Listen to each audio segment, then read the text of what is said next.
What I'm saying actually to me makes sense. I don't know why it doesn't make sense to you. No, I get what you're saying. In other words, this guy becomes isolated. That doesn't relate to the argument for proving why you're always like why the indoors is an illusion. I get what you're saying. This is the little situation is you are literally. Yes. I mean, are we hold on a second. Are we talking about a paradox though? Because I've both proven that you're always indoors and you're always outdoors at the same time. So what are you gonna do? You put the guy into a corner. So you're talking about a universe level. I'm talking about on planet Earth. Oh, okay, wait, that's different. So you're saying if I have to keep things on planet Earth? Yeah, like we're not outside planet Earth physically, but we are always outside in planet Earth. Incorrect. We are outside the Earth's mantle. Excommunicated forever. You can never do business again until he pays up. Of course, that's forcing him to pay. The Gemara says no. Ella. Yeah, baby. Typically, we measure things on the surface. No. You can't say typically. That is absolutely fair. I completely agree with that. Absolutely. You give them the lashes and say, you know what? That is like the thing, keys and ka of, so we don't force them to pay. Comfortable. I agree. I would say part of what gives me my sex appeal is just coming up with amazing arguments like that.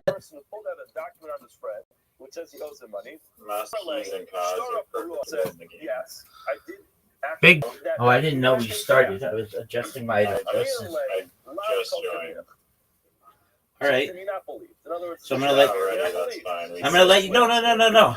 I'm letting you go first. No, it's fine. Baby. If you want to just give up, Baby. What do you not recognize about two-time undefeated, untried, perfect game player? I'm a prime time player.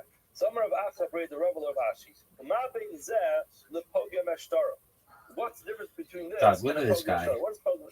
Everybody's just watching him like, are you serious? Are you going to go? Are you going to jerk yourself off raw? Loan document has some type of flaw. This motherfucker is jerking When it comes to a ksuba, when a woman's owed the money for a ksuba, when she admits her husband paid back part of it. Bream. In other words, the halacha is, if I have a document... Cool story. Bream, baby. How you like that, baby? How you like that, son? How do you like that, son? How don't you know what bream means? How don't you know?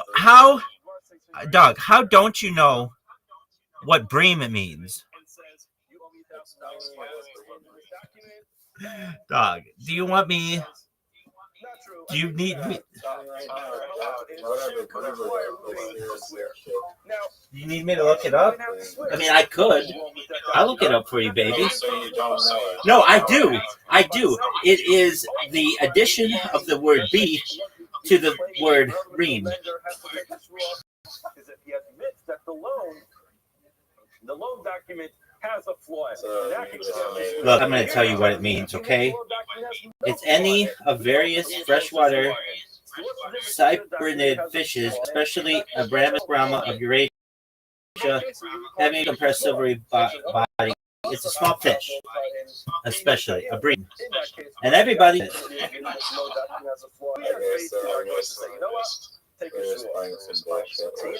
I mean, do you not want me to win? No, it's fine. Do whatever. Somebody says, you know what, I really would feel comfortable if you took a shvua because I'm quite confident I paid you back. That's quite confident. I know I paid you back. I'm really like Zilshtava. I think we're something interesting. What's playing the money over here is a Torah scholar. He's a Talmud Chacham, lo mashbinale. We're not going to make him swear. In other words, a Talmud Chacham walks into base and holding onto a document and says, Reuben owes him $1,000 or Shimon owes him $1,000. And Shimon says, I paid you back. Then Shimon's going to say, you know what, I want him to You had me focused on bream, a silvery fish. Dog. The guy walks into a basin, holding on to a document that says so. Dude, you think Lud's a good play? Because it makes it sound like we don't believe this Talmud Chacham.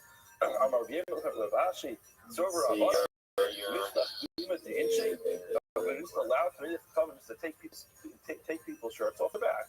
In other words, why is he different? Gemara says no, that's not what it means.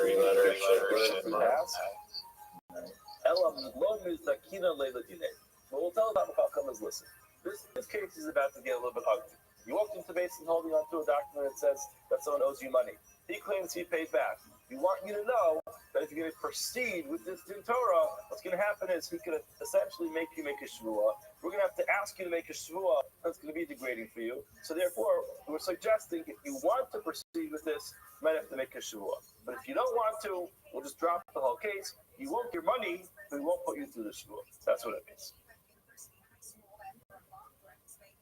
Getting back to our Mishnah, Manali b'yalka. So the Mishnah gave a number of cases where if he claims it was paid back, whether he's believed or not, and the Mishnah said if he made this claim in front of Eidim, if he borrowed in front of Eidim, he has to pay back in front of Eidim. The Gemara says as follows: Amar Rabbi Yehuda Marav, Hamal bes kaver be'Eidim. A person lent money to his friend with Eidim. In other words, there are witnesses at the time of the loan. Sarach the faro be'Eidim, he has to pay him back in front of Eidim. When this halacha was said by Rabbi in front of Shmuel, Amar Li, Shmuel said, do you know that even though you went, you're still losing? In other words, this halacha is never going to be relevant. Why? Because, let's just play out the game. Shimon in front of 280. What's halacha? Shimon has to pay back. Shmuel says, you're basically machine doping. I did pay back. All right. Machine doping? Why do they call it machine doping? Why wouldn't they just call it like engineering enhancement or something?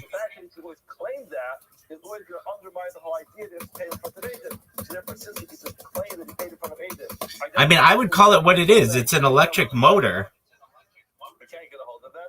Machine doping. That's a stupid ass phrase for something that it isn't.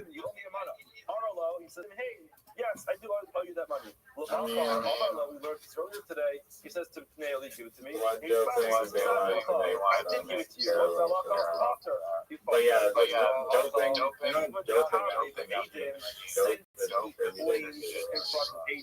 That he owes him the money. Not the owner says if he lent his money for the bike is like injection and we learned halacha is that he's potter. So what do you see? He claims in front of Eidim that he owes him the money.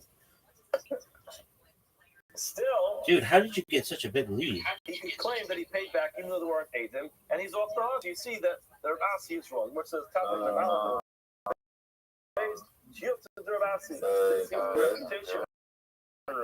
but you're not. That's the thing. You back and explain. I am talking about when he actually lent him the money in front of Eidim. I don't believe it. He's clearly saying, I don't trust you. In other words, Reuben goes to Shimon and the other way around. Shimon goes to Reuben and says, lend me $100. Now, if Reuben responds and says, no problem, but hold on a second. Let me just call Levi and Yehuda over to watch this because I want to make sure that I have security. What's he indicating? He's indicating I don't trust you. And therefore, he's saying, I don't trust you. I want you to go in front of Eidim, and I expect you to pay back in front of Eidim because I know what's going to happen here. I know that tomorrow you're going to pay me back. So therefore, in such a case, he has to pay back in front of Eidim. What happened? He lent him the money in private. Clearly, he trusted the guy. So the fact there was a conversation that took place in front of Eidim does not indicate that he's not fit. That he's actually going to require him to pay back in front of Eidim. It just happened to have been that way, but not an indication that he has this specificity and he wants to be paid back in front of Eidim. Rabbi Yosef Masni Hachi. Baby, you're up. If you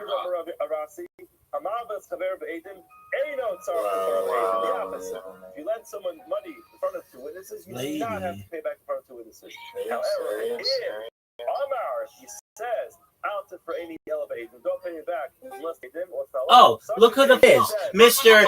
Everybody's on my fucking time, and I'm on no one else's fucking time, Mr. I'm the #1 prospect of comedy in all of South Australia. Will respond the same way. That's not fair. You said, I think you're better than. That is not true. No, you're the best.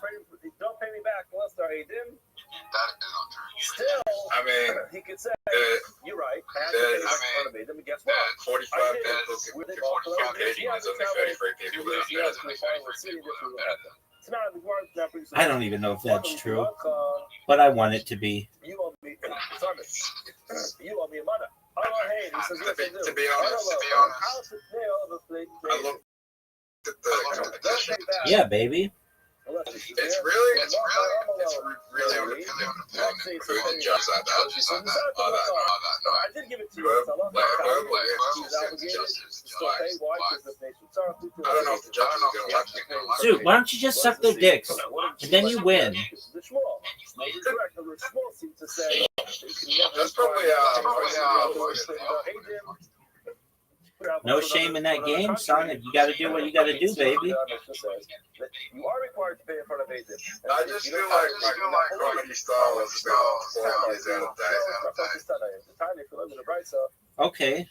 The person claims the agent will be Why do you feel that way? If I was dropping these things 13 years ago, holy shit. If I come with these things like 13 years ago, my fucking career would fucking blown up on refund. Dude, people would think you were amazing, especially with that RFK bit. Yeah, 2 hours. Holy shit. Right. It was just like RFK's gonna go off the money or just go off the money. They're gonna raise the diagnosis of racism by like 50% in like 12 years, 13 years. Can you imagine? People would be like, Donald Trump is still president?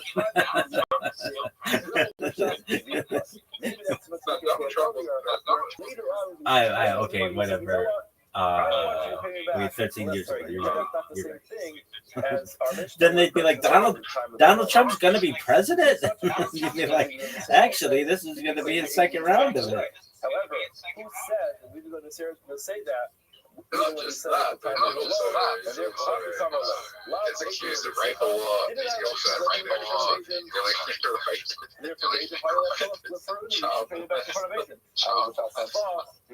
gets involved in a very heinous crime. He still becomes president. He also gets shot. Everybody's going to agree. You have to actually identify the witnesses, and Shmuel would be incorrect. All right. Papa says the name of Rabbi. Do you think Trump will? You do lend if you go ahead and lend. Trump will go down? No, it's too old. You have to pay back in front of agents.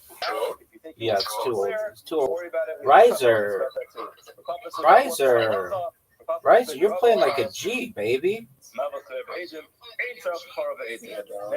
again, clearly we have Mafokis what the halacha is. Where the fuck did you just play that? Your? I'm lending you money. You think you'll go to hell? I don't believe in hell. I don't believe in hell.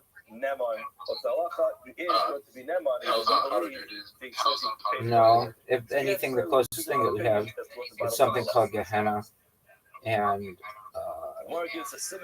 you're not there forever. At most, you'll be there for 12 months. See how far we get. Simon, Ruben, B'Shimon, Titano Hilchasa, Yazvi Para, Ploni, Ploni, Zoot. So, are you ready for your performance on Friday?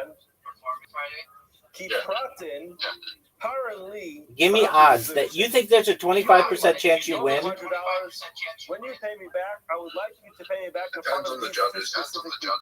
Ruben and Shimon. If Ruben and Shimon, in other words, it seems like he's saying, if Ruben and Shimon are there, pay me back.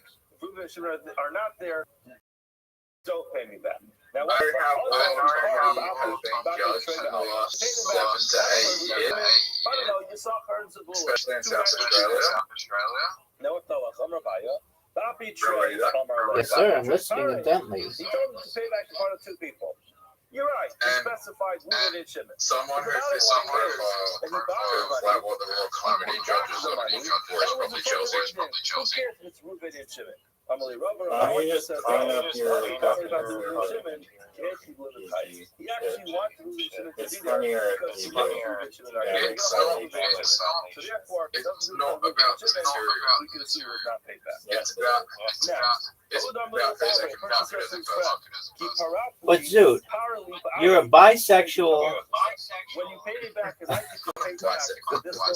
Like I said, man, if you need to be for one night and it gets you on Torah scholars. Now, the front of the delay. You just pay your comedy dreams, maybe you have to be. All you have to do is fucking do what you want to start saying homophobic shit on stage. That money that was returned, Zoot, some type of unpreventable is that something that you want to do? Let's play out the case. Like, all Eminem needs to do is like, all Eminem do is film the video and stuff, you know, makes a post on Twitter and like the homophobic community would support it. So sorry, homosexual community would have supported it. Would you have supported him? Bonus happens that he gets held up. The guy Yeah, why not? takes his money away from him. And They tried to destroy he his what happens? Also, Commander of Nachman, Reuben comes in front of Nachman, and the 2010, like the late 2000s, that was your community that just solely the whole was just taken down and canceled. Do you remember that? A little bit. Amina Lahu, I said to him, Amina, And then people started getting into sexual misconduct, sexual assault, they left it until we come across two Torah scholars who Mekayim Tanoi. At that point in time, the stipulation will have been fulfilled, the sign will be fulfilled. in the At that point in time, the loan will be paid back. late 2000s. In other words, It was more serious. he said, if People you got pay the canceled money for back to me, homophobic and comments then when I they got did held up, I got sexual mugged on the assault. street, my money that I lost my money. But if I'm holding on to the money for Shimon, so then I'm a Shomer Chinam, I'm watching his money for free. Zoot, are you ready to lose? Okay, well, we're almost done. I've beaten Riser 3 literati games in a row and had 2 perfect games in bowling against, or in mini golf against him. What the fuck is that, Riser? Riser, what the fuck is that? From Shimon. You're going to tell me, look how you made tonight. What's the problem? Your condition wasn't fulfilled that there should be Adam over there who are Torah scholars. No, I don't think you have a fucking shot in the world. Come here. But I didn't think you had a fucking shot at getting this far. So I want to tell you that I don't think that you have a fucking chance, and then you'll surprise me and I'll shit myself and have to book a flight to fucking Australia to see you in the championship.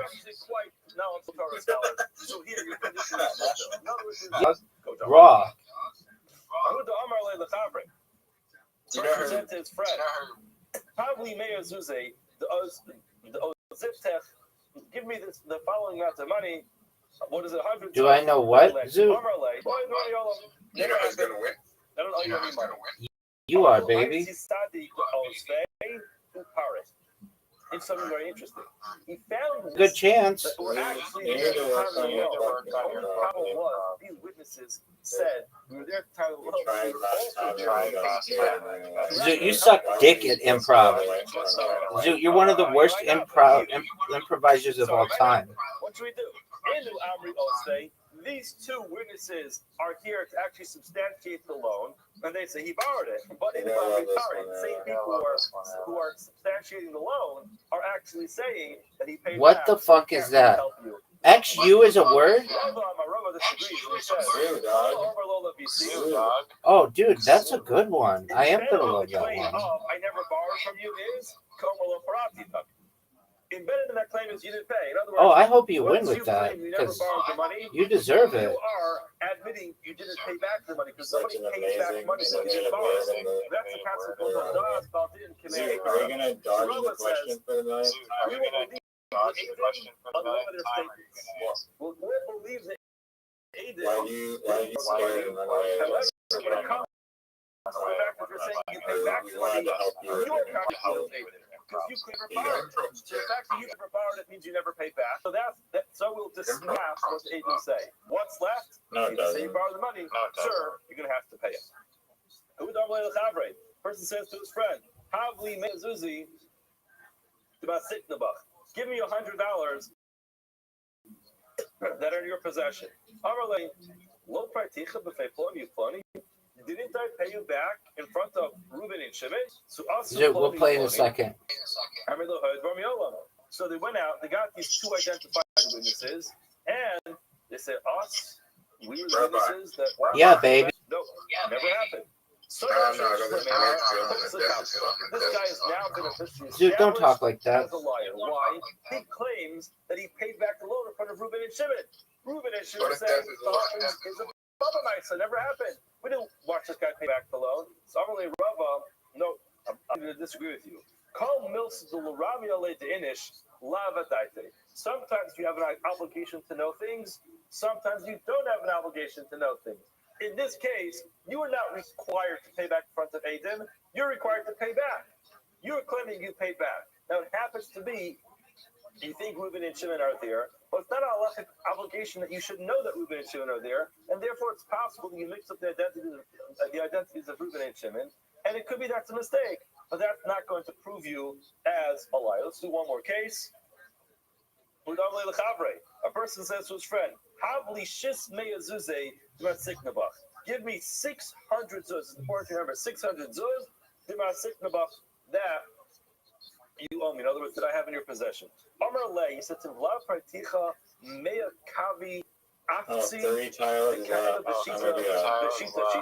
have I not paid you back 100 kav of afsi? Afsi is some type of nut that grows on a tree that used to use for working hides. I don't know exactly what it is. I'm not sure. Dog, you won. Okay, that's not what it is. Normally, he says, "Did I pay you back these afsi? No.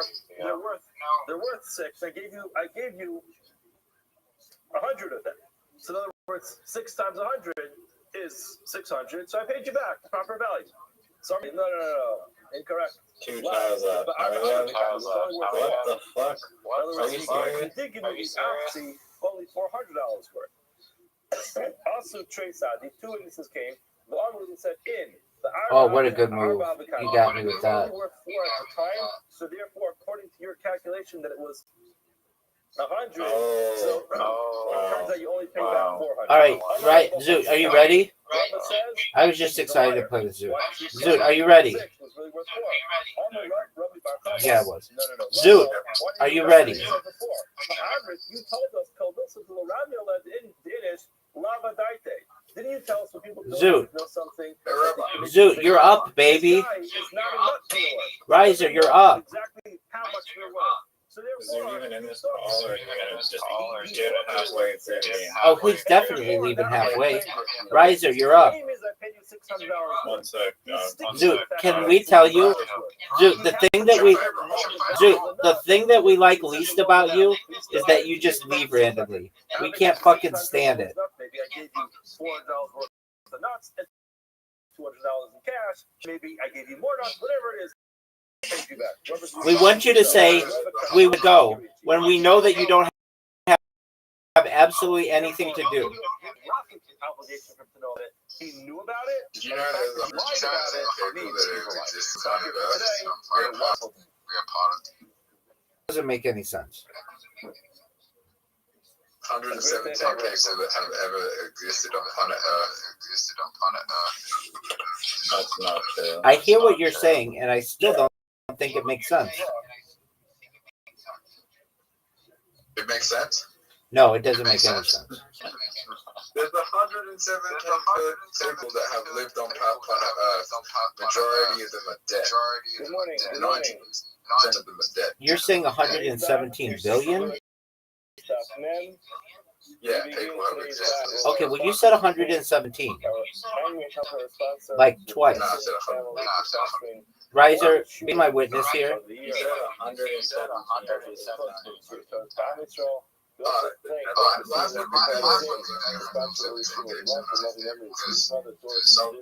Last one, Look at this shot. We also thank our only sponsors for today. Hit it in, Zoot. Hit that in. And we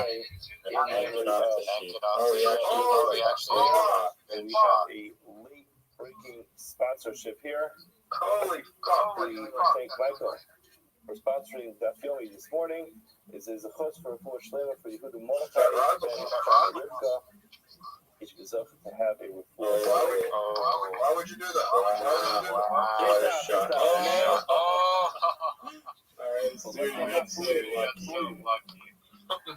We are starting on the Testament base.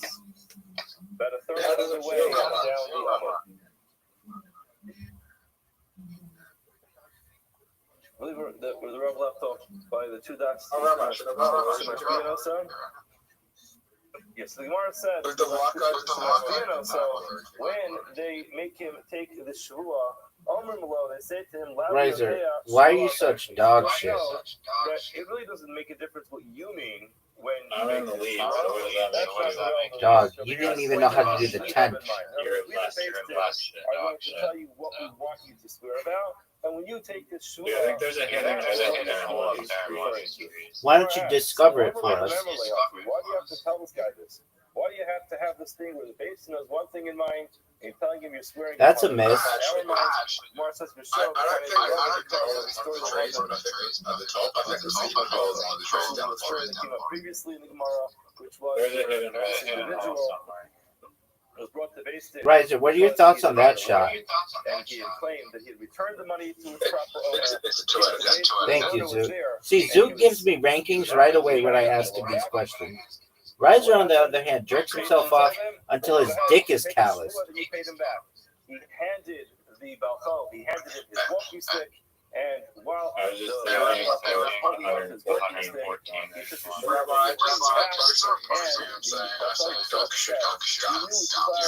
Has guts? This guy had not paid him back. He could not believe That should have guns with dogs. audacity to go Did ahead. he? You think the dog should have guns?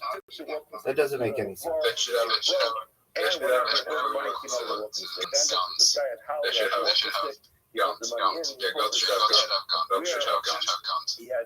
But didn't you originally say? So at the time that he took the shua, he wasn't lying, but ultimately he had to stick to keep the money. And because also, you know what, we can't have people having these little shticks. Yeah, we are. When they make a shua, we're gonna make this weird face number. No way. Not even close. Not even close. Look how good this shot is. Gentlemen, look how good this shot is. Gentlemen. A couple things we have to keep in mind here. You try this triangle. I didn't steal anything. You're gonna help my ball. No, that's exactly what I didn't want to do. Because I wanted my ball to have a chance at going in the hole. And Zoot might help me with that. Watch Zoot help me with that. Come on, Zoot. No way. Oh, Zoot fucks Riser. Almost. Whatever's going to be This is denied. bad. Shimon says you owe me $100. He denies that he owes 100. He denies that he owes 50, and he has the. Well, Zoot, you used to come in and tell us how you used to be a millionaire. So just do that again. China is 100. The Kfira is 50, Yeah, because I'm retired. and the Hoda is 50. It's a very simple, straight-up case. And There the is typical no case one of that the person has saying lost 100, money the person that who's made saying a shorter 50, so he- How fast did you lose $1 million? That's going to be the Hoda, and there's a Kfira, there's a denial on Thanks, dog. That's Thanks, one thing dog. that comes together. Probably over Kfira, the Taina, and the Hoda. That's not that bad. We're also going to have to remember the following. There's two different ways of describing money. There's davka. Yeah. Davka means that lot of crypto birds. Yeah. And owed the following type of money from Right. So, what did you think of that shot? You owe me 50 dimes. Because I'm asking you for dimes specifically. Sexy. Say, Dog. gold, I'm asking you for gold. But I'm asking you surprised for Zoot copper, doesn't miss more of these shots. I'm asking you for silver. I'm asking you for silver. That's Davka. Where I'm Zoot, are you essentially gonna go? That's not an amount of money. It's not a worth that I'm asking you for.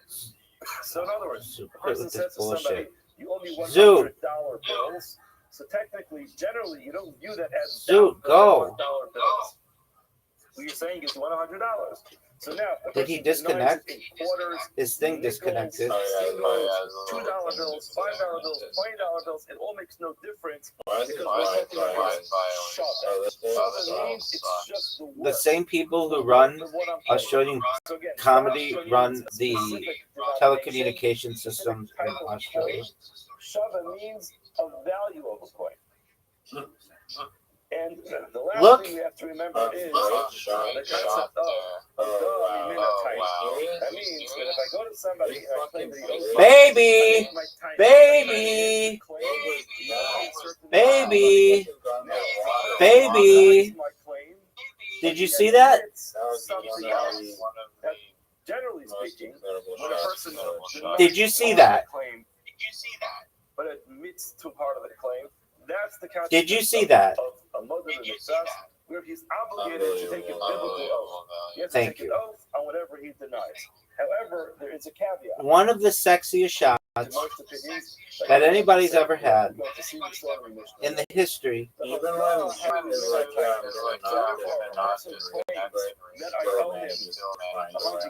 for sure. I owe you a hot dog. So then, the dog is not in Minataina. Did you like that shot? Did you like that shot? Did you like that shot? I don't know. It's Rami salad, but it has nothing to do with what I claim. So let's just make sure we get all those terms. What happened to you, big dog? I'm so sorry. Okay, well, we can forgive you. What's going on? What happened? Shava means My mom's like, I'm out with my brother's girlfriend. Is she scale it from 0 to 10? Oh my god. Yeah, I know. So it should be super easy. Your brother either landed babe or an ugly chick. That is where I am admitting to something entirely different than what you claim. Let me just ask you this, Zoot. Is she masturbatable? Oh my god. I'm a Rab. Rab tells us the following. All right, Zoot, are you ready?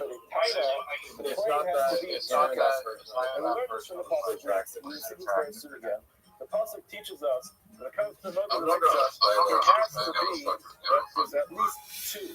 That means no. 2 coins. Again, generally speaking, anytime it's Your brother got a dog, son.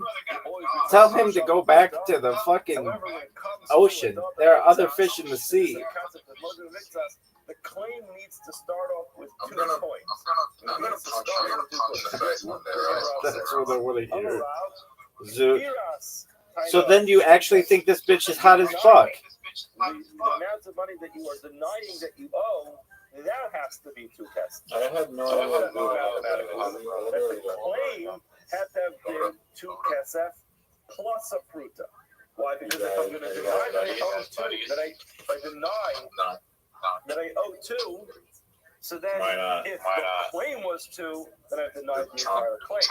So if I'm denying that I owe 2, the claim must have been 2 plus. So according to Rav, our Mishnah says that the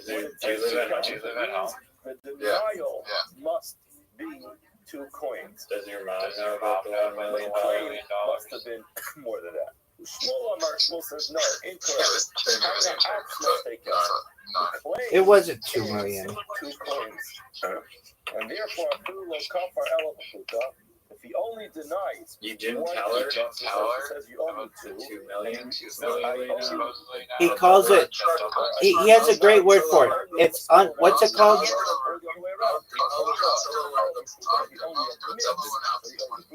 What do you call it? Unrealized profits or something? The entire claim is going to have to be 2 plus. I was gonna tell her when I got to tell her when that didn't work out the way I thought it did. And the denial can be the most minimal amount, which is a pruta. Gemara says, Amar Rava. Rava says there's something very interesting that happens here. Deka masnisim kavaseita Rav. If you learn our Mishnah, it seems like Rav is correct. However, but Kroy, they seem to imply that Shmuel. I did. Our Mishnah used to back up Rav's opinion. You did catch it, some of it. Hataina. In the Mishnah, the words were Yeah, then I dated it. I was in a fun place where I was in a fun place. I was dating a girl with a hair multiple check clerk jobs. It was not like the ilu, firas, fruta. You're dating the girl from Breaking Bad. Doesn't say that there should be. she was a heroin addict. The Mishnah says that the kefira is a fruta. It's correct. It doesn't say that. It says in the Mishnah, "Hatainish de kesed the Did your woman needs to is a shava fruta, which means the mission has to be. You wouldn't even, like, if you met her during the week, you wouldn't even know she was alive. Would we have known she was a sex worker? Is going to be another pruta. Now, Nami, we learned in another Mishnah things with regards to shava fruta. Hahodah. When a person admits to something, it's going to be the pruta. The fear of pruta. In that Mishnah, when it's listing things off that are sufficient with one pruta, it does not say that when a person denies the amount of money that they owe, it's sufficient to deny a pruta. I think your mom's reaction was the denial will be a minimum of 2. Therefore, when you learn the Mishnayos seem to indicate that Rav is correct, and in order to biblically obligate someone to pay, Moshe admits as a person who admits the part of the loan, the denial must be up to 2 coins, and that essentially means that the claim has to have been 2 coins plus a fruta. So he admits to a fruta, he denies 2 kesef. Now the cry, Kavasei Deshmol Psukim, in the Torah seems to back up to a lie. That's where it says in the Pasuk, Kitain is Aliyah Kesef. A person will give his friend either money or vessels. What does he give to him for? To watch. Now, not Kalim Schneider, just like Kalim, just by definition, the word scale of 0 to 10, the heroin addict girl. Compared, since it says in the Pasuk, the person will give his friend Kazav money or Kalim. Now, technically, we'll be very technical about it. So I just need a number. I don't need a thing. To a certain extent, not with regard to Hilchos Mukta, but again, a kesef is an metalpa. It's a Probably an 8.5. Okay, an 8.5 for you? Money or Kalim. Why couldn't you just say one? I met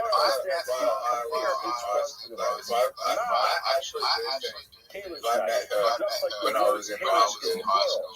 She wasn't into heroin, and I met her during that time, and she didn't get down the heroin route. I think you have to have at least 2. Okay. Now, Mar Kesef Davar Chashav, I'll call Davar Chashav. So this girl is probably like any item that you're going to give has to be a Davar Chashav. I met her when I was 28. She probably gave everything I wanted from a girl when I was. But I don't owe you what you're claiming. Rather, Ki who's that? The only thing I owe you is this. Now, hold on a second. What was it that the entire claim was? Like, she probably, if I met her, money is due. she would have been, it would have been, Entire loan, entire amount of money that's due over here is 2 coins. All right. What is the person? Do you think it would have been better together than you and Chelsea? Sorry, a part of that too. It seems like Shmuel's correct. Even if the claim was only 2 pesetas, and he admitted to only part of that. Chelsea. How old is Chelsea? How old is Chelsea? Now Rav is going to respond. That says the Gemara. The Rav. How old? I mean, what is she? 5? 22. Okay, you can still date her. This is just telling you So you can have a show whenever.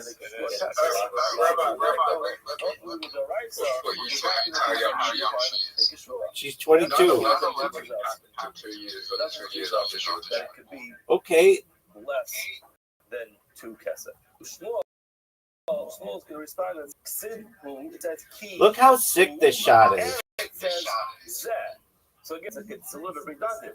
Only who, or it could have said key who.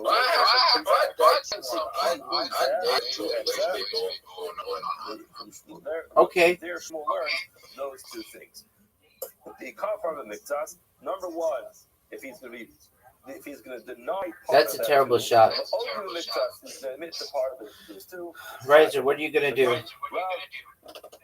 Is now going to have to defend himself because according to Shmuel, I forgot.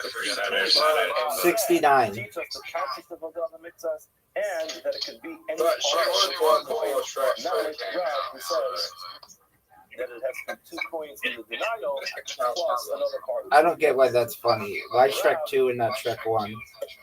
Haggadah Mitzvahs Ataina. One of those words, either teaches the concept of Haggadah Mitzvahs Ataina when a person denies. Okay, why does that matter whether you could date her or not? The other one teaches. Are you serious? Zoot opened up a secret portal. Like you mentioned earlier, whatever you admit to has to actually be part of I the don't know. I just same find it law, the weird. same I discussion. just It find has it to be weird around to our people item. after Shrek came out. Whatever you want to learn from here. I love how that's your high watermark.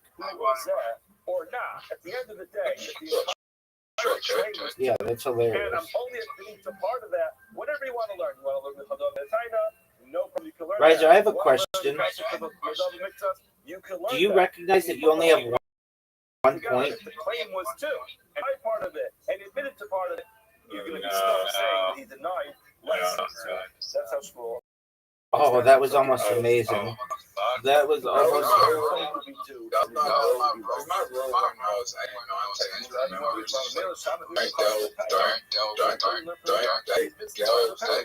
off the Shrek came out. He's missing. Going off the Shrek. So, Kesa, he also made Carl appear with us.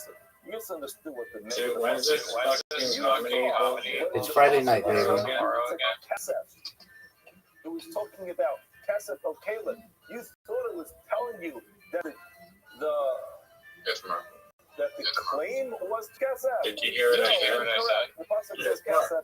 It was talking about It's Friday night. Yeah, I know. Did you hear what I said? The claim obviously must have been. You could actually win it. Denial to Kesef and such Rav. He's looking around a problem for me.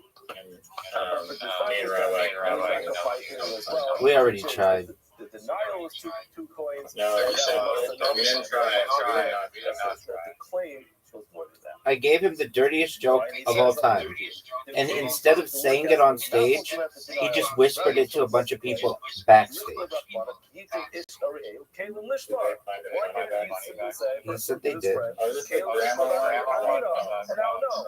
No, it's the dirtiest joke of all time. It's hilarious. All right, so do I even have to play this whole?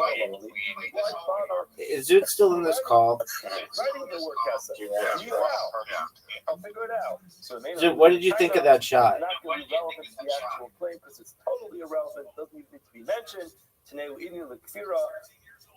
You could apply it to denials. This is like a concept of sometimes the Torah writes something which is not necessary. You understand it's written for something, and it can be pulled out and it can be pasted somewhere else. So the word kesef was not necessary.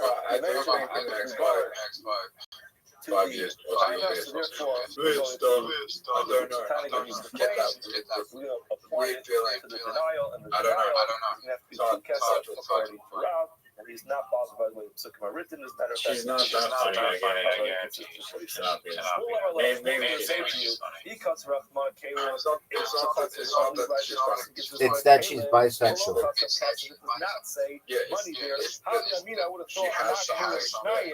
alcohol schnayim. I would have thought everything. If she has something that's not A mouth. It does not have to be Tashav. So therefore, Kamash Malon, that's why we wrote Being Kesef in there. but So it has to be something of value as well.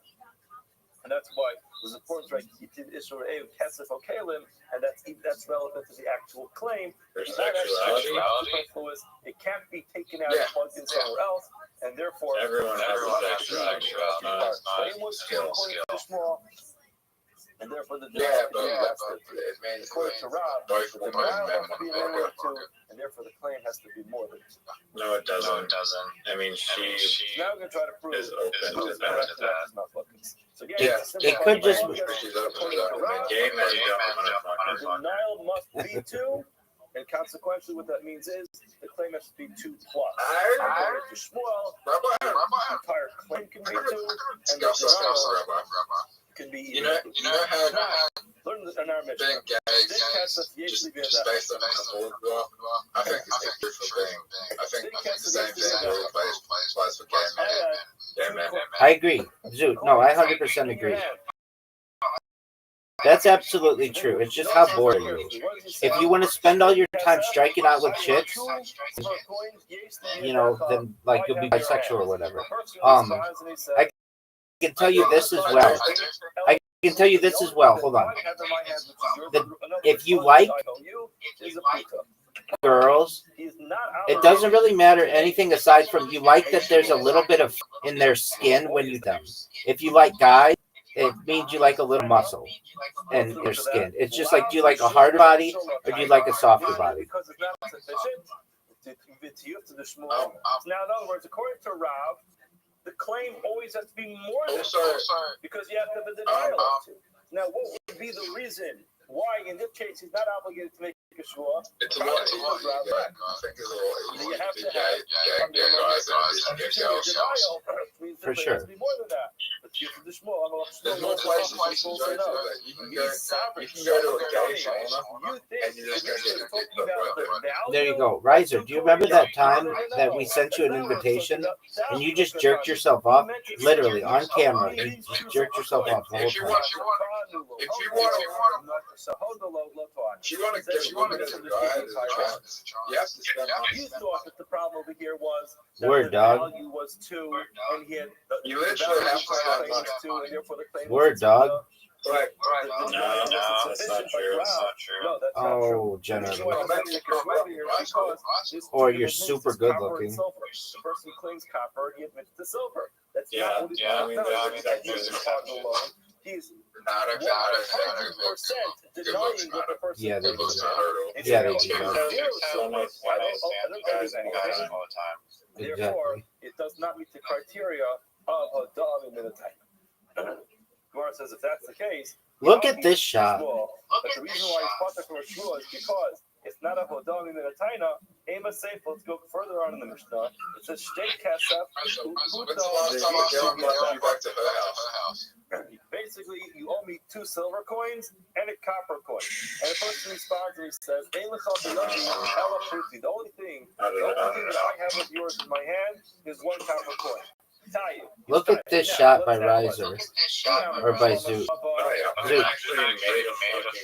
Dude, that was amazing. The value of a certain amount of money. Usually the girls go out to your house. To figure out how much 2 silver coins plus a copper one is worth. And what difference does that make? Because this is exactly what Rav said. You have a claim of a certain amount of money and a denial of a sufficient amount of money, and therefore he's going to die. If you're going to tell me that he's specifically asking for silver coins and copper coins, I'm not tired. Masha Tah knew what he claims. He didn't admit to anything as part of it. In other words, Oh. you're telling me that Dude, that's a terrible shot. Rather, it's specific coins the person's claiming. So he admitted that he owes him certain coins, and he denied that he owes him other coins. You're welcome, baby.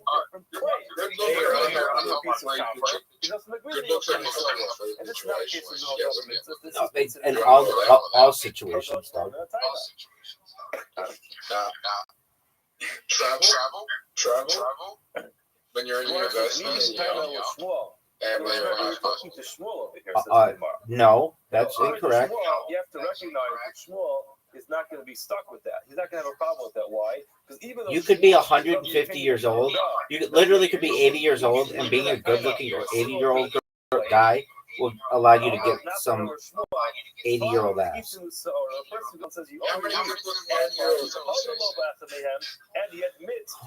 I don't know. A few? In other words, that makes sense. In other words, you have to understand, even though there's a concept called the Hodah, various levels of what that means. In other words, the most strict way of doing it is they were television presenters. I knew a lady who was the first television presenter in San Diego, and she was, I would say, a very attractive, like, 80-year-old woman. Like, when I saw her in synagogue, I thought she was 35. Shmuel doesn't view it that way. Are you ready for a great It wasn't like that. She was like naturally really pretty. When you come up a little closer, you could tell she was older, but from far away, she looked really pretty. And I mean, up close, I mean, she's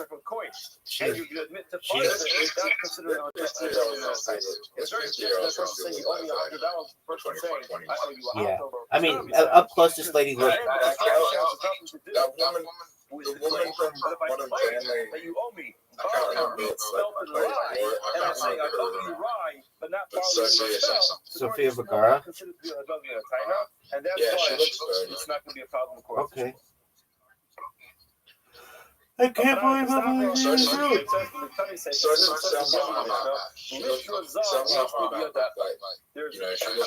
other words, you owe me a certain amount of gold. So the guy responds, I like how Zook calls her high mag. It's Sama higher. Higher. Now, if you're going to tell me that, like, telling us that a Mishnah. All right, well, she speaks very highly of you, Zook. Asking for some amount of value of money, rather than talking about specific coins. Dude, there are a ton of older chicks who are hot. Like any woman in Hollywood. Was not what he denied was not what yeah, dog, she's hot as fuck. If you're going to tell me, like, Rob, that I'm interested in value of a certain amount of money. Who the fuck cares, dude? Why would he be perfect? Literature about She's talking like 6 years. And therefore his denial is going to be sufficient. Since at the end of the Mishnah, it's talking about Davka. Reshanami Davka. The Mishnah is also talking about Davka, specific Davka. And therefore he wants to name it to Rav. Let's just say our Mishnah is going to get Yufta to Rav. Look at. Wow. If you look at Rashi, oh, I know this story. Name of David Yufta Meiresh. In other words, the Qatar. You owe me 2 coins. And the guy says, wasn't she in really good shape? Now, the Taima, the reason is there's some Davka Tanah, because it's asking for specific types of coins. Not just on the reason why Dick is good. Because what he's admitting to is not what was claimed. Now, what's the difference of that? The difference is Patanu Shava, the Hodolo Shava, if you would have claimed a certain amount and he admitted to a certain amount. One of the greatest shots we've ever seen, folks. But what's the problem? Oh. You're taking L's. Baby. Who won the last game?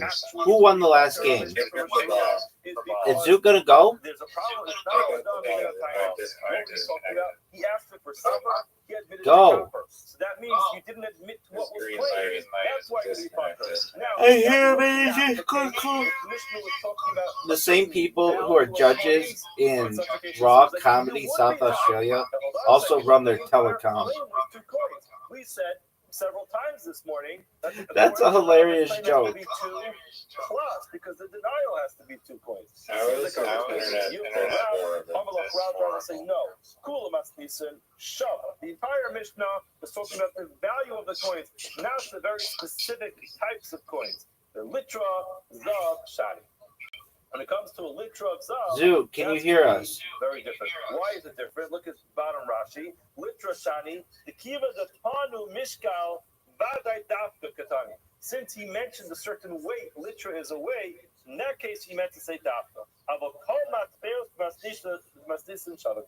We're talking about coins. Oh, is it? We speak about the weight of the coins. That's really different.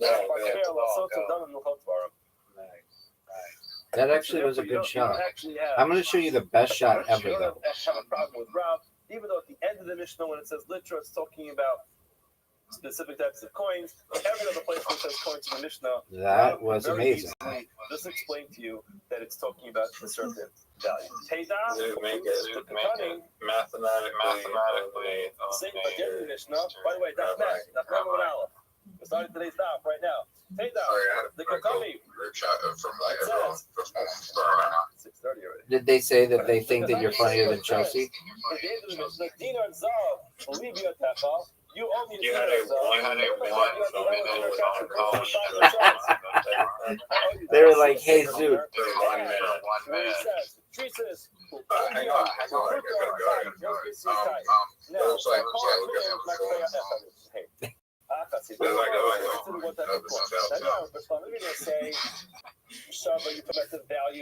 Zoo, I'm going to collude with you to help you win. All these coins are considered part of the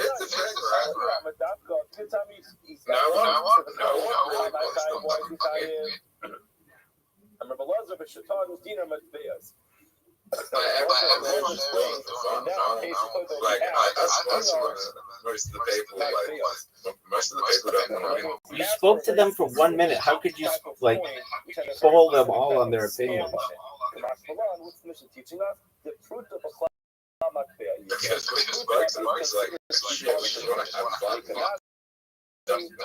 Zoo, I have to help you.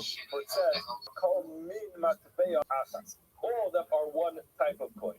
Now, there's a perfect game. I'm sorry, guys.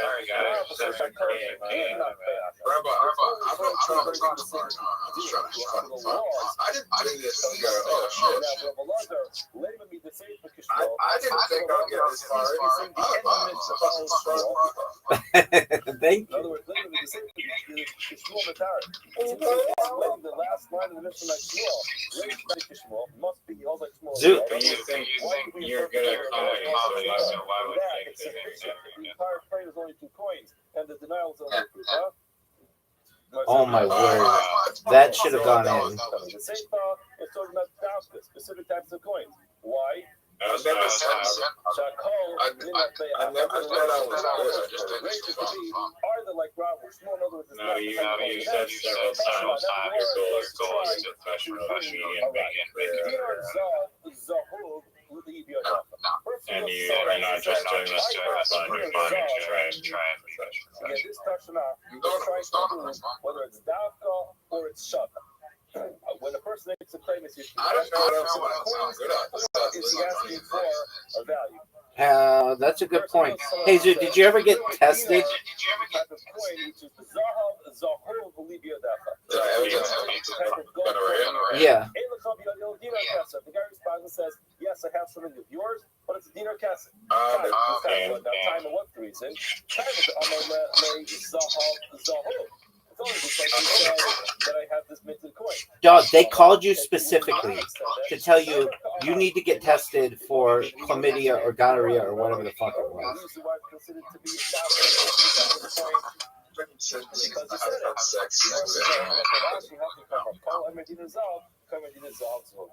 Zoo, what did you say? The fact that it says Zahab,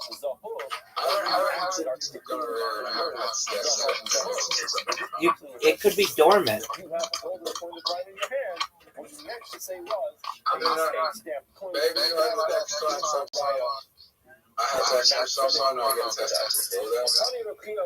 Why wouldn't you just get tested now? How is that sound? Yeah, that's probably a good point. I have a coin in your hands. Person responds and says, Riser, how many invitations do you want me to send you? only have a cell which is missing.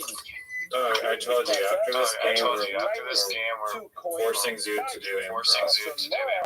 Minus a mod, he's popular. This is 100% like rap. In other words, here it seems like it's a little bit interesting language. I'll just say it in English. It says to someone, "You owe me a Salah," and he responds by denying 2 coins. He's tied for Yeshua. Who is that? That's Rob. Rob says you have to deny 2 coins. If he says Chaser Ma, he says no. I'm denying the Ma, which is less than 2 coins. He's gonna be popular. It's 100% like Rob, which is that the denial has to be. The Gemara goes on. The curable one.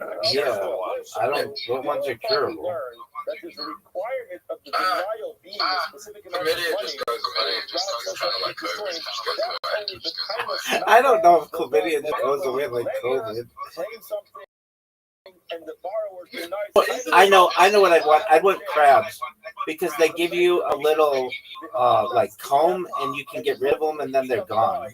And says that he owes part of the money. They're actually. No, did you know in the Western world they're actually an endangered species because a lot of people shave their pubes and they're just not that apparent anymore?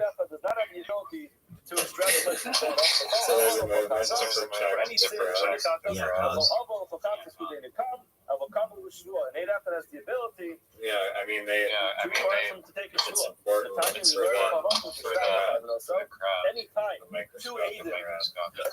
them. Zoot, we're gonna give you a topic, and we want you to improv it for 60 seconds. Do you understand? To improvise it. Are you ready, Zoot?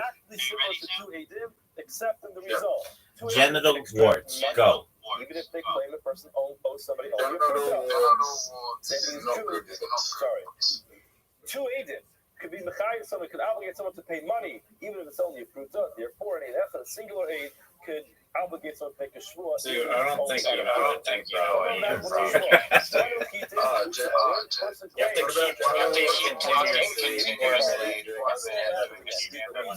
just winging it on the wing. Even bad, just keep it.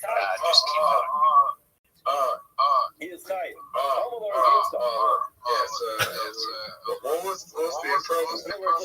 It's the word or phrase is genital warts. And the person says, no, I owe you barley. Everyone agrees that's not what the mix is because it's not a done in China. That's like saying, I didn't know that I was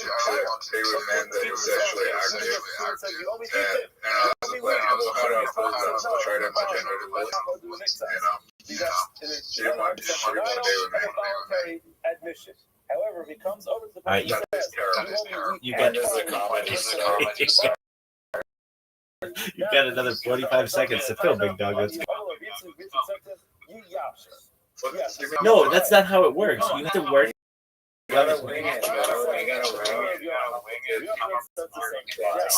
South Australia.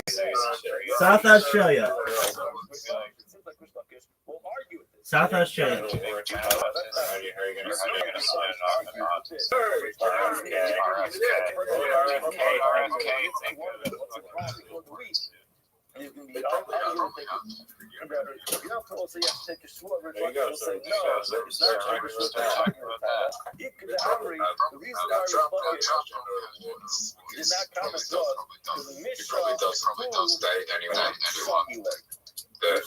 That was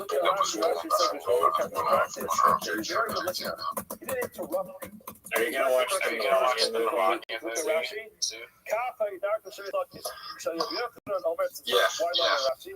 Sure. You know it's rated PG. That movie looks like the absolute worst movie I've ever seen.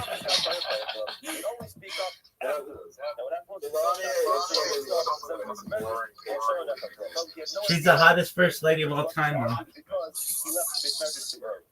per se.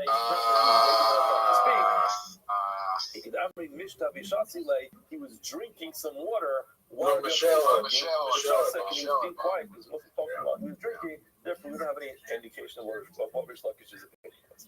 Later, let's try to bring a right to this point. Person claims Was Hillary Clinton from money? Why is he part we don't, because it's not a dollar in China. Gamliel disagrees. He says, even though it's not similar to the claim, he's going to be So why did Bill marry her? And he only has to do with travel. Bill Clinton had money and he still married. Did you ask, did Bill Clinton have money and still marry Hillary Clinton? She was they met at Yale. So, they were both like hippie, and then they went to they got their law degrees, and then they went to work at the Rose Law Firm in Little Rock, Arkansas. And then Bill Clinton went on ran for Congress, and he only ever lost one election ever, and that's his first run for Congress. And then he eventually became governor, and then eventually became president, and then eventually basically became what you know him to be. Sorry, so next word. Now, what's the reason why we fought in all these cases? Because we're talking about movable objects. I think Laura Bush is a beautiful woman. Laura Bush, yeah, Doug. Yeah, she's beautiful as well. I used to think she was prettier than. I still think she's very pretty, but I think Laura Bush is gorgeous.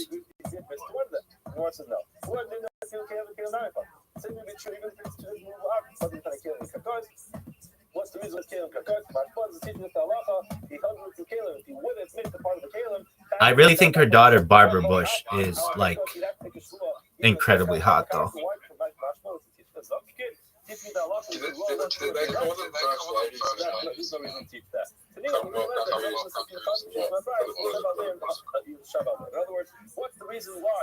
I don't live in a Commonwealth country, so I don't know. That when you're swearing on movable objects, you could stretch the shvua to swear on the karka as well. So what's the point? First lady is lady to Canada. This is the main place to learn. What are you saying? You're right above the sea. You learned a lot more. Katy Perry, talking about acquiring the first lady, the equivalent of the first lady is Canada. I mean, so could have like Margot Robbie or anybody. It's like you're talking after Justin Trudeau's been out of office, that the woman that he's dating just so happens to be Katy Perry. Yeah, I mean, yeah, that could have happened. I don't think Katy Perry has the best taste. I know, you say this all the time. You're anti-Russell Brand. Am I anti-Russell Brand? So you talk about 7 different subjects. Puff Daddy, Jeffrey Epstein,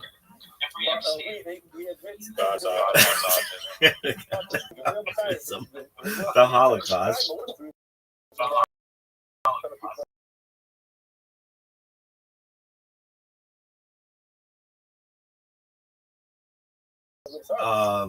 the fact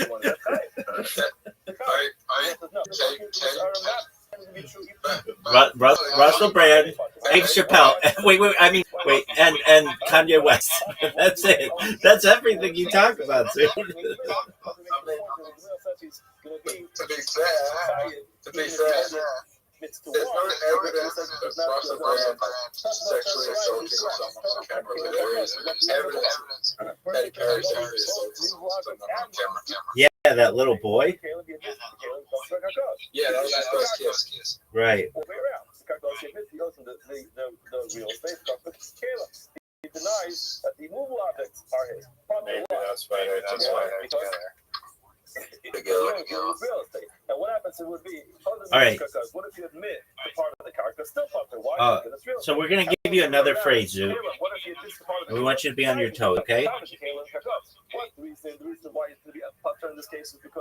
And you have to give us a minute of jokes. You just can't be like, General Warts is bad, or whatever the fuck you said. You have to be like, you have to keep giving us stuff. All right. So you ready for your phrase, Zoot? Yeah. Do you want easy or hard?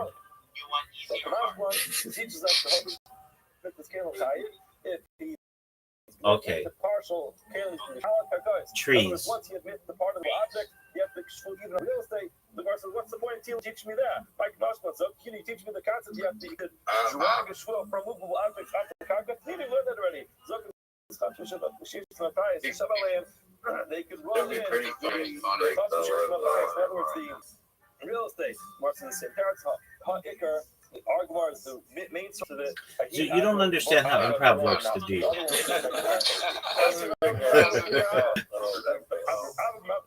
Zoot, you have.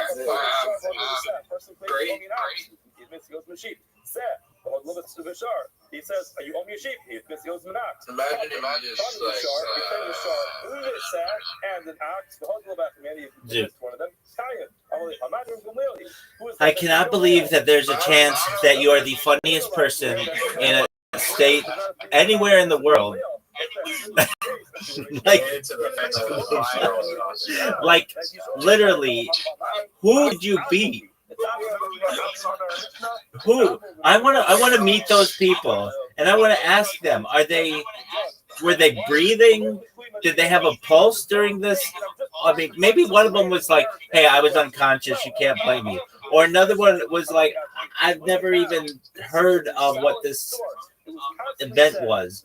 I might be able to give them the benefit of the doubt. But if anybody up there is like, I would just ask them, "Have you ever told a joke before?" And if any of them say yes, then I recognize that somehow, some way, this is a flawed system. Because Zoot, you are in the finals. Like you even talked about, you're gonna start taking money to open for people. Do you recognize that? Like, do you hear yourself? I mean, when someone has something you're going to get destroyed, if you just go, trees. Exactly. Imagine trees. No, the best thing is what Reiser says, which is, I don't come to you where you work and suck all the dicks. I have something funny about trees. I have something funny about trees. Absolutely. I have something funny about trees. So on Reddit, the subreddit r/trees is actually for people who like to smoke weed, and so it's the subreddits are on a first come first served basis. So the people who are into trees took the subreddit r/marijuana enthusiasts. So if you go to r/marijuana enthusiasts, it's all about like arboretums and trees and species and things. And if you go to Reddit trees, it's about weed. How funny is that? Well, I think it's funny. Oh, wait, I'm in agreement with you. Wouldn't you think Reddit would just switch them and just, but they'll allow that inside joke to go? Okay, so we're going to give you another word and or phrase. And you have to be funny for a minute.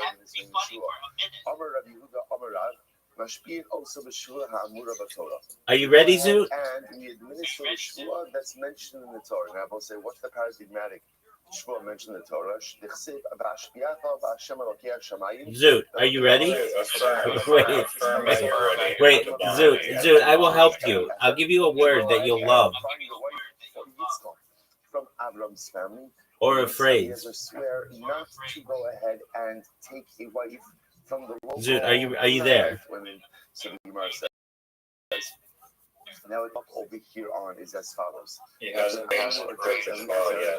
He's not talking. He's done. There's no way. This happens all the This This happens to him all the time. He will. It'll be like 2 minutes of him just like this, and then he'll be gone. How is he? There he is. He's back. He's back. Zeus, can you hear us? Sorry, I had to go. What was the question? Okay, here's your phrase. Are you ready? Autistic Amish orgy. Go.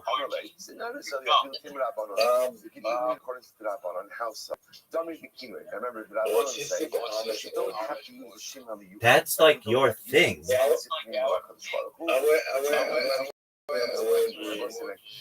a couple of different things. Everyone in the medical health is there, like everyone I ever created, just like they're like, Amish people that no, four-letter name of HaKadosh it's really weird. So therefore, again, if what we're trying to understand over here, the Gemara says, "Hey, actually, right? How do we go ahead and?" Do you not know how improv works? So the Gemara says, using the example of Eliezer. Now, we assume that all you know about Eliezer is that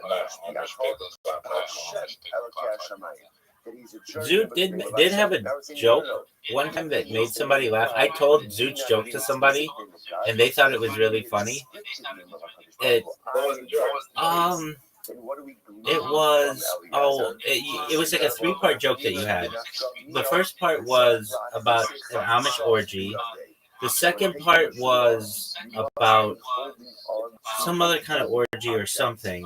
Bonnie Blue? Oh yeah, it was about Bonnie Blue. And then the third part was about, the punchline was, everybody was watching, memorized all the Pokemon. What do you have?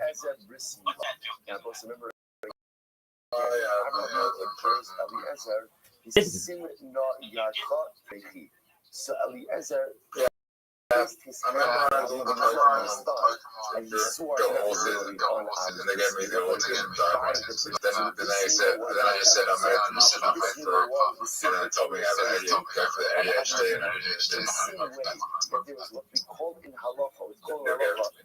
No. That was my joke.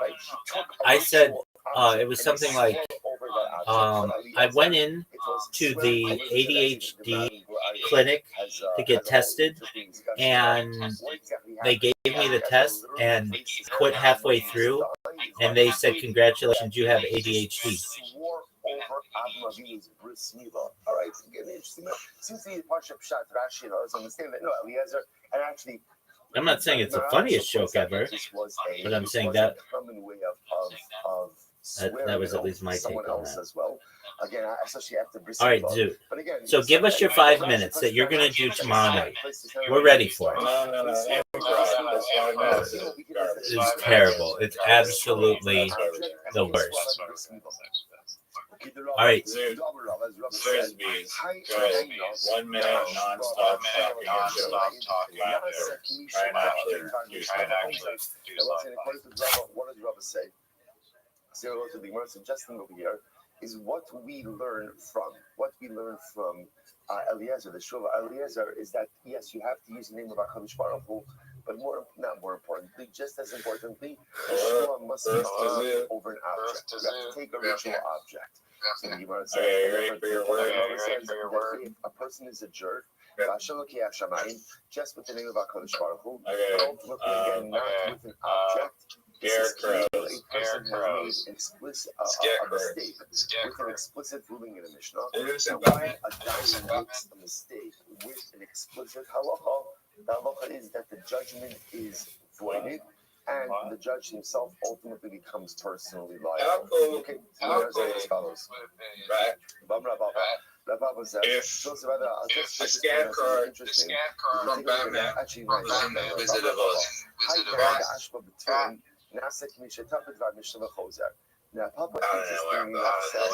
That's okay. I'll take over.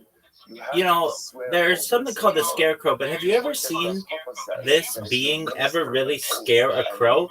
It's either crows don't go near it, or they end up landing on it, but I've never seen a crow actually get scared from it. I wonder why they call it a scarecrow. It should be called a crow be gone as opposed to a scarecrow. But I don't know. I don't name these things. So what does this mean?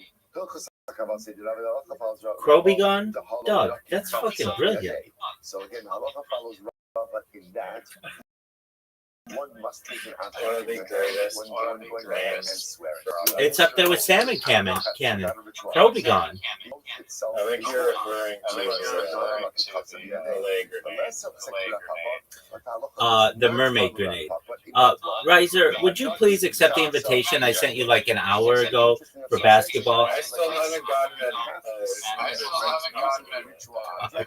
You'll be here all night. Failed 4 times in a row. Object ultimately again can be used for. Dude, are you still there? Interestingly enough, I'm going to show you this. What? Give me the easiest one in the world. Okay. Are you gonna not fuck it up this time? Or you have to pick on? So you pass him like Rabbi, we don't pass him like Papa. If you can, don't sign up, upside down. It has to be a Sefer Torah. We pass him. It can be a pair of tefillin. Even be a pair of tefillin. Rashi points out, interesting enough, that as much as we ask him against Papa, that even tefillin works.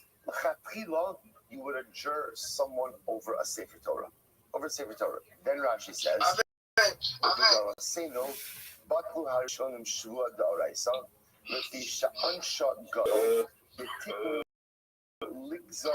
they should go on Rabbi.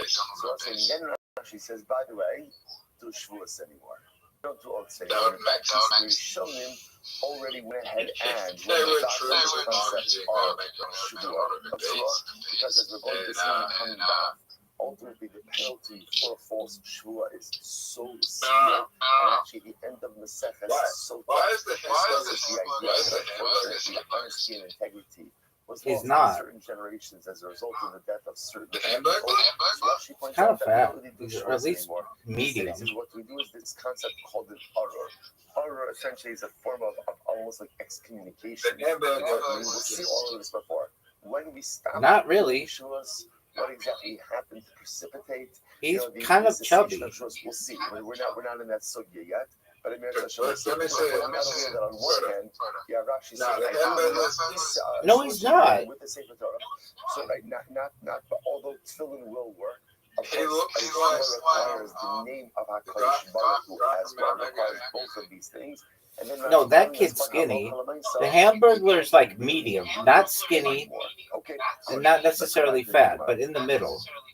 Ronald McDonald is skinny, but the Hamburglar isn't super skinny. Standing up. He's medium. Chacham could swear even sitting down. And not only that, No, but why wouldn't you go with something like, why do they call him the Hamburglar? I've never seen him steal any ham. Why is it that we would, even though we just passed before that halacha doesn't follow Rav Papa, therefore you could swear using tefillin or a Sefer Torah. So why would we ideally use the Sefer Torah? You had a good start of it. Started just saying, why did they make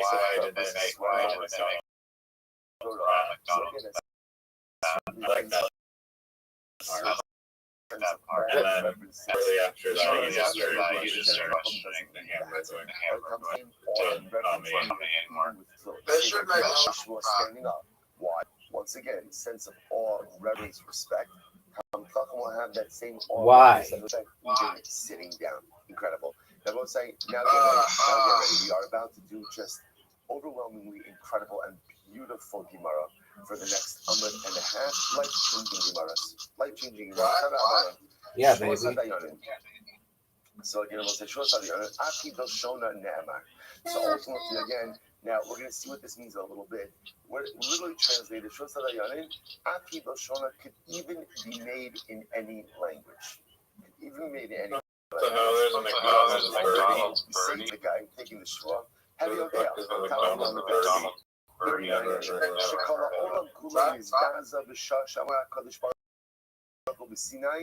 But these are some way about my chest. Really, really don't. Really, really, really don't touch it.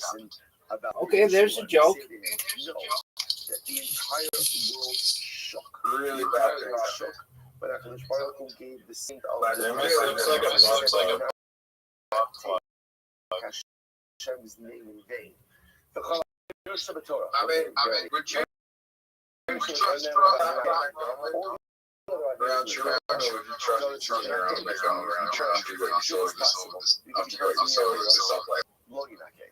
here you will not be cleansed. Severe is Shvuas Shav. So severe is a false oath that there is no return, there is no tshuva. We'll see. The Chalaver Shebetorah, 26 who's responsible for your Avera? Did you know that? You. Who's What'd you say? Avera? The family.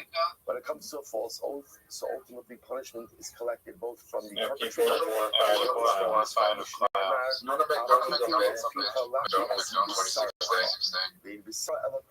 He's not a real person.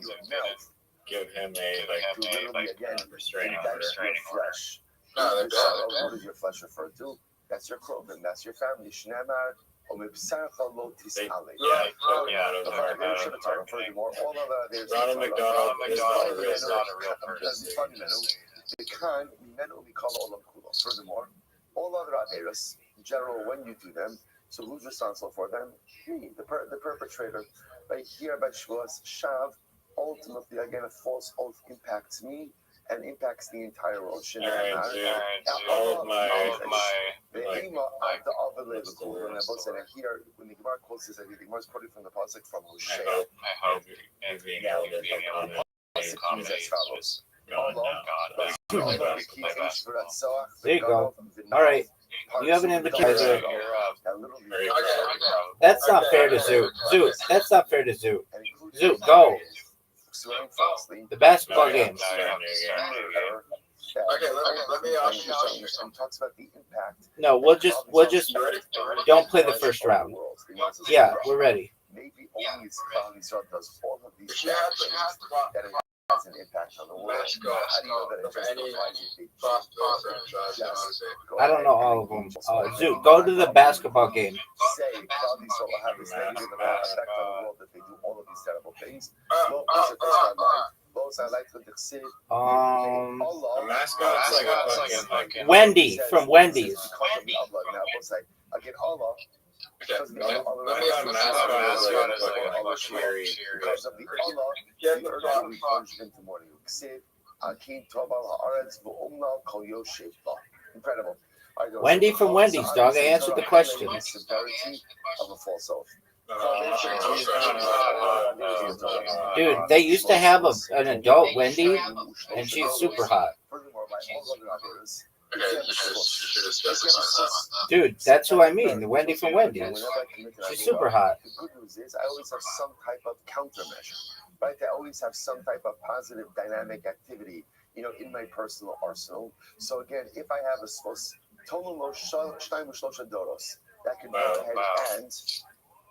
that can go ahead and literally suspend judgment. You said mascot, not logo. What does that do? So suspension of judgment. Writes about this. Jessica Rabbit. Next question. Says that if you do an avera, what should happen? I mean, isn't that kind of the same thing? What, Japanese? There's a lot of anime. Of mercy suspends suspension of judgment do. It allows for tshuva. That's the HaKadosh Baruch Hu works. He gives us time Dude, no words out of your mouth have ever surprised me less than that. Again, a person commits an avera, and then again, I have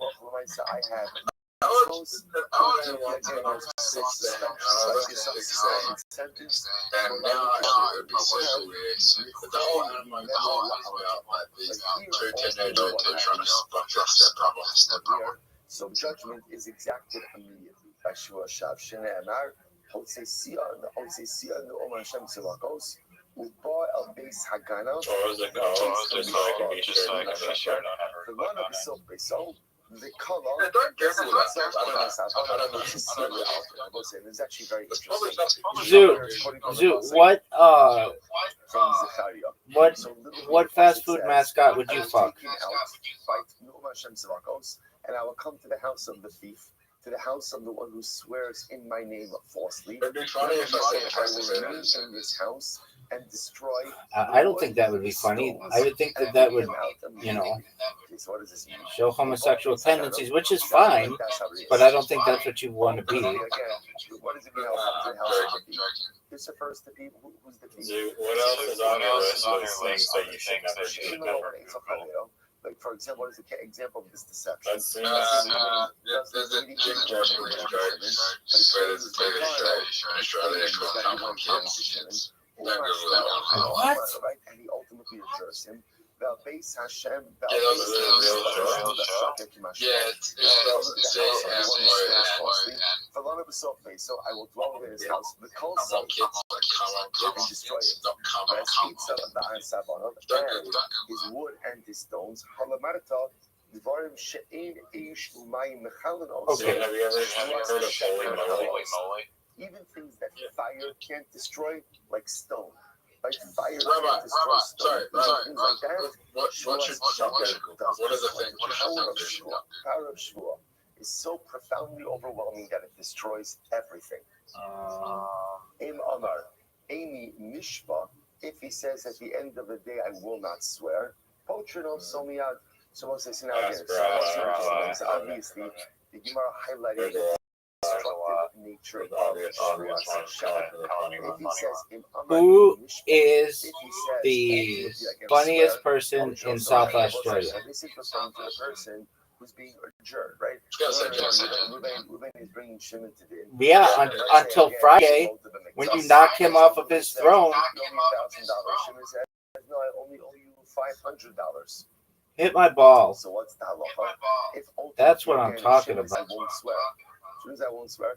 Zoot helped me so much. So they literally they cause him to leave Basin. I will say that obviously. Riser, did you know that Zoot helped me? Swear, so that means you're going to be liable. And then I had one of the greatest shots in the history of the game. Sends you on your way. Now what does this mean? If you look at Rashi says that There's never going to make that also. We do not leave him in Beis Din. Rashi says, "Shkan shel yachzor." Right? Ultimately, in order that he should not change his mind, Yakein yishvel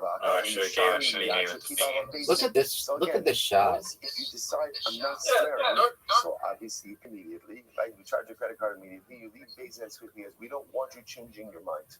Changing your mind, good. You must be harim nishba. Dude, let's hear your 5 minutes of stand-up.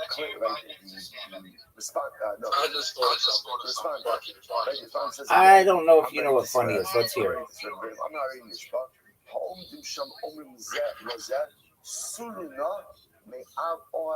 Unless you mean funny is super perverted and you never want to mention it publicly, I still have doubts that you know what funny is. But let's hear it.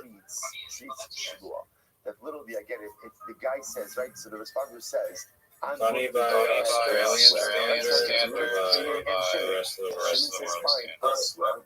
So what does I was in Australia again, and it was really hard. By the way, just so you understand so again, that is a very, very strong. This is a time where you really don't have real Once again, this is a Kanye West joke. That is like you talk about literally Zoot. You talk about 10 things, and tell me if I'm wrong. You talk about children, and then you run away from that topic. You talk about Jeffrey Epstein. You talk about Kanye West, Puff Daddy, autism, ADHD. Hold on. just that topic everything that made you last 10 years. Dog, nobody talks about those things. So there's never been a Kanye West Not recently, no. There's never been There are tons of those.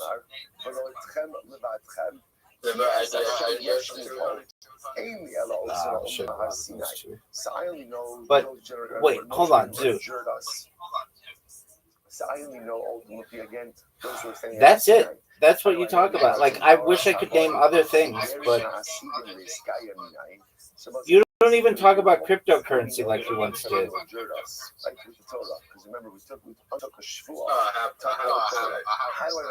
What's your cryptocurrency joke?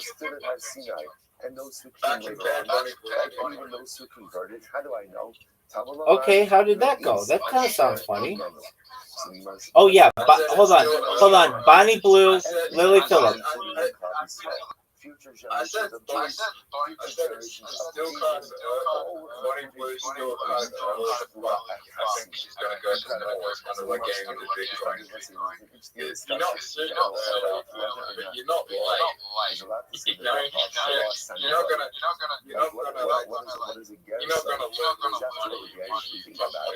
right here, this point in time. Hold on. There's children, Jeffrey Epstein. Hold on. Puff Daddy. In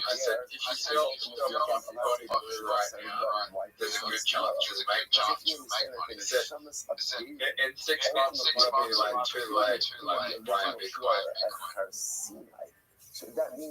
I'm going to go through them again. These are the 10 topics that I think I've only ever heard you discuss. There's children, Bonnie Blue, Lily Phillips.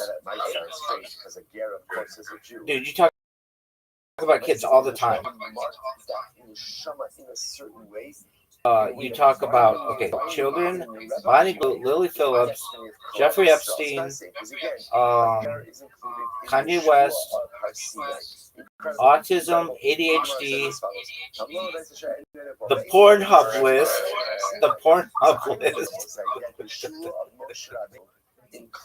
Dude, what number's Bonnie Blue right now?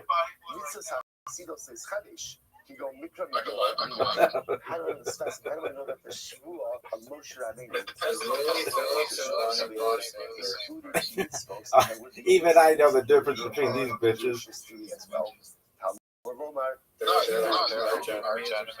No, they were best friends.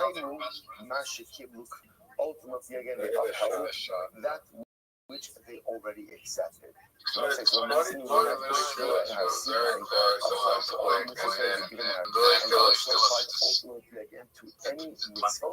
Really feel that they would accept. Really feel like the idea of when she couldn't organize a crowd because she doesn't have the skills to manage Bonnie Blue.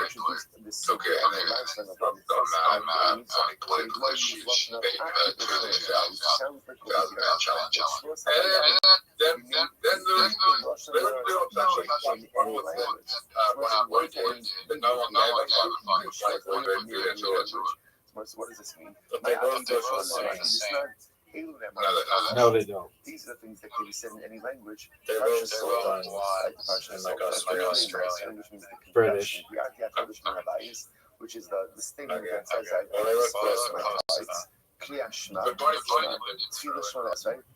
And Zoot met her, and she said that she wanted to drink Zoot's pee out of a condom, allegedly.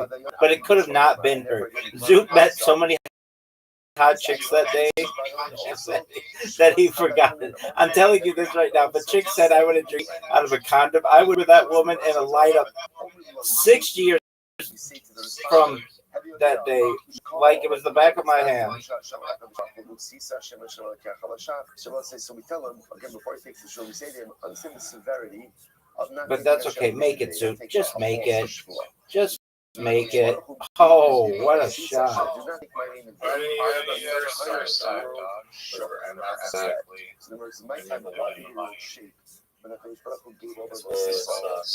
Why do you think this will suck?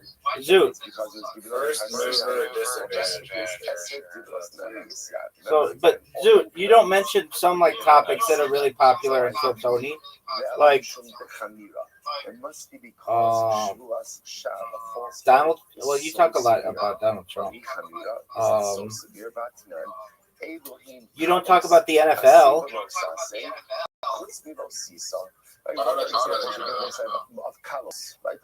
Because it's a popular thing that comedians talk about. Positive commandments and prohibitions, those fall into the category of kalos, except for los sisa.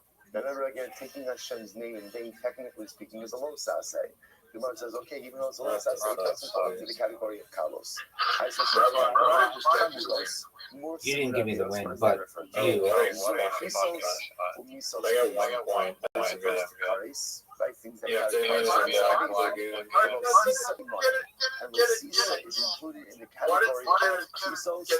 I tried, baby. That's pretty amazing.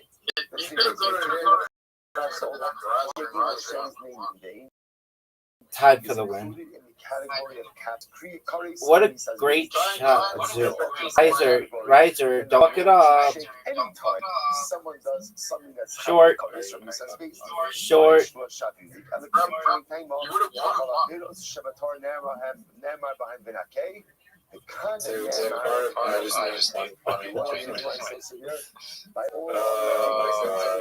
The pasuk says, "You're going in the tire, buddy." No, I'm not. No, I'm not. You can't put my ball in the tar. You put himself in the tire. Oh, that was amazing. You deserve to win if you pull that shot. That was amazing. Straight in the tire. Nice. The pasuk says, the pasuk itself says, Dude, I have a larger dick than most men on earth. Happy with that. How do you know which one is which? You haven't proven that, Zoot. You haven't proven that, Zoot. It's impossible to say. Right, so we've got...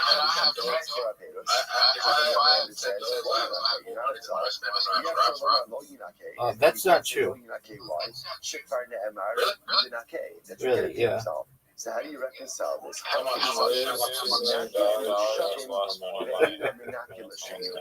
Right. What do you see from here? HaKadosh Baruch Hu absolves those who do shema and does not absolve. No, definitely not. Go down for other reasons, but not that reason. That is something. Yeah, well, the judges of the Raw Comedy South Australia will go down as the worst comedy judges in the history of comedy. They,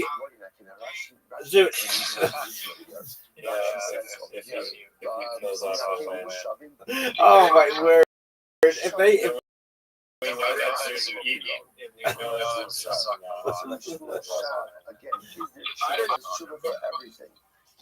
Dude, the fact that you are still in this tournament is shocking to the entire world and anyone who ever has heard you do comedy ever. You're a finalist for your state. You beat out 7 people.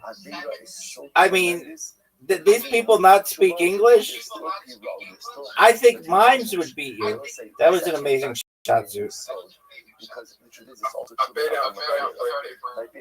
Zoot beat out 33 people.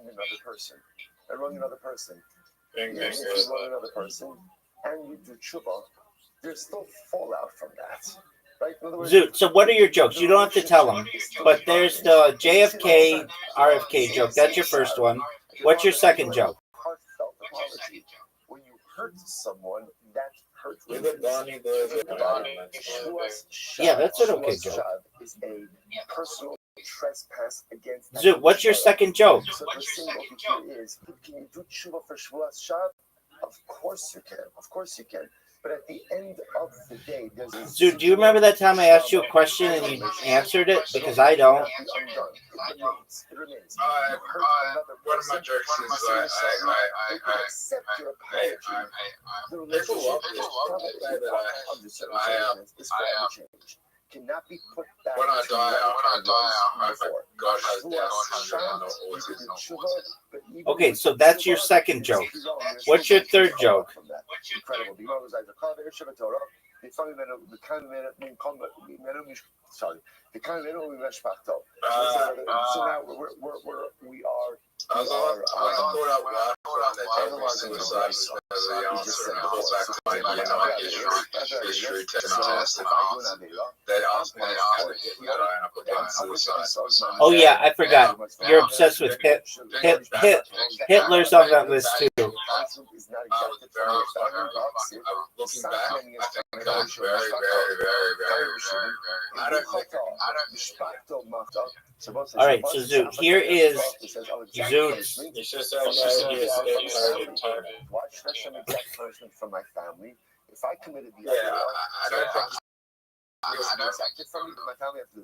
We know you came in and told that in the last 24 hours. I don't think he would kill himself. Okay. Any family where one member is a tax collector, Why would he kill himself? Again, they're all tax collectors. Dog, I wasn't there. Ultimately, they're all crooks. Why? Dude, who did you? Comedian with the comedian with the.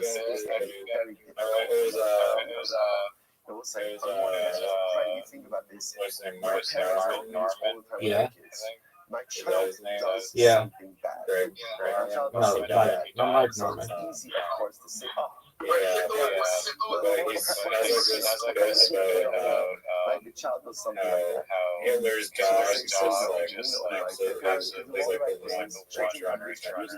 Called free choice. Um, Right? And they can take all that parents have Was given Hitler them and literally throw it out the window and do he was elected and do their own thing. So on by one a hand, huge amount definitely sometimes in children do things that is 1933. not reflective Dog, of their parents' upbringing or their children. Riser, But the Gemara says that was a dick move. That was a dick move, The right? German people turn against it. Like rebel? No. To introspect and to look at how we are Why not? living and to look I don't know. at the Ask that them. we are building, and to look at the, Riser, you just fucked me. because when our children do certain things, we are I would say guilt-free. more Americans hate Trump than Germans hate Hitler. That's too strong of a word because my child, Okay. especially as they get older, has free will. But if my kid is behaving in a certain way, Is that an consistent Is that fashion, an unpopular? if my children is exhibiting certain Trump's loved by a lot of in people in the an United ongoing States. fashion, I Hit have my to ball, He's baby. also hated by. I have to ask myself, is it possibly coming I from mean, Hitler was is loved by there a lot of something people. in my home? He's Is still there loved by something in my life? Is there something in the way that I live? Again, I've also Yeah, like those guys you were with at the James McCann concert No, it's very or whatever. Make it. They Just have hit it at the end. their own decisions. Just hit it at the But end. at the same time, this child grew up with my tutelage.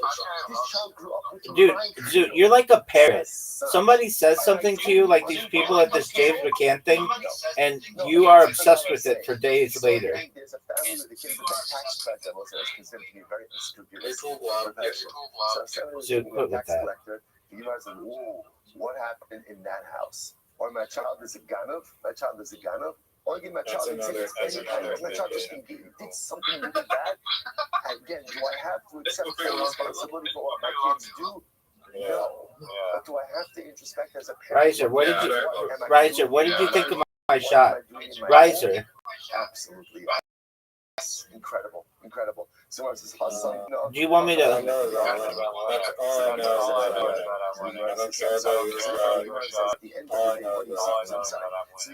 You see from here that ultimately, again, there is. Zoot, make this shot. Zoot, make this shot.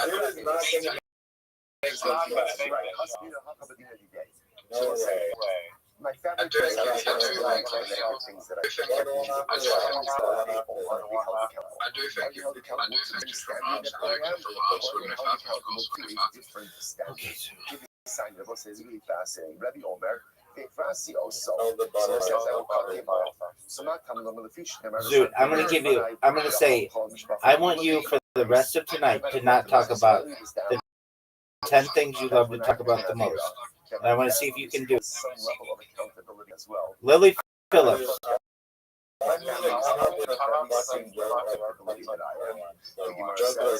Wait. I asked him this and he could not do it. I asked him to do this and he could not do it.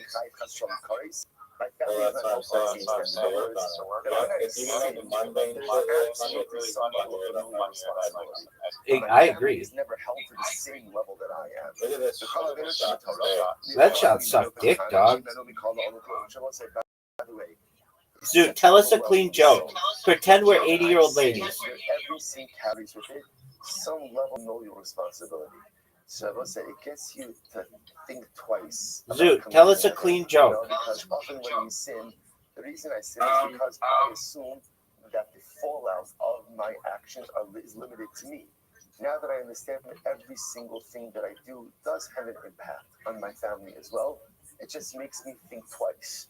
Like, I don't want to do something to my wife. I don't want to do something to my kids. I don't want to do something to my parents. What did the polar bear say to the Eskimo? So suddenly now it makes us measure our actions just a little bit more. Incredible. So the Gemara goes like, so by all other averos, again, usually retribution is exacted from me, but not from the world. Yet by Shulas Shav, the retribution is exacted from everyone.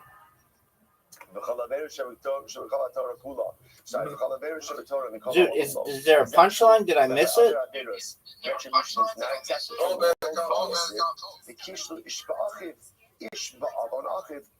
Okay, then why'd you say that the polar bear said something to the Eskimo?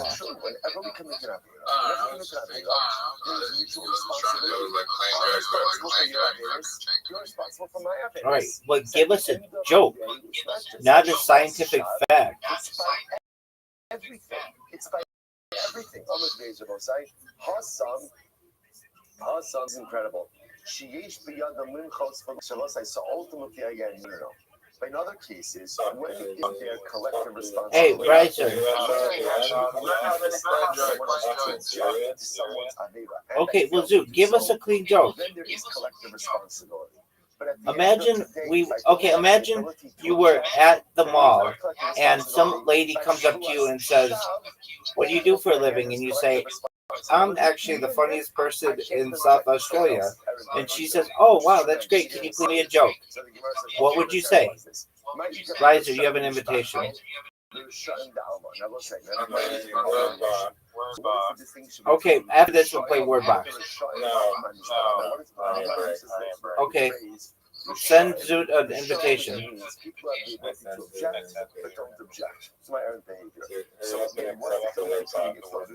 In my family or in the world,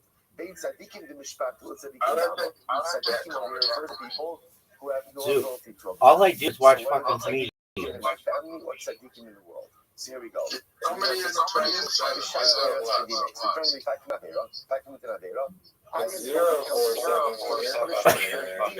Now that's a funny joke. Now that's a fucking funny joke. That's hilarious. Zoot, accept his fucking invitation.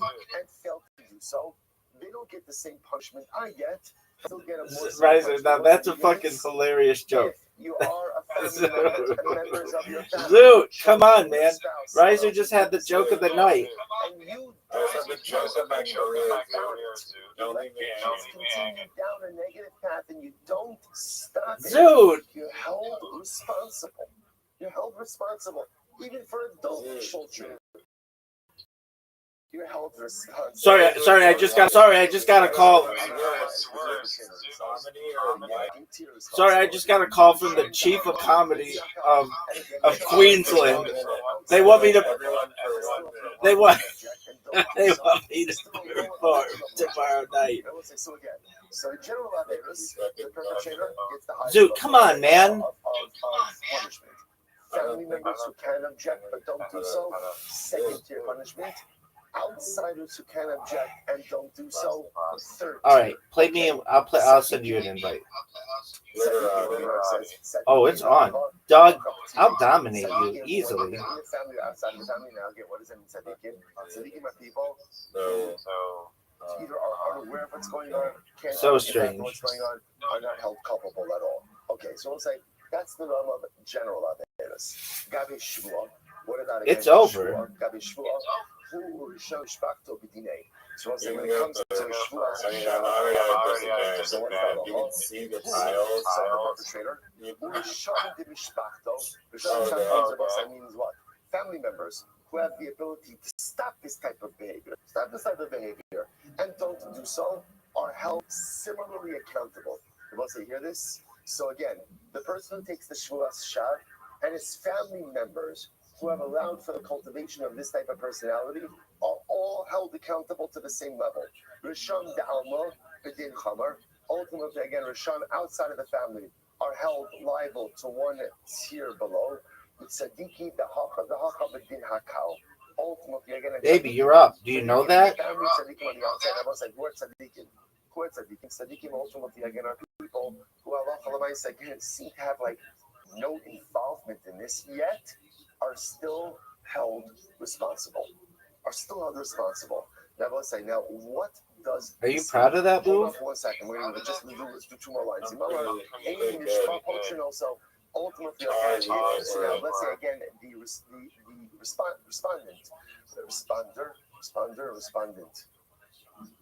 respondent. Good. The respondent says, if he says, I'm not swearing. Big dog, you're up. You know what? I hope you're aware that you're up. I got to pay the money, right? I'm out. Which again, What the fuck is it? What the fuck is a tum? I want to know what a tum is. What's a tum? The beauty of the schema is it allows the respondent. That's tummy, not tum. Look at this fucking word. Look at this fucking word. How do you like that? Right? Everybody can walk away from a negotiation feeling that that's the best way. What's the beauty of this schema? Someone could say, you know what? I'm not going to swear. I'm going to pay, and he can hold his head high. Right, because otherwise, before this Gemara, you would have said, if a guy says, I'm not swearing, I'll pay, what is that essentially? What is that? An admission of guilt. Now, suddenly, what is it? An expression of profound piety. I treat Shvuah so carefully that I'd rather pay money and not take the Lord's name in vain. It's big word. Standard for 36 points. Without having to admit guilt. So again, but if, however, Shimon says, no, I'm still going to serve him. Amar harini nishbal, ha'omdim sham omrim zeh lazeh, suranami al alei anashim ha'ela. So Gemara says, I don't understand that. RIFLE. I think that's the first time I've ever had like quadruple word scores on something. Like 2W plus 2W. I've never seen that done. I don't understand. Back to spots. I understand by referring to Shimon, the swearer, as a bad guy. But why Ruvain? Right? Ruvain the Klavit. Ruvain is the guy who lent Shimon money. I don't understand. Why is he included in this statement? I'll tell you.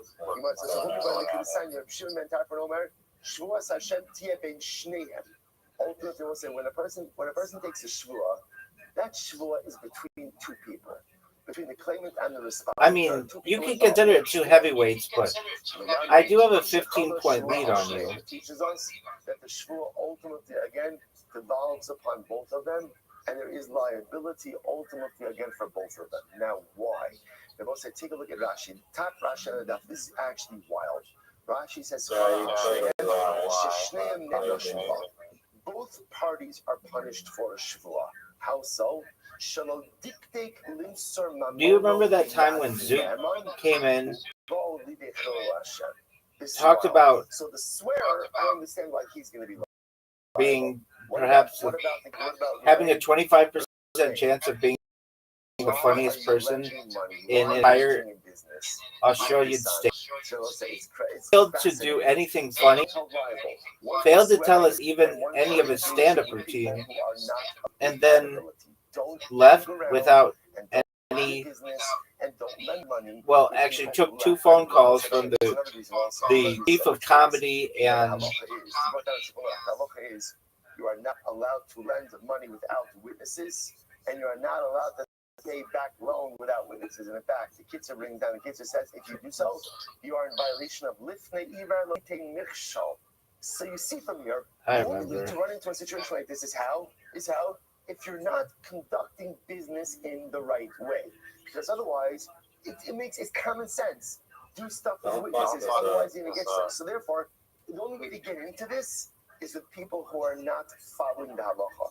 So if you're not following the halacha and it's ending up with shvuah, ultimately again there's liability and culpability with this. So I will say, so now after this fight, the Gemara is now going to get into the mechanics of before we get to that. So what is this like? Right, My app froze. Focusing so intently on the severity of shvuas shav. So what is this severity? So I just want to point out this beautiful Marsha. The Marsha says over here, he says, because in this Hamavor, Sheshmo Shal Yisbarach Hagadol, Hu Kiyumo Shal Olam, B'Yisodo Sheba Barach Ha'olam. The name of HaKadosh Baruch Hu is the very engine of creation. The name of HaKadosh Baruch Hu is the very thing which was used, Bereshit Bara Elokim. As Hashem means, and what did Hashem initially create the universe with? What did he create it with? His name. His name. Bereshis bara Elokim. Elokim, the very essence of HaKadosh Baruch Hu, the name of the Ribono Shel Olam is what created the very building blocks, the very chomer of creation. When you misuse that name, ultimately again, what you are doing is undermining the very rubric, the very foundation of creation itself. And to take it one step further, we'll say, what is the Shvuah Shav? The Shvuah Shav essentially corrupts 2 things. Number 1, it corrupts dibur. Right? When you swear falsely, you're taking that koach hadibur, right? That koach of speech, which is the very thing that defines us as people. It's what makes us us. What distinguishes You're up, baby. man, ultimately, And I hope you recognize that. I hope you recognize you had the best letter. It's not even the ability to think. Animals can think also. Perhaps for the time, the place. I hate the letter V right now. It's always, it gets in my way. The letter V and the letter J. And the letter C. They suck for this game. All speech. And therefore, halacha l'maisa again, the Gemara says that when this goes ahead and occurs, I feel like the letter H is way easier. What is man doing? Letter Y is pretty easy. His very self. So you're undermining the world. W is pretty You're easy. undermining yourself. And then what else? What else does Shvuah Shav do? Shvuah Shav also is the ultimate trespass in Odom Chavero.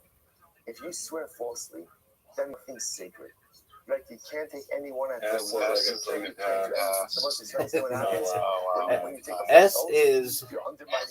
They almost shouldn't have the S. Like ultimately, again, you're undermining human relationships and integrity being Adam L'Chavero, and you're undermining your very essence, the power of your speech, being Adam L'Atzmo.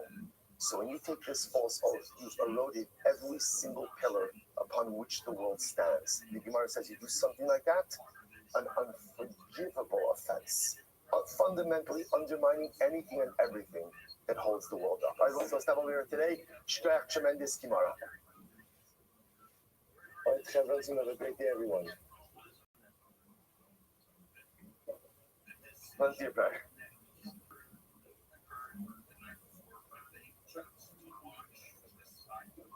Yes. Now you see, you can actually blame your parents. Your parents are everything.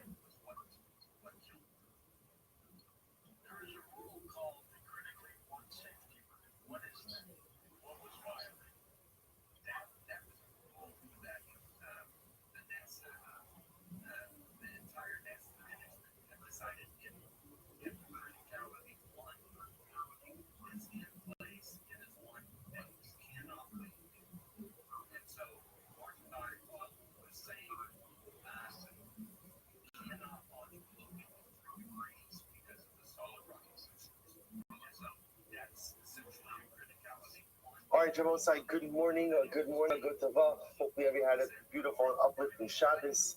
A great Zichros Sparkshem to begin the new week together. Begin by thanking all of our sponsors for this morning. Share to thank our annual Talmud Torah sponsor, Totzim Mishpach of Eretz Yisrael, for dedicating all the Sherman Rothschilds this year as a Zichus for Besoros Tavos for all of Am Yisrael. Our sponsors for the month of Stephen Abalin Lotova, Stephen Terizin, in loving memory of Steve's mother Doris Zin Devora Basra Bisol. Do you remember that time when I had a 23-point lead on you? Of course, he is always dedicated to learning the schools of our precious Hasidics. May Kadosh Baruch Hu bring them home with shalom and the karev and the merit of our holy soldiers. May Kadosh Baruch Hu protect them. Give them Shmir Yisrael, allow them to be successful in all their endeavors and do 23 points. Shalom and That's a lot. Let us begin. I don't know if you're going to be able to overcome it. Today we are starting Such a that was good. You should get more points for like science words. Your homework and there's Hashem from last night. So we are starting at the 2 dots. And there's Hashem. You gotta check the chat. Also, if I didn't do it, there's no way we're going to be able to keep up the mess with the pace this week. A lot of Gemara to do ahead of us. So we're starting from the 2 dots on top. So Shuas Happy Kadam. You're up though. I hope you know that you are up. What we're now going to get into is a really fascinating topic regarding. What are you saying French, Noel? Where sometimes a person would Noel means Christmas. Sometimes a person would be going ahead Does it? and answering up claims from multiple people. What did you Also going ahead and making multiple. I just thought it was some holiday There word was that a you. tension in the Mishnah as to when is a person, and obviously we're talking about a case where they I lie. should double check. When would there be a situation where they would be chayiv once versus when would there be a situation where they would be chayiv multiple times? So that's what we're going to analyze and kind of dissect of it. So Tanabanan. So for example, if a person goes ahead and let's say bunch or bundles multiple oaths into one statement and they transgress, so only chayiv once. No, like multiple types of sanders. Again, you are chayiv on every single individual shvua. Again, the specifics of that we're going to see in just a little bit. These are what really says. Like this. Like someone who's sand shit. Like multiple. Like if you're sanding a boat. The person, let's say, Do you know what a boat is? Let's say, and each of them are making a claim that I owe them some item, right? Some pikadon. And what's the halacha? I say, shvua lo lecha, I swear I don't owe to you, below lecha and not to you, and below lecha and not to you. And then it turns out that I'm lying. I'm going to be chayiv ultimately again for every single shvua. That's Rabbi Yehuda. Rabbi Eliezer says, lo lecha, below lecha, shvua. Rabbi Eliezer built on Rabbi Yehuda, and he says it's not Rabbi Yehuda's whole point is you have to say lo lecha, I hate the V so much. below lecha. So Eliezer built on it, and he says yes, you have to say below lecha, but V is terrible. V and J. V sucks. Putting shvua at the end makes it individuated. At and Zah for 13. Individualized. Can you take it? And therefore it creates individual liability. Incredible. Rabbi Shimon says, That's a cool story. Shimon comes along and he says, no, in order to create individual liability, you actually have to say, I know, I get So this is the tension. What needs to be set in order to create individual liability? And obviously, in the absence of individual liability, Baby, you're up. is only I just hope you know. I mean, I just took the lead. I don't know what you want me to do about it, but you had the Z. Essentially, what is a klal case, right? An inclusive case where only creates one level of liability. So klal Rabbi Meir is the prat, is the individual case of just understand over here. What klal means in this context. You think weld is a good word? Ultimately, again, refers to the idea that there's only going to be Well, is it as good as vow, baby? Everybody's grouped, essentially, all the claimants are grouped into one shua. This prat, which is going to mean, again, all the are broken out, are individualized, and therefore there's going to be liability for each individual shua. So Shmuel comes along and says, Are you proud of the way that you're playing right now? Apparently Italian is Why? What were you trying? What Italian word? What Italian word? Nano? That's not Italian. No, I have Everyone agrees. Nano is a word. It means small. Now, we have to be very specific with our wording over here. Nano means small? Nano. Yeah, I know what nano means. It's not a word. It is it's a prefix, dog.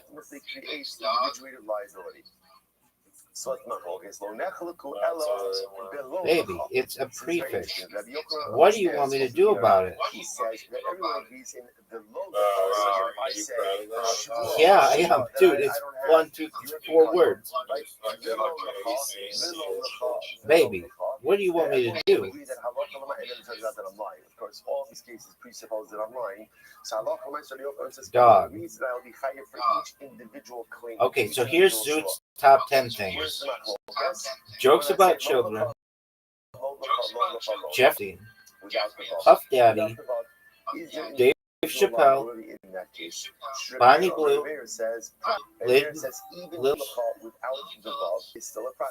Hitler. Rabbi says no, it's a cloud. Okay, let's analyze. So what's in Rabbi Meir's world? What's his cloud? Autism, ADHD, and sexually transmitted diseases. That's Zoot's top 10. What the fuck is net? All Rabbi Meir said was like a general rule. He says cloud, right? If you included all of the claimants in one general denial, you only No, it's not like a net. That's not a fire. That's not how it's spelled. That's not how it's spelled. But Meir himself denies what is a cloud and what is a prat. So the Ezer who called Shemer, what is Meir's cloud? You didn't even know. I still don't think Noel means whatever the fuck you said it is. Each of them are claiming that I have something of theirs in my possession. And I just say, I swear I have nothing that belongs to any of you in my possession. And Meir says, that's a cloud. Now, I don't think that's what it means. Based on that, anything therefore that would be more specific, according to Meir, would be a prat. So it doesn't. Rabbi seems not to mechalik between. It doesn't mean that. It's the period extending from December 24th to January 6th. So what are they arguing about? That was interestingly enough. Remember, so I point out, Shmuel and Rabbi Yochanan are arguing in Rabbi Meir. So now the Gemara says, what is the point of It's a term signifying it means to be born.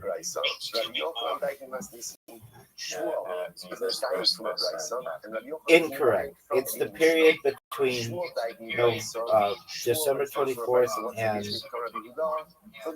January 6th. So again, Shmuel says like this. From the fact that Rabbi Yehuda says that the case of prat is dude, why do they keep giving me V? So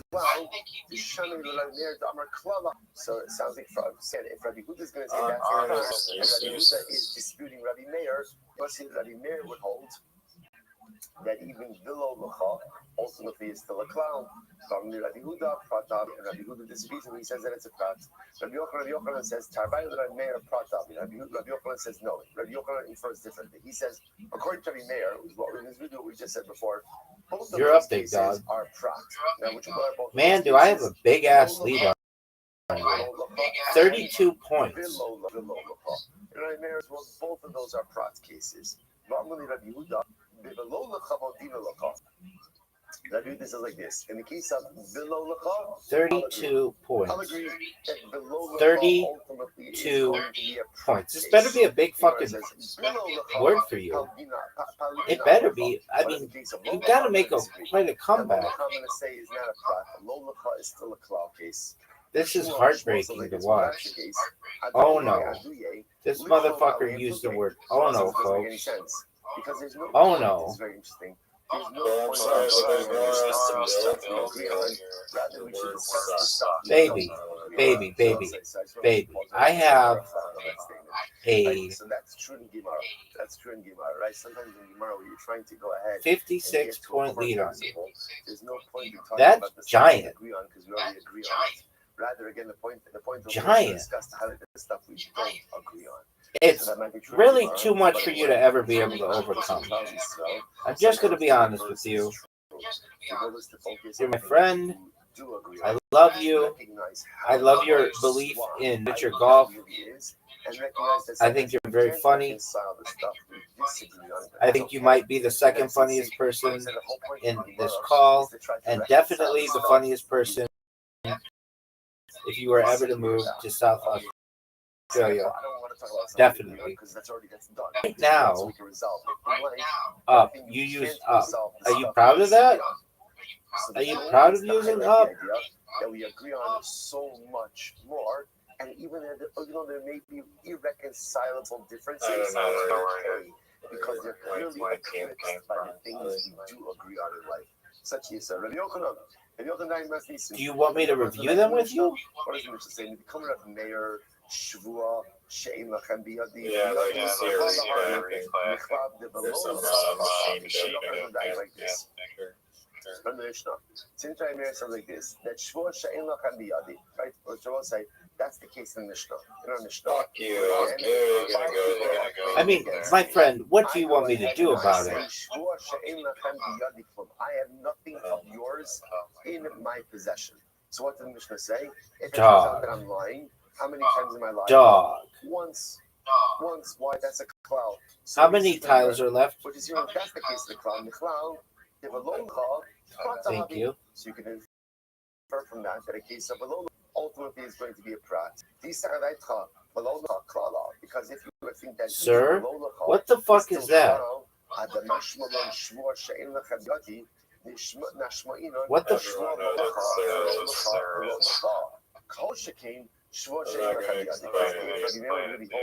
that even Velolacha is a cloud, then let the Mishnah state that case. Because if you would say again, 5 people claim that I have something of theirs, no one knows what that is.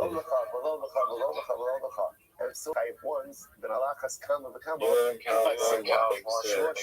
That's spelled S-U-R, douche. Shmuel says, I know what a sir is, but like that, nobody knows what that is. When you say no, that's not a word.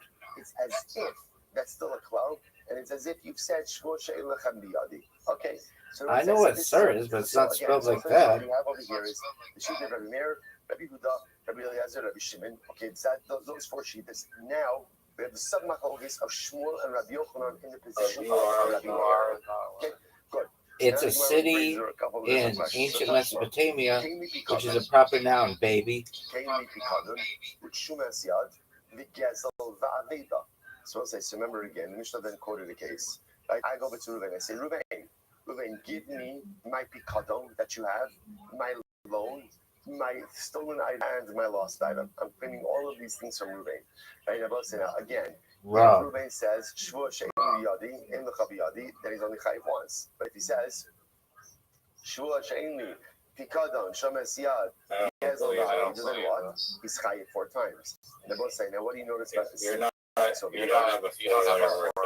That's what do you see from here? Again, I almost did.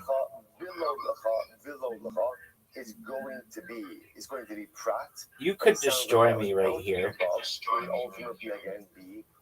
Too bad I have a 56-point lead on you. But let's see. Let's see you fucking come out of nowhere. That's what I want. I want the competition. That's why I put that down there. Because I want you to have, like, things for, like, a shitload. That it's below the chod, right? Remember again, if the vav is there, the vav creates individual liability. No vav, it seems to be a cloud.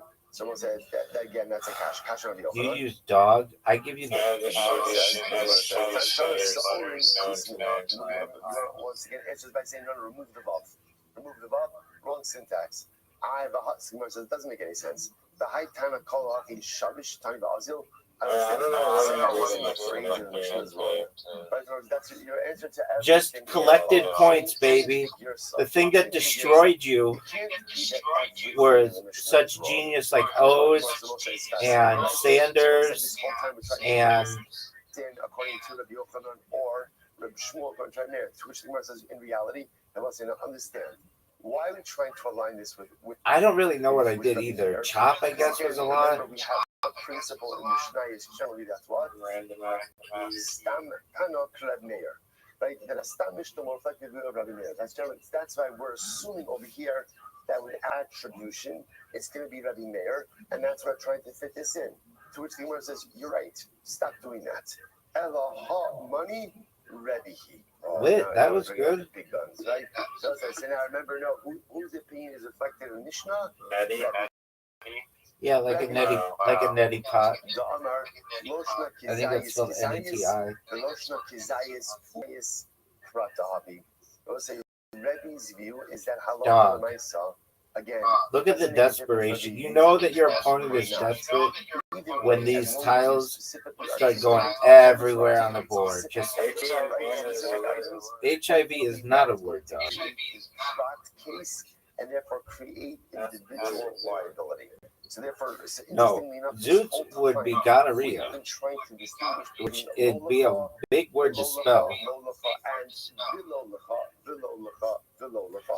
I'm saying that maybe that Vav makes a difference, which the Gemara answers. It doesn't. Our Mishnah reflects the view of Rebbe. There's some show, it's really funny. I think it's a Friends episode where they're playing, and so Joey, have you seen Friends before? You know the characters? Okay, incredible. Yeah. So Joey's like the stupid guy, and they're Monica and Rachel are playing with Joey, and he's like playing like words like and dog and cat, and then he puts down the word and he's like trapeze, triple word score, 75 points, and they're like trapeze? Oh, trapeze isn't a word. And he's like, yeah, it is. I read it in a book.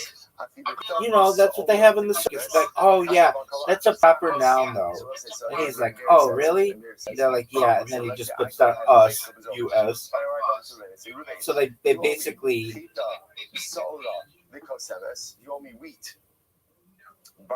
They basically gaslight him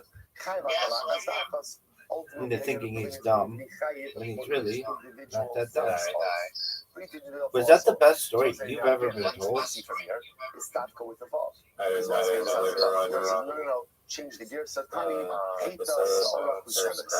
Oh, yeah. No, but the best one is a Seinfeld where they have it. And Kramer's in there, and Kramer keeps making up words, and they're like, "That's not a word." Kramer's like quone, C-U-O-N-E, quone, and they're like, "Quone isn't a word," and he's like, "Oh, absolutely, look it up in the dictionary." They're like, "That's not a word," and they look it up in the dictionary, and they're like, "It's not in the dictionary." He's like, "Well, you need a medical dictionary to quone something." All right, another invite because I want, and I refuse to lose. Wheat singular still means wheat plural, right? And Sora singular still means Sora plural. So therefore, I must say that's what that case in the Mishnah was ultimately. Oh, you don't like it when it goes up and down. What comes out of here is a source. Or you don't like it when it goes left and right. Yeah, I did play Jew. That's what I am, and that's what I played, baby. Depending on how he denies the claim will determine the extent of his liability. If he just makes one what we'll call klal denial towards all the different claims, then what's going to be the halacha? He's only chayev once. If he makes a prat denial, specific denial, then he's going to be chayev multiple times. What's the machlokas? The machlokas is what constitutes a general denial. I like how you're coming up. You're taking all this time And when I talk about all this time, Joe, oh wow, Joe, you use Joe? Joe's your word? Do you need a father? Do you need a father? Or to say it, or Yeah, but it's also like a cup of Joe means like what's happening over here is the what's the opposite of a claim? coffee. I'm making a claim against Ruben. What is he? The defendant, respondent. I'm taking advice from legal counsel today. Right there. Dog. Does everyone know Aaron Raskis? Aaron Raskis, again, he's usually only on Zoom. Can't believe you're going. So he wanted to see how the other half lives. Right? So Aaron was with us every morning on Zoom. So again, so the respondent, right? So everyone agrees, right? So again, so just so you understand how this works, right? I'm going around saying, Ruben, you owe me, let's just keep this case. You owe me wheat, barley, and spelt. Right? So obviously everybody says, I owe you nothing. I mean, what do you want? What's some bullshit? I mean, do you think that I am the title distributor? To go ahead and create individual liability, he's going to have to say wheat and barley spelt. The shaila is, does he just have to say, I don't owe you barley Welcome. spelt, or is it wheat? Living the dream, dog. Every day is a holiday, every meal is a feast. How are things in your neck of the woods, son? So go to the Rambam. So the Rambam says over here, in Hilchos Shmos, Perek Zayin, Just okay. Why just okay? Halacha Yud. Here it is. Hayu Chanusha Tovinoso. Right, so there are 5. But You know, sometimes when people they came against me. Take one of the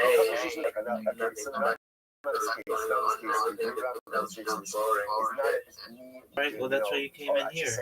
Because your favorite person is playing Scrabble against a friend. Come to me and say, each of them claiming you owe me a picadon. You owe me right now. 1,000%, dog. I'm not just winning. I'm not just playing. I'm winning, and I'm winning by a lot. It turns out that I'm lying. Dude, that's an excellent question. Because my man Riser loves to fuck with my hours. Rabbi say, listen to the wording of the Rambam. So the Rambam says, but if I swear, Shua, She'en Lecha Biyadi, Lo Lecha, Vilo Lecha,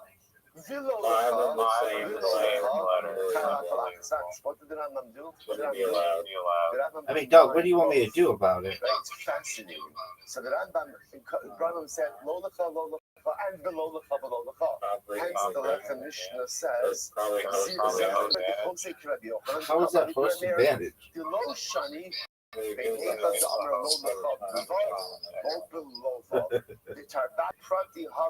So it says therefore again, essentially, you can say one of 2 ways. Either Dog, haven't won a World Series since 2009. who made no distinction between Kizayis and Kizayis. Either way, interestingly enough, in order to go ahead and make a prat case. Do you know that the Yankees are in the biggest World Series drought of their claimant to specify the claim, whether you use the entire consequential dynasty? Ultimately, again, for each denial. So, it's also one of these incredible examples. You know, sometimes the Rambam explicitly did you know that how he's passing, and sometimes his psak is done in such a nuanced way. It's fascinating, right? In other words, if you read this too quickly, no, it doesn't. And I pick up on it. It's only because you say, "Oh, shvur she'en lecha biyadi, lo lecha, v'lo lecha." So that's what he's asking. So as long as the respondent goes ahead and specifies each one, whether he's saying above or not, so that'll create individual liability for each thing that he is denying. Incredible. I don't know. What's good in your neck of the woods? You slinging dick? Next. Yeah, you know, some point, eventually, like, once they put it in, then you fucking started dipping. My heatiness or my weakness, right? So go ahead. You kept on fucking dipping, and now we got 50K. Of course, that's how it goes. in order for there to be liability, obviously you have to make a claim. That's what that means to Puta.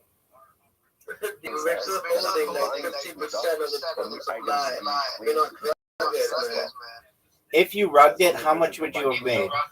So what's actually quite fascinating. So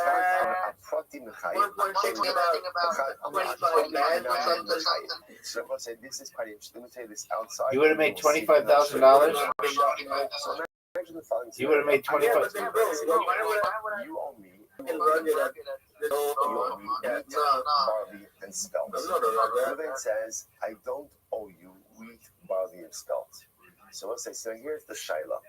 In general, when Reuben says that, and now let's say he's lying, how many oaths has he violated? So on one hand, we could say 3, right? Wheat, barley, and spelt. But the truth is, implicit in denying wheat, barley, and spelt is also that what? He owes me nothing.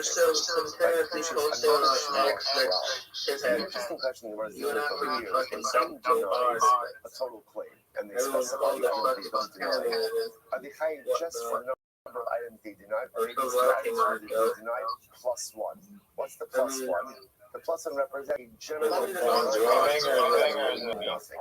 Look at Rashi for just a moment. It is a mean coin, but it's in link with the text that we made. So the text calls bundling, decentralized bundle, basically. You owe me wheat. Where you can launch anything. So bundling is basically like a necessity of compound, right? Where you can buy any coin before it gets deployed on compound and OpenBC gets deployed, right? And then once it gets deployed, you get to stake the coin as well using the creator.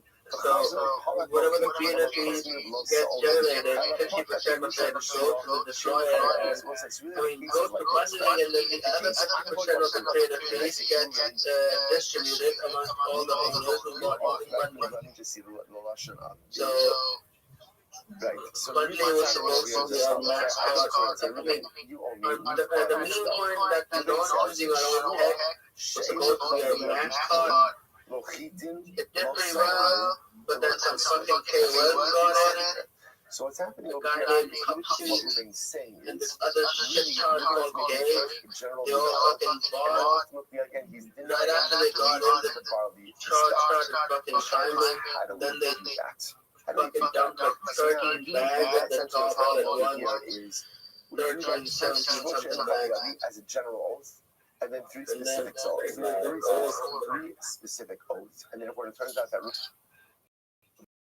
Reuben is lying, turns out he's really lying things. He made a general false, specific false oaths, or maybe not. Maybe these are general oaths. And then what does that mean?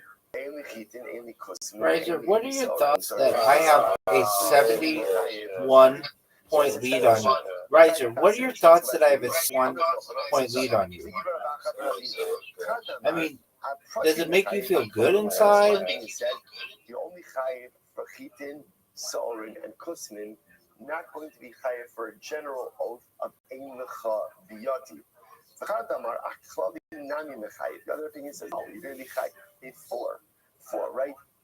3 ultimately again for chitin, sorin, and kusmin, and then 1 general oath for ein shvua she'ein lecha biyati klum.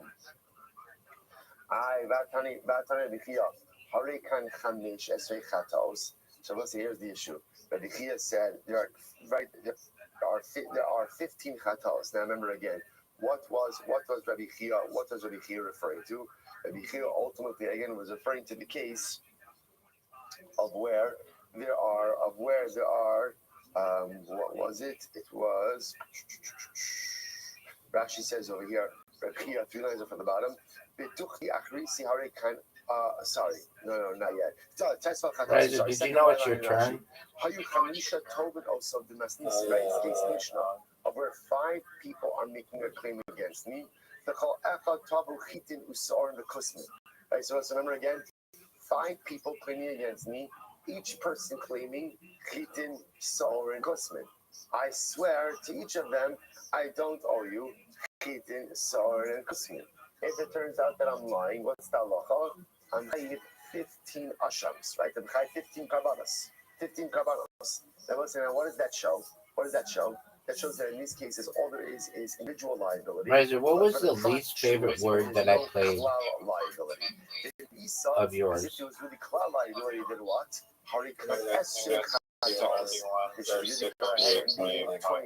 Not 15.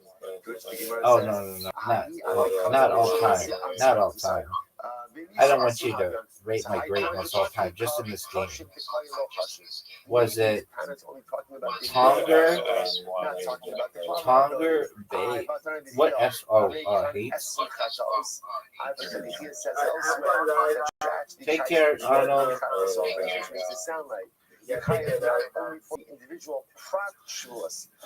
Riser, did you know that you're down 63 points? That's a lot. No, that's talking about where 5 people claimed 4 things. Hex and Z for 21 points. Where the fuck? Deny those 4 things to the 5 people. Oh, good. What generates ultimately 20 chatas liability? Good. So again, still understand the question over here. In this case, it's quite interesting. Number of people are making a claim against me for a number of different things. So again, 5 people are coming against me and they're each claiming I owe them chitin, soren, and kusmin. I go ahead and I say to them, Shvua she'ein lachem biyom lo chitin, soren, lo kusmin. I make this shvua to all of them. So the shaila is, everyone will agree that I'm going to be chayiv individual liability for chitin, soren, and kusmin. The shaila is also general liability for that first shvua of ein lachem biyom. That's my focus. That's my focus. What'd you say, baby?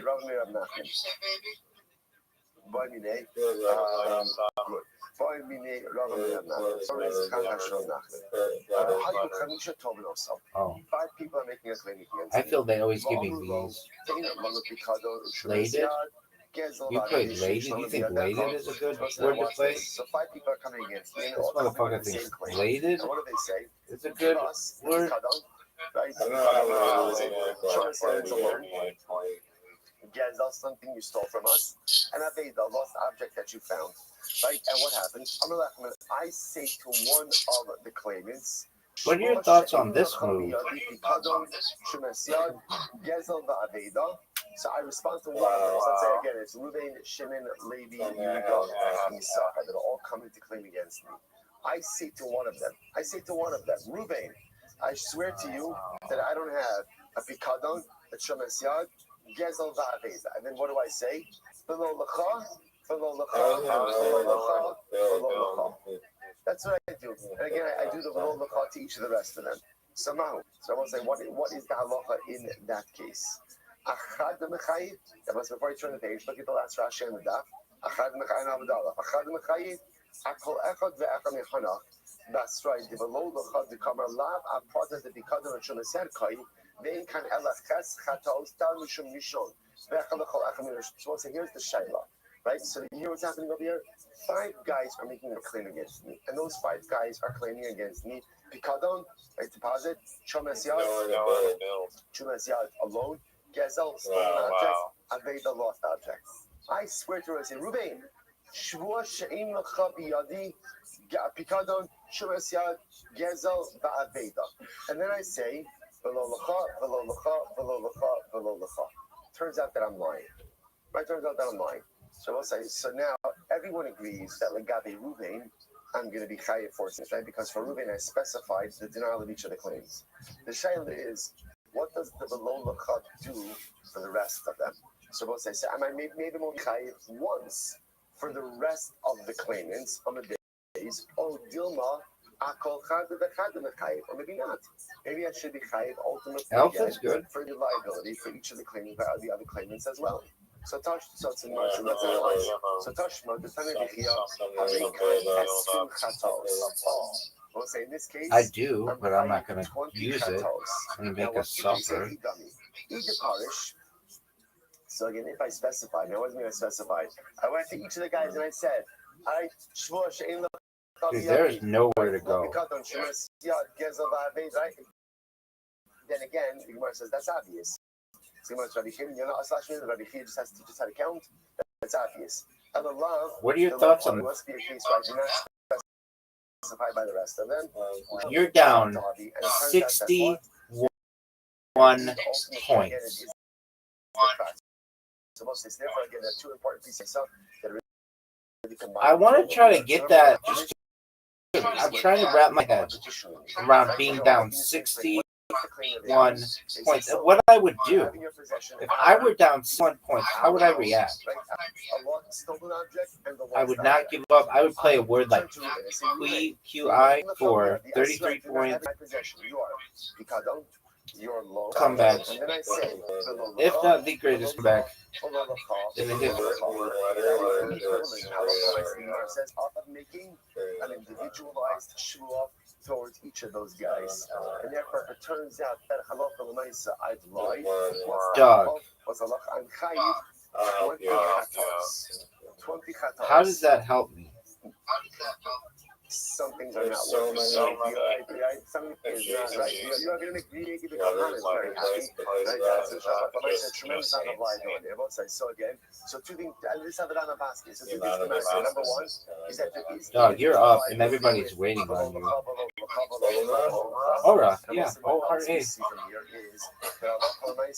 you only chayiv on the prat, not chayiv on the cloud. Then going back to our original question. When I say shvuah she'ein, How many letters are left? Right? Lo pikadon, v'lo shemasiya, v'lo yaza, v'lo aveda. I'm not chayiv an additional shvuah for a general klal shvuah. I'm only. How many letters are remaining? Again, for what? For the individual shvuahs that remain, which is our previous question. Okay. This bitch is over. So the mission then ended up with an interesting case where someone claims ultimately again a knas. What do you think my answer to that is going to be? You seduced my daughter, or you violated my daughter. What's the halacha? And again, what happened over here? What do you want me to do about it? Do you want me to give us more places to play? Do you want me to give us more places to play? Good. So we'll say so. This was a good.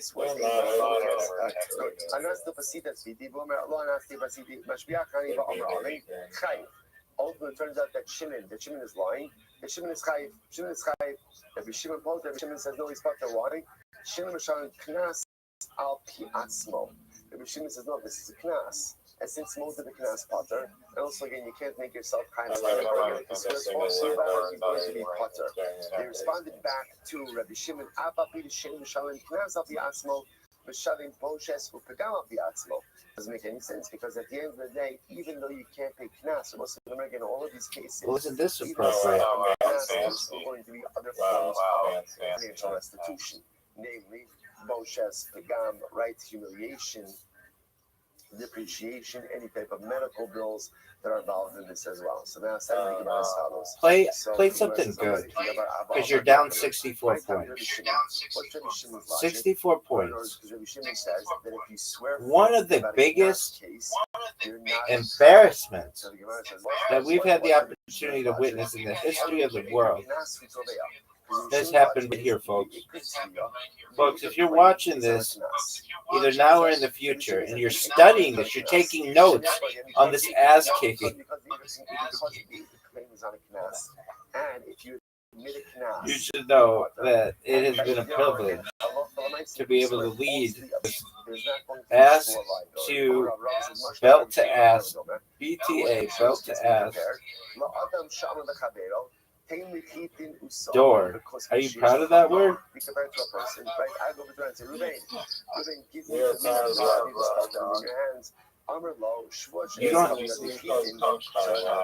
You don't have anything left? It turns out he has no Hasaor Bekosmin, but he does have Saor Bekosmin. So I say, interesting, what's the halacha? The pater. Right? He's part of the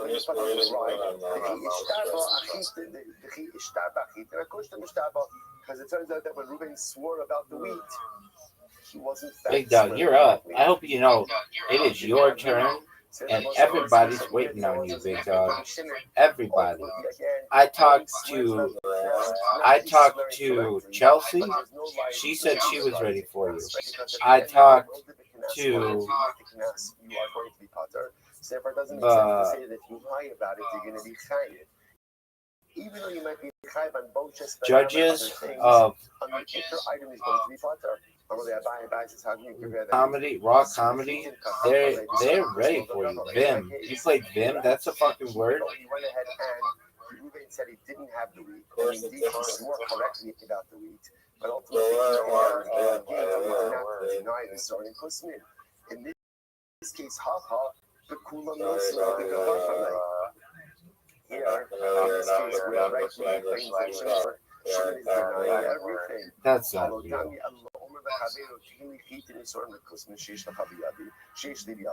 But in this case, is like this case should be compared to the following case. Reuben goes over to Shimon, and says, Shimon, give me the wheat and the barley and the starch. And Shimon says, right? And what happens? And Shimon says, I have nothing of yours in my possession. He threw the last name, but it turns out that although Reuben doesn't have any of Shimon doesn't have any of Reuben's wheat, but he does have Shimon's barley and starch. You are up. Everybody's waiting for you. Everything that Reuben claimed, he still had some of the stuff that Reuben claimed, and that's enough ultimately. I don't like the B's. I don't like the D's. I should like the J. It's a big number. B sucks. B should be more than 4. And I feel like H is pretty powerful. And so is W. I feel like X could be 10 and not 8. I feel like D is the fundamental machlokes ultimately is in the following case. Over. In the following case. Do you really? All right, I'll let you. I'll just pass because I want to see you go. I want to see your greatness. The other damages, that's secondary. And when Reuben makes the claim against Shimon, really what he's claiming is the knas. On the other hand, but I want to disagree. So you just wasted everybody's time because I was about to win? No, the claim is a total claim. The claim is for the knas, but the claim, of course, includes damages as well. But my comment for you, so I'll say what is really at the root of the machok is actually very interesting. I'm going to talk about the Shimon Savar, Lo Shavik Inish Midi, the kids, the Tava Midi, the low kids. So Shimon says like this. So I'll say, what's the good thing about knas? The interesting thing about knas, that the knas penalty is fixed. Damages are variable. So Shimon says, in this claim, you boy, are you struggling? And variable amounts. In general, when a person goes after someone else, they're always going to focus on fixed amounts and not worry about the variable amounts. Because the variable this is embarrassing. This is embarrassing. This is embarrassing, son. This is embarrassing. Good night, sweetheart. Damages, you had how much that is. On the other hand,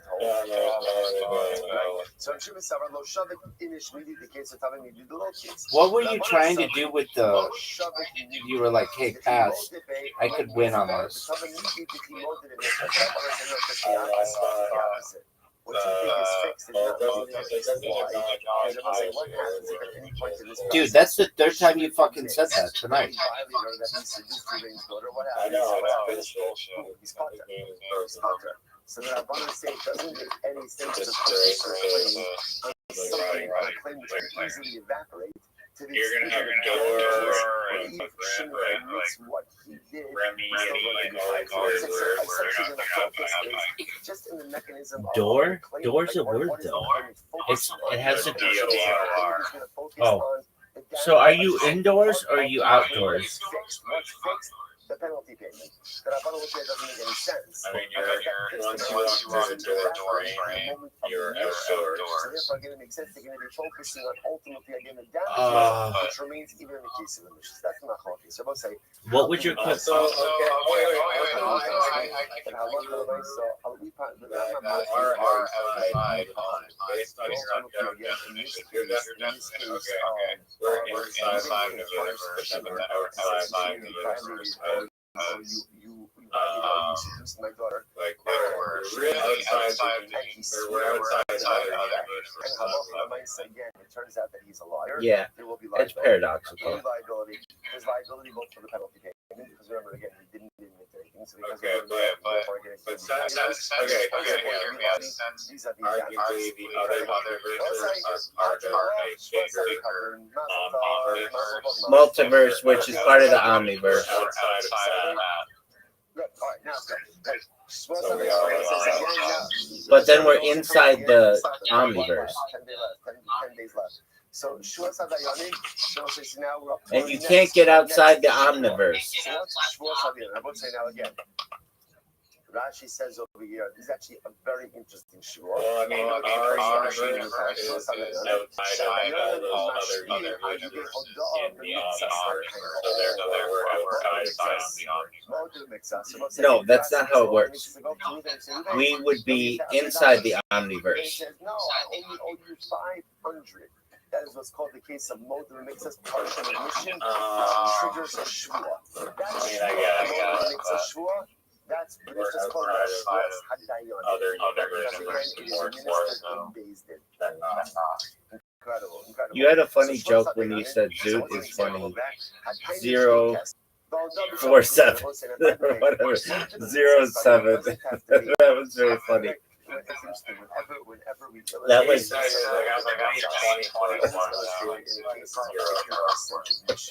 that's not actually what it means. But it just means 047 though would mean that he's still funny 4 hours a day. $1,000, and he admits he owes me $10.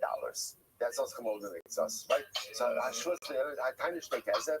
The idea over here is the admission obviously has to be a shavapruta, right? Because if the admission is less than a pruta, then obviously On a scale of 0 to 10, how hot do you think that Zoot's brother's girlfriend is? The admission has to mirror the claim. Right? In other words, if I claim against Ruben one thing and Ruben is another thing, that's how Moder makes us case. I bet she's a 6. So what happens? I say to Ruben, you owe me 2 pieces of silver. And what happened? Ruben responds, Ruben says, copper. I don't know but I left copper. I think she's both. Like, why? Because again, the admission does not match. I think she's outside Earth's mantle, but inside the atmosphere. What are your thoughts? Discuss. In that case, it's going to be liability. Because partial admission, right? The fact that she's inside Denied the silver. the Earth's atmosphere, but outside the mantle.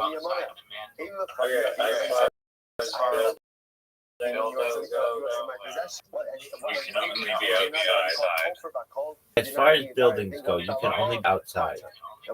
I disagree. What if you're stop? What if you're in a biodome? You can be inside the building of the biodome or inside the structure in the biodome, but outside of that structure, yet still inside the biodome. What are your thoughts?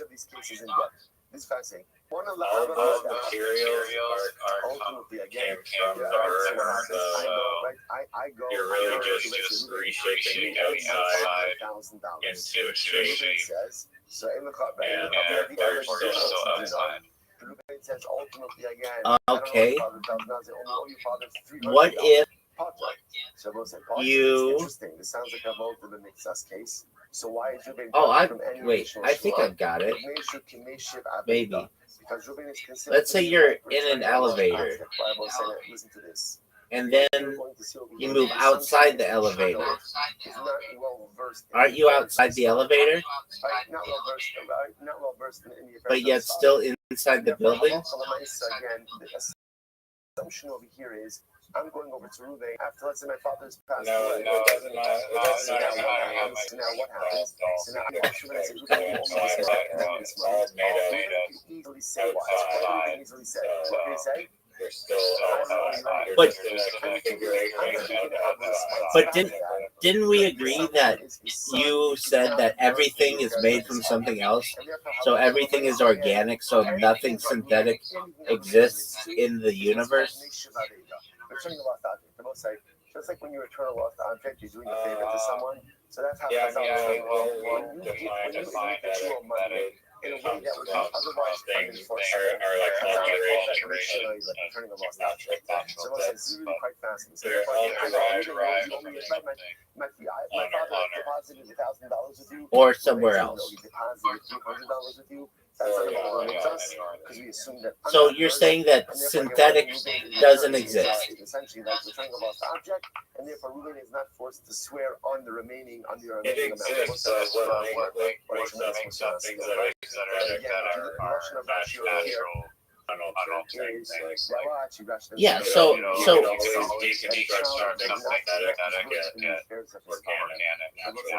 so then it's not synthetic, it's just actually organic.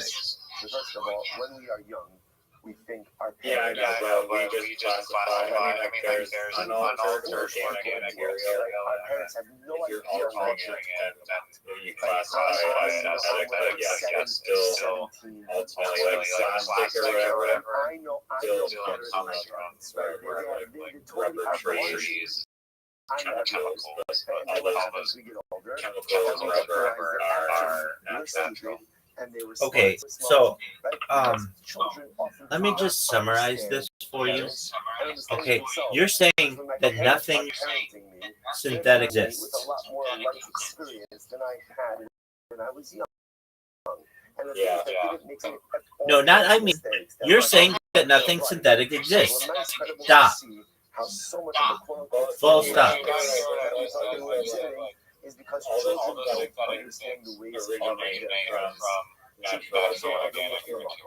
So the most that we go through life, And and so by and sometimes we don't understand why things like happen. association that are Verbally or there's cognitively, these processes that are definitely not in the right way.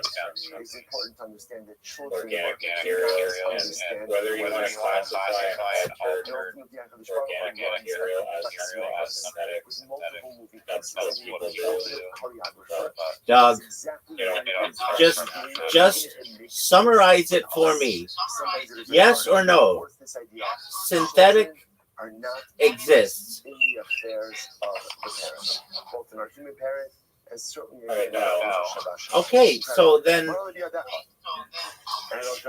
everything that you'd be saying is inside, because for you to be outside has to be outside of some kind of organic material, and we've already agreed that there is nothing outside the organic material, so everything is inside.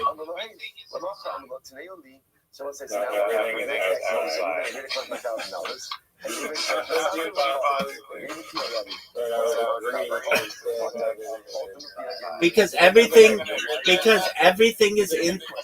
everything is inside the universe. This becomes it's right because I admitted that I owe Ruben. So now we're talking about Ruben claims that you. Oh, okay, shelter. Okay, so you're saying everything is outside. yeah, like when you go into a building or a house, you're still outside. Now, what happens if again I go to Ruben on Sunday? So Ruben, That doesn't make sense. Ruben says, yes, I do. I go to him on Monday. I say, Ruben, I'm here to collect my $1,000. He says, I don't owe you anything. Then So generally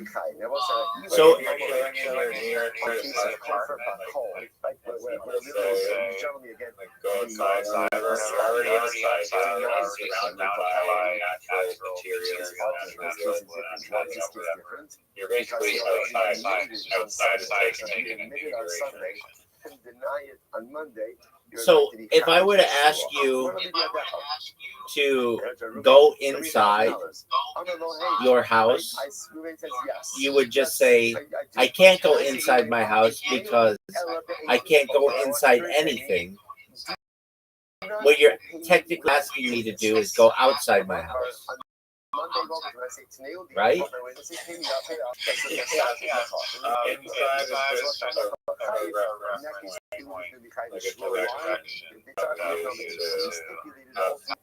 Have a point of reference for technically, I believe Okay, but aren't we inside the universe? Yes, I agree. Okay, and aren't we technically inside the solar system? Well, no, technically, we don't know what's outside the universe. Okay, but that's fine. That's fine. We don't know what's outside the universe, but we can agree we're inside this universe, right? Well, no, if we don't know the boundaries of the universe, we assume that there's something outside our universe, then we'd be outside that. Okay, fine, whatever. Then, okay, we're inside the Milky Way galaxy, right? Yes.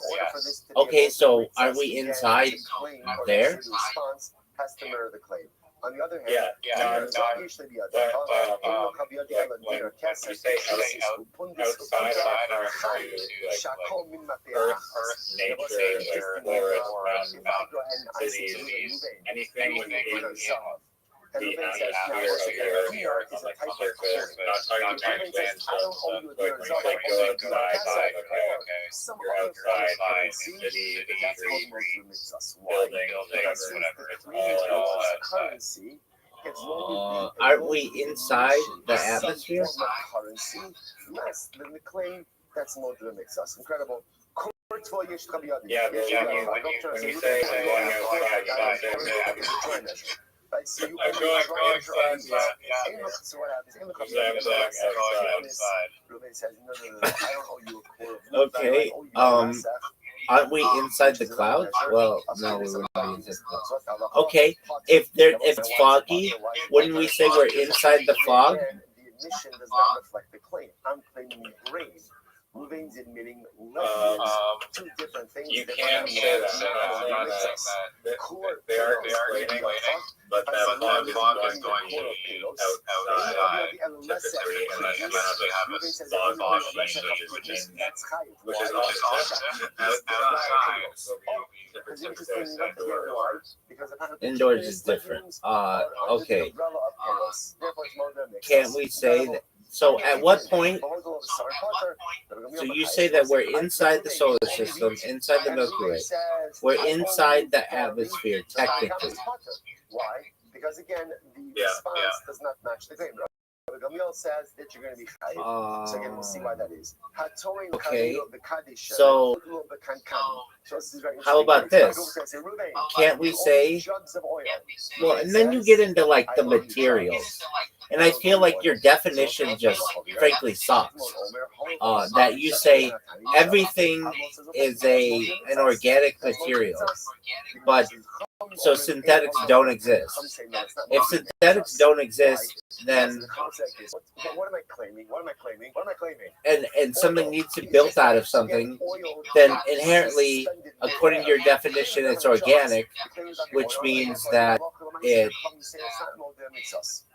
everything has to be organic. It can't be synthetic. And if you're in anything, according to your definition, it has to be organic, so you can't ever be out of anything, right? Yes. Okay, what about this?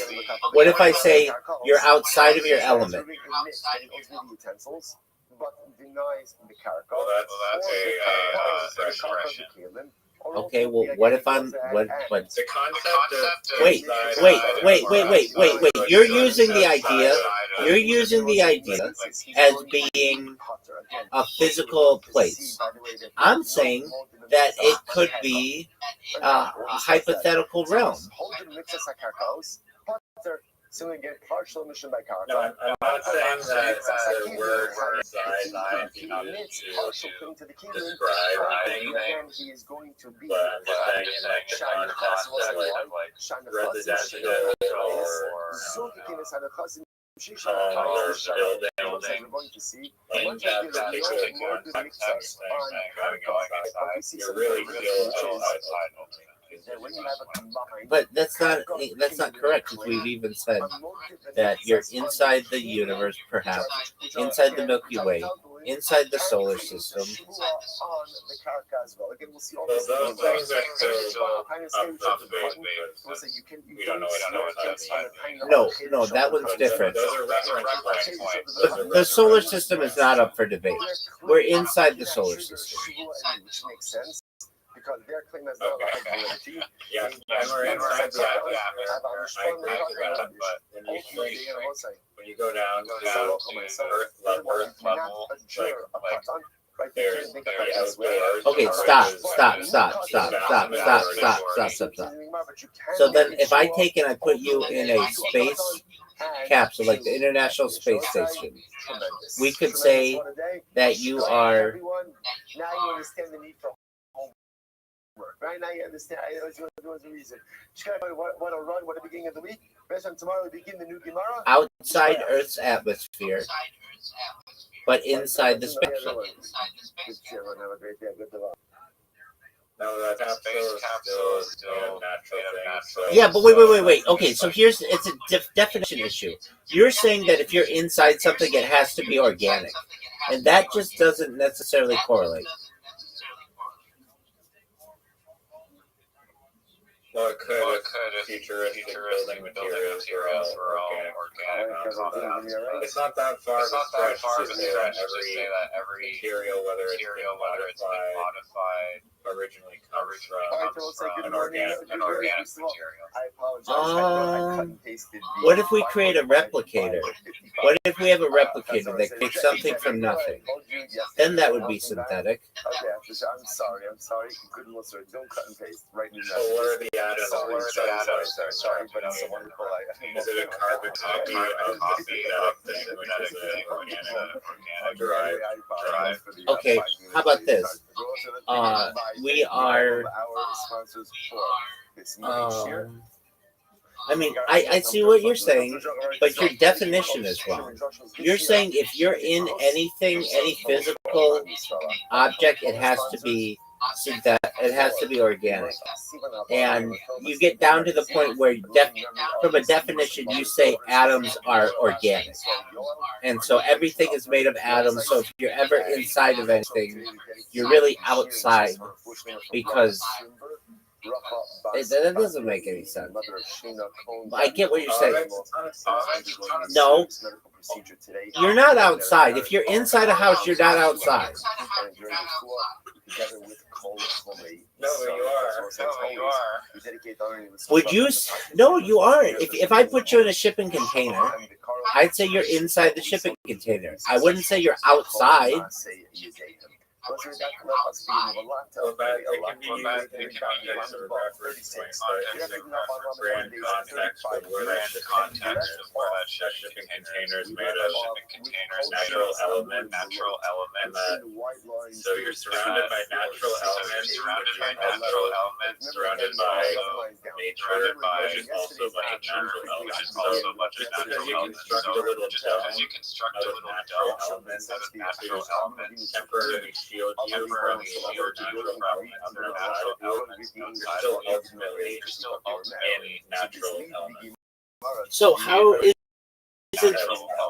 isn't the solar system a natural element? Oh wait. Again, having guests, hospitality is even greater than receiving. So then, aren't you technically outside the solar system? But you're not. You're inside of it.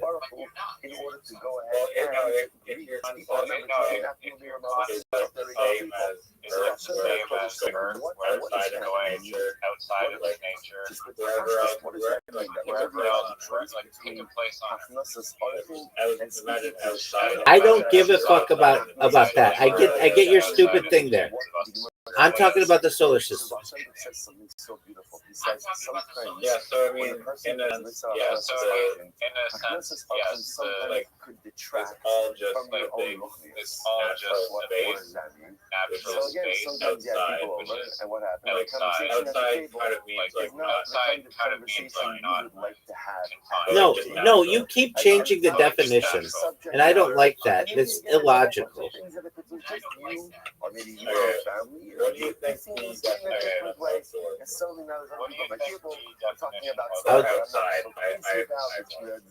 Generally, it means external to a structure.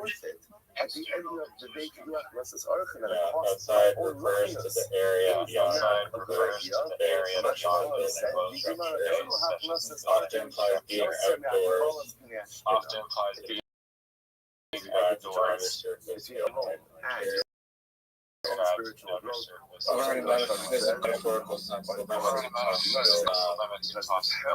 physical location, the area, space, region, space boundary, or boundary, surface, the outer part of object, the outer part of object. More important than your own spiritual development.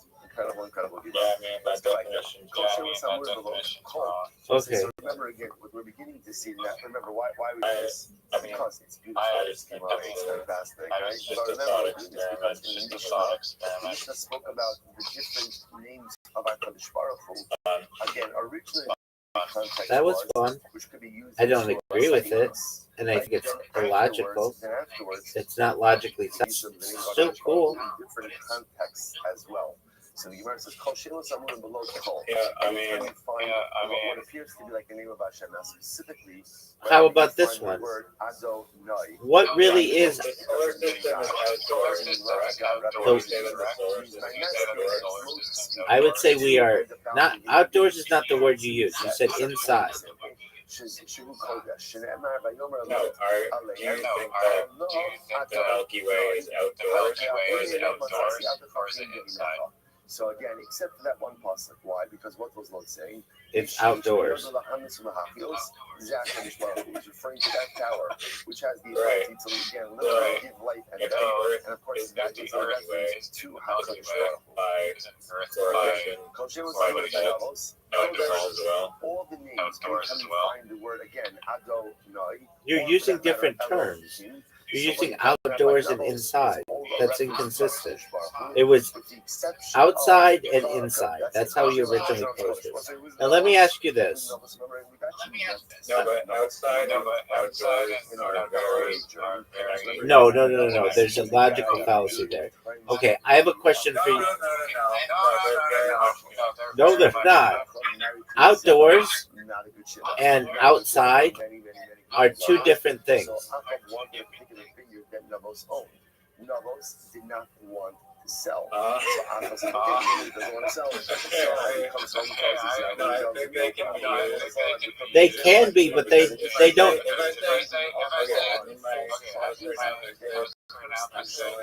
Outdoors. That's one way to put it. Or you can have going outside. Both exiting my apartment and going outside, which is also considered to be outdoors. So they're interchangeable. No, absolutely not. I would say that the Milky Way is outside, but I wouldn't say Earth is outside the Milky Way.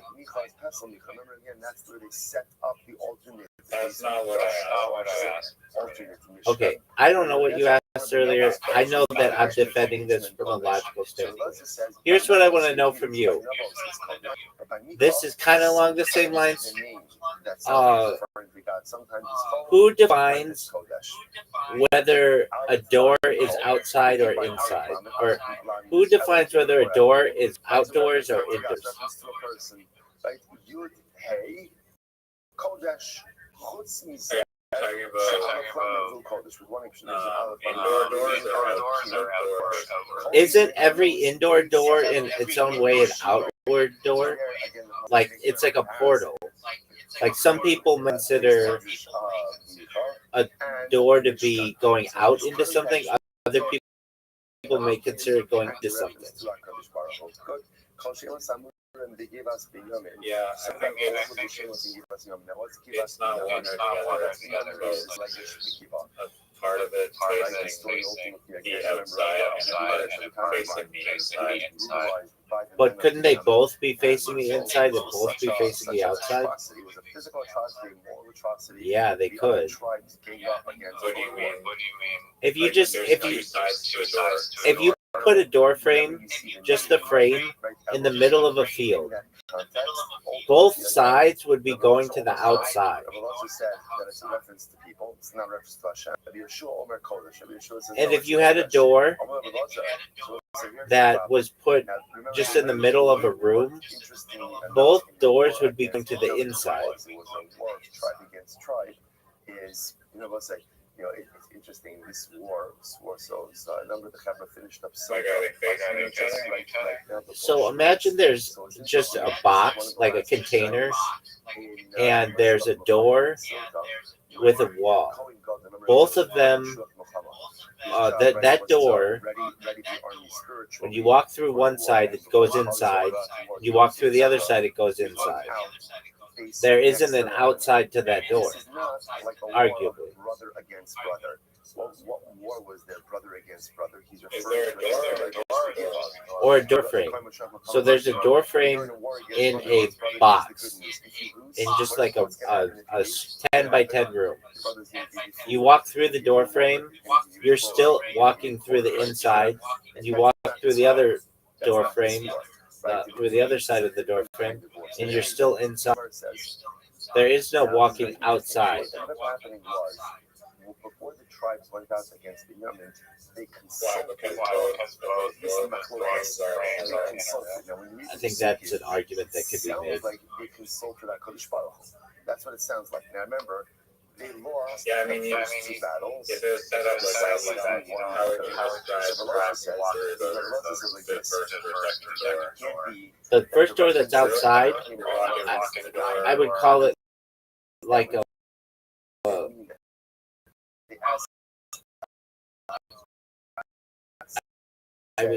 you would say walk. That's a different story. Door frame in the middle of a field. Walk through the door to the outside. Walk to the outside of that. Walk through that door to the outside. Ultimately, again, if you look at the way they ask the question, they actually go to battle. And if we're in a house, walk through that door. What did they ask? Where we win. Inside the other room.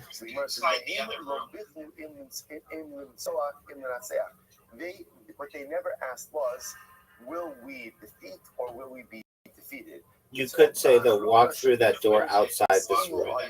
The third time when they asked, will we be successful? HaKadosh Baruch Hu says, yeah, you'll be successful. Shneimar uPinchas ben Elazar ben Aaron HaKohen only the fun of Biyam Lahim Lemor Ha'osif Old Says the Nahama. Should we go out to war now a third time? I mean, you're going to be right? How do you judge whether a door is inside or outside? Yeah. This is really incredible. Just as an aside. Okay, if you really want to get, if you really, you could argue we're going to be successful. That's why they lost the door. there are no hinges. There are no hinges. It's door frame. There are no hinges. There's no door. More than you want your success. Yeah, no, that was an example. There's no What's interesting, I think, about this. All right, I got this one for you. No. What are your thoughts on this? Every opinion because when you're asking that question, that's is subjective, on the prize. The question is not should we go to except war. The question is should we go this to war statement. and know that we are going to be successful. HaKadosh Baruch Hu needs them to ask the question that way Because ultimately, again, that's an army, that's a nation. Those are people I disagree. who are hyper-focused No, on success. And I will it's say, paradoxical. It's absolutely right. In life. No, I agree. This happens so often. Okay. We start to and we're not convinced of our own success. But that's just but that's just your opinion. It's subjective. That you can be successful. Which by me not agreeing that it's just the way that it is. Right? This goes back to our I will try. subjective. Because again, at the end of the day, No, you're not. You're just proving that. Yeah, it's subjective. The more roadblocks and obstacles that are thrown up right in front of us. Yeah, but your statement is every opinion is subjective and subjective opinion. That's your statement, and I'm saying no, I disagree. And that's subjective. But if you're kind of like hedging your bets a little bit, Yeah, that's your subjective opinion. What I'm saying is this: everything in the world is someone's opinion, or every opinion in the world is subjective. The only every statement, every opinion in the world is subjective, except the fact, except this statement. Every opinion in the world is subjective, except this statement. Basically, what I'm saying is that one thing has to be objective, and that's the statement that all opinions are subjective. Does that make sense? Yeah, what if I disagree with that statement? That proves it, that it's your... Right. And I will say, what does it mean? Remember, the Gemara says, right? Ultimately, with certain core brachas or certain core. What are the odds Zoot wins his heat? One of them is MS. Yesterday we saw Rachum B'Chanun. So Shlomo means share sin to the one to whom shalom shalom. Peace belongs to him. His It was worse than the other night.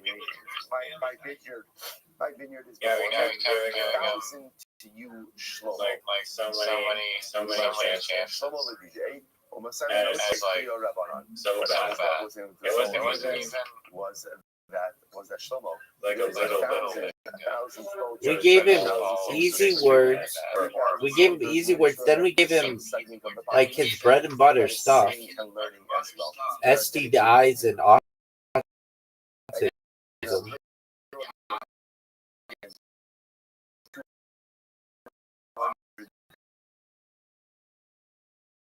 Dedicated to me.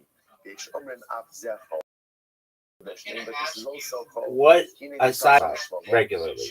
Children, Puff Daddy, Jeffrey Epstein, Dave Chappelle, Lily Phillips,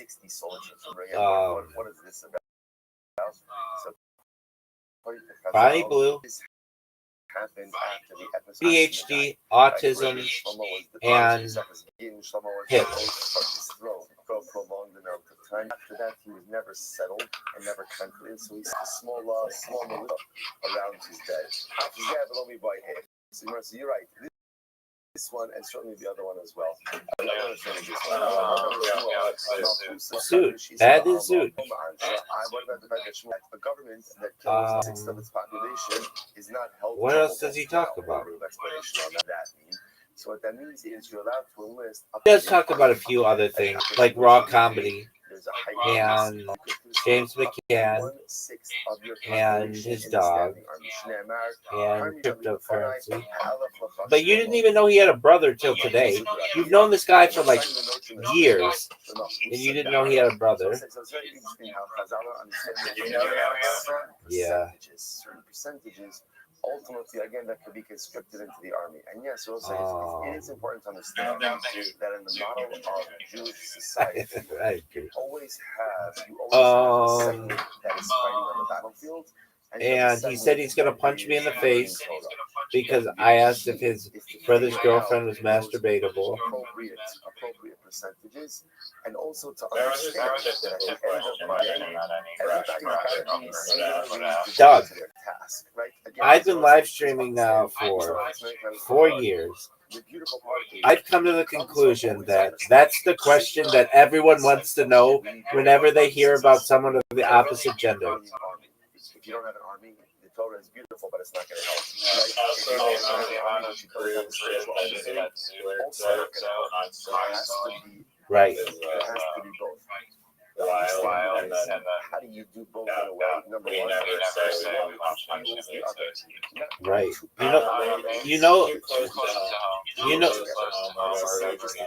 You know that's a felony in the United States to say that to somebody, or not in the United States, in the state of California to say that to somebody. For how those exemptions That you're going to cause physical. It's considered like a terrorist threat. That you're going to do physical harm to somebody, severe physical harm.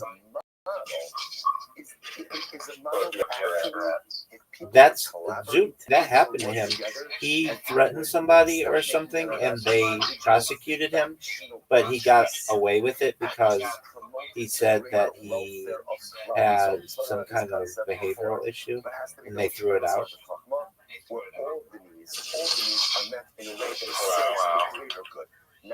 Which he does. When was that? Like 5 years ago. And I'm not exactly sure what he. Dude, did he tell you he got punched in the face? And they never did anything about that. And for as much shit as I give Zoot, I do like him a lot. He's annoying as Zoot. I don't give a shit if you're watching this. You could be watching this live right now. I'm going to tell you straight up. I hate that you are very difficult with him to difficult person with whom to communicate. I hate that you leave. I hate the subjects that you bring up, but I still love you to death. I when you come in, I get happy. You make me laugh not because you're funny, but because your personality is so strange that it makes me smile. And I will say I'm very proud of him for this far in raw comedy. It is.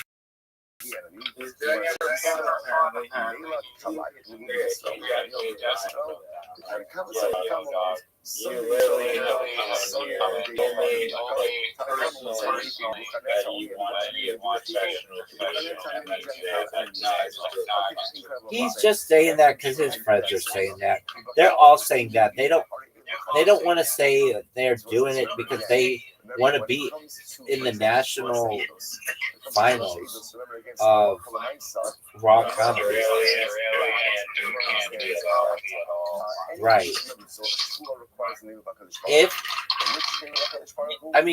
would be like saying, well, this is what Zoot said he was going to do. He's like, if I win and I beat one of my friends, I'm going to say that I want them to take the award. Which, I'm like, what if they don't accept it? What if they're like, no, Zoot, you deserve to win? He's like, well, like, he was just trying to be, like, extremely humble. What'd you say? But, I mean, he got this far, which isn't that far. He basically had to have one good 5-minute set, and he didn't even win his heat, but they did let him back up. He had to win. I'm absolutely shocked that he didn't stumble over something or say shit or fuck or go into something embarrassing. Like, that's why I'm proud of him, that he was able to get one good. I mean, we didn't, but like apparently, like it had to be good enough that he got it off, and they did not find that he was offensive or any of that other shit. Off stage. Well, I'm just saying this, dude. Like, The fact, people, off the stage is like yeah, based on his improv. just based on I know. I don't know. He thinks that improv's they have to, yeah, especially if you're doing crowd work. That's like really important to be able to think on your feet like that. even not doing crowd work, just very important for coming up with material brainstorm. It's just like brainstorming. If Newt were here, I would, and I've told him this, so it's not like a surprise. I would tell him his comedy is predictable. He's never had a joke that I just think is really outside the box creative. Everything that he has said is something that I've either thought about, or the punchlines are easy to anticipate. The Kennedy one, that's like, people have been making jokes about that for 60 years. It's not topical. I mean, I guess it is, sort of, but his joke about, like, Zook could have a really good misdirect or callback joke, like a misdirect where he's saying, like, I did this, this, and this, I did this, this, and this, I did this, this, and this, and then come back and have a punchline that we're not expecting, but he doesn't have anything like that. His jokes are just very predictable. And if I had to tell him from 0 to 10, with 10 being what I think is just absolutely the most brilliant comedy I've ever heard, and with Dave Chappelle being like a 7 or an 8, because I don't even think Dave Chappelle is like, he's a good comic, but he's not like almost making me think from a philosopher standpoint. Sometimes he does, but other things he doesn't. So maybe, yeah, Dave Chappelle maybe a 7 or an 8. So you're a 1. Your jokes are easy to anticipate, and yet I'm not a finalist for South Australia Comic of the Year. Is You're good about the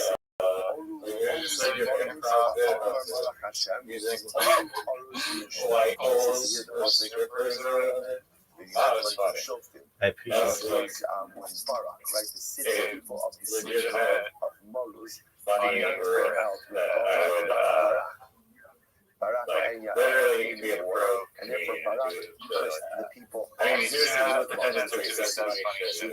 Just like the premise with like shit you should absolutely never Google in your life. Why is Ronald getting, why is the dog fat? And then you can just go on a tangent. Like, he has the ideas. I know he shows us. I mean, yeah, he has potential, but I don't know if it's the current vibe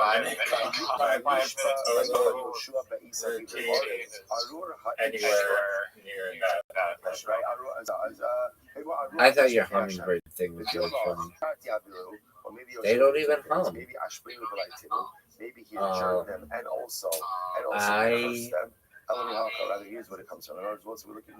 Zoo thinks he has a 25% chance of winning. He has a less than 1% chance. I wouldn't say 0, because all the people could simultaneously get in car accidents who he's up against. But, I didn't even ask him, how many people is he up against on Friday?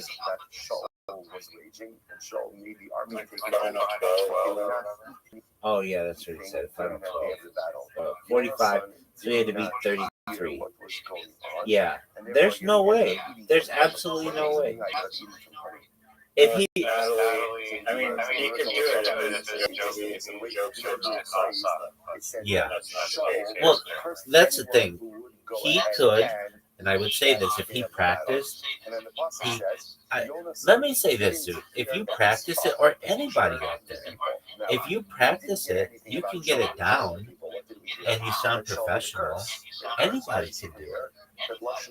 As I told him previously, if you just take 10 street jokes, simple, easy, set up punchline, set up punchline, set up punchline jokes, and memorize them, you have a 50% chance of winning this contest. I really mean that.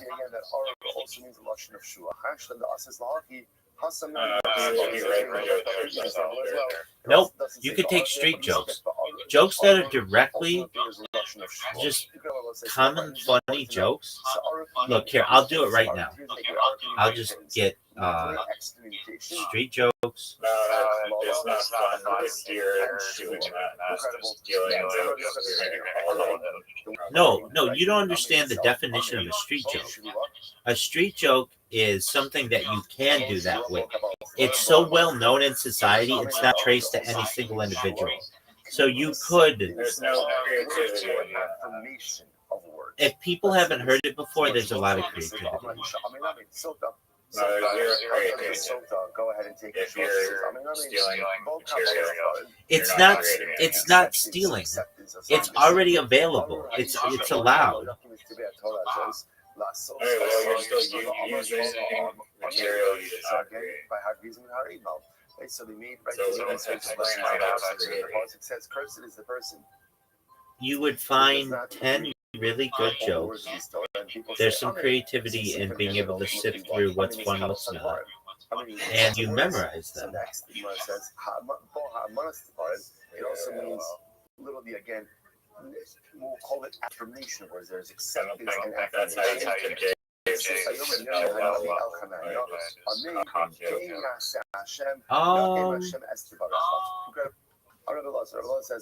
So again, His aren't really even jokes in a lot of ways. He does have some jokes, but his are cool stories and that have a meaning at the end. He's really getting to the point where he's a philosopher, and he does funny impressions too. But he's not like a setup joke punchline, setup punchline kind of comic either. So I understand why something phrased in the negative. Very few people, once you get to that level, do that. Nor do they want to do that. That takes a lot of work. It's a lot of work to fill an hour with joke punchline, joke punchline, joke punchline. Very few people can do that. It's a lot to memorize, and they would rather get bigger punches by telling a story. Interesting. If no could be a shua, and yes could be a shua. Yes and no. Yes and no are. I'm currently outdoors, and when you say it, I agree that I'm outside. Okay. Are you? I mean, basically, you're saying when you say you're outdoors, you are not. There's no roof, right?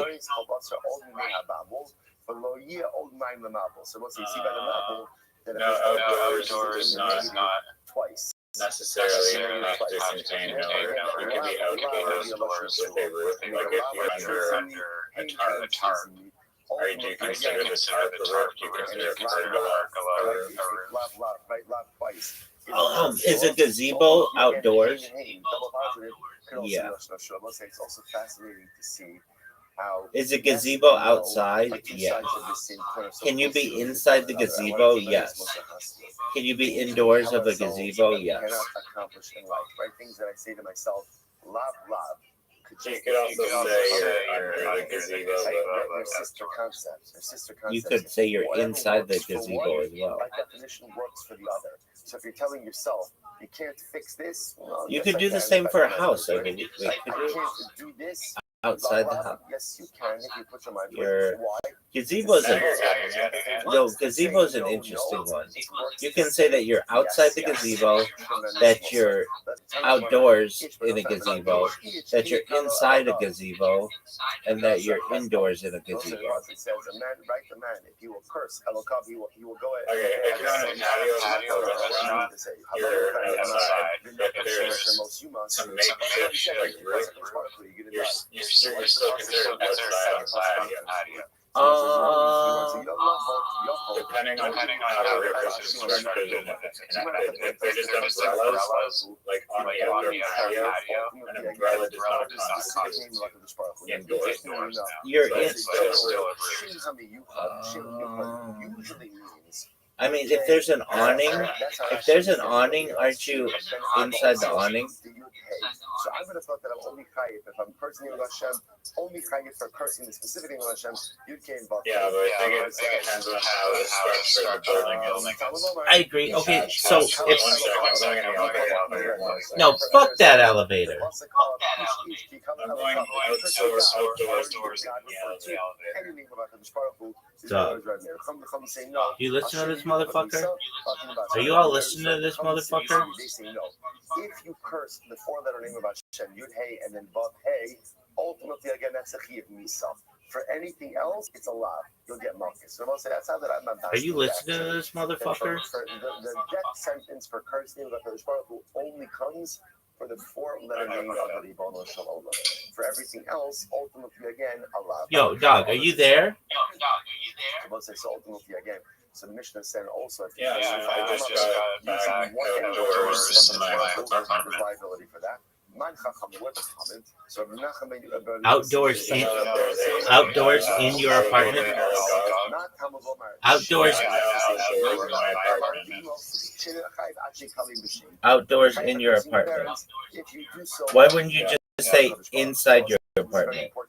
So cursing one's parents by themselves ultimately is not enough. One has to curse them with the shame on the. So then why wouldn't you say? I am in my apartment, but the apartment and me outside. Your friend, there's liability for that as well. Dude, this goes back to your thing about synthetics not being a real thing.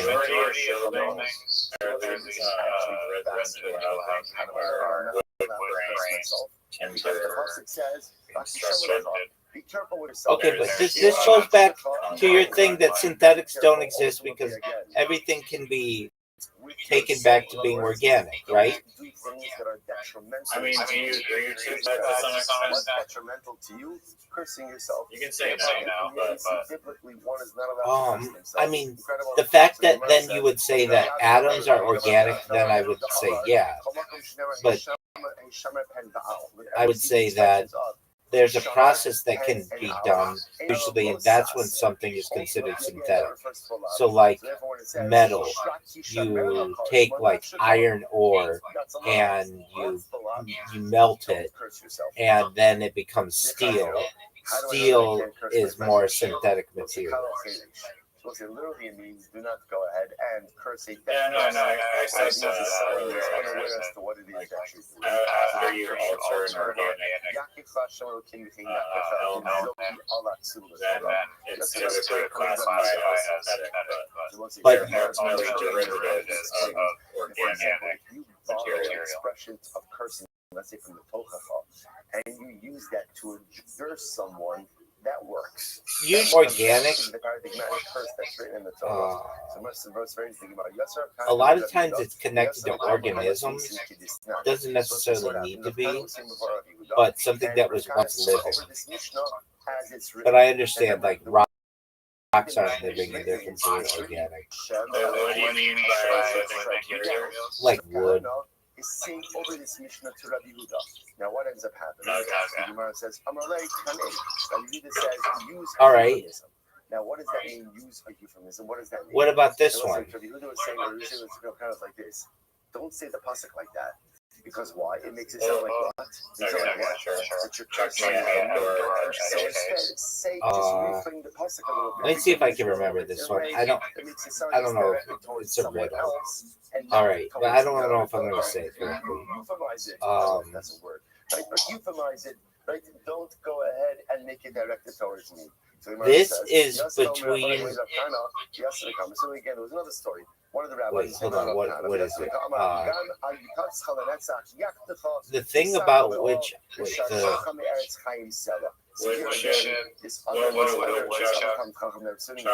no, it's something like the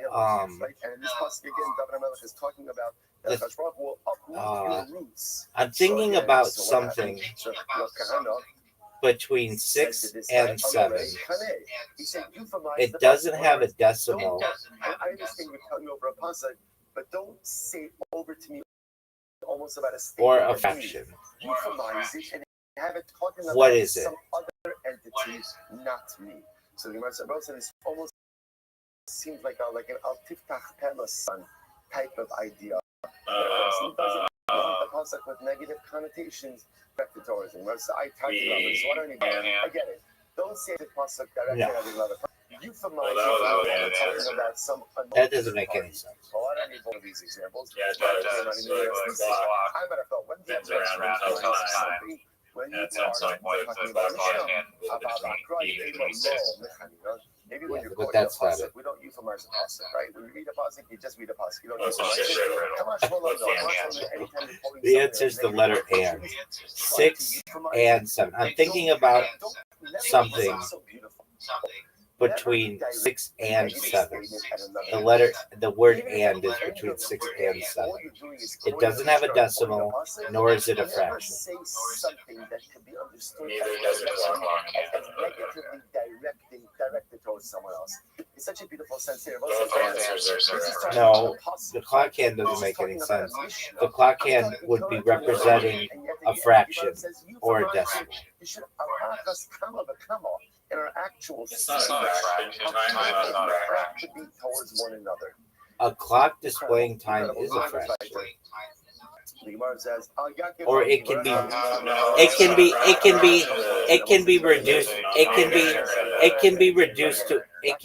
reduced to a fraction. What happens if I go over to Shimon and Levi? I believe that they know Explain how 634 and 635 I phrase it in the negative. are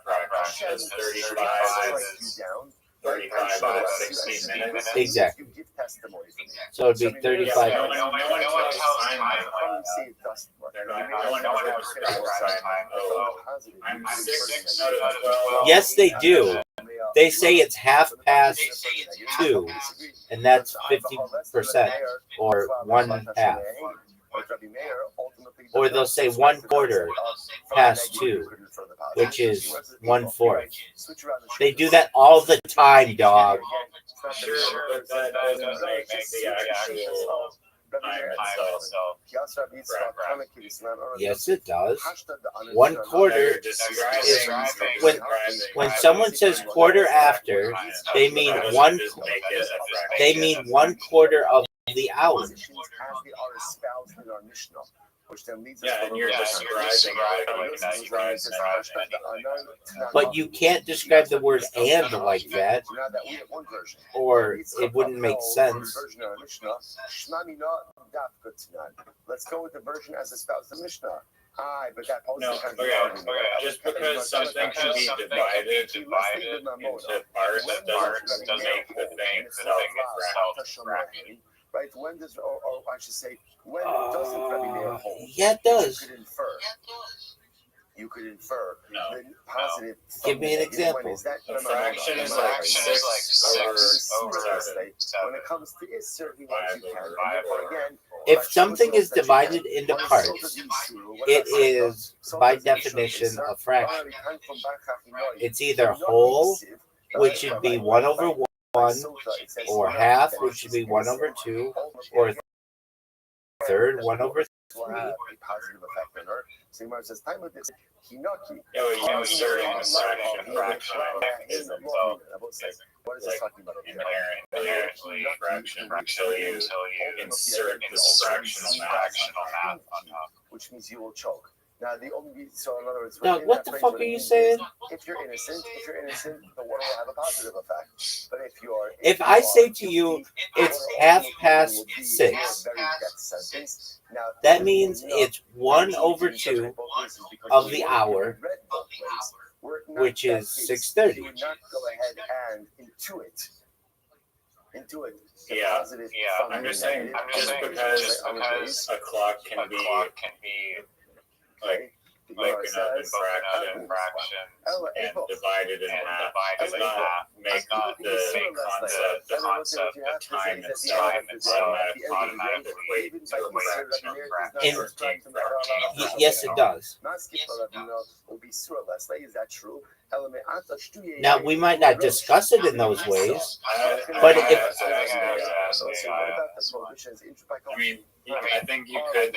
You might get it right, but to me it seems like you're right. Yeah, I know it does seem like forcing a fraction into something.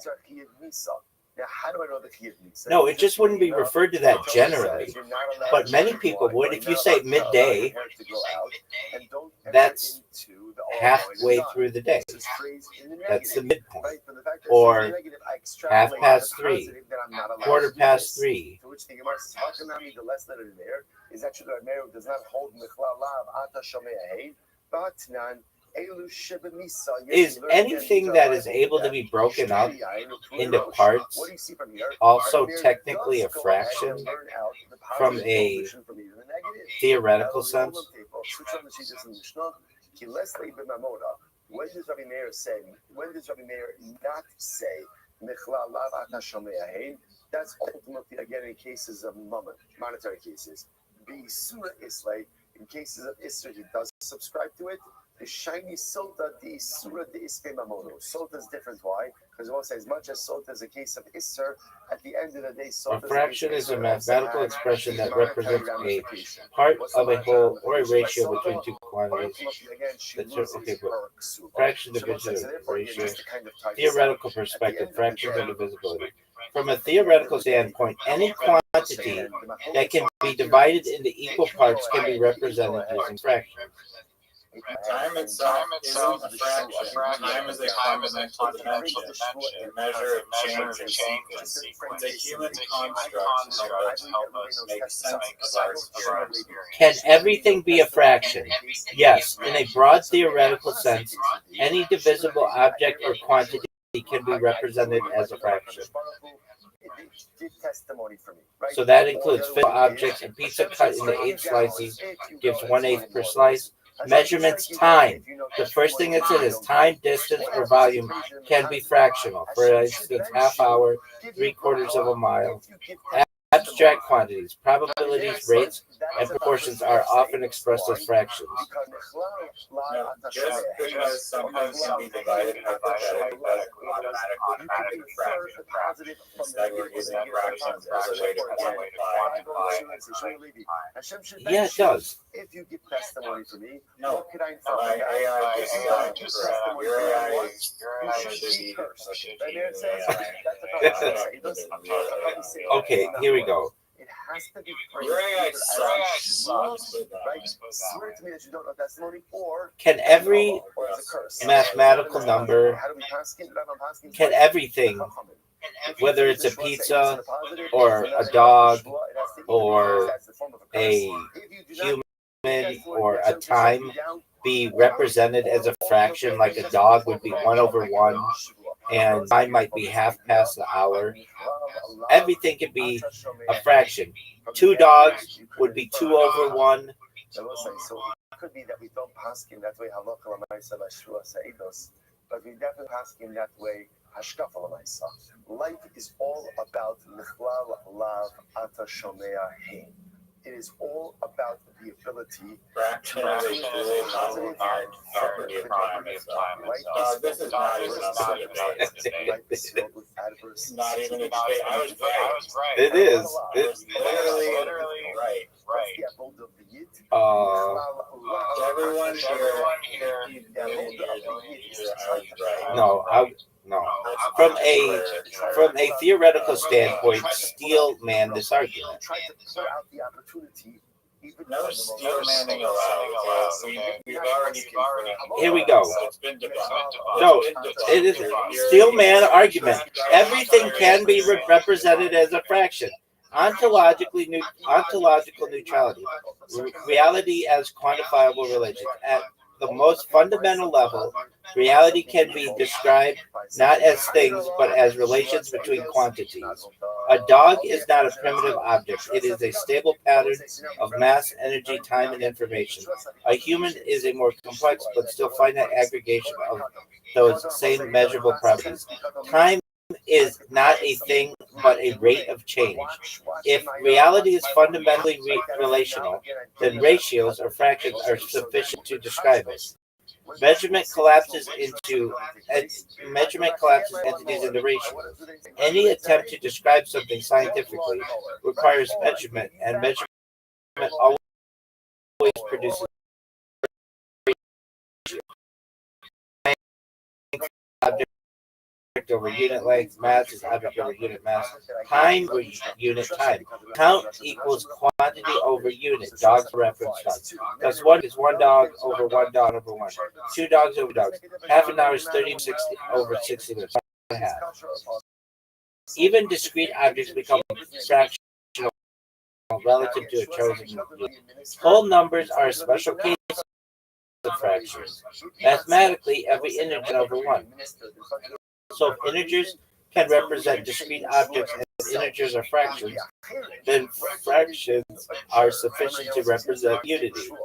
This makes fractions a universal. Indivisibility is scale dependent. Objects like you can't have a dog fall under scale analysis. At different resolutions, a dog is divisible into organs, organs into cells, cells into molecules, molecules into particles, particles into energy distributions. At every scale, quantities are expressible as fractions of a reference whole. Indivisibility is a practical constraint, not a theoretical one. Time as a fraction will change. This is for you, Riser. Time does not need to be absolute to be real. Time can be defined as change relative to a periodic process. Thus, half past the hour equals one half of a cycle. A moment equals delta change over reference change. So time is fundamentally fractional, a ratio of changes. Information theoretic frame. I mean, do you need me to go on? Because I can.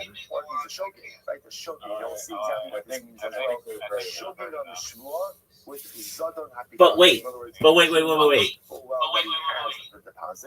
This inherently, there's an issue that arises in this discussion. Did you recognize what it is? In the riddle that I gave, I said, I didn't give the riddle correctly, but I said, the answer is not a decimal, nor is it a fraction. Technically, and I guess would be a fraction of 1 over 1 of the word and. Does that make sense? Yeah. I come back to get my lawnmower. Ruben So- says, Ruben really thinks the riddle has been he really thinks he gave it back to me. Okay, now that may be true. No one's talking about that. So that may be true that riddle is incorrect. But the idea that everything is divisible into fractions is correct. I think It's going to be this. Our top story, Zoot is 24 hours away from being the funniest person in South Australia. And additionally, everything is divisible into fractions. What is it?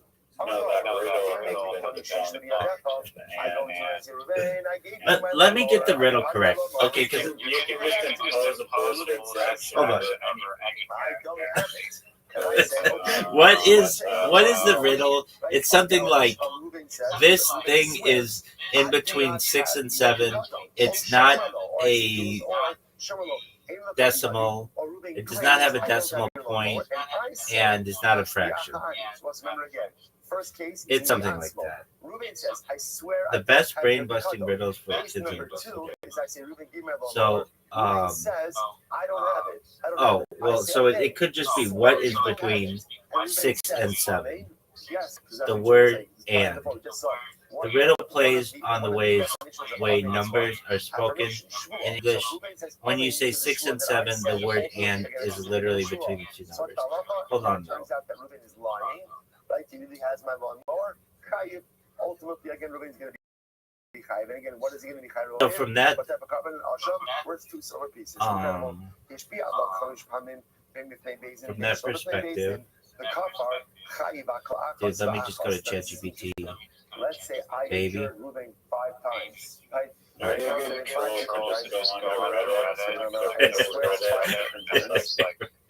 up the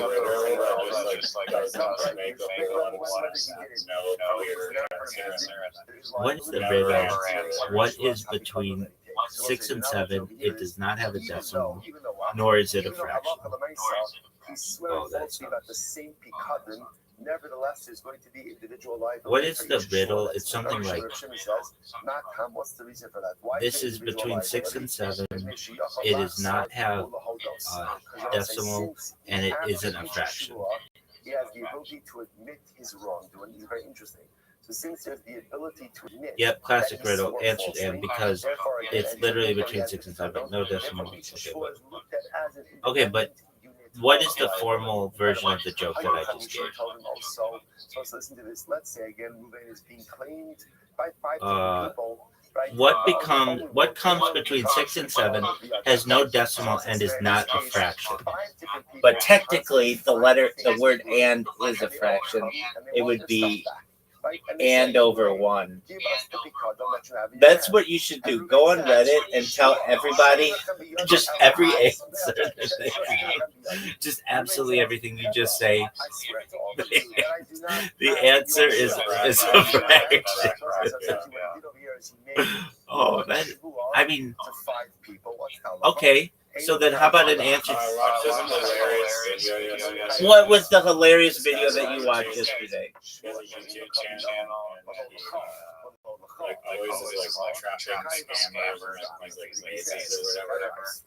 And you love this one. He has a bunch of scammers that are trying to steal like $1 million Bitcoin, but it's really fake site. And then so he had a bunch of subscribers create these really unsolvable silly captchas, and then the scammers tend to go and try and do these infuriating ridiculous captchas. I would love that. That's amazing. Did you know that story can be simplified into a fraction? It would be whatever that's over 1. Wow, thanks. I really didn't know that. So does that even make sense? Do words go, you divide them by 1 and then it's just... I think so.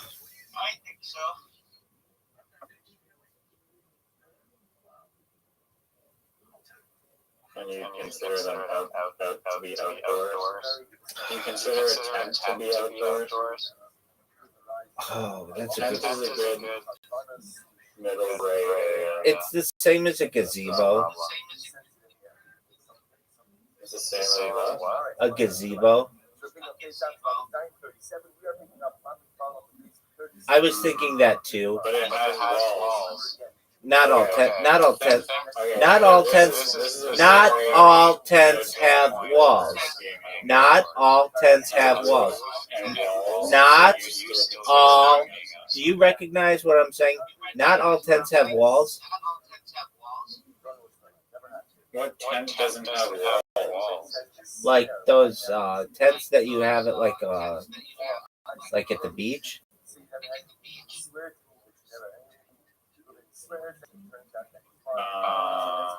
Where are they like circle or something? No, it's like just a canopy with metal frame.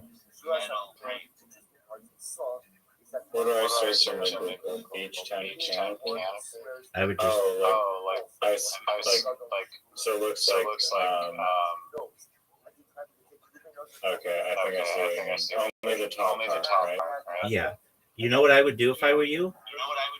I would type in easy up tent. Easy, like the letter E, the letter Z, the letter U, the easy up tent. You mean Z? Yeah, whatever. Yeah, these things, just like four sticks. But those are definitely outside, but it's more of a philosophical debate of whether the tent is outside, like a tent with actual size. Like a tent with actual sides. So wouldn't that just be Camping. yeah, wouldn't that be just a structure? Just like a house?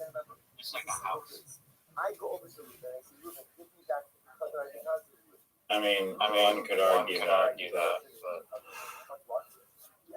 I don't know. One, You could argue. you know what one could argue is that it's a fraction. That's true. It's actually 1/10 over 1/10. That is no. That would mean it's 1. It's actually 1/10 over 1.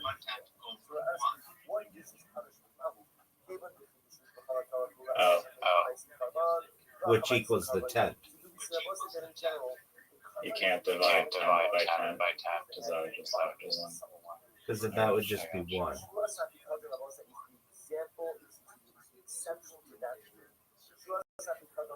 Like if you had 2 tenths, then it would be 10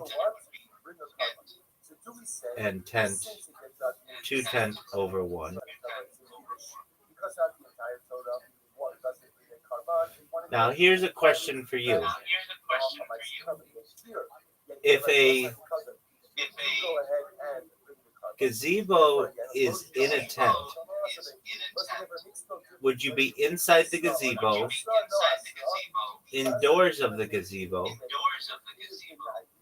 outside in the gazebo, and outdoors in the gazebo all simultaneously? Yeah, I think that would be correct. I think so too. I don't even think you need the 10. I just said it. Yeah, I zoned down the third thing that you said. All right, so just I take a gazebo. Okay. You could be outside in the gazebo, outdoors in the gazebo. Those make sense. You could be inside the gazebo and indoors of the gazebo. That makes sense too.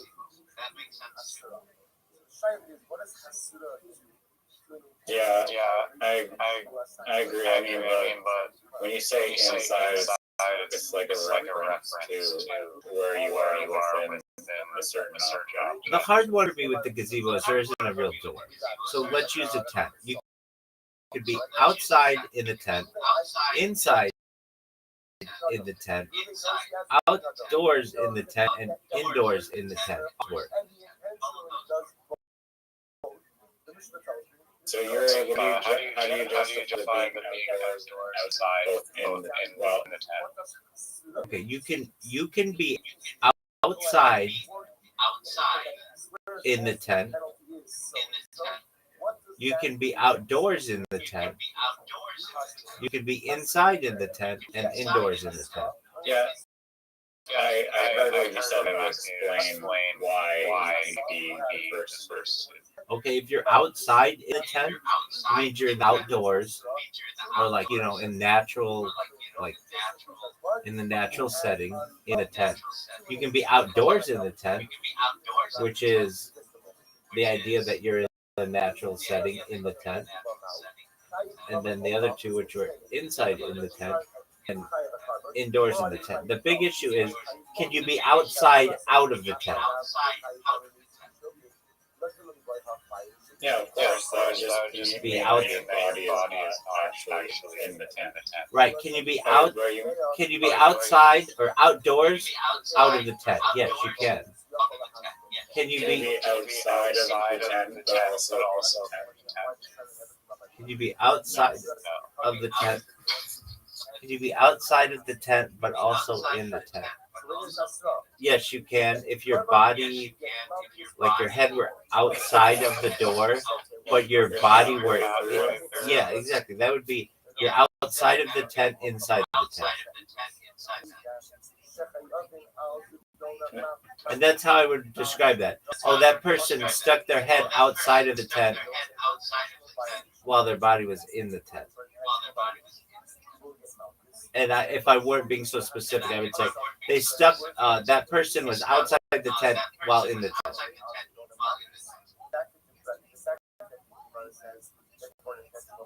Have you ever gone camping before?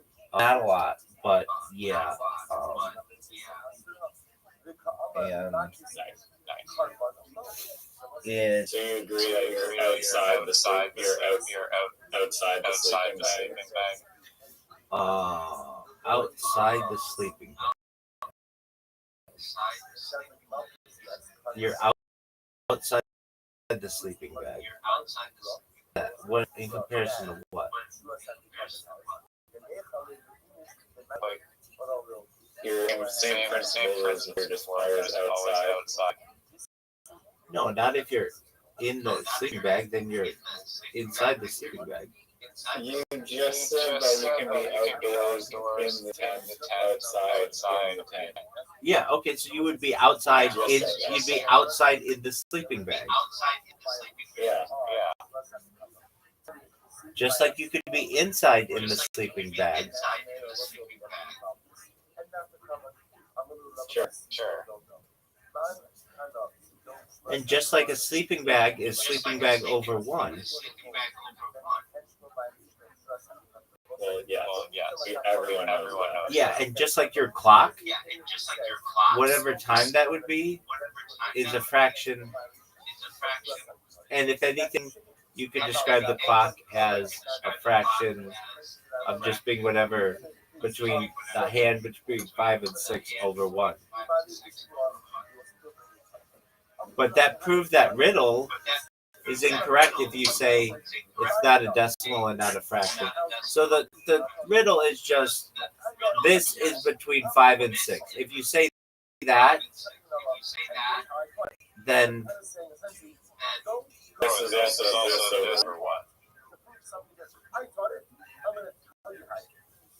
if somebody said that, I would say It could be like nothing. if someone said that, well, there could be a lot of answers to it. Nobody says there has to be one. You could say a word. You could say a 3-letter word. If you can like if by this rule that you have like 10 over 1 and times 1 and over 1, then everything just be put into a fraction. I agree. Unless you can somehow be outside of the fraction. That's impossible. I don't know about that. Well, let's see. I'm sure there's some kind of mathematical way to say that you would be dividing by 0, which you can't do.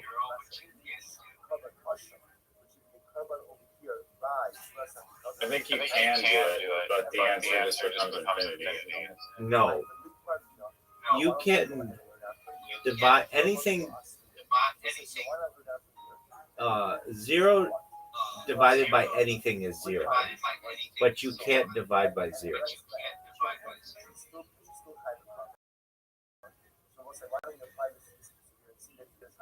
What happens when you divide by 0? Like in a calculator, Instantly evaporates. in a calculator, it says error.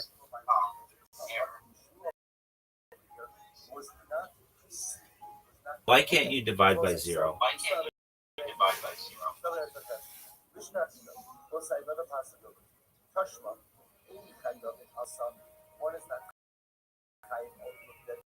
Division by 0 is undefined because it violates fundamental rules of arithmetic and leads to logical contradictions. Core reason. Division is defined as the multiplication. For money, it's like a bunch of math stuff. Any number multiplied by 0 is 0. That makes it impossible. Oh, there's too much math. Okay. Specific cases. Non-zero divided by 0. For instance, 1 divided by 0. No number equals. Okay, so why not infinity? Why? Since the result depends on the direction of the consequence. Allowing division by 0 breaks the consistency of mathematical operations, such as the distributive property, and leads to absurd conclusions. To maintain a coherent mathematical system, division by 0 is simply undefined.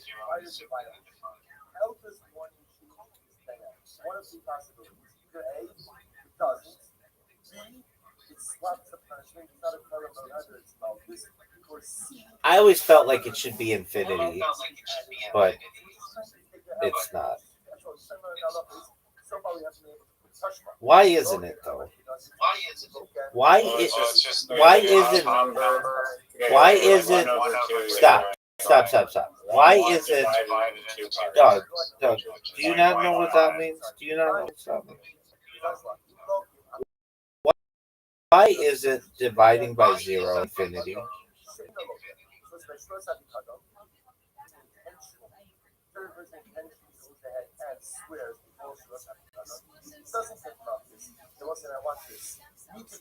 The logic for 2 divided by 0 equals infinity goes something like this. 2 over 1 equals 2, 2 over 0.01 is 20, 2 over 0.01 is 200, and so on. Dividing by a really small number makes a really big number, so dividing by 0 should be infinity. But what if you start from the other side? 2 divided by negative 1 equals negative 2. 2 divided by negative 0.1 equals 20. 2 divided by negative 0.01 equals negative 200, etc. Dividing by a really small number makes a really big negative number. So dividing by 0 should make negative infinity. 2 divided by 0 equals infinity, and 2 divided by 0 equals negative infinity can't both be true. So we say 2 divided by 0 is undefined instead. There's no definite answer to the equation. Okay, I get that. So because negative infinity could exist, we have to say it's undefined. They can both be true if negativity equals infinity, which is, yeah, but when people ask questions like these, they're talking about regular numbers or extended reals. Number systems with a single infinity do exist, but I think it's safe to say that the person isn't asking about them.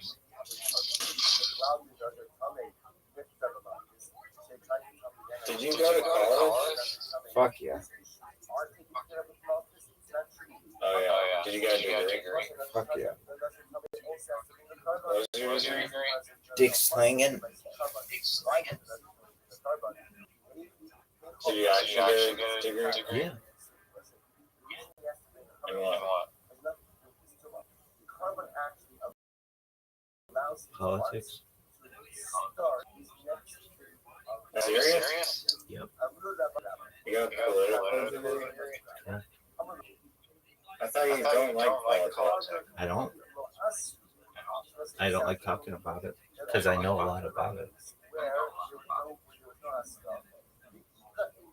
Was getting a political degree difficult? It wasn't easy. It was challenging at times. Yeah, I mean, there's a lot of writing in it. But that's why when people want to come in here and they always want to talk about politics, it's almost like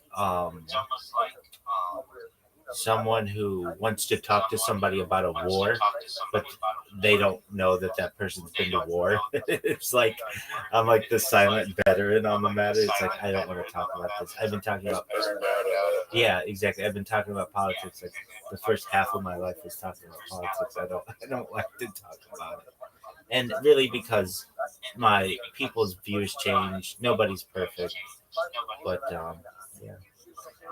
Were you going to try to be a politician ever, or why did you choose that? No, I love politics. I love history. I love leadership. I love how to manipulate mass amounts of people with opinion and marketing, and it was certainly of interest to me. Do you think you're well set when you become the world's most popular? 100%.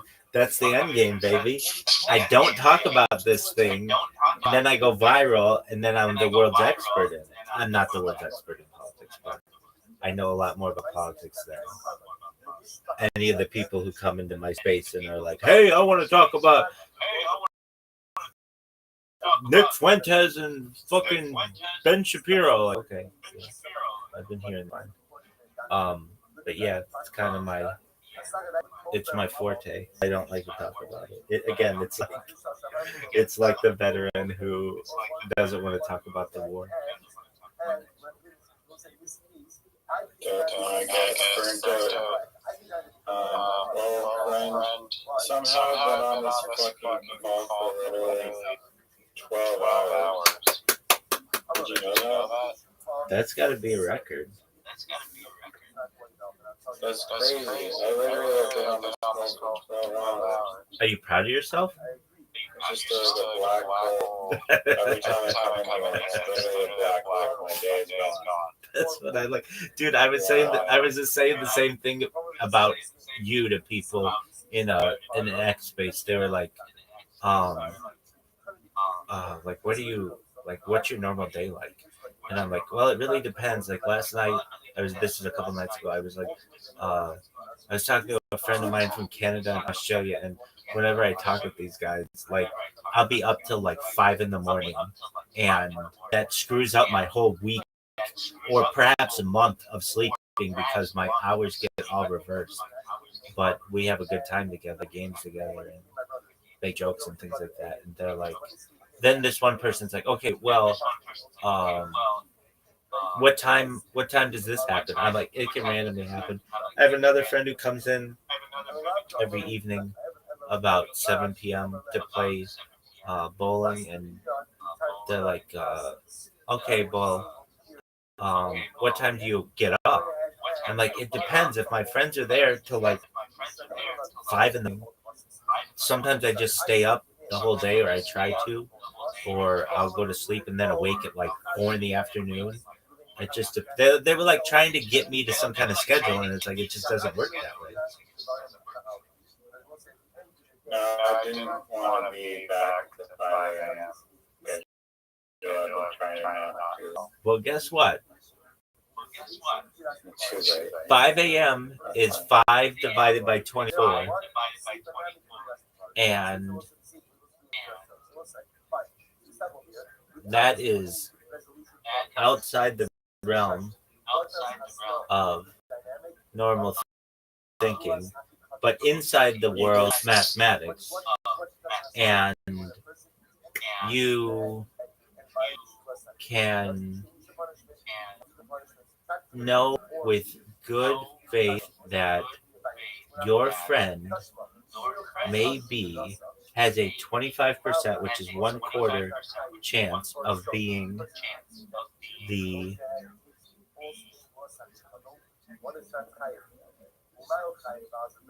funniest person, or already is the funniest person in all of Southwest. He's got a 0 divided by 1 chance at being the funniest person in all. I was going to say, you earlier in the audience before you had to say something after you said like, oh, something kind of you like being my friend or something, funny or Yeah. I do mean that. Oh, I absolutely do. Yeah, no, I was just going to pay the compliment and say thank you as well for being the one person on the planet I can talk to about like mini putts for like 8 hours at a time, but talk random thing for long periods of time.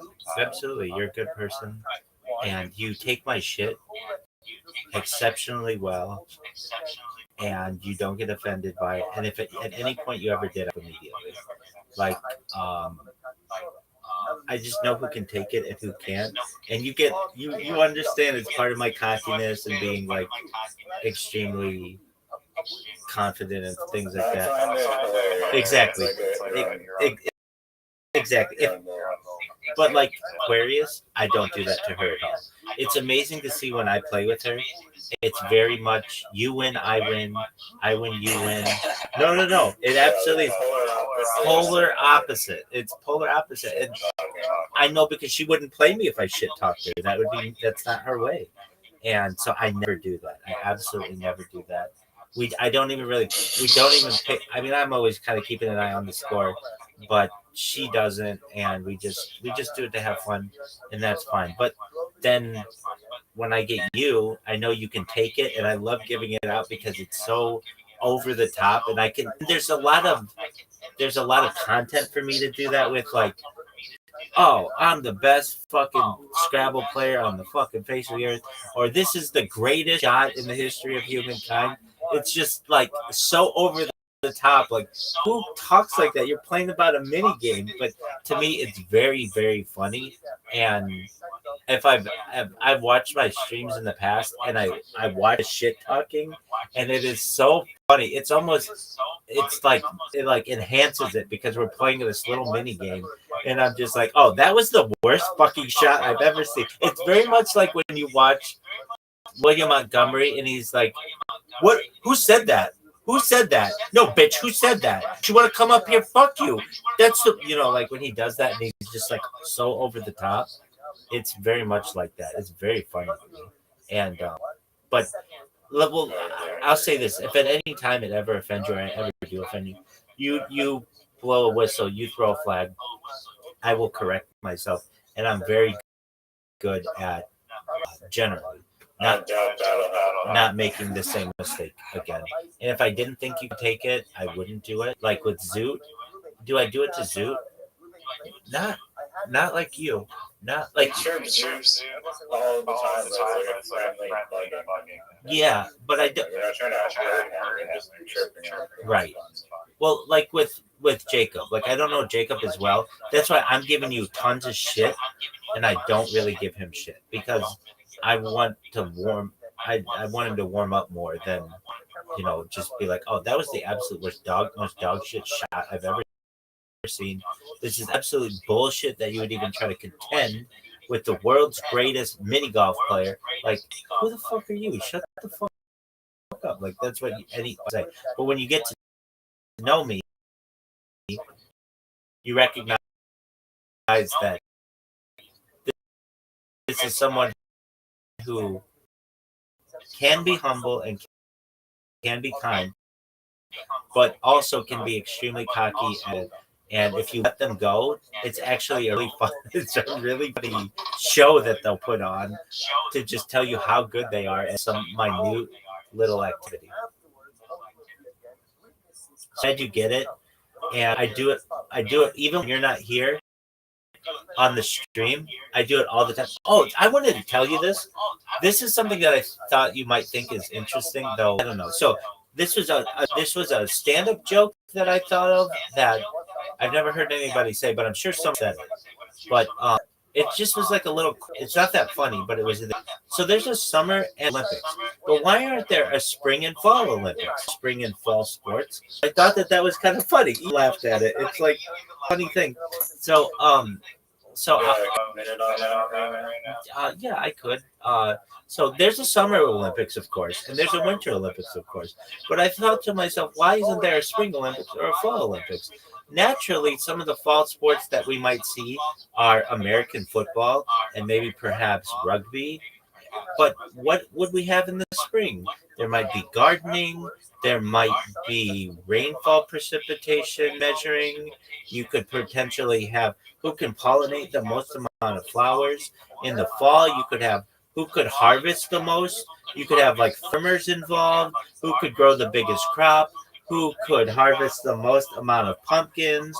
You could have pumpkin carving as a fall holiday. You could certainly have who could scare the most amount of people, or who could make the largest Thanksgiving dinner. You certainly in the spring could have who could potentially be able to have the best opportunity to find the most amount of sunshine in the day. That's a tough one. There's not as much to do in the spring, it seems like. So that got me to thinking, we spring sports. More that you do in the spring. It's like all of a sudden there's the sun and it's warmer and everybody's happier, but we don't have any sports to play.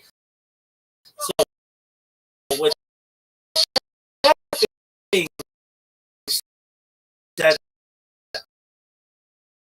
like we should invent some new spring sports to correlate with the fall. Nice. Really, I like the ending of spring. So what I do, I literally from the moment I wake up, I've been doing this like more regular, like this is how my life is. But okay, so when I awake, I say a prayer. It's called the Moda Ani. It's something that Orthodox Jews say right upon awakening, and then to wash. And when I wash, I always make a joke about, and I've told you this before, but basically, like I imagine like there are like an announcer and a play-by-play guy, and they're talking about me like an athlete, and I'll say like, look at this footwork, look at the agility out of this athlete. This is unprecedented agility. This is an incredible phenom that we're seeing here. And then I'll go and watch and do whatever. And then when I'm resetting my streams, because it's so mundane, I'll be like, look at this. Like sometimes I'll have to go like where I am here, and I have to like stretch over here to like mess with that computer. And I'll be like, look at this athleticism. This is unprecedented athleticism. We've never seen a stretch like this before in the history of humankind. We have never seen a stretch like this before. There's so much sexiness that is oozing out of this person. It is unprecedented that we have the opportunity to witness this. This would be like if Wilt Chamberlain had sex with Babe Zacharias, Babe Zacharias on the 50-yard line of Dallas Stadium on the 4th of July, 1905. This is like if we had an orgy at the Olympic. What do you call that thing? The Olympic. What do you call that thing? The Olympic, where all the Olympic athletes go. It's called Olympic. Let me find the name of it. Olympic. Yo, dog, what's that thing where they have all the Olympic athletes? Olympic something. It's like where they eat and like meet each other. The reason why I say this, it's called not canine. Oh, because I said dog. Yo, what do you call that part of the Olympics where all the athletes meet and they eat? It has a name, and sometimes they hook up with each other there. It's called Olympic Village. That's what I'm trying to say. And there's a lot of sex in Olympic Village. It's like a well-known thing with Olympic people. And I don't know. I just do this thing, and it's my joke to myself. But then it moves into when I talk with people. I'll just be extremely cocky and confident and such. Anyway, I think it's hilarious. And Riser, I'm glad you get my humor. And I'm glad that you're my friend. And 12 hours can go by really quickly. And come back whenever you want. You know that, okay? Yeah, man, I gotta go. Peace, big I dog. don't know if you saw the message that I sent you. But just like this video, this fucking game show that I found. I've seen it before, but I watched it for the first time yesterday. This thing is fucking. It's so bad. It's like the most boring show ever. It's 5 hours long, and it's like it's just so mundane. I mean, you'd be good at it. Thanks, baby. I'll take it as a compliment.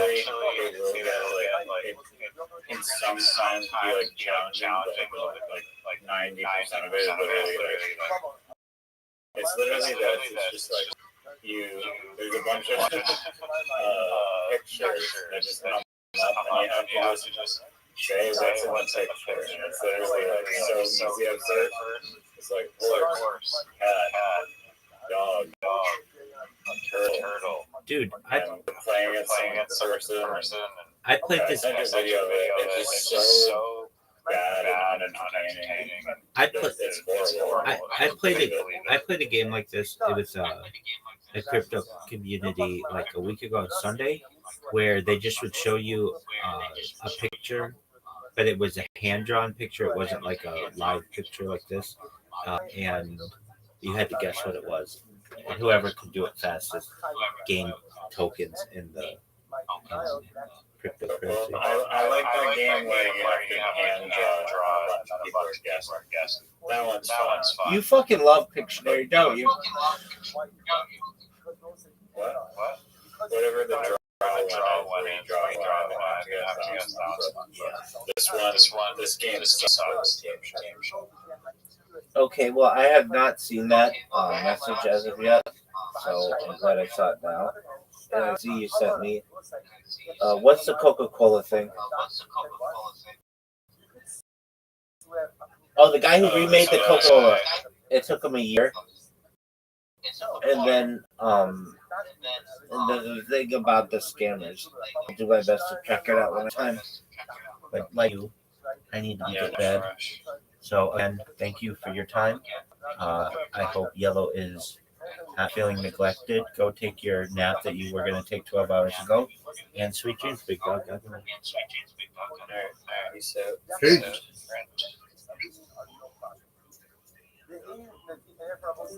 Shout out to Riser. What a good sport.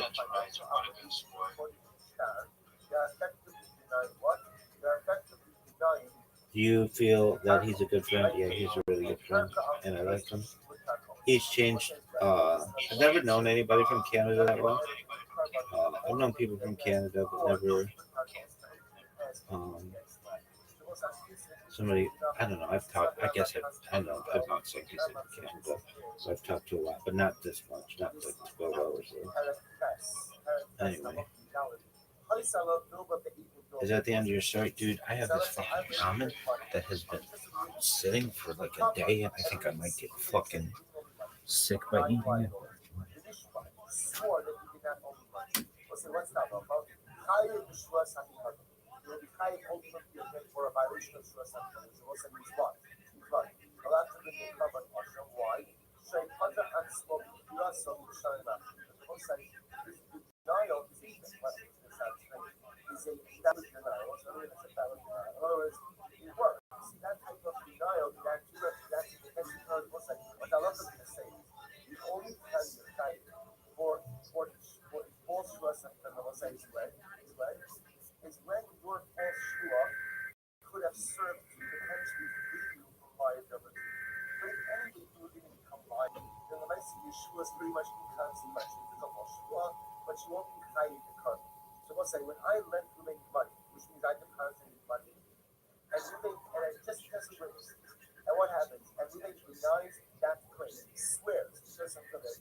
one is not highly covered partial for a violation of Shura Samikado or 449 claims against your family. But like it says in Gemara, it's was a discipline.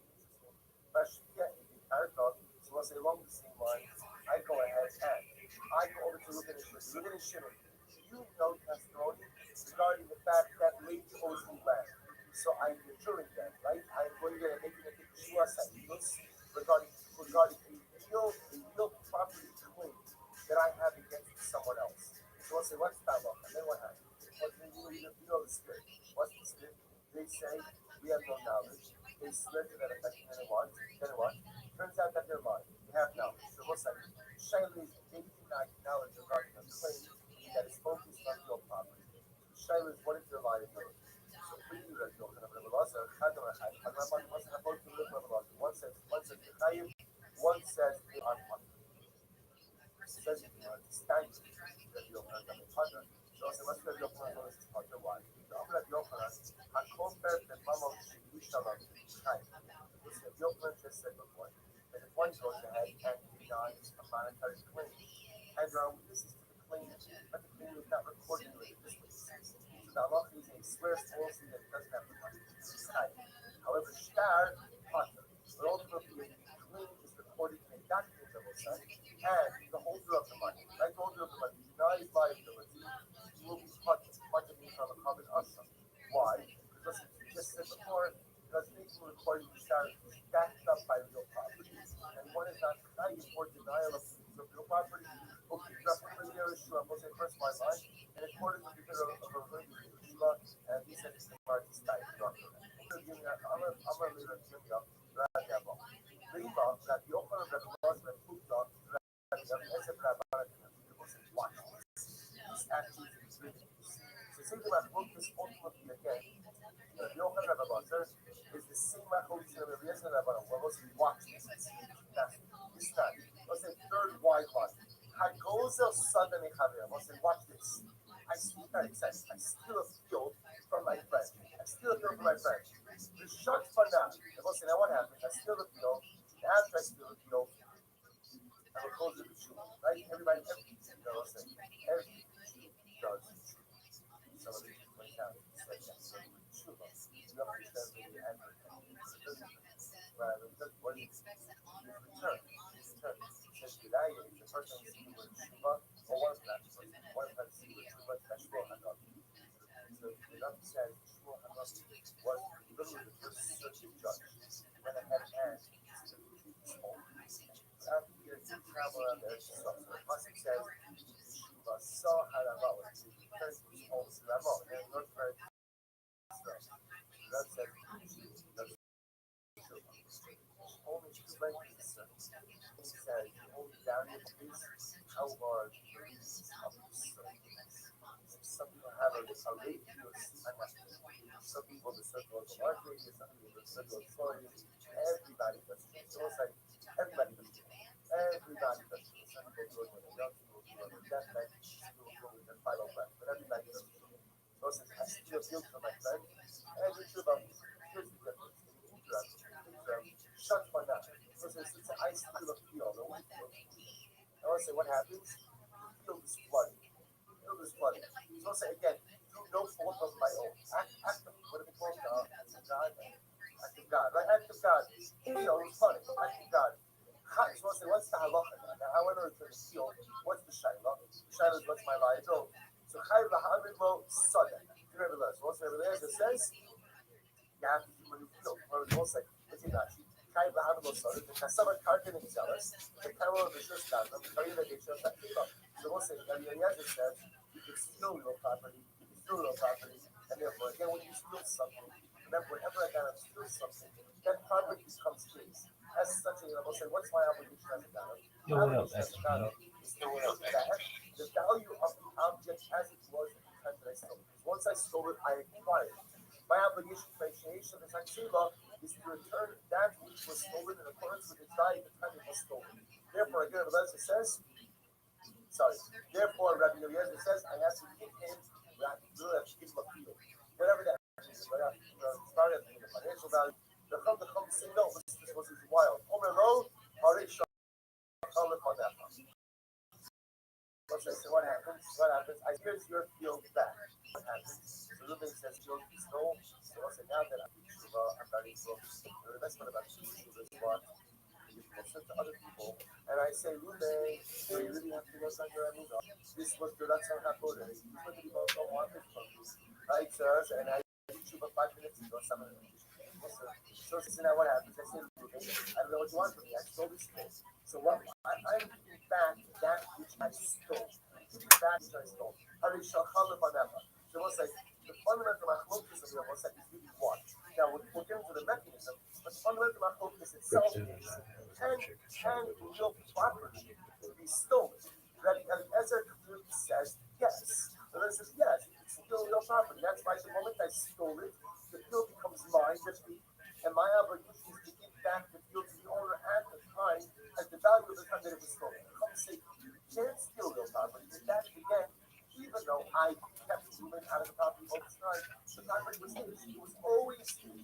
The fact that I told us 6 foot 1, I didn't let him into it. At the end of the day, it was still his karka, ain't not to sell us. And still real property. It would be rational to call upon that. Kasavar karka is tell us. If you shut Banar, there's two cities in Marrakech, where the river overran the field. In fact, the field wasn't overrunning. Ruben's field. It was Ruben's field the whole time. But I'm trying to say, the microphone, there was already an article about. Rabbi Eliezer does but I want to dance with the so I said, you still be able to really argue about what's the exegetical principles. How do you dance with Israel, Adonai, Eloheinu, Adonai,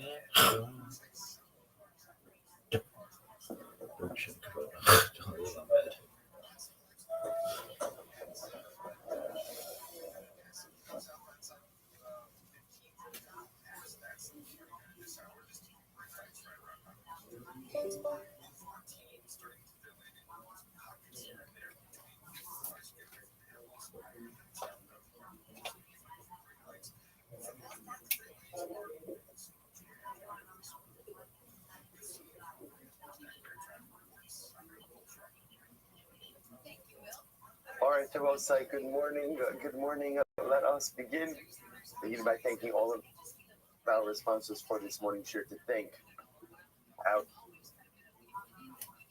commentator responses for the year touched and pay our annual commentator responses. For dedicating all the Shemesh Roshos this year as a zechus for Soros Tovos for all of Am Yisrael. And our commentator responses for the month of Sivan Avalim Latrova Stephen Tarizin in loving memory of Steve's mother, Doris Zin and Laura Bass from Yisrael Yoel, on the occasion of her 5th yahrzeit in America of our Kamatorah, and Shamos Ali, the families in the Chala. All of those who need a report, Shabbat, because of Kol Holy Yisrael, the Kodesh Baruch Hu Shalom messages, the Shalom and the Karov, and our holy soldiers to be successful, the Kol Naaseh Yedehem. So with that, let us begin. We have a lot to do today. Hashem, some incredible, really incredible, beautiful Gemara ahead of us. A sprinkling of Agadato. And Meretz Hashem today. So today's daf is Lamed 835. We are picking up in Meretz Hashem on Lamed Daled Amud Beis at the 2 dots, point in the middle of the page. The Rishon Omer Chayiv Kan, the Chayiv Bipikatos. Once I remember again, the Gemara over here is still referencing the 4 different opinions that we had on Lamed Gimel Amud Beis. And as we pointed out, one of these very nice machloksim. What do I mean by very nice machloksim? That at the end of the day, everyone is agreeing on the result. The result is that by Shmuel Sa'idos, one is not chayit unless, of course, the claim. I think so much. Welcome back. Right, that the claim is for a monetary one, right? There has to be a monetary claim involved.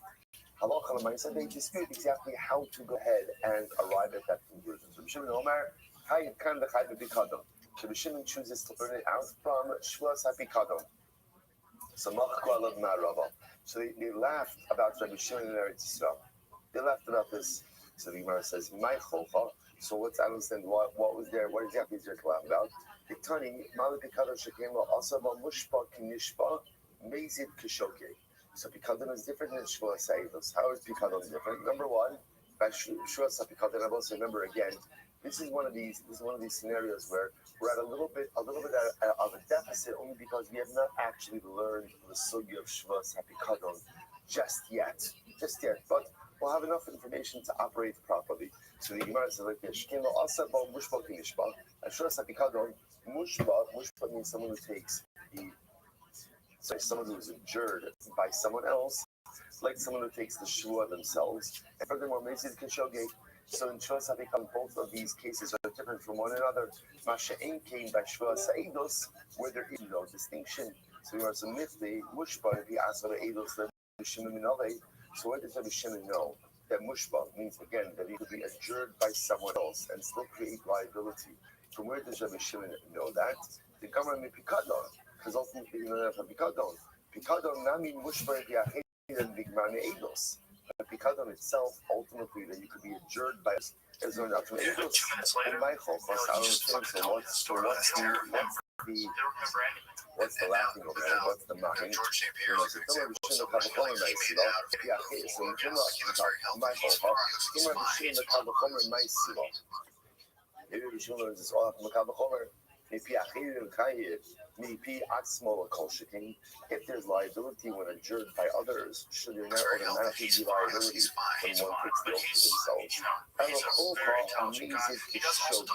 Rather again, much later relax about the position of Rabbi Shimon because of the issue of equating an easy and not just because of Shira also by Mishpah and Mishpah is different than because number one, Mishpah is not like Mishpah, being adjured by others is not like you're being display yourself. And furthermore, again, this is not like children. One second. Maybe this is having this another. So maybe you know that there is liability, combined liability, even for intentional violation of your partners. So let's see now, very simple idea. Because of your partners, there's no option of the Nala. The Nala means the matter is hidden from the individual. Whatever you see the Nala means that there's only going to be combined liability for the gate and absolutely. And that word is used in by Shvas. How can I look to the Nala? So we also say the Nala. I'm going to look, in my profile. So I was just, so what's the matter? That's the one again. You know that even over here, trying to finish with the which is kind of self-explanatory, but they're treating how you're distinct that they laugh about the sheep that are strong. What are they laughing about? If you think about music, the laugh is so music because of it. You need to know that you shouldn't go along. So maybe what they're laughing about is as follows, that the idea that music is not like children by Pikadon was wearing out Shalat Mira. That's where the machine derives this position from. Behind the sofa, and this is what they were laughing about. So they were laughing about the fact that, again, when it comes to Pikadon, that ultimately Rabbi Shimon holds that music is not like children. And where does he end up learning that out from? So then go out from Mira by stating first that Pikadon is Mira behind the sofa. And that's what we're laughing about. I could probably in Mila, Nigma Lame'evis. Why did you learn out Shvas Hapikadon from Mila? You could just as easily go out and learn out from Mila. Which makes a bit more sense. Which the Gemara says. So you start on the Mila Habayimela, which makes more sense to go ahead and learn out from Mila. The Gemara says, between Mila and Mila, because most both of these spaces are visible. So there's a very strong denominator between these things. Really, both come as a probation. Other activities the opposite. And the Eagles having a Mila, why not learn out from Eagles? Shipping Tachta, Nitachta, and Zirchava Tachta. Start on the Mila Mila, shipping Mila at Ishino. It makes more sense to learn out Shvas Eagles from Mila. Why? Because of the following similarities. Bakol, Maya, Vikabua, Homesh, Asha. Was the Shivit Rashi? Rashi told actually a little bit higher up in the saying about the 12 lines down into the short lines. Shipping the Ila Bakol, Maya, Vikabua, Homesh, the same Maya. So first of all, my whole belief is we use a lot of Mila, misappropriation. We can know in Bakol, they both apply to everyone. This is because of Mila. About Eagles, they are elderly in life. Again,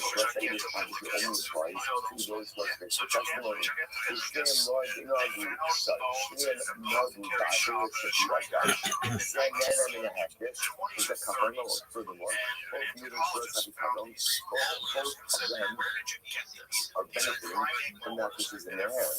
So again, the guy from the Yula originated this property, and the guy from Chicago from the Thunder, when he spoke here, Rafuki ate this loan and I spoke to Shmuel Saibos, but there's no real hana involved. It's saying the carbon Kavula, both the carbon and the Yula have a fixed carbon. However, Shmuel Saibos is over the other way. The Korean food is staying the Chomesh, the Asham, the Echad is the Ancient Asham, furthermore, again, both Yula and Chicago are subject to an additional penalty cost, as well as the Asham walkway, and Shmuel Saibos ultimately again is subject to a Katos and not Chomesh. So the idea here is which forces to compare Yula to Chicago and Chicago to Shmuel Saibos. Okay? Grabo, the Eagles coming in with again, like little comparisons between Chicago and the Eagles. What are those comparisons? Okay, Fate, Hegel, Israel, cover the cafe, again, let's go back to that for just a moment. It came back to came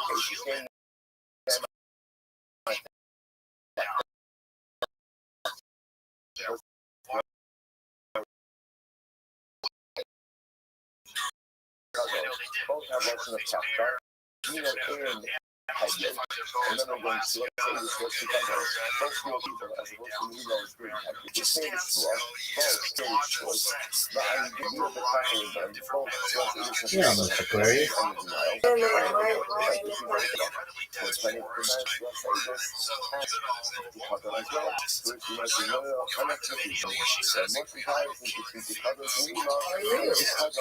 Oh, I've been up all night with Riser. We spent 12 hours together. Yeah, it was fun.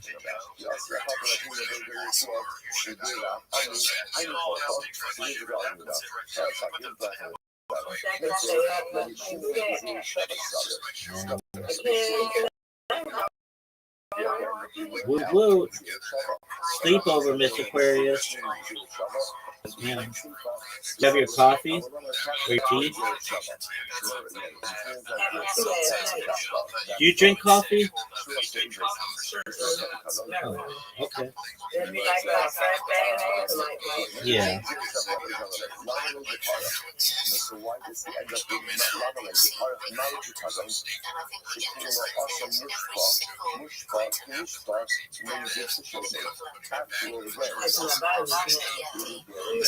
Good on you.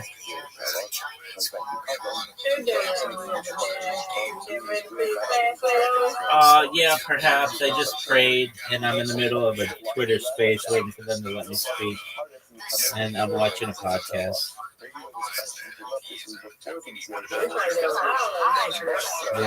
Yes, ma'am. Yes, ma'am.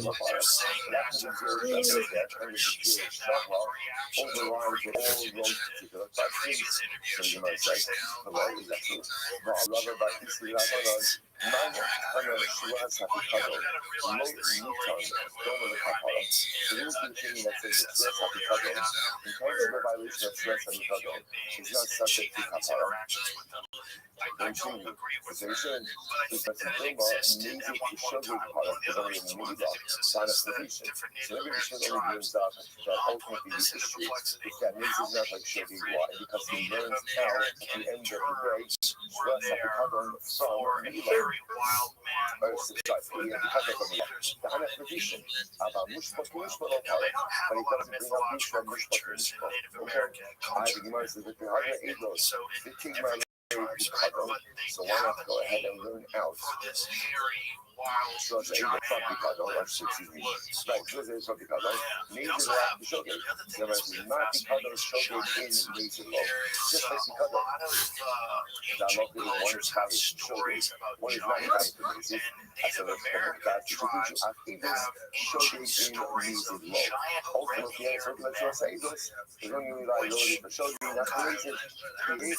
Right, Tatan and Ila, where the top of Ram and the African Kasarach Moraj,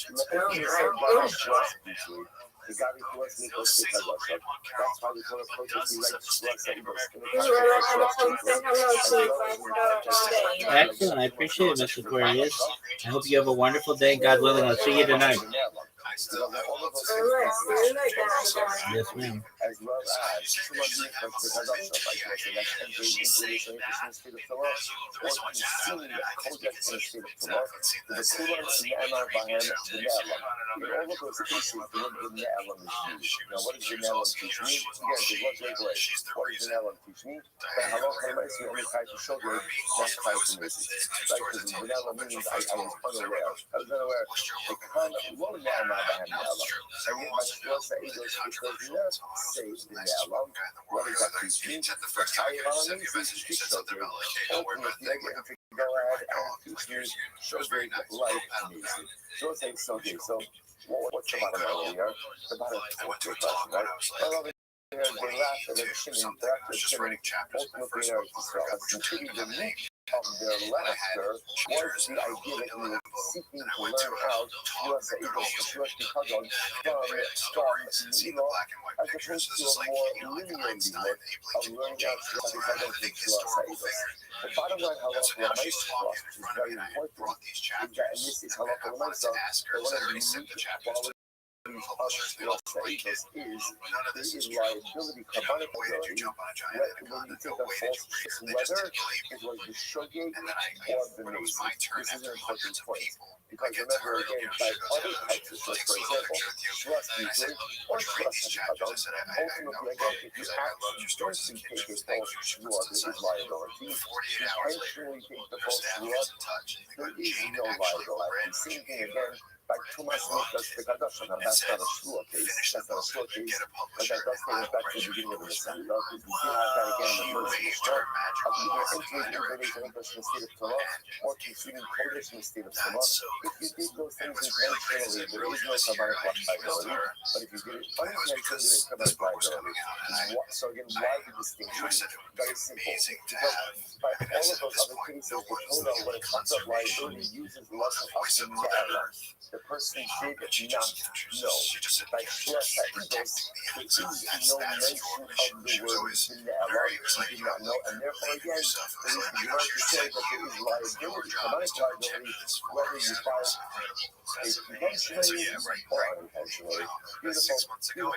We'll say now, let's go Mishnah. Those are great Mishnah I said of us. Mashpia Yahweh, in the Kavod that you use. Shara is correlated in Nasan, years below Nasan. And so this is an interesting case. I go over to the finish. I say, you're very clear. I am adjuring you, right? So I'm adjuring them. I'm imposing this law then. If you do not come to Beijing and swear that Ruben promised to give me $1,000, you just understand what the claim is over here. I'm upset. Because Ruben promised to give me $1,000. Now what happens? What happens? As often happens with promises to give $1,000, right? The giver reacts. Ruben decided no. So now Ruben made this promise in front of Shimon Levi. Says, I want to impose a Shlosh Ha'edos upon Shimon Levi. You know that Ruben promised to give to me. Come to me to testify my behalf. If they refuse to do so, are they able to do it? Ultimately, again, they're talking. So listen, why they talk is very simple. Remember, again, it looks like Shlosh Ha'edos is only liability if what if there's a monetary claim.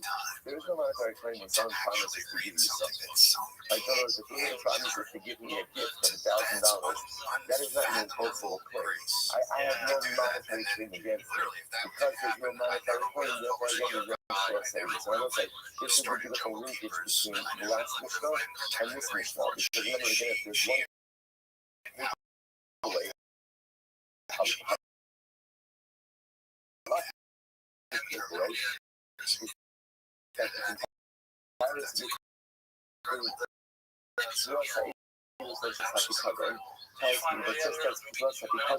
there's liability if I'm making a monetary claim against you. There's no possession of claim. So therefore, the message is, even if someone is to give you something, failure to do so is not an actionable monetary claim. I guess if it could be, right? You see, potentially construct the case where if Ruben honestly, I took action based on your advice, not right? I think there's something like all right, anyway. So let's go back there. So you might have thought, think of it as like just silly and I don't know what to say.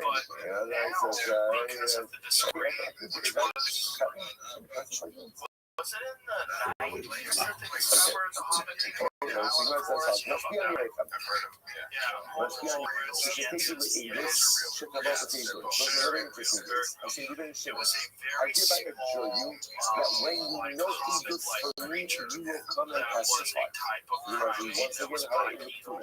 There's no stress like this in that case. Why? There's a Russian of security. Russian of security means that at the end of the day, there's no stress like this. Right? The Russian is, if they swear we don't know testimony, now again, remember what I say. I mentioned something yesterday that even in cases where technically speaking, you're not liable for Shuas Egos, you may be liable for Shuas Shav, or Shuas Sheker. That is because you're dealing with incredibly small populations. But the idea here is, I assure you that when you know testimony from me, you will come and testify to me. There's no Shuas Egos here. Why? It means the Kodma Shua Egos. And once again, in that space, the Shua is the testimony.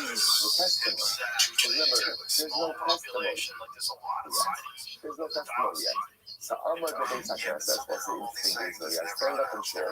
Mama, משפיע אני עליך, שאם אתה לא תראו שתבוא ותראו. I stand up and share. I say, Hebra, that's what I'm saying. Is if anyone here knows testimony on my behalf, come today to and testify to me. Again, how it is to you. Ultimately, again, there is no Shuas Egos. Why? Actually, it's having one. It's in the verse of email physically. Shuas Egos only applies when you see it out. If you have witnesses. But if we just speak to a group of people, and essentially say, you know, I'm confident that someone here knows able things, someone who able things, ultimately they're going to come to a place. I'm going to show you. That's the only other thing which is funny, you should not know the able. Check out all the things you bring in to do. I go to people. I say, Hebra, we're going to finish. We're going to do it. I assure you, right? That if you know able for you, which will come and testify, and they say, you are saying on the yoga without Egos. No, we do not know Egos. But it turns out that he does know Egos. They know Egos for me. Oh, but how do they know Egos? What's the your They don't have first-hand knowledge, they have second-hand knowledge. They know me, but they heard it from a lot of friends. For example, one of these two people that are Shimon was part of the relative, or was possible, or it was true. In all of these cases, ultimately, again, they're partners. So what do you see from here? The only type Shuas Egos is what? If you people that are giving testimony, people that means you have information that is testimony worthy, and you are a person who is people that are giving testimony.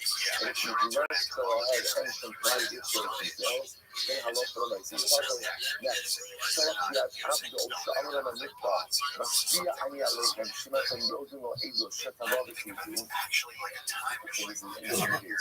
Let's say I send my Eva, right? I have an Eva.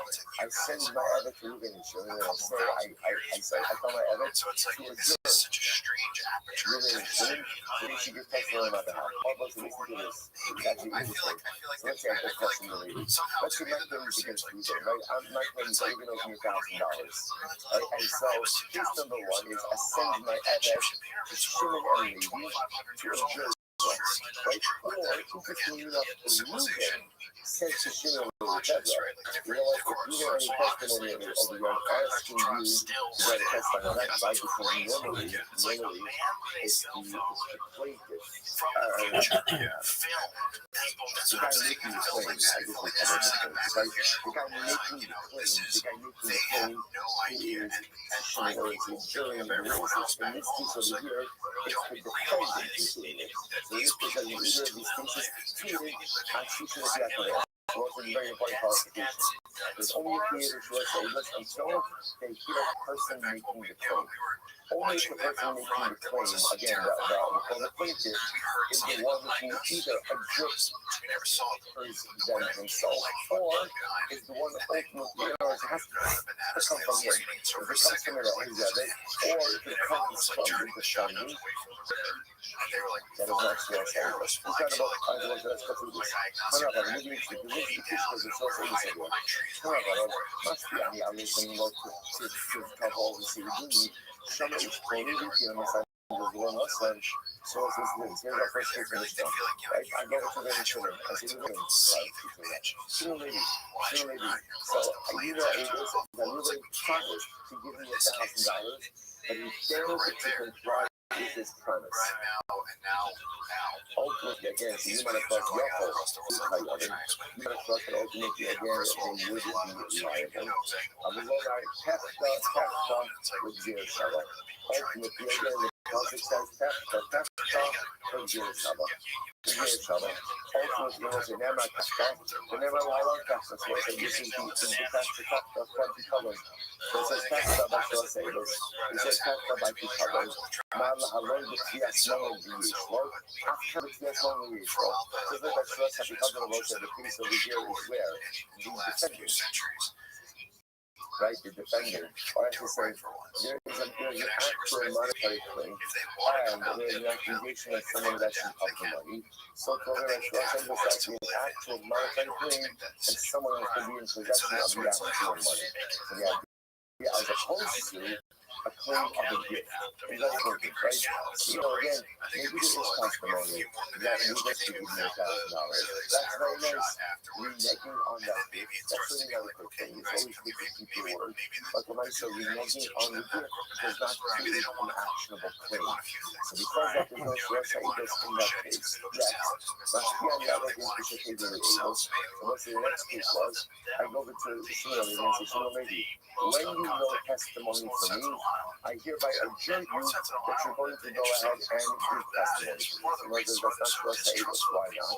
So the Gemara says, I'm not about to understand the other things which is either the Aegis, Shanta Rabbi, I adjure you that when you know Aegis, when you're coming to testify to me, you're calling you, you want to talk that Shanta Rabbi would be tight. I'm not the Shabbat called Allah, who is a Ya'ah or Yaza. What is it in the Pasuk? And you said, so let's say it's just the way the Pasuk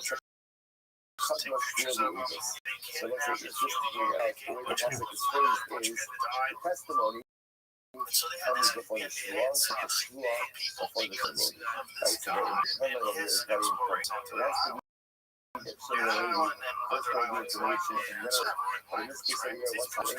The Shua taking first that I'm saying, I agree you that when you know testimony, you will come and testify my behalf. Doesn't work that way. Next, unless the base happiness has violence to any other thing. So always the next case, I stand up in court, and I say, Pedro, if anyone here knows testimony, or I say to them, right? If you know testimony, come and testify my behalf. I'm a Shua. I feel it of the name. Shmuel says, this does not work. This does not work. Why? Because in order for there to be liability for short days, what has to happen? You have to specifically identify the people that you are adjourning. Shmuel adjourned. I stand up in here, and I say, everyone here, if you know testimony, come and testify my behalf. Doesn't work. Because I'm not identifying people.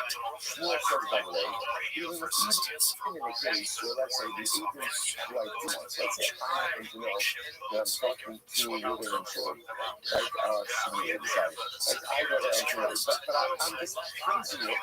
Hopefully, you know, Shmuel says it still doesn't work. Still no work with two guys. Or two guys that fight with what the people are. But says, no, we're literally understanding right next to similarity. So you know, talking to them, I'm standing right next to similarity. So you know, it's like, since I'm standing right next to them, clearly I'm talking to them. How much more on that? So much more does not say why. You know, it's not the thing, it's not going to be dummy. You might have thought that since I'm standing right next to them, it's clear I'm talking to them. How much more on that? How much more on that? Then in order for Shua Sa'ilis to work, There has to be specificity. It has to be clear which two people are in the first group. And I recognize that's the process. We all see the shovel, we all done something. Where it does bring in a different people. And the witnesses that I went to juror are in that case, all of them, يعني عليكم عشان يرجعوا إلى شغل doing it, and I say to the people, I adjure you that if you know with testimony from me that you should come and testify my back. Not for you, you went across. And she knew who you are in there would be liable because this is how long I go who paid, but I know you paid them. Ultimately, in the process, who paid. Only stress able to when you identify specific people, you are a jury. Now, you are my call only time. What happens is, let's say I stand up in front of the shul and I say, I hereby adjourn the entire group. You might think that that does not work as well. I'm a little more so to aid a hurry to aid the other than this side. You can adjourn a group. There's nothing wrong with that. Oh, I shoot my life 24/7, bitch. Specificity. Hey, you so far.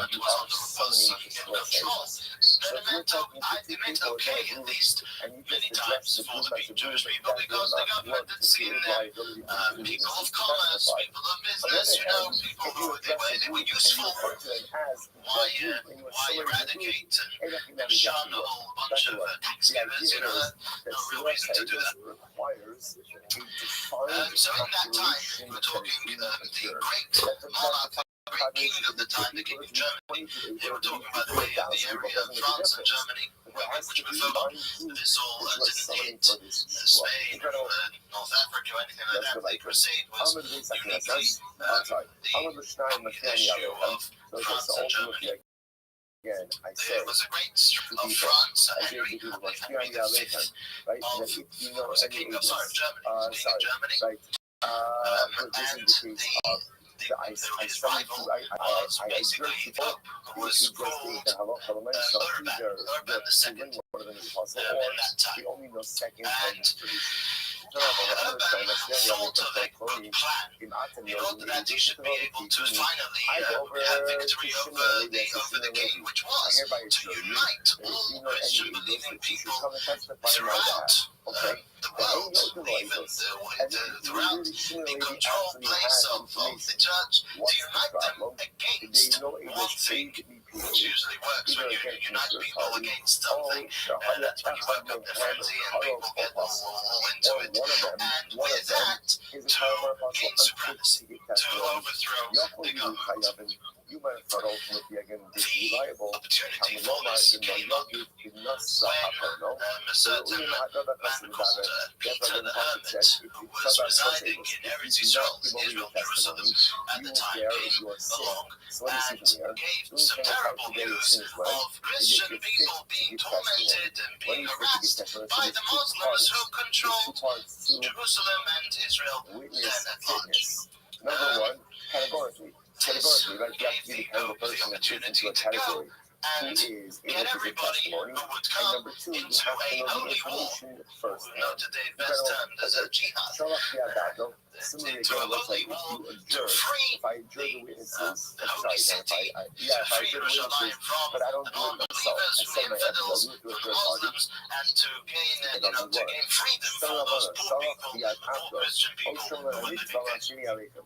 They promised a mixture of two things which guaranteed them success. Number one, money.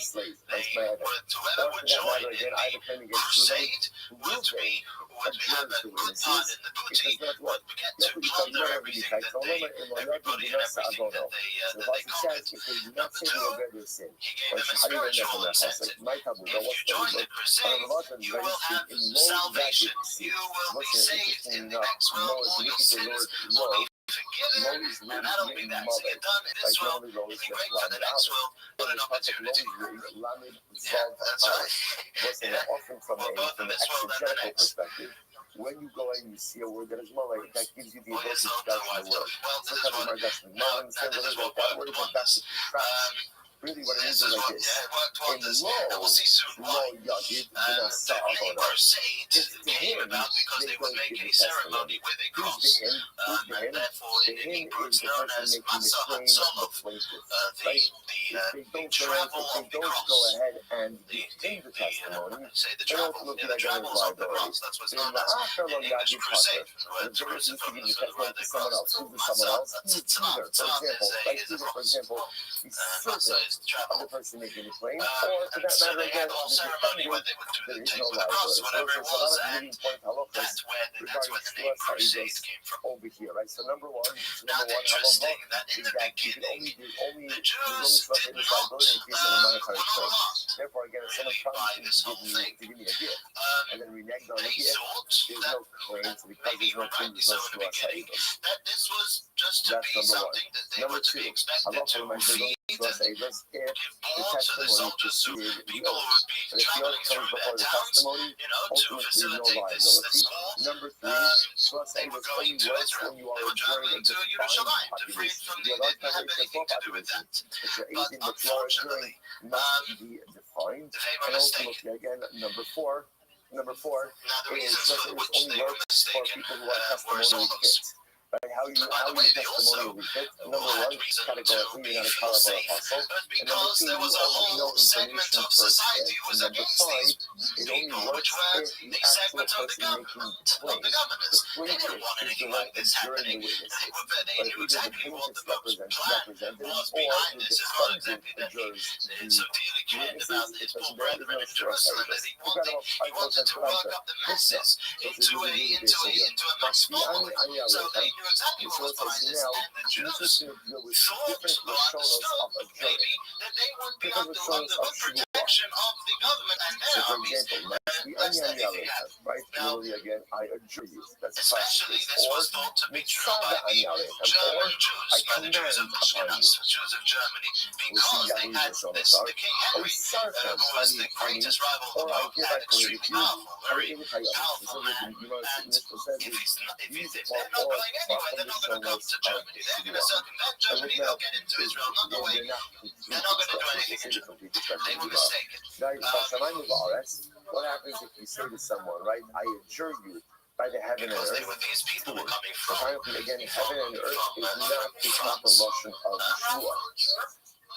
The Aleph Dalet, I will say, now here we're going to get into the different names of HaKadosh Baruch Hu. One of these names of Hashem, Aleph Dalet. So Aleph Dalet is like the name of Adonai, right? Or the Yud Hey, right? That's again going to be Yud Hey and then Vav Hey.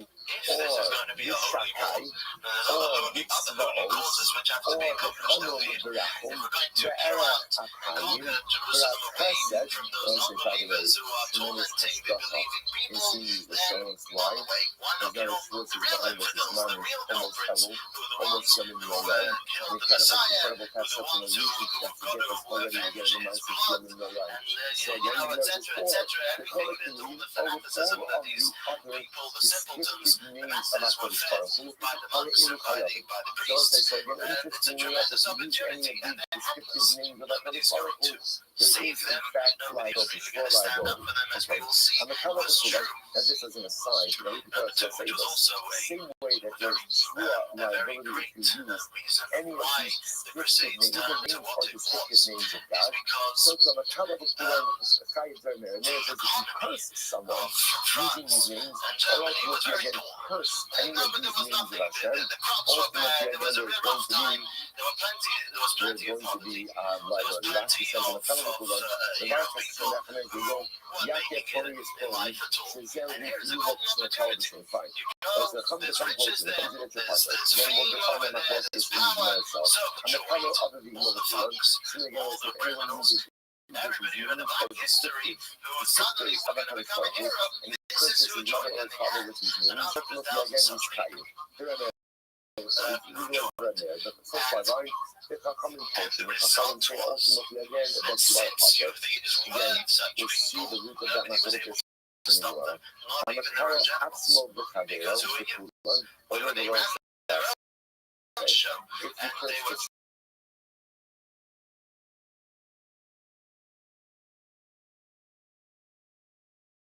They were quite simply a counter to be, and the ones who it would fall on for the irreparable. Like Yud-Hey and then Vav-Hey, like Ado, Noi, The reason why the Jews of Germany were mistaken was because this King Henry went to live in Italy at the time he left, and he learned the control of the country by Rothschild with ministers, whoever who were capable of running the country maybe through normal circumstances, but incapable totally of getting these Kurds into control when it came to it. We'll see that this is exactly what what is this talking about? So Allah the Korean was puffed up full of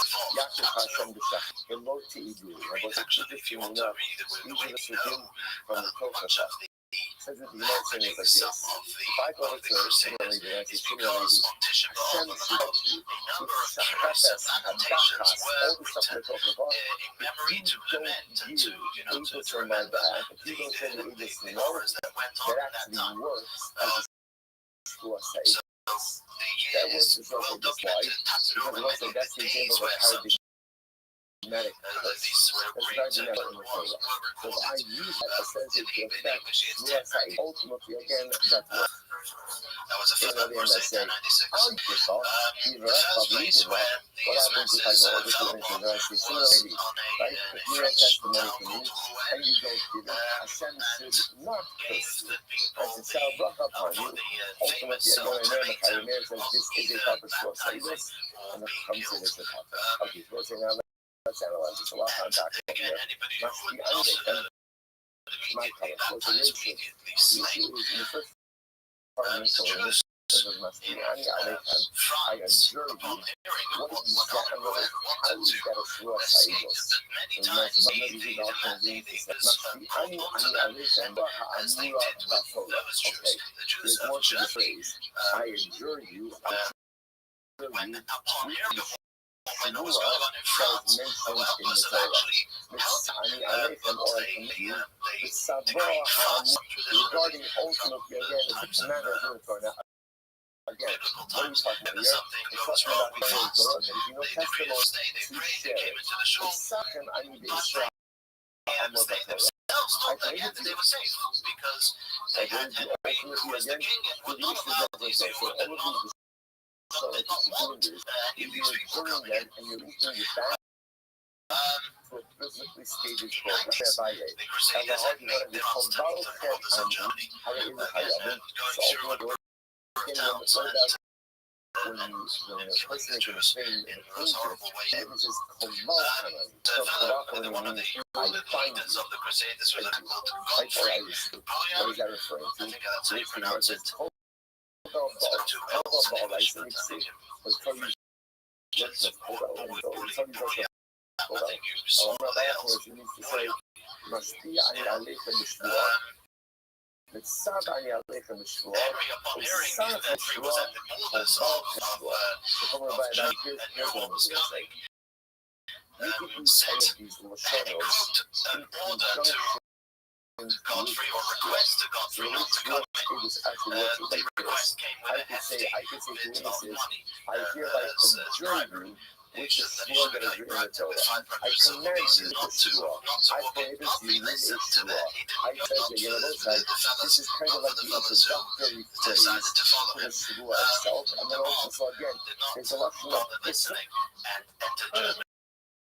Combined with a Russian and they went into a number of Jewish cities, which were famous actually for their Jewish communities, for their yeshivas, and they made happenings, or we can say, of the Crusaders, pretty much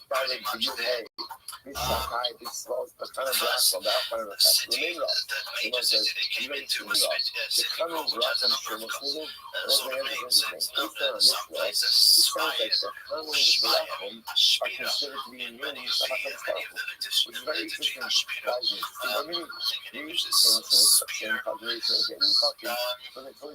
came in to there, and it was a Shabbos, the 8th day of Iyar. Many of the Germans of the Crusaders that can be erased. I mean, they can't be erased. For example, Aaron's singers singing fucking username, but can't be erased. We don't tell. Elokecha, Elohim, Eya Asher Eya, Aleph Dalet, which is Aleph Dalet Million, Yud Hey, which is Yud Hey, and then Vav Hey, Shakai, Shivakos, Harikiva Inyan Kachim. These are all examples of names of Hashem, which security cannot be erased. On the other hand, Abba HaGadol, HaGibor, HaNorah, HaAdir, HaChazak, HaOmid, HaOziz, HaNor, HaYakim, themselves after the Monroe came and started killing all the people. They managed to kill about 10 people. A certain one committed to fall into their hands. And the last thing that's something interesting that there was a Rothschild to agree to the king and found out that the mob had actually not listened and that was rioting in the city, trying to keep running with his army and spread not to disperse the mob, his army being I don't say I enjoy you by laughing at Hanukkah. I say I enjoy you by obviously very frustrated and like this wasn't because okay, so in that case, what I am directing the religion to descriptive to the name of that Torah. Very interesting. So there's only Rabbi, you have to use that's all of our Islam. Nishamayim the Nishay, Jeffrey Bashamayim Ba'aretz. Why? Nishamayim Ba'aretz. The heavens and the earth, which the Gemara says no. The Gemara says Haki Hashka, Hassan, keep on the left and the Yakin and the Ikis Hanan Barapon. Dadai, the Dadai, the Nishan Kamar. So what is this really incredible? When it got from the tunnel, I know that the Yakin of tunnel is supposed to be incredible. There is only one entity in this world that is called either baptize or be killed. And that is a Hezbollah. So profound. There's nothing else in this world that is called Ra from the Father. On the other hand, Papa, even the Shamayim Ba'aretz, the Shamayim Ba'aretz come up, also you can heaven and earth. So again, yes, the heaven and earth refers to he who created heaven and earth, it's possible, but there's also something else that's called heaven and earth. What else is called heaven and earth? Heaven and earth. Heaven and earth itself is different factors of the immersion just over here. And when you see Rachel B'Chanan, there's nothing else in this world that is called Rachel B'Chanan except HaKadosh Baruch Hu. So therefore, by definition, when you use that logic in a shua, it is clear that you are doing well with the name of Hashem. It's a name of Ba'aretz, again, you just feed back to the let's go back, remember, the example even Moshe Rabbeinu, like Hazu HaTorah, Rabbi swear by heaven and earth. And again, it's actually a reference to heaven and earth. It's a reference to heaven. Therefore, again, when you use the contradiction, when you use the Rachel B'Chanan is clear. It's referring to Yishu Rachel B'Chanan. But yet, interestingly enough, when you write those words, it does not constitute the name of Hashem. In other words, by implication, I know that it's referring to Hashem, but yet writing those words does not constitute the writing of the name of Hashem, and therefore Halacha and the erased.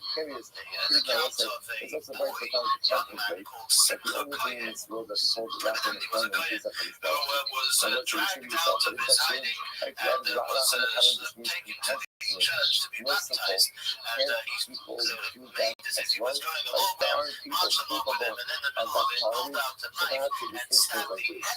People are absolutely capable of compassion and mercy. But in general, when are people capable of compassion and mercy? When it suits their needs. So I think it's about the merciful. When it benefits me, in some way, and by the way, sometimes the benefit just is known as a compassionate and merciful guy. That happens. I think that's what the only entity that is kind of lacking, which means having confidence is capable of selfless compassion and defend. They did put up a resistance for a while, was successful, however, sooner or later it was obvious that they were going to fail. This cleanliness, rather than falling into the hands of the Crusaders, he brutally slaughtered his own son Yosef, and the fathers slaughtered their children, and the famous aphorism which we read on Tisha B'Av, which we read on the night of Av, which says, we did not merit to raise you for the learning of Torah.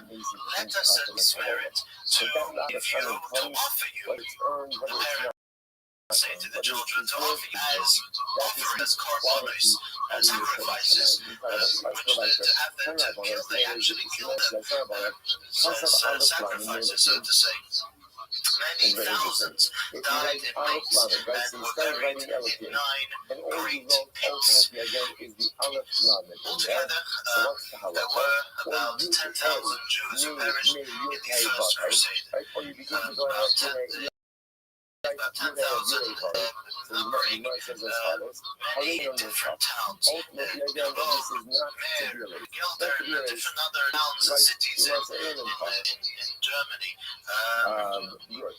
But as we know, many people remained totally robbed of everything they had. Their families crushed their everything without anything. The Crusaders actually, for a period of 87 years, just a bit of common history, the Crusaders for a period of 87 years had their own sovereignty, had their own rule in Jerusalem, and obviously they did not let any Jew or Muslim anywhere near Jerusalem. And even when they did, at one time it was only with heavy taxes and only allowed them to live in a small area, in a small corner of the town. There were 2 things we could say which were the legacy of the Crusaders. We know there was obviously more than one crusade. There was, I believe, about 5 crusades. The later ones, I won't call them as the first ones. But you can see that they all left was, number one, the Jews are vulnerable. Everybody, whoever really wants to, is able to get up and to destroy them. There will not be, at the end of the day, anything real to stop anybody from destroying Jews, real Jews and proper Jews.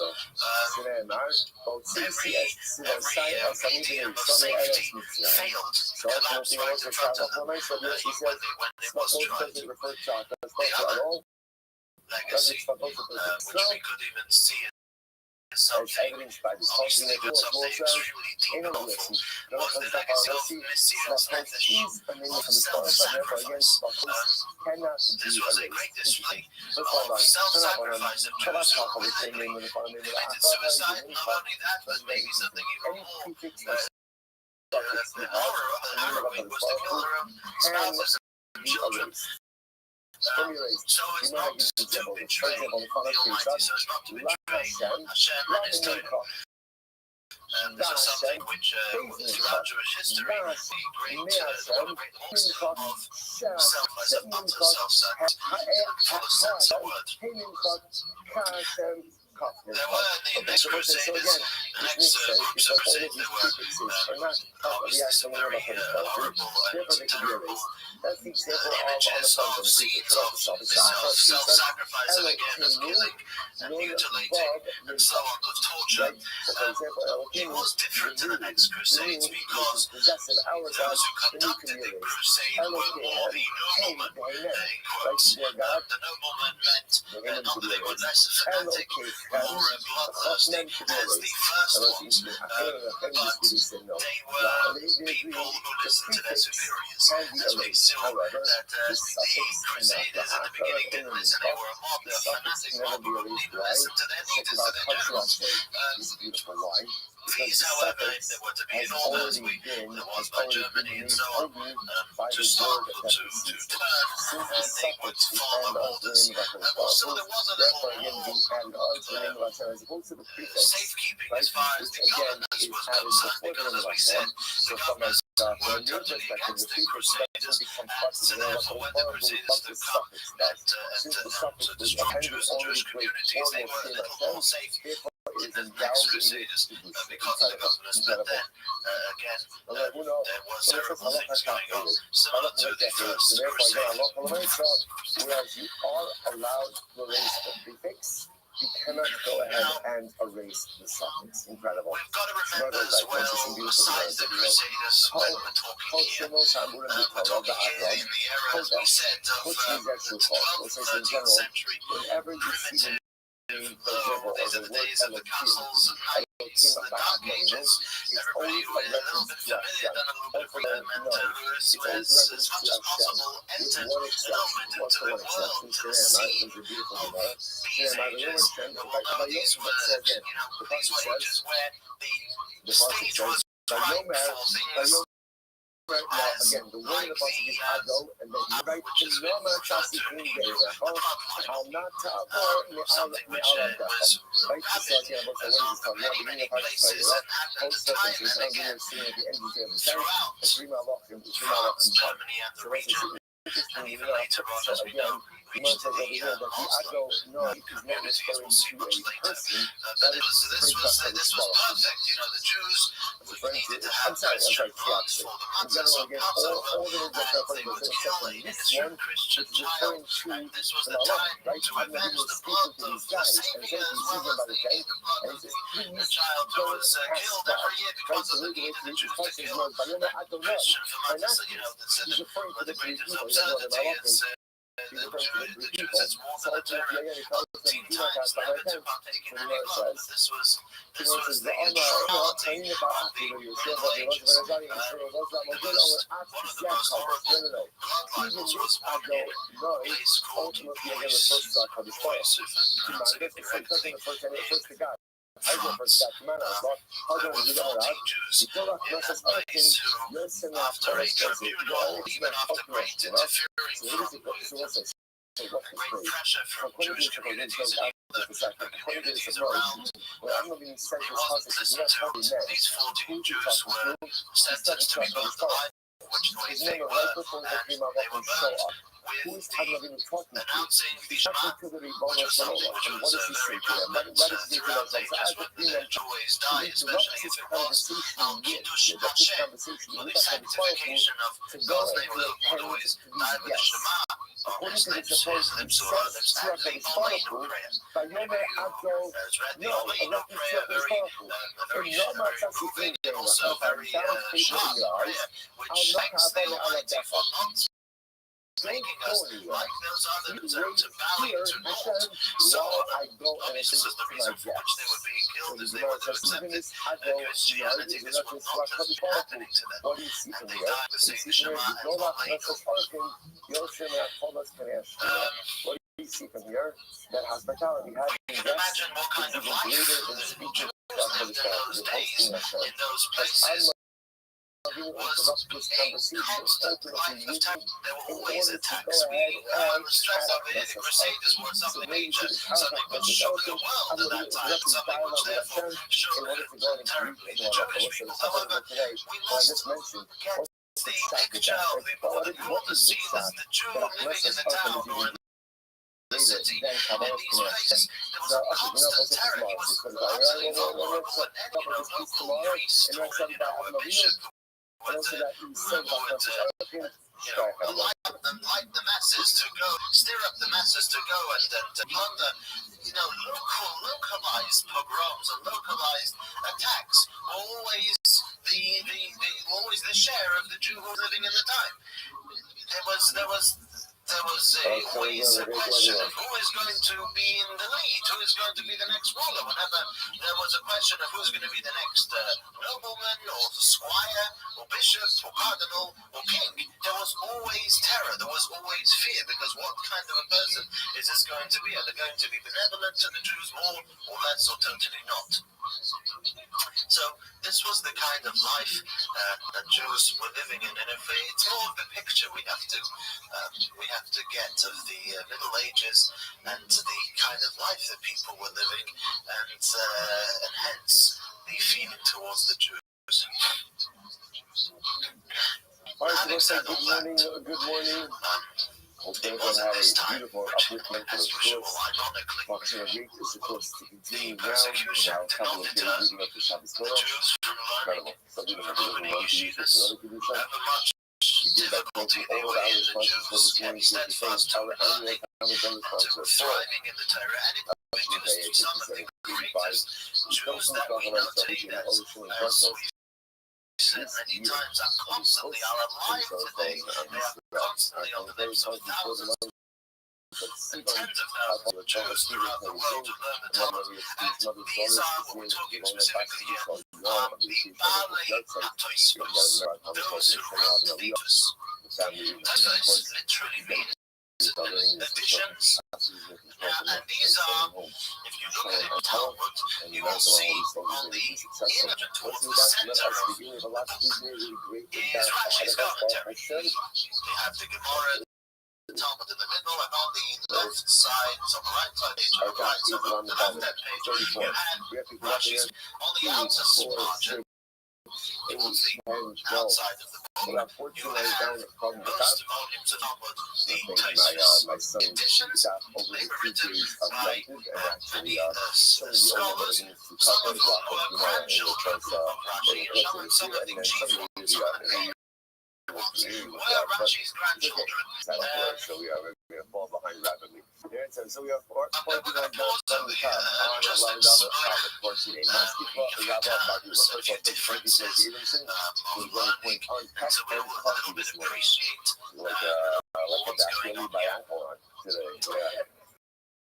Sephardim and Ashkenazim.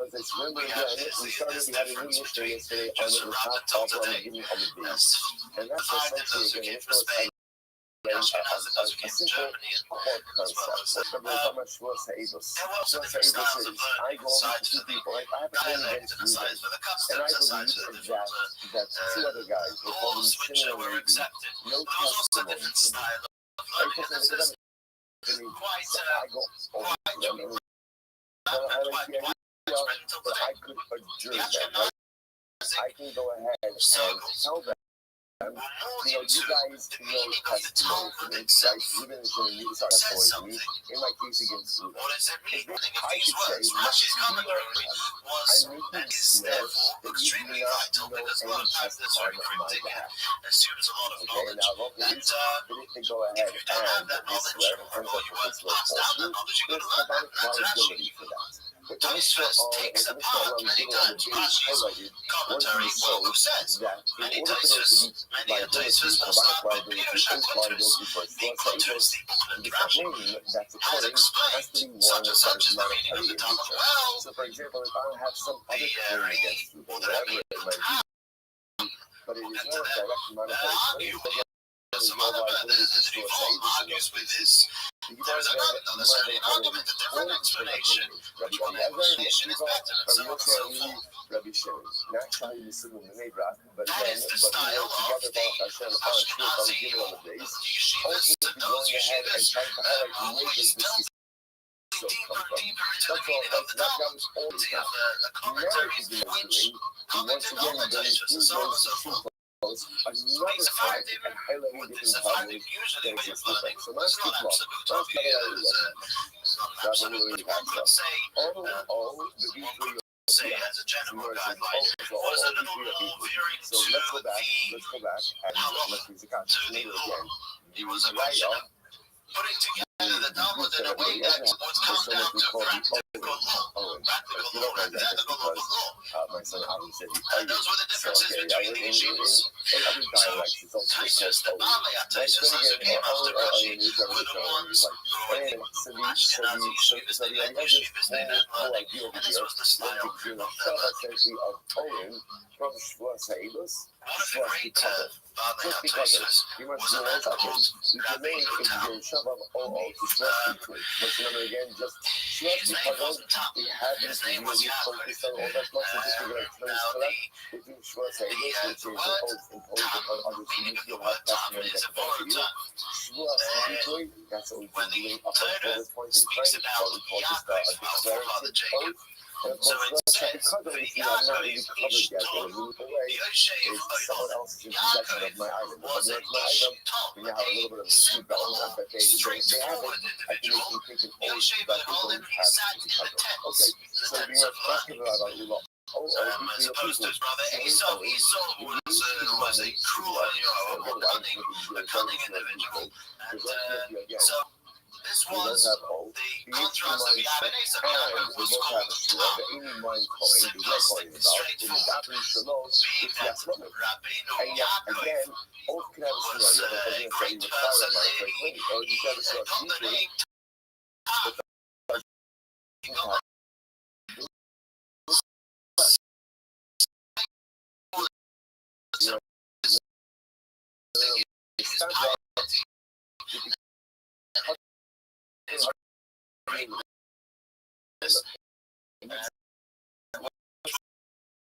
got sort of comparison to Yaakov, forefather Jacob.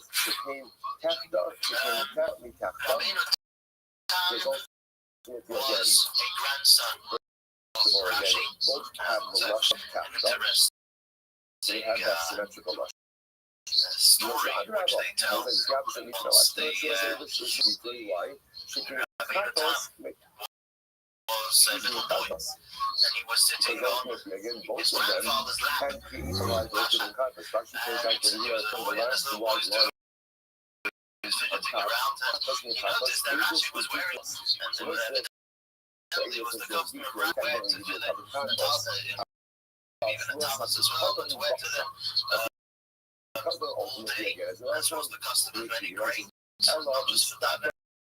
We don't wear tefillin all day because we cannot hold the mentality that tefillin demand. Therefore, we wear tefillin for prayer, for davening. However, there were the great ones who wore tefillin all day. And Rabbeinu says that little child, the little Yaakov grabbed Rashi, looked down and said that this little boy is destined to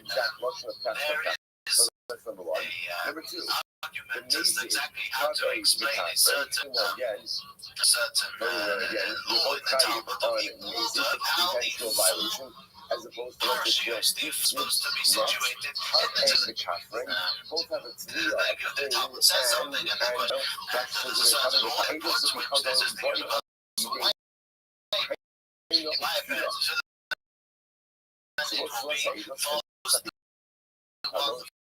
follow the one that Rashi don't like. However, Rabbeinu Tam did argue on the Shulchan because the Rothschild says that if something is not fair to peasant tefillin, Rashi said of tefillin, and a Rabbeinu Tam said of tefillin. Encourage this very strongly, that all those who, obviously, if you're already putting up on pair tefillin, that it's a good thing and a very commendable thing to put on two pairs of tefillin, Rashi and Rabbeinu Tam. And Shvuas therefore it makes more sense to compare those two. In his generation, the greatest comparison of his region, the greatest, he was the leader of the Jews in the entire France. In general, he was a rich man. He was a quite a wealthy person. And, but in 1147, there was a crusade, and he fell on the attacked Rabbeinu Tam. They took everything that he had, they mutilated him physically, they stabbed him in many places, they destroyed things that belonged to him, and he was only saved by a certain knight who was riding by, and he, for the price of a very expensive horse that Rabbeinu Tam promised him, he subsided the horse and he chased them away, saving Rabbeinu Tam's life.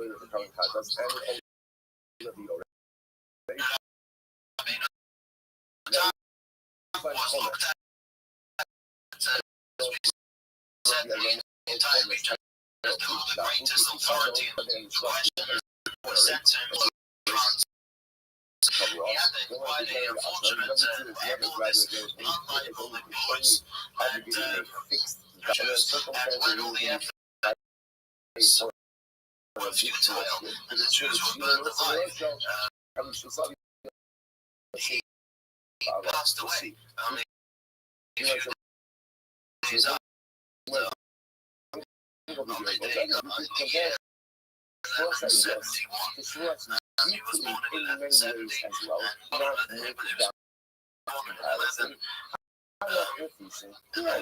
But there are more comparisons between Shavuos and Shavuos. Beautiful, beautiful. Okay, and I'm going to solve the right. So what's the result? Remember, all of this is challenging Rabbi Eliezer, who learned out all the things to say, why not try to learn out all things? Because that was the day one of the great tragedies of the Crusade. On the 20th of Sin. And he made into the creed, and he created the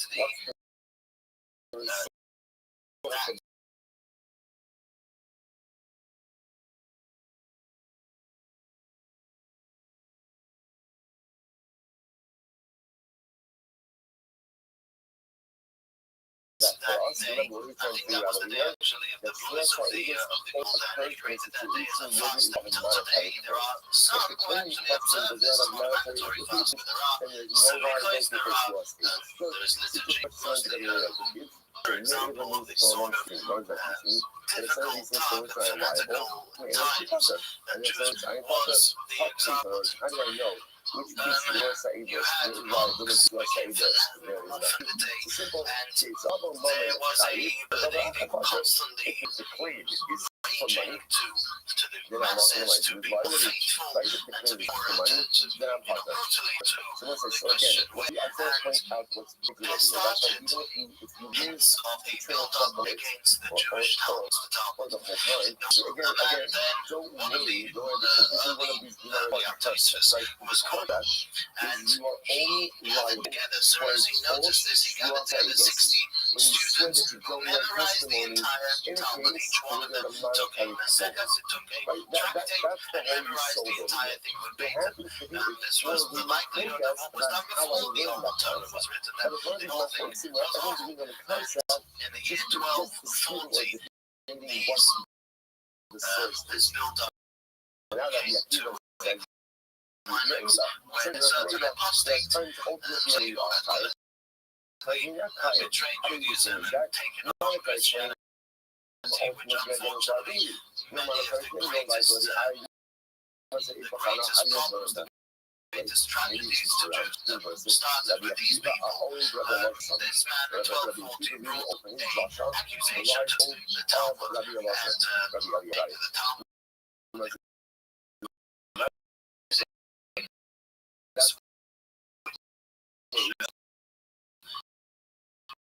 would challenge the Christian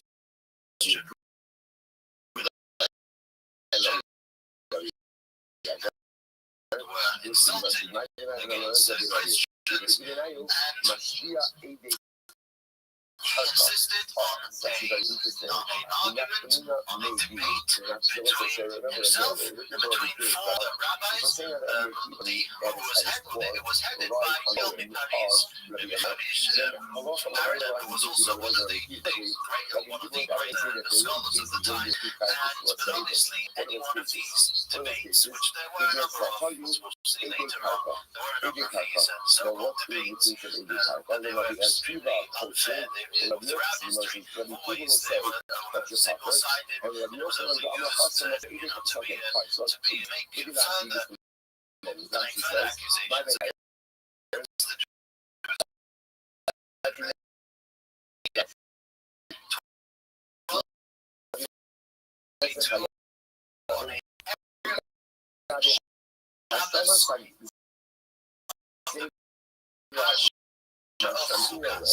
in the train using a car park. Friday was the day before Shabbos, of course, the Parsha was 24 columns, carved in every ounce of stone. They were loaded up with ritual and ceremony.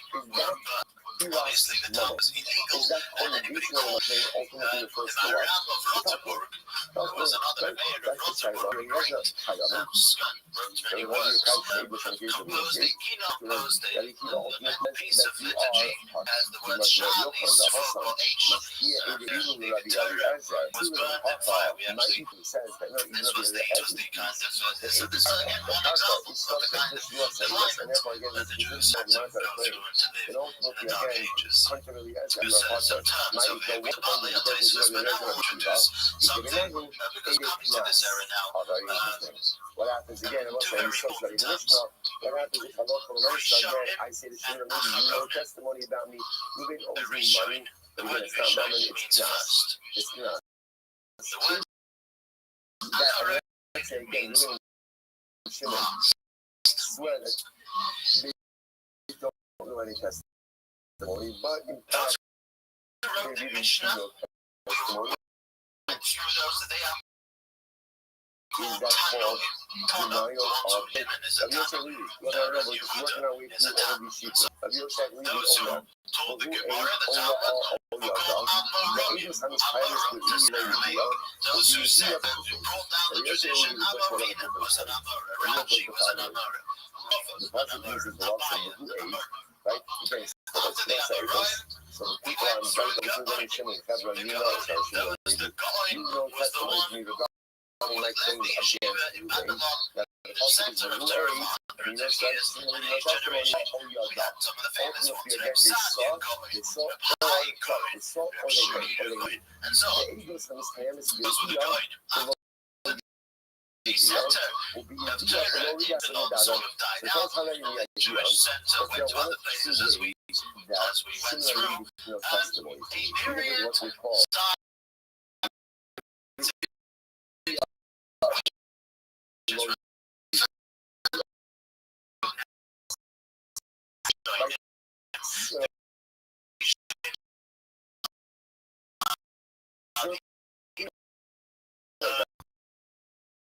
I'm really saying,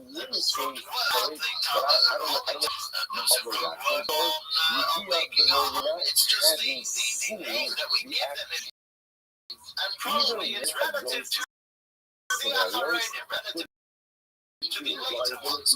The difference between Rishon and Amoraim probably is to be understood more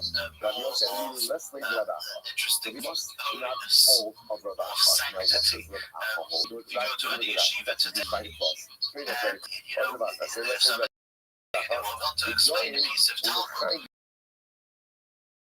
in a novel way, very often these words will be the Tosfos, the Baalei HaTosfos are really shown in the earlier ones. The Maharal of Rothschild, all these people that we're talking about now, that we're going to talk about the next few lessons, are Rishon, are the early ones. And it means sensitivity. And the word that these were not only to be understood as eyes, but to be understood as more truthful and more holy. There's the story which illustrates that. they end up kicking the camels along them. So the great Torah once came to the first Rebbe. I don't know, whatever you see, the altar Rebbe. so listen to this. So come on, each other learning. so you have a camel that's And made, there was a and therefore by certain definition it's kicking, passage which had a and then where commentary do you from find the that? Maharal of So, Rothschild, which we just and the camel had. finishes meaning, what do you find? And the dead Maharal camel next brought to the in his moving work camel. a proof from the Talmud to the truth of what he said seemed to be something very flimsy, not a good proof. There was an interestingly Came to the ultimate this camel, do we know? set. That was You such know, a why couldn't the Maharal put together bring a picture, right? Because proof again, there from was other meaning, places in the camel, Talmud much other camel, stronger and then than this another proof? camel,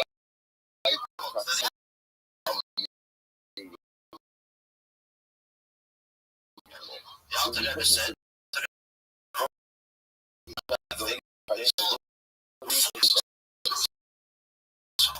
another 6 proofs from the Maharal. Other proofs, he said, they went and wondering. with knowing something even if you didn't see, or with seeing it even if you didn't know it. But apparently what you need, you need concrete information really about the event. Even by seeing the event, even if you don't know the context, or by knowing context, even if you didn't see the event.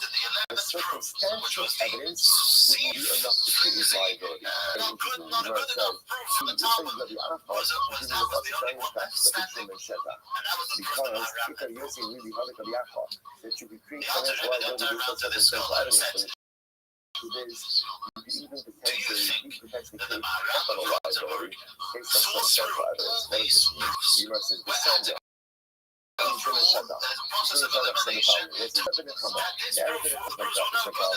Gemara says, the sender. I will not find consolation. I swear,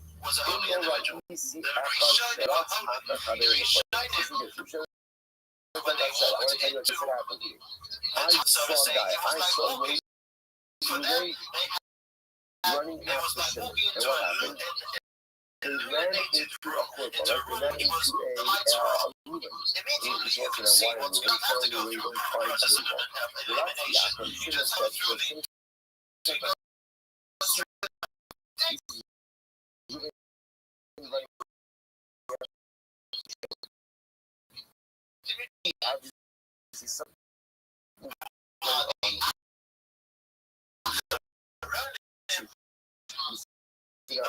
Shimon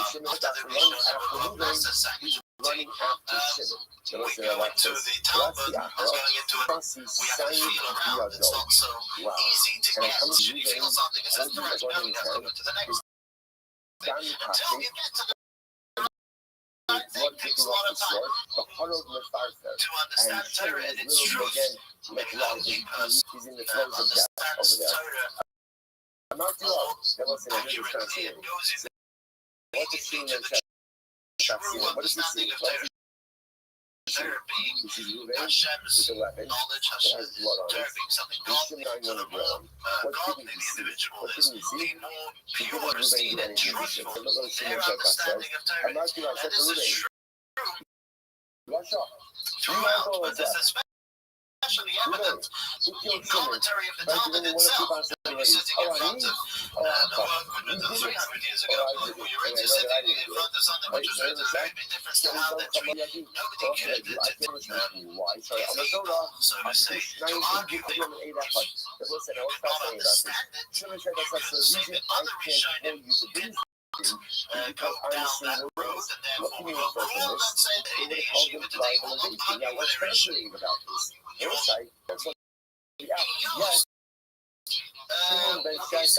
Use that in a basis of understanding. Why did the bishop use these words and not other words? There must be a meaning to that, and that sheds light maybe to quote to be shown in the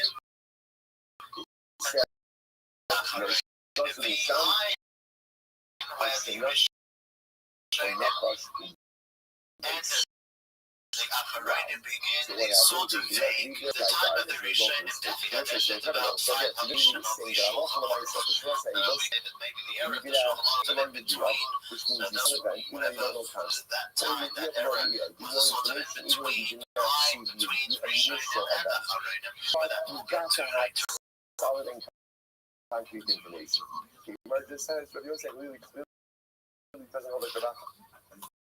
Because Rabbi said that halacha might say in the case of the native circumstantial evidence. Not that's nuance, but by the way, go look at that you can even hold the similar on circumstantial evidence. Ultimately, again, the capital case is no reason why you can convict that guy moving because it shows how that wasn't a record.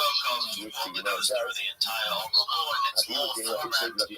Then he wrote a number of other works. One of them was the Moira Nevuchim, the guide into the text. Rambam lived in an age where, as we went through and we learned about the Rambam, where philosophy was at the top of the line, where, Plato and Aristotle were the rock stars of the day, literally. So anybody who respected themselves learned Greek philosophy and studied the arts. It was a very, it was a very rich time in the culture of Israel, as opposed at the end of the website, let's say in a capital case, how can you ever predict on return, for example, website?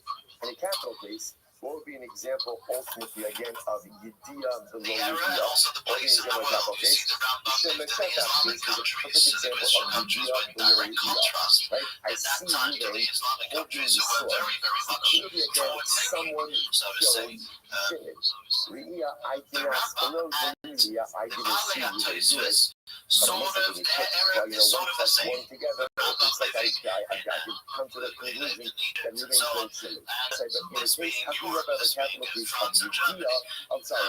Yediyah below Yediyah, right? How can you ever have that? So the Gemara says, "Even the Shach as well, because after all, by Mela, in every Chachamim Harad, or Yisrael Harad, so remember again, because of the capital case, ultimately again, you have that Yediyah. If you don't have Yediyah, you can't prove it. For example, that's where the victim was. Right? Was ultimately again, was it a Jew? Was it a non-Jew? And are them trait Harad, or current Harad? Was the person a trait off? Right? Because also know the halacha is technically speaking, if you kill a trait off, right? Which is someone who has some type of injury, from which they are going to experience human death, then halacha is not liability for for various reasons. So halacha is you can't have a Jewish without Yediyah. So showing up is all you say, leave. So what do you see from that? The society, some of them held her good positions in the society, especially in the positions of the doctor, being a doctor, a physician, just taught and taught a lot at the universities, in a class, I believe, in the south of France and so on. So you had things going on in the south of France. You could find the case of Yediyah without Re'iyah, but Re'iyah below Yediyah, below Yediyah. How can you have a case of Re'iyah from Milo by Mega? The case of Plus, but also you have to know not this ball, that's Israel ball, the Sula ball, that's the Sula ball, Bula ball, and then also you can't have the case of Re'iyah without Yediyah. Because if you don't have Yediyah, then you don't know whether or not there's actual liability. Let's see, most calls that when the case of even more to be possible from okay, incredible. I can say that. What you know, but essentially what we've just really done is decided Shimon is supposed to be the first primary three opinions. Good, most of interesting case. Just as like I'm really going to drop you in exactly great tomorrow. But I'm really sitting in front of everybody. Yes, exactly. How many times like, and then use that. We're handling this following case. Money in the Sifa which make cloning so I go ahead and I say to Ruvain, Ruvain, money in the Sifa really means I counted out the money. So what I'm really saying is like this, Ruvain, I went to $1,000, right? I went to $1,000 in front of Shimon and Levi, on the days. The agent rolled out Shimon Bachos. The rest of the actors who are Shimon and Levi are standing outside. So this is a great case. This is what you would call Yediyah below Yediyah. So what happens? Shimon and Levi are standing outside. So what does Shimon and Levi see? What are they observing? They're observing. I will put $1 into Ruvain's hand. What don't they know? Contrast. What is it? Right, what is it? Is it a loan? Pretty good. And I'm returning something good. So they see what they see is objective fact. I am giving money to Ruvain. So there is a loan of Singapore. So even outside. Now Rashi points out that we have no secret and look for Rashi claims, Rashi understands that Ruvain did not see the full discussion just a moment. Now Rashi says that if you have to look at Tosis, Tosis says Rashi has to interpret it the same way. From Hayom Yechim, Yodin, in Hayom Yilo, especially in this area of France, were very nervous because in cases where they're outside. If they're inside, then what? And Yediyah. They have to be outside because that's only the 7 anyway. I'm getting $1,000 for Ruvain. Witnesses see me doing this, so we must ignore so long the first night. So what is the halacha in this situation like this? I'm going to look on the Let's back up. This is going to be the same context study, right? Rabbi, Rabbi was just saying over this case. Rabbi Hamina is sitting there. Right? And Hamina says to Rabbi, what is the context of this case? The Allah not told, but specifically, what is Ruben creating? Right? So I'm going to give you $1,000. What is Ruben creating? So he says, I'm going to know how you define it. If Ruben says, you never give me $1,000, what's the fact? And obviously, what is he? He's a certified liar. Because obviously the eyewitnesses that saw that I gave him $1,000, right? So that can't be the case.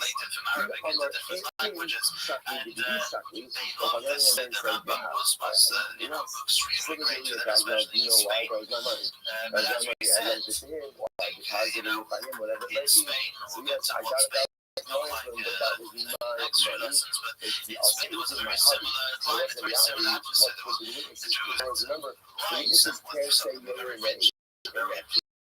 It's just so that I put $1,000 in the bank and if he says, yes, I received it, but it was my money, then ultimately you have to believe it. We also agent my habit. So ultimately, again, if agent in that context, so ultimately,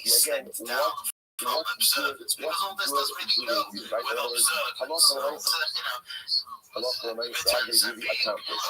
The Gemara says over here, so that's actually quite fascinating. So the Gemara says, I'm sorry. So Amalei Hamino, there's a reason. So the Gemara says, Hamino, it's the excellent point. Excellent point. You are a good army. Come in to the yeshiva. It's almost like this is like the Sahar. And so there's a new Sahar with Hamino, and you go like the way that's what Hamino taught. You understood the Sugya, you like the Hamina, or guilty against the Hamina. That's what the Hamina, Ata not even punished for this already. Ata Makin as Labha. This is actually quite beautiful. So this is Hamina, you come into the Yeshiva life, it's obvious that you need a Talmud like you. What's the job of a Rabbi? To teach and inspire the Talmud. And what's the job of a Talmud? To start with the Rabbi. Okay, it's beautiful. Beautiful. So therefore, you use the Hamina, you come into the Yeshiva. What's the just funny as an aside? As an aside, what do you do with these things? This is actually really interesting. I'm going to bring $1,000 to you. They're putting $1,000 in hand. Witnesses are standing outside. So they need to give $1,000. Obviously, my claim is I rented $1,000 using the money. Ruben's claim, Ruben's claim, you just bring that up. You were paying me back. Or it wasn't yours. What do you do in this case? And this is actually interesting. So what I'm going to look at things that are done, Paragraph Halacha Ben says, this is why everything stopped this trap. The witnesses see me giving $1,000. Witnesses have no idea. They have no idea what's happening over there. It's a long version, but I'm going to give you my own decision. I say you don't, unless you're $1,000, give it back to you. I'm not telling us something. You don't want to ruling claims. No. You were giving me it. When you were saying me down. Ali said, Na'aran, the next part has this way. Look, we have this thing that says, we're going to since we didn't see it, we didn't keep some money. That's not what we didn't keep some money. Now, when I'm right, I don't know how you go on your own law. Now, if you didn't say, no such thing ever happened, then obviously, again, what's up to half one? I don't know if you're clear. One thing we have, one thing we know is that I did give you $1,000. So this is enough. I'm not going to say the witnesses cannot prove it to Ruben's claim. The witness is true, and Ruben is allowed to go ahead and take money. Once again, I'm going to point out something very beautiful. That if you think about these two states, it's actually very apropos to Chicago as well. Like in the one of these two categories, there is Yediyah below Yediyah. Right? And Yediyah is trying to say, Yediyah below Yediyah. It's the most of right is Yediyah below Yediyah. That's most of right. I see things, and I know the facts. Right? 99% about interpersonal interactions are Yediyah below Yediyah. I see someone do something, and I have to freeze for them, right? I have to freeze for them. I was at a simcha. Someone gave me a picture of me at the simcha and it looked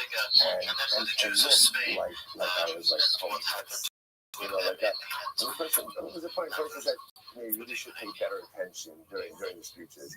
I think it's like, It was relative. Let's say it was relative. So who was speaking and was sending the picture. And so I was testing because like I was thinking again. I actually was paying attention. I was thinking that it was so incredible because listen, if you could catch anyone in the freeze frame doing something or looking a certain way. That's just the way that like catch anyone in that moment. Just so much of life is Re'iyah below Yediyah. I see someone do something. I have no idea about the context. Even sometimes you hear someone say something. And maybe it's a little jarring or upsetting. You don't know what's happening in that person's life, about what the rest of the context of that is. So much of life is knowing what you saw something. Like you have absolutely no idea about the backstory to all of this. On the other hand, there's also below Re'iyah.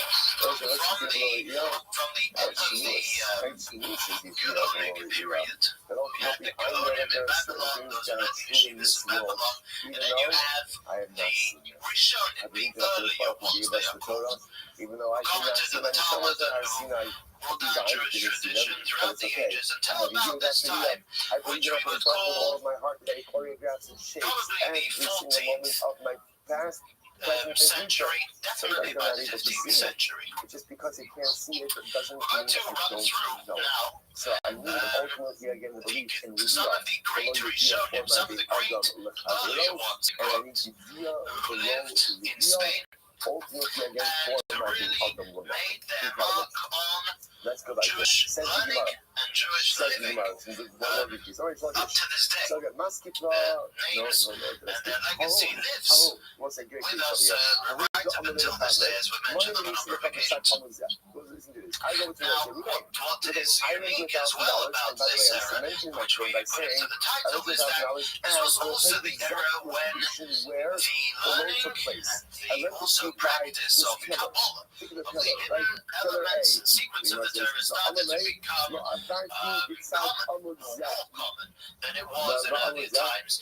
And we'll get back to that after having explored the era in which we're talking, right, to be centering primarily on Spain. We went through another time with the story of the Crusaders, the Jews, the Jewish story, the unfortunate Jewish story at that time of France and Germany. We're going to now focus on Spain, the era really that also led up to the Spanish Inquisition. And we're going to focus on next week the decline of Spanish Troy and its unfortunate fashion. Obviously, what's happening over here Let's start with Ruben said he's never been by that pillar. Witnesses now, I should even say, the books of history receives a chapter on his own. You gotta make it big for that. He's a liar. We went through Maimonides says to himself that in no small measure is the next character, the next great leader, a leader unto himself, somebody who really is very unique. His name is somewhat similar to what we call Maimonides. Maimonides is known as the Rambam, Rabbi Rothschild and Maimon. This man is known as the Ramban with a group at the end. Ramban, not Maimonides, but Maimonides. His father was called Nachman. He shared the same name as the Rambam Moshe, so it's Rabbi Rothschild ben Nachman. The Ramban. The Rabban was born in the year 1195, and his upbringing and education was very, very special, was very unique. We did go through it another time. The differences of style and method of learning in the different yeshivas, the different academies that existed at the time. You had Spain, the Spanish, the Sephardic. Somewhere around Spain, the Sephardic way of learning, which focused primarily on getting to the bottom line, of getting down to the halacha, which is personified by the two major works. The Alfasi, which we've been through, which he wrote, he was the first one who sort of codified the time, which is, the backwards and forwards and focusing on the actual law. He was the first Jewish rule book, let's say, or major work that connected the halacha and the Rambam. Rambam, the Sephardi, was a Sephardi, the one who did that tremendous work of connecting halacha. That was the style of learning in the Sephardic yeshivas. What he's Then you had never there for his transaction. France and Germany. But he never, he doesn't say he's Their never way there of at all. learning was personified by Rashi and Bali and Tosfos, those who made the additions, the Josephus. We went through, we studied them last week. They focused primarily or greatly on the meaning of the Talmud. What does he then claim? I have It's never called, in what my does life the been Gemara, by the this Talmud pillar. mean in So this not who decided passage? how How are we to understand this? Not necessarily having to do with actual law. by this pillar. So I'm not going to hook the copper. This is obviously not to obviously not to cut anything fine. There's no Rothschild. Obviously, everybody was concerned with the halacha. There's with the law that goes without saying. But obviously, everybody was concerned about what the Talmud means and what the Pshat is. However, Pshat means meaning. However, we're talking about primary concern here. And there was the south of France. The south of France, we again went through on the past previous occasion, were very occupied with philosophy. They were very occupied with the Rambam's wording. It wasn't like guys at the ranks. They're very busy with trying to unite philosophy and Torah. This was something they were very into. The Ramban, A person doesn't remember studied urinating in a at particular all place, three but it's not academies. indicative that you are not He telling was the truth. a student of all three of them, As well, and he ended up we remember in the his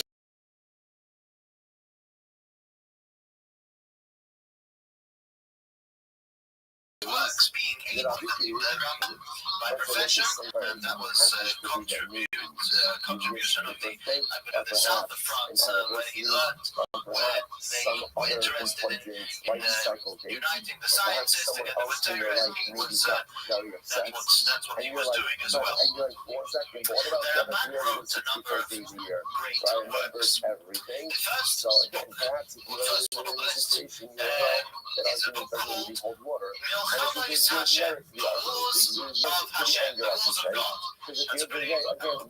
That's a pretty good big name for a book. Whose war was he fighting? Well, It's a good indicator that it does not rank in high importance in our lives. Incredible. All right, we'll say no. We'll stop over here for today. Right back on track. Right back on track. Yeah. each of the page of the Al-Fasi, it is very exciting. The Rif, if you look at the volume of Talmud, the Rif will be printed in the very same style as a page of Talmud is printed. The Rif will be in the middle. It's quite small, his column, because it's only the law. Around the Rif, there are many commentaries. The Rif did something very bold. The Rif Good morning. decided, Let us begin. he sifted through the Talmud, decided what the law would be according to the rules that he understood to be correct, and put down the rules that he found in the Talmud. Not always the Talmud so clear as to what the ruling is. You have to use principles, and sometimes a lot of it is to use genius to know what the Talmud, where the Talmud is going on a certain road. But this is what the Rif did. Obviously, not everybody would agree with everything he said. There was his chief two critics, was a man called, we went through it last week, the Baal HaMoed, Rabbi Rabbi wrote a sefer book called The Luminary, and the Rabbit, the Avraham ben David. The Rabbit was also the critic of the Rambam. Also wasn't so the Rabbit obviously wasn't so quick in allowing anybody to make a book saying that he has fully figured out how to decide the Jewish law. So they are the chief critics of the Rif, and they are printed right on the page that Rif is printed. The Ramban made it his mission to defend the Rif from his critics, from the Baal HaMoed and from the Rabbit. He wrote a book called Milchames Hashem, the laws of Hashem, defending Fine, but we're going to pick up from your side, so on a lot of other bases, I want to start to criticize him and to say that the law is not like him. So we open the opening page of Rabbi. It's quite exciting as to see what we goes taking on Peru, finally seeing him to be wrong, why does the Mohammeds see him to be correct? Interesting work which the Rabban wrote was במניין המצווס. במניין המצווס, the counting of the mitzvahs. This is an interesting idea. In Gan Din, The Talmud says, the Gemara says, let's say a that judge there are adjudicated the case, and his heart 613 is leaving off a mitzvahs. little bit This is something like a little very bit well like known. his heart beating. What's not very well He known feels is uncomfortable with his that legal it's quite decision. What much a you thought? difficult task You know to if there's something that's actually not right about this. figure out Lo yachzik which dvarav lahaviyayos, of the commandments of the he Torah shouldn't try to are justify considered his to be position because individual he is mitzvahs. embarrassed to For recant. example, Hello, there are a number of kinds of sacrifices of endeavor to try to korbanos. adjudicate the case The correctly. Torah They will say this is a has profound a Gemara more because this is not something very that detailed, this is the primary subject of the book of Vayikra of Leviticus. How exactly is each and how exactly is each offering meant to be brought up to Hashem? particular approach. So there's details of every I one. know There's in a my heart sin that it's offering, really not right. there's a peace I know it's offering, not right. oilah, Well, from shlomim, 9 out of 10 chatos, times, various what offerings. do? Do we consider Right? the individual mitzvahs of We double every down. Like offering? I Do we overcompensate consider them to show individual ultimately mitzvahs? again So, that for I'm example, you have incorrect. I said that is sin incorrect. offering, and there's, let's say, overcompensate. for argument's Instead sake, of 5 having the details, humility to say, mitzvahs you that know Hashem what? says, I do was this, wrong. do that, I do was the wrong. other. 5 of those. Says Do we the consider them hardest to be word for a mitzvahs? person Or do to we say, say no? hardest words, There is a in your mitzvah. day. I don't know. Person Even harder needs to than I bring a don't sin know offering. He brings a sin I'm wrong. offering. And that's And he's got to do it in a certain way. to say And the Torah tells you how to do it. Suppose So essentially, it's one mitzvah. things in life where although I've taken a By the way, position, Maimonides deep down I know the makes the position count, is his wrong. count of the So how mitzvahs. does the Maimonides Gemara considers how do you know it to be find the one courage mitzvah. to say you were wrong You see, instead of now the problem doubling is down that and there are many, many cementing its commandments in the approach? Torah, How do much I know? more The than Gemara 613. says, So you've got to generalize. You've got to choose which ones are mitzvahs and which ones are not considered to be one of the 613 mitzvahs. There was the very first person who did this was a man called Reb Shimon of Kahira of Cairo. Reb Shimon of Kahira is better known as the Bahai in Yeshiva world. The Bahai, that stands for Baal Halachos Gedolos. The Bahai. Baal Halachos Gedolos means the owner of the great laws. That's what he wrote a book called Halachos Gedolos, the great laws, and he is called the Baal Halachos Gedolos, the one who wrote the book of the great laws. He was the first one very early.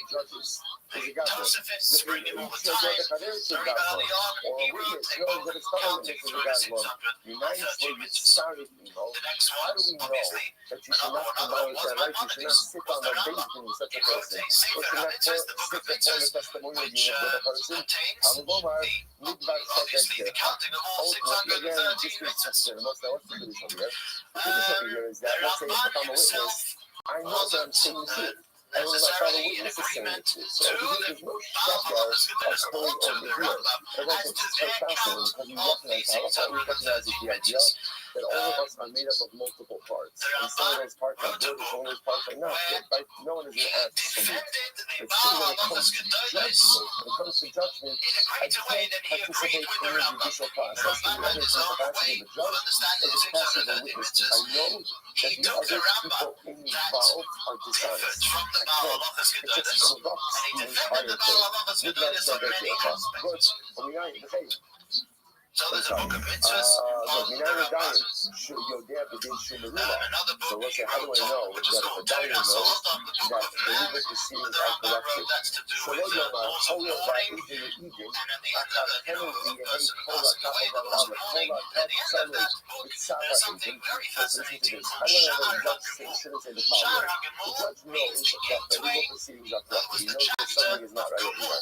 What he says is, Not that's wrong translation. Gemul means that which Hashem will return. giving a testimony, He will return as a reward or punch. Hashem will give back. how do we know that a judge couldn't say that? That's actually a primary source. that we as people who will be afterlife, what will be when we pass away, what will be better said, I believe was said by Mashiach comes. The rule, what is the destiny of the human being, what's the destiny of the world at large, which is very beautifully dealt with in the Sha'ar HaGvul.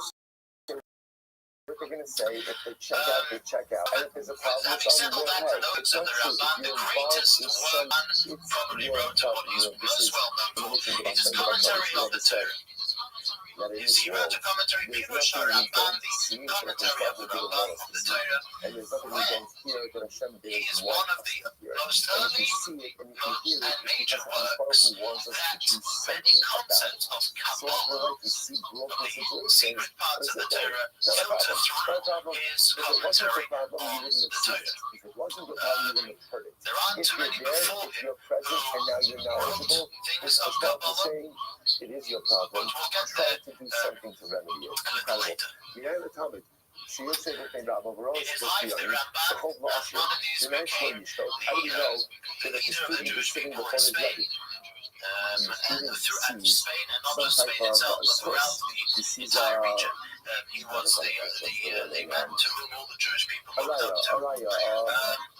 There was a number of great episodes in his life. One we went through the other time when he tried to make peace on a massive Jewish argument as to the credibility of the Rambam, of Maimonides, and his books. And he actually did manage to do that. The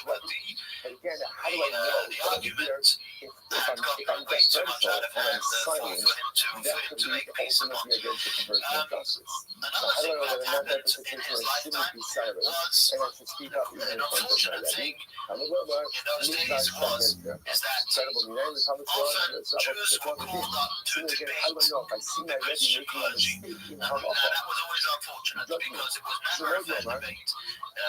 Things were predestined, pre-decided. It was never something that any Jew would ever look forward to because it always ended in riots, pogroms, and that kind of thing coming from the Christian population. There was an apostate, somebody who was betrayed Judaism, who was called Pablo Christiani. Christiani, if I'm pronouncing it correctly. And this Pablo, he approached the king, and the king was James I of Aragon, and the king invited or ordered the Ramban to come to a debate where he would debate this apostate. The debate drew for 4 days. It was a very long, prolonged debate, and the Jews were terrified. They begged the Ramban to stop, to call the debate short.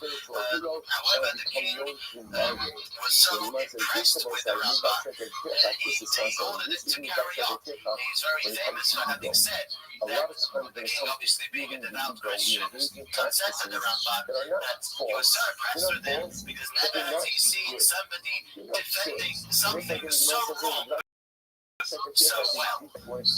This is what he thought of the Ramban in the end. He sent the Ramban home with tremendous honor and gifts of having displayed such genius, which he had.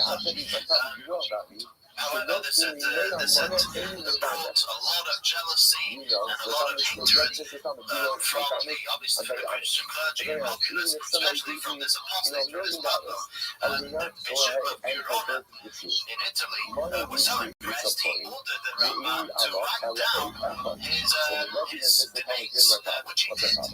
But the clergy and the apostate was so angered that they twisted the king in all sorts of ways and directions, and in the end was that the king had the book of Ramban burned.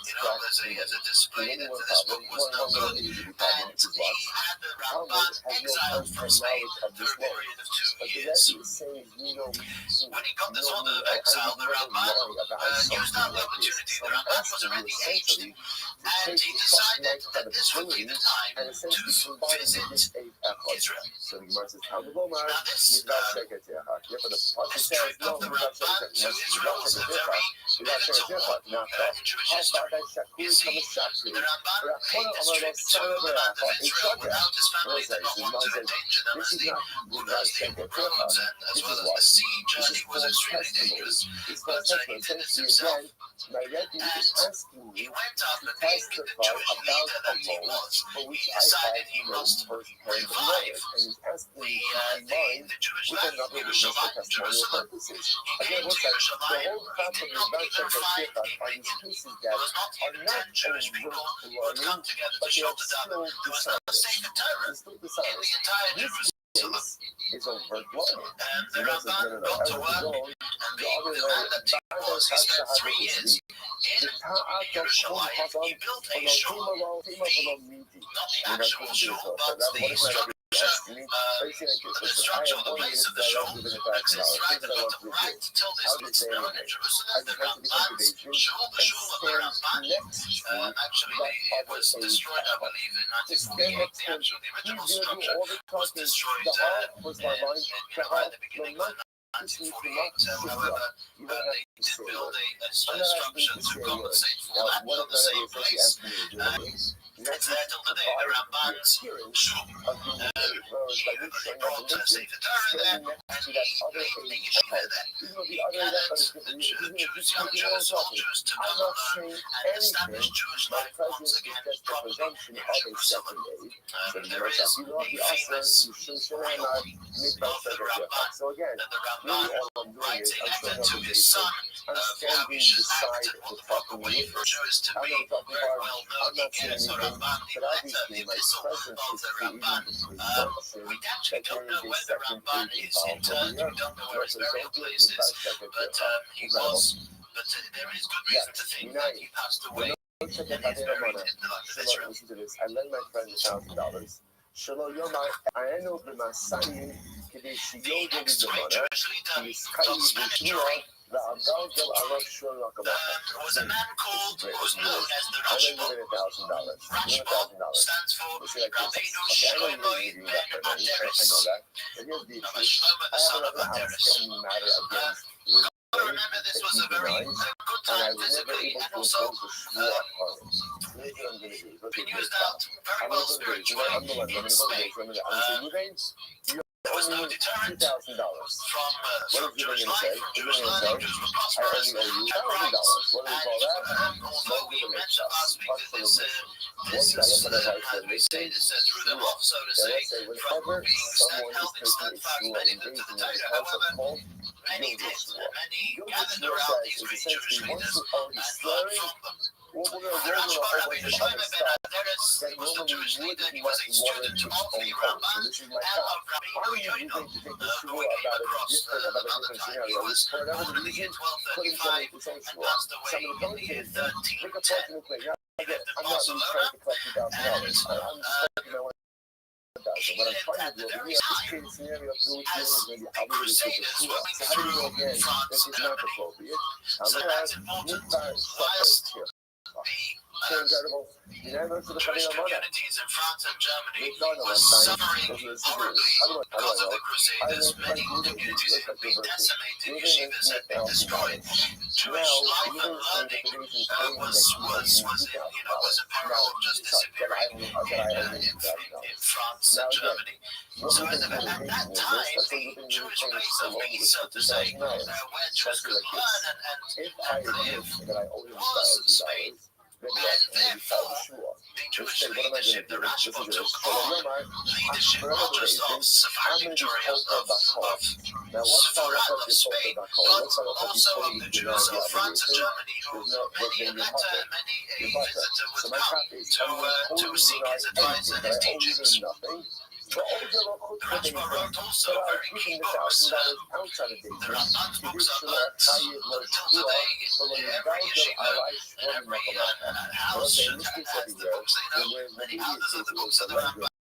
The Rothschild, the same thing. even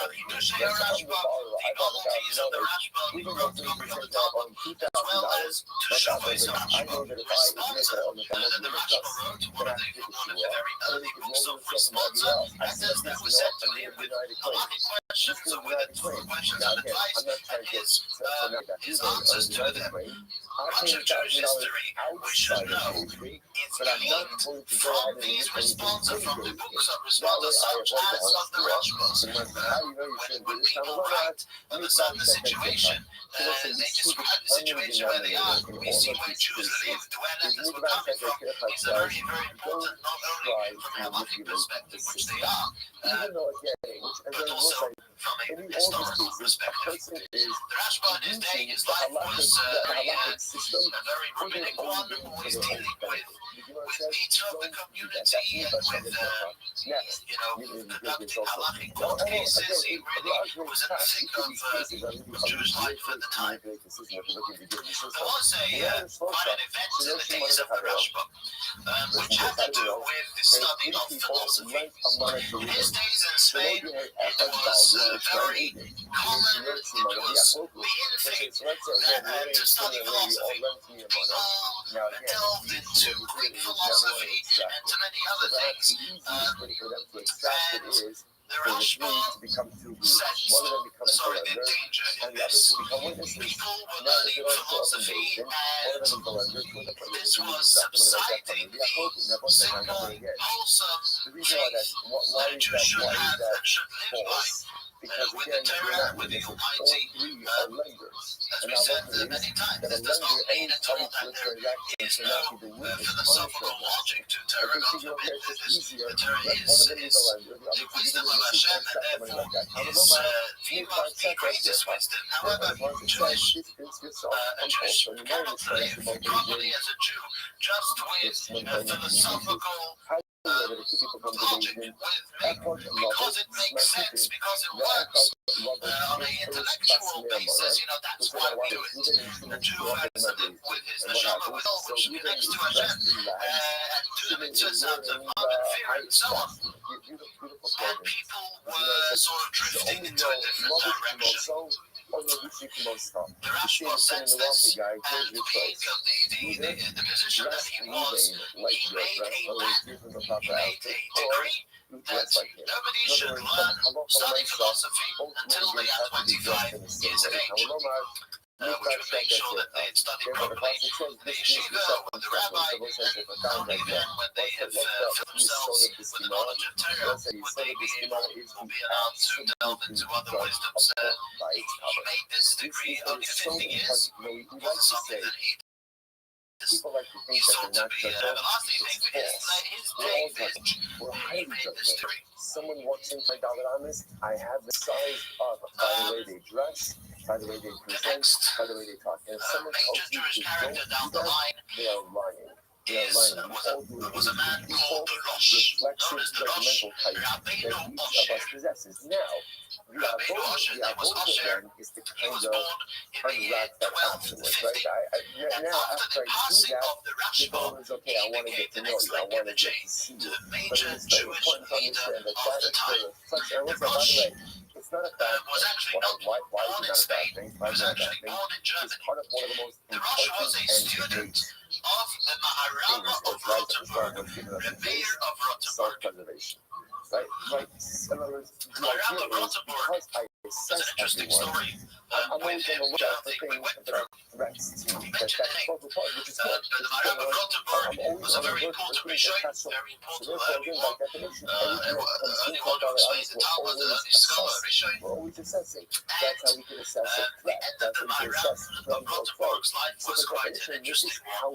He, by accusation of a certain, again, an apostate, usually somebody who converted to Christianity willingly, which were often there were some of the greatest tragedies of Jews came from such people, unfortunately. And he was accused of there was treason or whatever, something like that, and a plot was made against him, and he ended up in jail. In those times, you the litigants should have an unfair advantage over each other.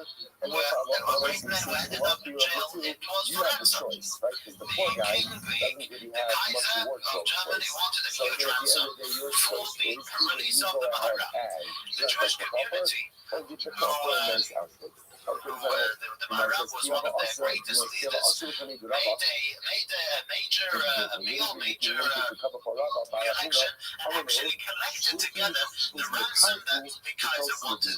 When the Rabbi was sitting in jail, got wind of the fact that they wanted to do this. Right, so the nice, again, in order that no one should look more Prussian than the He other, said he people would was take not off their going to footwear, accept and it. then He they did would not come in for allow this. them Incredible. to So you transit it to get the ransom. He said, because there's a source in the Talmud that this would be the regular thing. If the authorities, the rulers, the kings would learn that this is sort of a very worthwhile investment.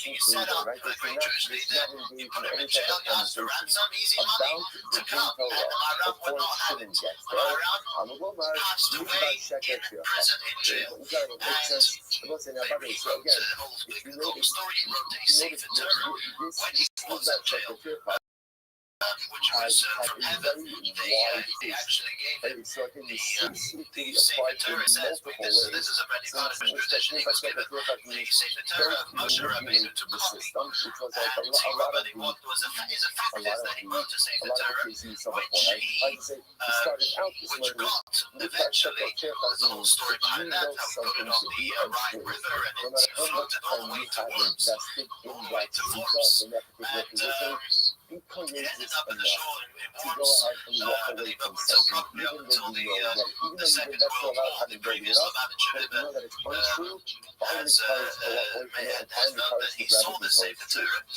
and probably, however, got destroyed and almost. He wasn't allowed, even after he passed away, he wasn't allowed to be buried. So many years later, an individual called Alexander Vinton, very rich, influential Jew, gave the money to the authorities to have his body taken out, huge sum of money, and to be buried. This Alexander Vinton is buried. You can see the tombs today are buried. He's buried right next to Maharam. This was, I guess, his payment for having given out that kind of money to release his body. Anyhow, this was the Maharam of Rothschild. The Rosh, who we began talking about, the Rosh was Rabbi Rothschild was a student of the Rabbi Meir of Rothschild. Before the Maharam, by the way, stands for Reinu Horav Rabbi Meir, our teacher, the Rabbi Meir. That's what Maharam stands for. Because that's how he's known. Before the Father passed away, he told his students, Rabbi Rothschild, to get away from Germany. There wasn't a place for a Jewish boy, and to go to Spain. And this is what he did when the Rosh, Rabbi Rothschild, was already a tremendously accomplished scholar and leader, made his way to Spain. He was received with great honor. And he already, even in the lifetime of the Rashba, of his predecessor, he was appointed as a dayan, as a halachic judge, and we must understand that at that time in Spain, the Jewish community was so strong that it had authority on its own. The leaders, and this is true as far as the Rosh is concerned, especially after the Rashba passed away, and he assumed great power, and the Rosh was given total authority to rule ownership of his court, of his based in ownership in Spain, to the degree that he had the authority as far as the king was concerned to administer capital punishment. That was a rarity, probably never existed. Rashi is very close to the Rabbi. Very close to Rashi. Zabada such argue low. Shema Rishon low. Very interesting. Okay, so apologies in advance for the lawyers. So listen to this. So we mentioned about someone is lawyers up. Some of the lawyers up. Some of the comes and they have a lawyer representing an individual player. What's so bad about a lawyer? So what is interesting is that the Gemara understands that when people who are engaged in this come to a basement, people are often more interested in finding resolution than lawyers. A lawyer is the first party who's been brought in. Why was the lawyer brought in? Why is he brought in? Why? Extremely famous for so because he's brought in to win, therefore a lawyer often has very little reason to settle. As opposed to litigants, because there's no reason also the fact that there's a judgment between two people, often what that means those two people had a relationship with each other. Because of the relationship, they may be more predisposed to ultimately settle. So, but again, if you're going to be a lawyer, the lawyer again may be coming to play hardball, the lawyer, right, may be coming to win, and he definitely has a pre-existing relationship with the other litigant. So therefore, the Gemara just says, it's interesting, but the Gemara understands over here, that Lord calls also the self-among, what do you mean, the person didn't do good in his nature? This is someone who's a lawyer. He's a lawyer because now what he's done is he pretty much negated any possibility of compromise, and instead of creating that intention, more litigious situation, and obviously misunderstood. You might have to understand that there are times where a person needs representation, and a person needs someone else to help guide them. Around to arguing each other on his lips in a situation 100 years ago, the other one did 700 years ago. Where people make situations more complicated. And at the end of the day, the way to resolve disputes, and there's a way to navigate this, and there's a way to resolve this, and obviously, if you're using authentic authority, if you complicate it in a more situation, that's not good. Obviously, there are situations where the majority is against it, then that's a navigate it on my own. Ruling an author is not quite gay. But one of the ideas, if he came later, the red ability. Why? Because he saw the feelings of everybody that came before him, and nevertheless decided one way or the other. So that's something we can take into account. So he did something similar to the Rebbe. With everybody else's opinion. He passed away in the year 1327. Don't buy contested property, right? Because if you do so, again, you're just looking for so incredible. That brings to a close island with that absolutely incredible. Next, in the Haggis, I remember again, the topic of our parak so far is Rothschild, right? We're talking about testimony, these oaths about testimony. Again, we'll see actually in the next Mishnah how this oath is actually administered. So next, Rothschild is only applied to people who can give testimony. Not cooking night. So what is it going to do? I'm going to pop up. Not cooking night. The rest is actually very interesting. I'm also going to that governs Jewish law up until today. He was the one who invented this, and this is how basically every major work of Jewish law works from him on. Many of the halachas, many of the laws in Jewish law are not applicable right till today, until Mashiach comes. The laws of the temple, many of the laws of purity and impurity, tumah and tahara, apply today. And certainly a king is excluded. Is similar to Maimonides. He deviated from the order of the Talmud. His book and made his own order. He did not follow the order of Maimonides because Maimonides has a faulty volume book, and Maimonides has all the laws of the Torah applicable today or not applicable today. The Torah, however, differs from this, and he made an arrangement which is today is the fundamental of Jewish law of navigating clockwise and navigating Jewish law. He made a 4-volume set. Now, if you find the actual set, it's about 10 volumes. he contributes nothing positively The to the first world. part is Such a called person like that, a person like that, has zero credibility. There's no credibility in the eyes of halacha. So understand, that psul That is a part drabanon. of The this psul Jewish of a law book melech, deals like that with king can't go the ahead and regular give cycle testimony or of to the testify about day, that of the ultimately week, again is a daraisa. If you look at Rashi, and of Rashi the says year Kosher Melech, of a Jew. a king is disqualified from begins with the anything to do with laws, testimony in the waking up in the daraisa. morning, Why? It's how one should get dressed. This is what we're learning. The pasuk says, After this year, we're learning a bit of Shulchan Aruch, and this is how it starts. his fear Laws of Tefillin, has laws to of be Mezuzah, upon you. laws of davening, cleansing of the food, Therefore, trace because after the fear meals, begins and to so be on upon and you, so therefore forth. what? No one Then is go giving to the rules of testimony Shabbat. against the king. Very Now, good if you evening. can't be Good evening. testified Meanwhile, against, once we have four it people also means that because what? of the snow, but You you also made it through can't the snow, Kenny. testify. Like, You're a champion. we'll see actually, those are called like concepts. Have a hot If drink. someone Go can't out. give testimony Go out and tea, against you, coffee, then you have no whatever ability you'd to like. give testimony for or against anyone else. So therefore, We're talking if you're about, going to Kenny, say we're the talking about Misachim the, for Kovi, the listen, you gambler, want to sit down? can't give trust aids, it can't be on trust aids, that's going to be someone to Rabbanon. So that's true, We're talking about and the someone man that's called working with Rabbi Daraisa. The man Al Gamala, Haturim. He was but a man ultimately again, the one who who's responded by defied Jewish law. Aidos. He The in a Misachim for style Kovi, which we're Daraisa, going through not now. First one is Safadi, Urachaim. Rabbanon is Urachaim is the way of the life. Okay, How so a Jew again, has to get up, Misachim laws of for Shabbat. Kovi, Rabbanon. Then he goes So through ultimately, again, the Daraisa is laws kosher, of and if Pesach, maybe we would very be extensive. ultimately again Then he for goes through, you have they have to the see that Rosh Hashanah, Yom Kippur, and Sukkot, and all those different laws. The yearly cycle. the king is precluded in The the next Daraisa. volume, the next part, how he codified it is called Yeridea. Yeridea, literally, Yerid is all As a result, the phrases king from a can't verse. testify, Lots of and the king Yeridea. can't be Yerid is testified teaching against. of It's complete, knowledge, almost like teaching of now knowledge. again.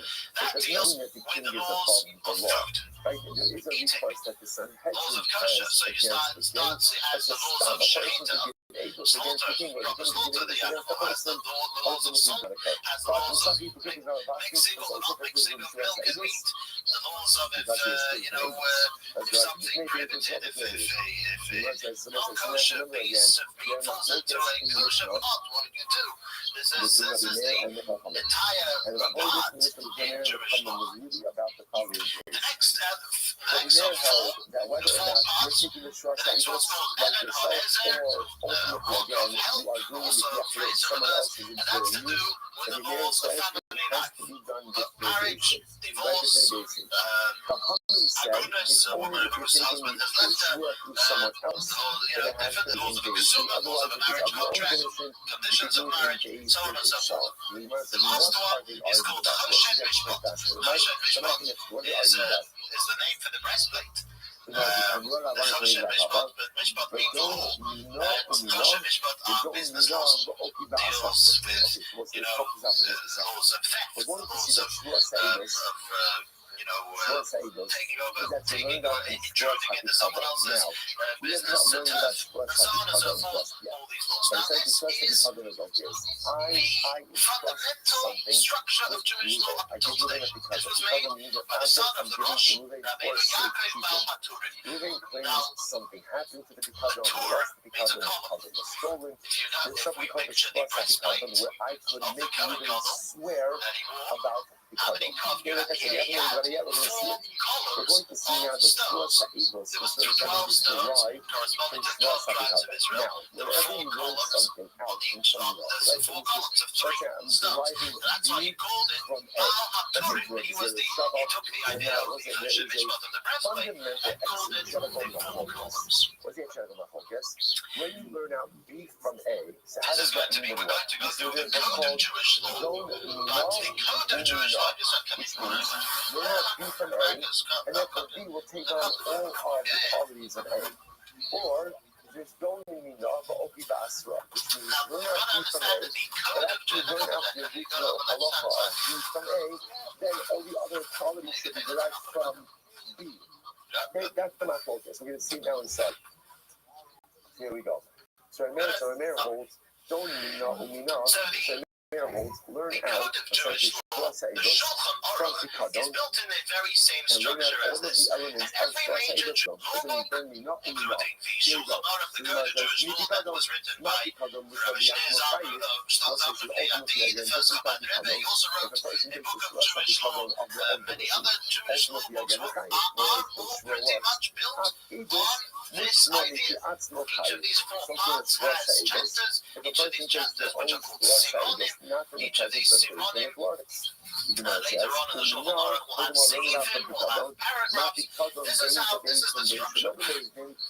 The Baal Maturim also wrote a Pirush, a commentary on the Torah, a very fascinating commentary where he uses gematria, uses numerology, and the philosophy of numbers, of how the Torah alludes to various things using the numerical value of letters and words. The Baal Maturim was quite a humble character, did not take on major Jewish roles at the time.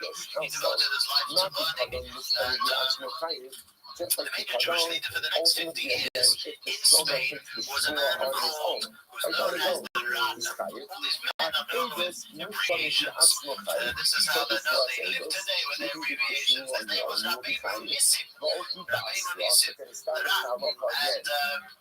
And if you want to talk the lingo, when you talk the vernacular, you don't talk about Rabbi Nissim, you talk about the Ran.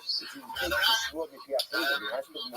took over the Rosh in Spain for the next 50 years, which that was the time when Spanish Jewry started to experience difficulty. The days of the Ran were already, we're talking the days after the 1320s. These were the days already leading up to the powerfulness of the church and their ability to do anything, sadly culminating in the Spanish Inquisition, the infamous Inquisition, which we're going to talk about next week. So this was the Ran had to act as a leader in the beginning of such a time. The Ran wrote the famous commentary on the tractate of Nedorim, of vows in the Talmud, a beautiful commentary he wrote in the golden pen. Anybody who asks, anybody if you've heard the Ran of Nedorim of this tractate of the Talmud, will tell you how beautiful the commentary is. He wrote a book called the Rif, the Al-Fasi, the one who first codifier. He wrote a commentary on it, lengthy, and also wrote a book against the Rothschilds on his sermons. He was a prolific speaker. And there is the Rothschild Torah, the Rothschild, the sermons of the Ran. Now, we mentioned that there was the title of this evening, how it was in this era, in the world, in Spain, by the Sephardim, where the study of Kabbalah started to grow. Let's go to we'll talk about a little bit now the history of Kabbalah.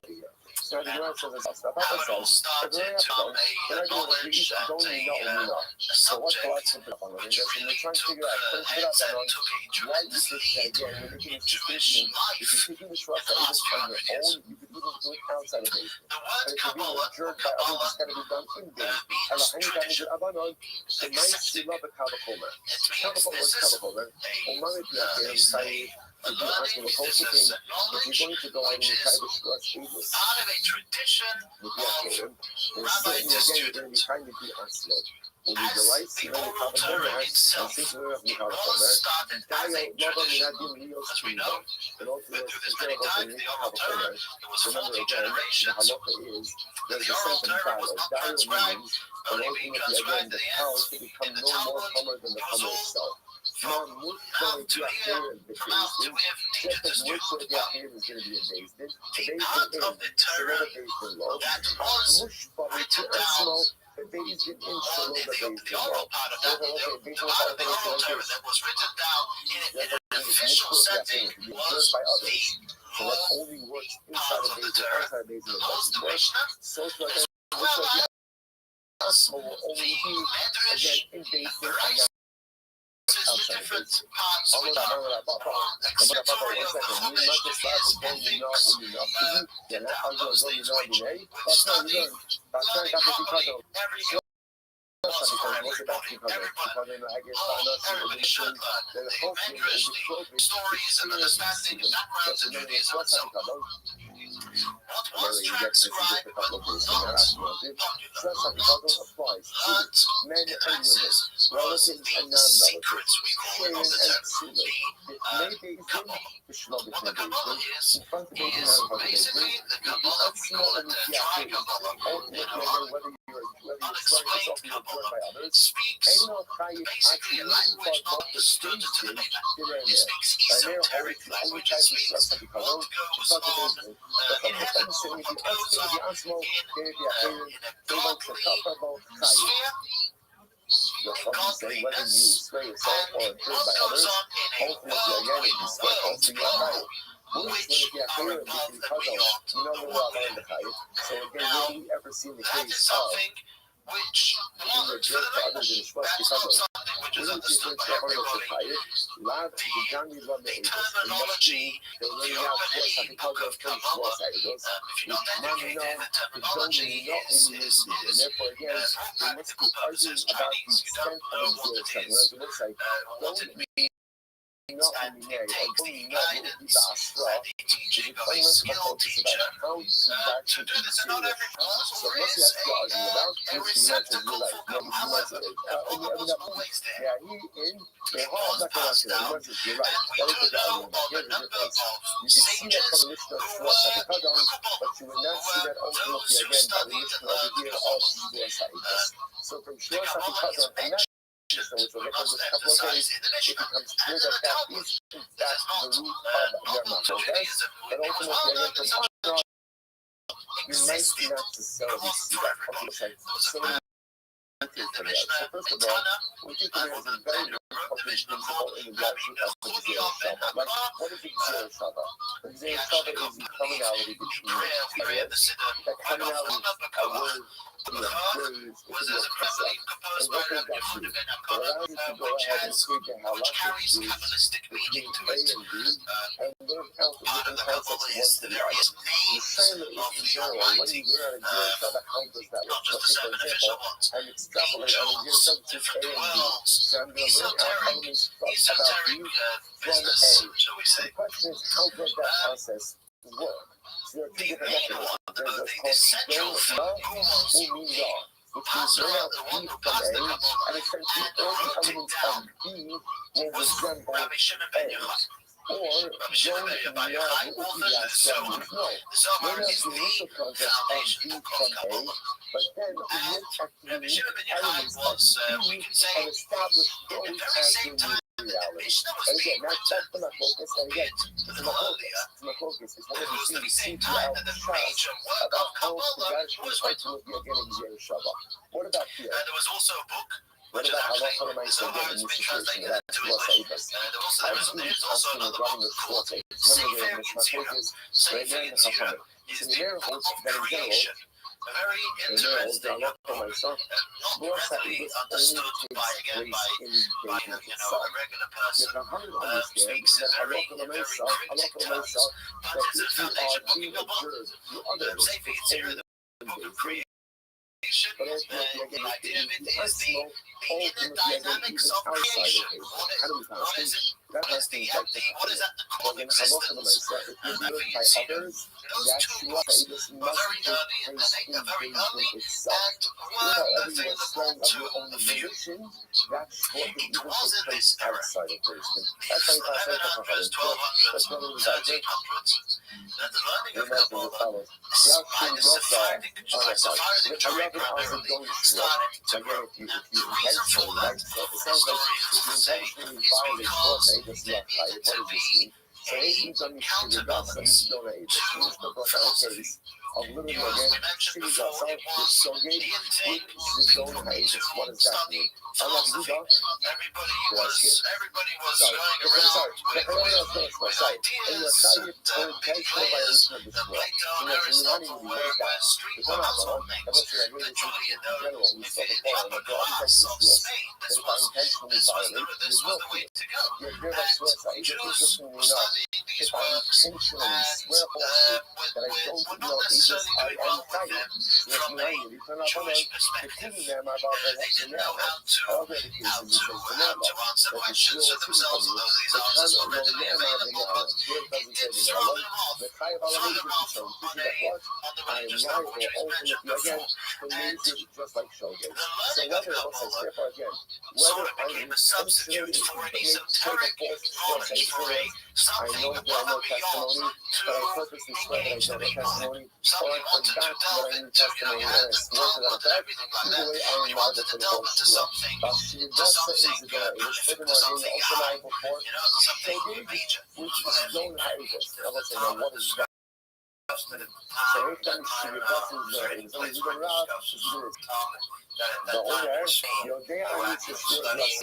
I know that the Shia I'm taking is gospel. That means I know that I know testimony for living. And I know that I'm swearing falsely that I don't know testimony for living. And I know this was also about any of they are in Hayavin Arad Carbon in there. What don't I know? I don't know about library.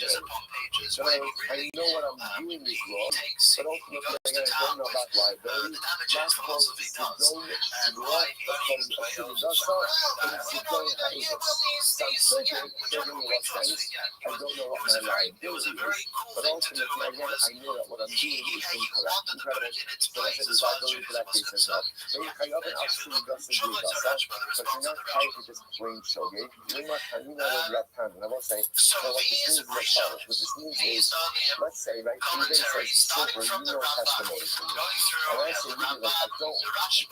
And it turns out that I really was shogeg. Like, in other words, I really thought that I did not know testimony. I forgot about this case. And then it turns out that I really did know testimony. In that case, the Mishnah says, and if I swear, I have to do the swear, I swear I don't know any testimony. And then later on, it becomes clear to me that I really do know testimony. So I swore incorrectly, but it was a total shogeg. There's no liability for that. So Neymar, Kani, so that kind of Ravashi, the delving into esoteric issues, esoteric subjects has to be done very correctly. And to be correct, because misunderstood and also the mystery could be used. We get to the story of Shabbos Tzvi, we get to the story of the false Messiah who through the entire Europe. Because with the excuse, he disguised himself very righteous, very holy. But come on, the message didn't know, it didn't understand. I'm swearing to buy, when not to buy, those who know any testimony for you. That is, by the way, also the president which was approved in Israel. Why it had such great opposition was because people thought that this was a repetition of the Taurus of the prophets that misuse of Kabbalah was until Rubens that the Hasidic Rubin was only there to enhance Judaism. Let's not forget the snap even though this says it, let's not go through the process why. This is how that coming out and we look to the narrow because even showing the amazing. I'm going to talk about each only that plus equals. If you only got plus equals, if I end up swearing falsely, but not intentionally, but because I'm really cross, I didn't know any evil. That's the case when there's no liability. About crossing the sick, the narrow, so let's say that's plus deeply, where it says the narrow, I think it's the best accordingly. So let's say maybe that's plus deeply, the how many years, maybe that's plus deeply, even though I swear, I was is that the Jews then were on edge. They were nervous. They were so alarmed by this. It was a smack in the face, literally, to Jews all over. And the Jews were extremely cautious. Anybody who would, if something came up that they sniffed, oh, this is Kabbalah. Oh, they're starting to get them. They're differing. Watch out, said to you, as he started off with, he did different about if I swear, Jews at that time. I swear, I eat the loaf of bread today. And it turns out that what? But I'm kidding. But I was so sure that I was kidding. Yes, I mentioned there's no liability in that. Same thing, right? Even says Sylvia, you know, in this for me, I swear that I and again, when I swear I'm 100% convinced that I don't know what I'm talking about. But this guy took to the study of Kabbalah and either convinced himself, but definitely tried to convince other people again that he was the Mashiach.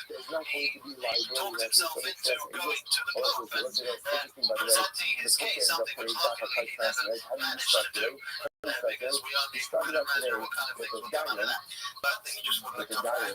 Well, I don't believe we'll come back more Jews all over the place with the background. We cannot debate again. And this was, again, this was why the Kabbalah always had to be, especially years back on before it was explained in the way that it is today, especially by Hasidic teachings. Hasidic teachers, one of the greatest things that he did was take the Kabbalah and to explain it in a way understandable to the masses and to channel it in the direction that Kabbalah is meant to be channeled, which is to enhance religion to Hashem. That we're correct, but it turns out that we're wrong. That we're wrong, and that happens. That happens. Student If you know you're wrong, don't double down. Find the courage to walk it back. According to Kabbalah, successfully, but it turns out that we're fundamentally wrong. commentary of Rabbi Bachaya, where he successfully introduces many ideas of Kabbalah to the Talmudic scholar who is ignorant of these ideas, and takes them into the world of Kabbalah in terms and in explanations understood to somebody who has not yet been introduced to it. However, the chief was responsible for the dissemination of Kabbalah on a greater scale at that time was a man called Rabbi ben Shem Tov Dilion. His name was Moshe, his father was called Shem Tov, family name was Dilion. Maybe coming or stemming from Lyon in France, I don't know. But he was a great Kabbalist, and he devoted his life to copying and transcribing Kabbalistic works. You see, the library of then was a question of how much you devoted your life to it. You had to travel and you had to collect bits and pieces, scrolls, books, whatever, transcribe everything. And there were many books of Kabbalah around and available from different Jewish scholars from bygone years, from here, I believe the 1300s. And Rabbi ben Shem Tov devoted his life to doing this. He had a library, and after his passing, a certain rich individual bought from his heirs, I understand, yes, bought the Zohar, which was in Rabbi Dillion's library. Now, before that, the Zohar was not the one which was available. Rabbi Dillion got it, copied it from the scarce copies that there were, and had it in his library. This rich man bought it, and that was the time that history marks the beginning of the dissemination and learning of the Zohar. Observing the book of foundation of Kabbalah. Escalated from there. We'll go through, not sure next week after next few weeks, how in the 14th and 15th century, the study of Kabbalah began to went throughout the Jewish people, and chiefly the Arizal.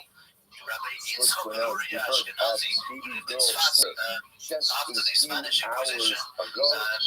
dedication is by her big sister Alisa Hana and her buddy and Sabra Leibowitz. Mazda Leibowitz Mustafa on the beautiful symbol. On the same day, Mazel Tov to the Mustafa on the occasion of his bris of his grandson today. Shabbat, we might have a shidduch, a back paper shidduch over here. We got a little boy, a little girl. Let's lock this down. Let's lock this down. And there's that thing to the son of Shabbat, and sing for all the clouds as well. The course is always about learning. That's true. This is about precious houses. From bringing them home, the shalom, the color, and especially the holy soldiers, may they be successful. The whole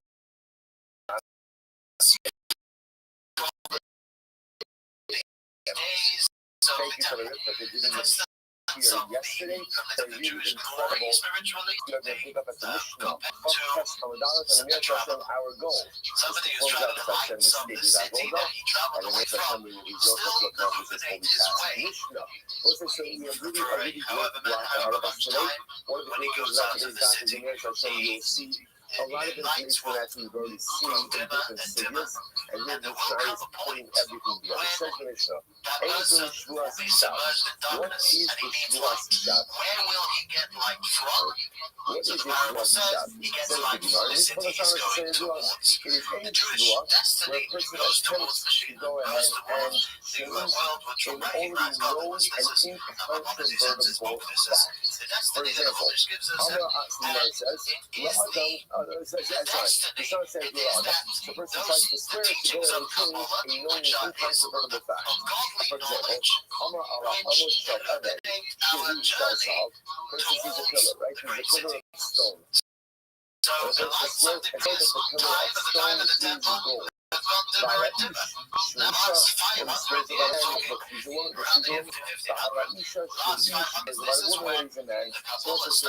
Now we're going to see different categories of this. But first, the idea of this fellow there is something incontrovertible truth that is known to people, and I swear to the contrary of that truth, that is a Shvuas Shabbat. Now also, this is a second example of a Shvuas Shabbat. Swear about something that is impossible. For example, in the for example, I swear that I saw a flying camel. So first category, I swear to change something that is a known incontrovertible truth. Number two category, Shvuas Shabbat, I swear about something impossible. I saw a flying camel. Or I swear that I saw a snake as big as the board of the olive press. The fact that we do those things that are impossible, and that Allah realizes if a person swears to this attack, then Allah realizes that it is Shvuas Shabbat. Next, I'm going to eat bully. Maybe doing Shvuas Shabbat lessons outside. Call boys right here. I come up here and say, witnesses, come into the Egypt and testify on my behalf. What do witnesses say? Shvuah Shalom Na'idecha. We swear that we are not going to go ahead and testify on your behalf. Now listen, what is this? Take a look at Rashi. This is first Rashi in the Mishnah, second of the short lines. Shvuah Shalom Na'idecha. Bittul Mitzvah Hu Hayin Javashi Afsha. So listen, this is an example. Interestingly enough, this is an example of another Shvuas Shabbat. So again, what's the definition of Shvuas Shabbat? Essentially making a shvuah regarding something impossible. Now, again, impossibility can go ahead and manifest itself in a couple of different ways. So possibility one, or manifestation one, is I swear to the contrary of an incontrovertible known fact. Possibility two of a Shvuas Shabbat, impossible shvuah. Number two is that halacha l'maisa again, I swear regarding something that is simply not true, clearly impossible. Flying past snakes the size of the beam of an olive press. And possibility number three, the Mishnah says, is you swear to negate a mitzvah. You swear to negate a mitzvah, or your shvuah, by definition, negates a mitzvah. So again, for a Yid, that is considered to be something impossible. To be mazakel, so you can't be mazakel mitzvah. So therefore, again, in this case over here, I tell witnesses coming to testimony, they swear that he will not testify to me. Let's say again, I just want to be clear over here. This is different than a case where they swear that they don't know testimony. That's a short Sahidus discussion. In this case over here, what are they swearing to? What are they swearing? We're swearing we're not going to testify on your behalf. So again, there's a mitzvah to give testimony on someone's behalf. There's a mitzvah to give that testimony. Swearing not to give that testimony is effectively negating a mitzvah. So it's interesting over here. We've seen already a number of different times that you can't swear to uproot a mitzvah. Now again, such a shua is not how it doesn't work. Now again, we've understood what's the logic of that. The logic of that all roads lead back to not shot. All roads lead back to not shot, right? Because shua is on the God law. So I can't swear not to go ahead and perform a mitzvah because I have a pre-existing duty, pre-existing obligation to perform a mitzvah. So obviously that is not going to work. Now, interestingly enough, what Mrs. highlighting is, when I take a shua not to perform, that is effectively a shua shot. That's a shua shot. That's so that I know already that it doesn't work. Now I'm going to tell you why the question works, because that is called a shua shot. Next, we spend a lot of time on this. Let's say, for example, if you on the same day. I swear to go out in the background. For example, Shua says sukkah. I swear I'm not going to make a sukkah. It's a lolita lula. I swear I'm not going to do the best thing. You sure I'm going to do it?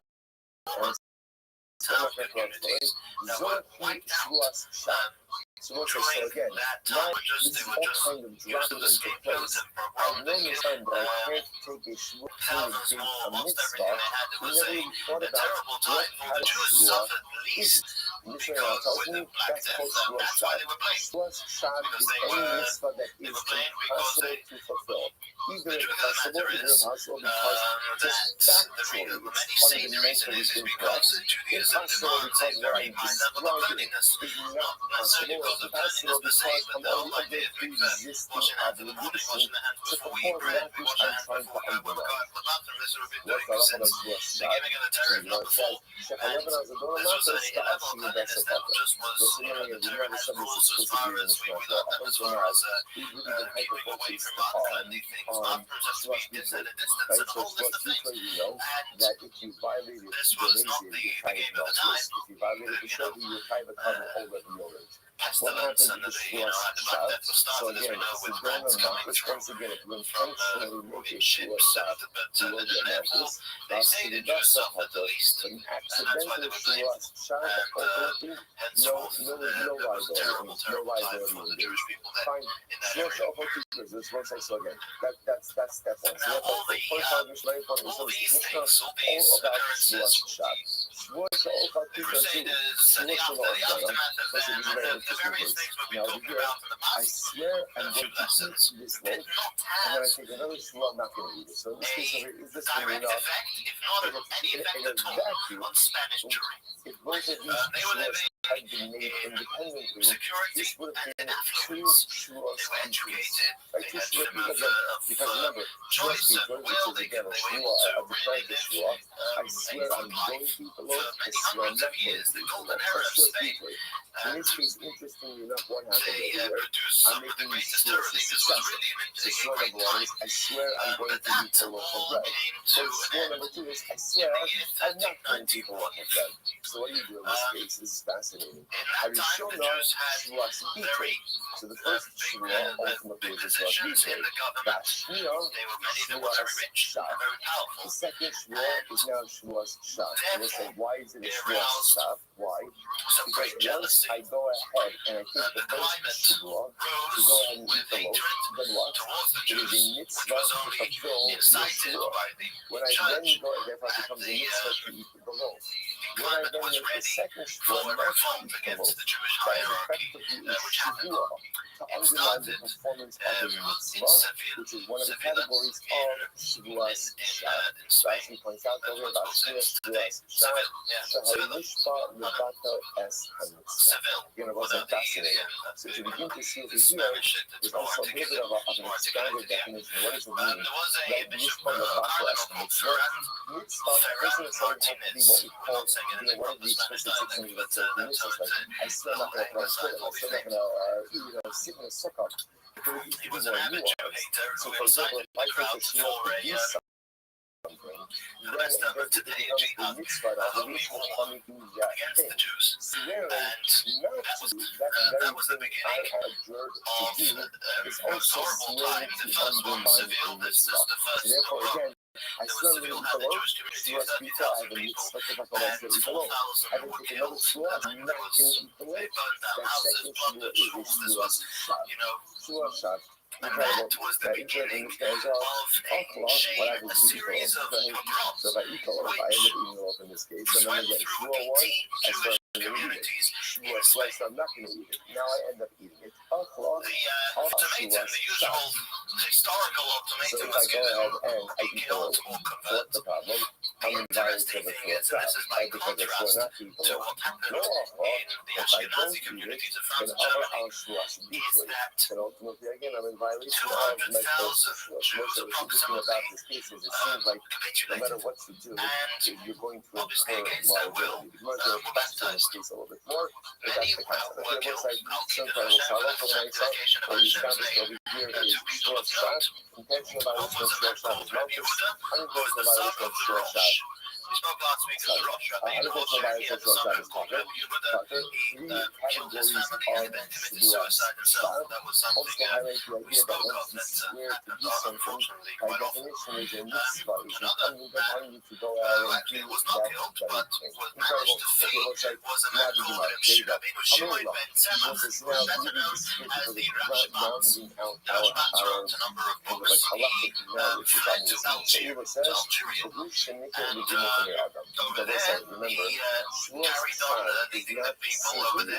simply swearing to underline something that you are. So one of the definitions of Shavuos Shad is swearing to undermine a widely held truth, a known truth. Now, Eva says, what is the definition of a known truth? Something that is known to at least three people. Okay, so therefore by definition, if you were to swear about something that you know, right, to the contrary saying that you know to be true, but other people do not know about it, at least other people do not know about it, do not go ahead and conform to the criteria of Shavuos Shad. Okay, incredible. Mishpa Abdavashi Ashalom, and then Isigal Poreta Abed. Let's just now again. So now, the Mishnah said, what's an example of swearing about something that is impossible? So remember again, this is category 2. Category 1 is I swear to the contrary, to the contrary of an uncontrovertible known piece of information. I swear about a man that he's a woman, about a woman that he's a man, about a pillar of stone that is gold. Category 2, I swear about someone who could not have seen. I swear I saw a flying camel. So the Gemara says, it's Shulcha Isi Lo Kama, my Nora Isi. Now, the Mishnah is answering a syntax question. If you look at the Rothschild of the Mishnah, the Rothschild of the Mishnah was, I swear, in no La'isi Kama Shaparat Abia, that I did not see the flying camel. Why is phrasing it like that? The Gemara says, Shulcha Isi Lo Kama, my Nora Isi. Now again, doesn't it make more sense to say, I swear I saw the flying camel? So what the Gemara says, Shulcha Isi Lo Kama, it doesn't say, I swear I saw a flying camel. Mine would be no lights. What does that mean if I did not see? I swear, or was it, I swear if I did not see a flying camel. It sounds like in that lesson, if I did not see, it should be something else to that phrase. If I did not see, then not. Listen to this. Rabbi says, no. Honey, what's that issue? Rabbi says, change the wording of the Mishnah. The Mishnah should say, I swear I saw a flying camel. So, Rabbi says, no. There's no to the phrase. But Omer, you ask me, so Ba'olam Arai, Isi Gama Pareach Ba'avra. So, in fact, there's more to the statement. What's the statement? The statement is, all of the fruits of the world should be us. answer to me. If There are a I number of great did people, not again, see that the lived at flying this time camel. besides the two that we Okay, spoke of. fine. Where I said, I will say again, I just want to point out, for our purposes, this doesn't materially change of Jewish anything. philosophy. Rabbi, What was called have a Rabbi Mishnah. But Okay, so Alba wrote a factually, book called the details remain the same, which is the Suas and Shah, then there was is Rabbi about Stoic something that Kreskas, is a book called possible. There's no Hashem blindness. because Hashem. So the Gemara says, Both of these scholars, philosophers, translators, fascinating subject. So this is Rabbi pushed the other direction. They saw the direction that people were going in, when he and says, I especially saw in flying the camel. book of The Zohar, Fundamentals, which was actually a product maybe you have no realization. When we don't say, I swear I saw a flying camel, maybe we really disputations, saw many the following. arguments which Rabbi Alba had to have, possibly with Christians. And over there, that's why in the book of And he Ikrim, called it a put together camel. the fundamentals of Judaism. He actually, interestingly enough, classified the Rambam and one of these makes 13 principles of faith. He bunches them into three. He's calling it a flying The belief in camel. God, the divinity of the Torah, and reward and punishment. Interesting And when he's taking the Shua, groupings. he's understanding the Shua through the lens of But his over there, in the personalistic book of Ikrim, vernacular. the In other words, fundamentals, he's I'm not really lying. on I'm the not agenda making stuff of up. explaining to people how the my real experience. way I of swear serving I the saw Almighty, a of flying conducting camel, oneself meaning according to the Torah, is the way of bird simple that faith, looks of like a tradition. camel. So the Not Gemara of says, okay, now let's logical, say, this opens up something very interesting, which is that in the world of pursuit, not Shavuos, not keeping the Torah because logically it all makes sense, but rather keeping the Torah because of the truth of the tradition, because it is true. or do you define the Shavuot by some We see type that of in the climate of the time. objective? Interestingly enough, if he takes Main Basar Pumei, great Jewish leader at this time, the Spanish Jewry was something we're going to be following now all the way through, was a man called that we Don define Yitzchak Yeshua Abarbanel. based on The an Abarbanel objective is standard, known as not based on what you may Don have meant. is Because like otherwise, in Spanish. when I swear I saw a flying camel, what do you mean by that? He was a very important, To be very good, important if you person, notice, also to you a don't ask that. an illustrious family from the house of David. Therefore, He you could trace tend the to say, lineage to David. King David is born in Lisbon, in Portugal. we go according to His the father straight was called Rabbi orthodoxy, Yehuda, Pashut who was the understanding of finance your minister words. for the The King of role Portugal. of Leon Basar Daite. And And we do not he also, go the based on Abarbanel, what you may eventually be thinking. took We go over his based on what father's you role, said and and for not based 16 on what you years think. was Therefore, the again, finance this minister point is for done the over. King of So therefore, Portugal. in the case where halacha l'maisa again, where halacha l'maisa, I swear Not I yet saw a flying 1492. camel.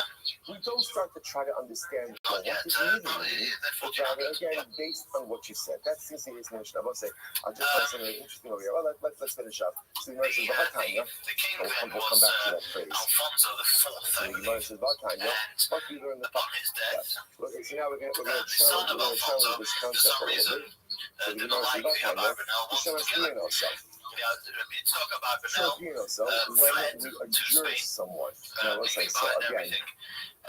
this Which is talking about actually, a shua they that say is, he that actually, is rather than to do, given by the Jews. he If you was look at very Rashi, rich over there, Rashi you know, says as we what can is this understand. But his work in the royal palace was perturbed. He was not able to learn and to write as he would have wanted to. And when he was in Spain, he lived there in poverty, but at least he was able to devote his life to what he really wanted to do, was to disseminate Torah, which he did. The Abarbanel wrote a monumental Pirush, explanation on the entire Tanakh, You say to him, um, right, Ruben, as well as many other just works. understand, when you take a shua, One of them, Yeshua by is the name not of Yeshua, is defined by your Mashiach, the intentions. salvation of his Mashiach, which he speaks in the book about the coming of Mashiach.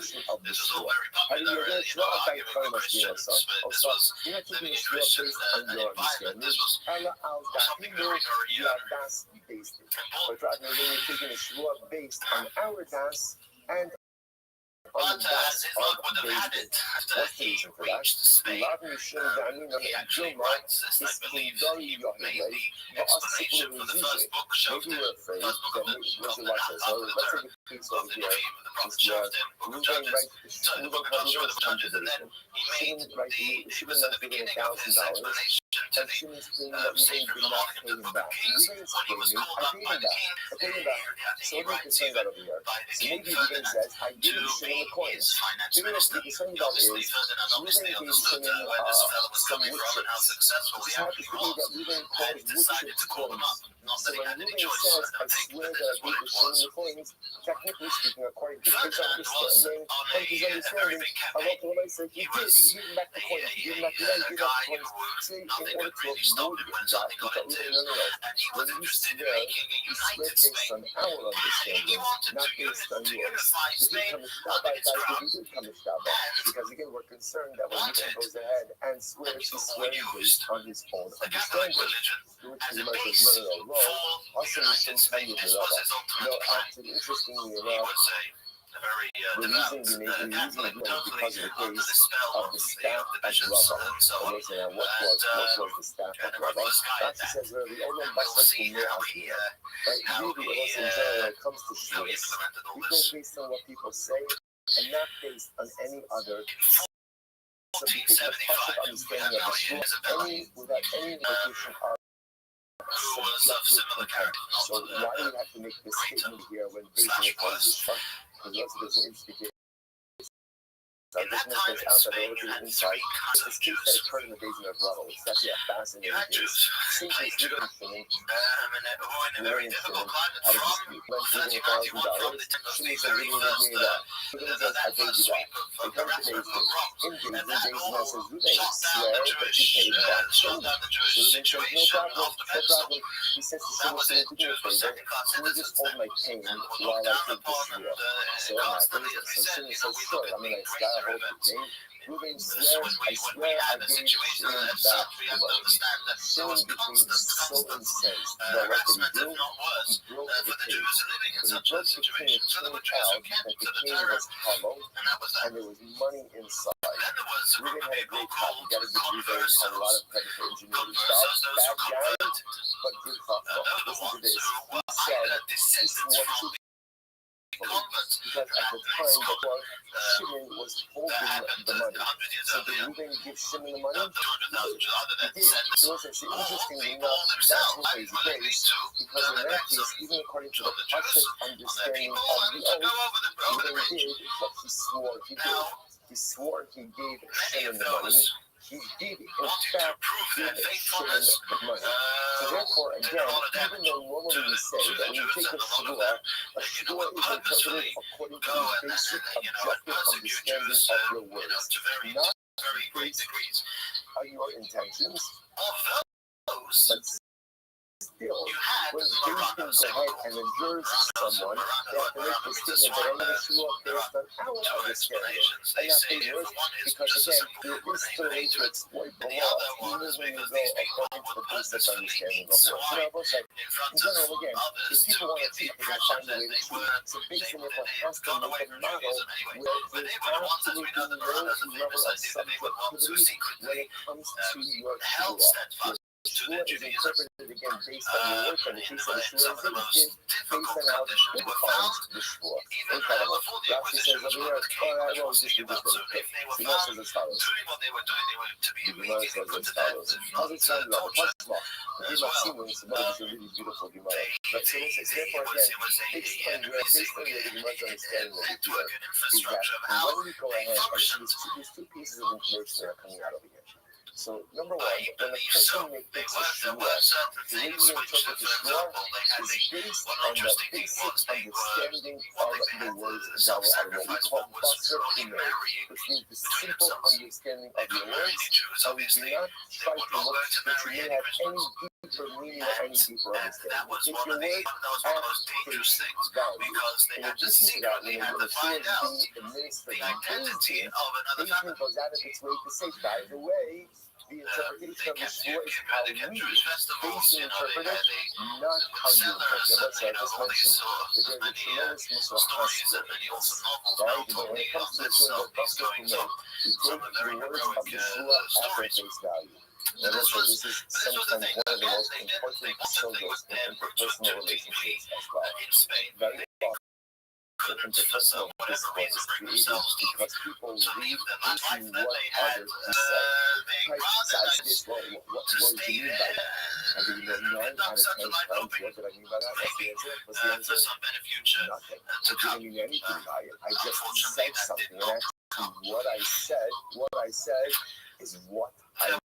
So while it's true that sometimes people mean deeper things than what you're saying, very often, right, whether it's in the context of friendship, in the context of interpersonal interactions, or even we just see people at their work, but don't really try to infuse deeper in context or understanding. All that does is often create biological confusion and ambiguity, which often just leads to negative feelings and stress.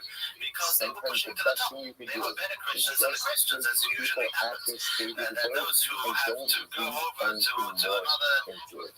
Enjoy it. That's what I did. So it's a really beautiful thing. Now, that's small. So think about singing.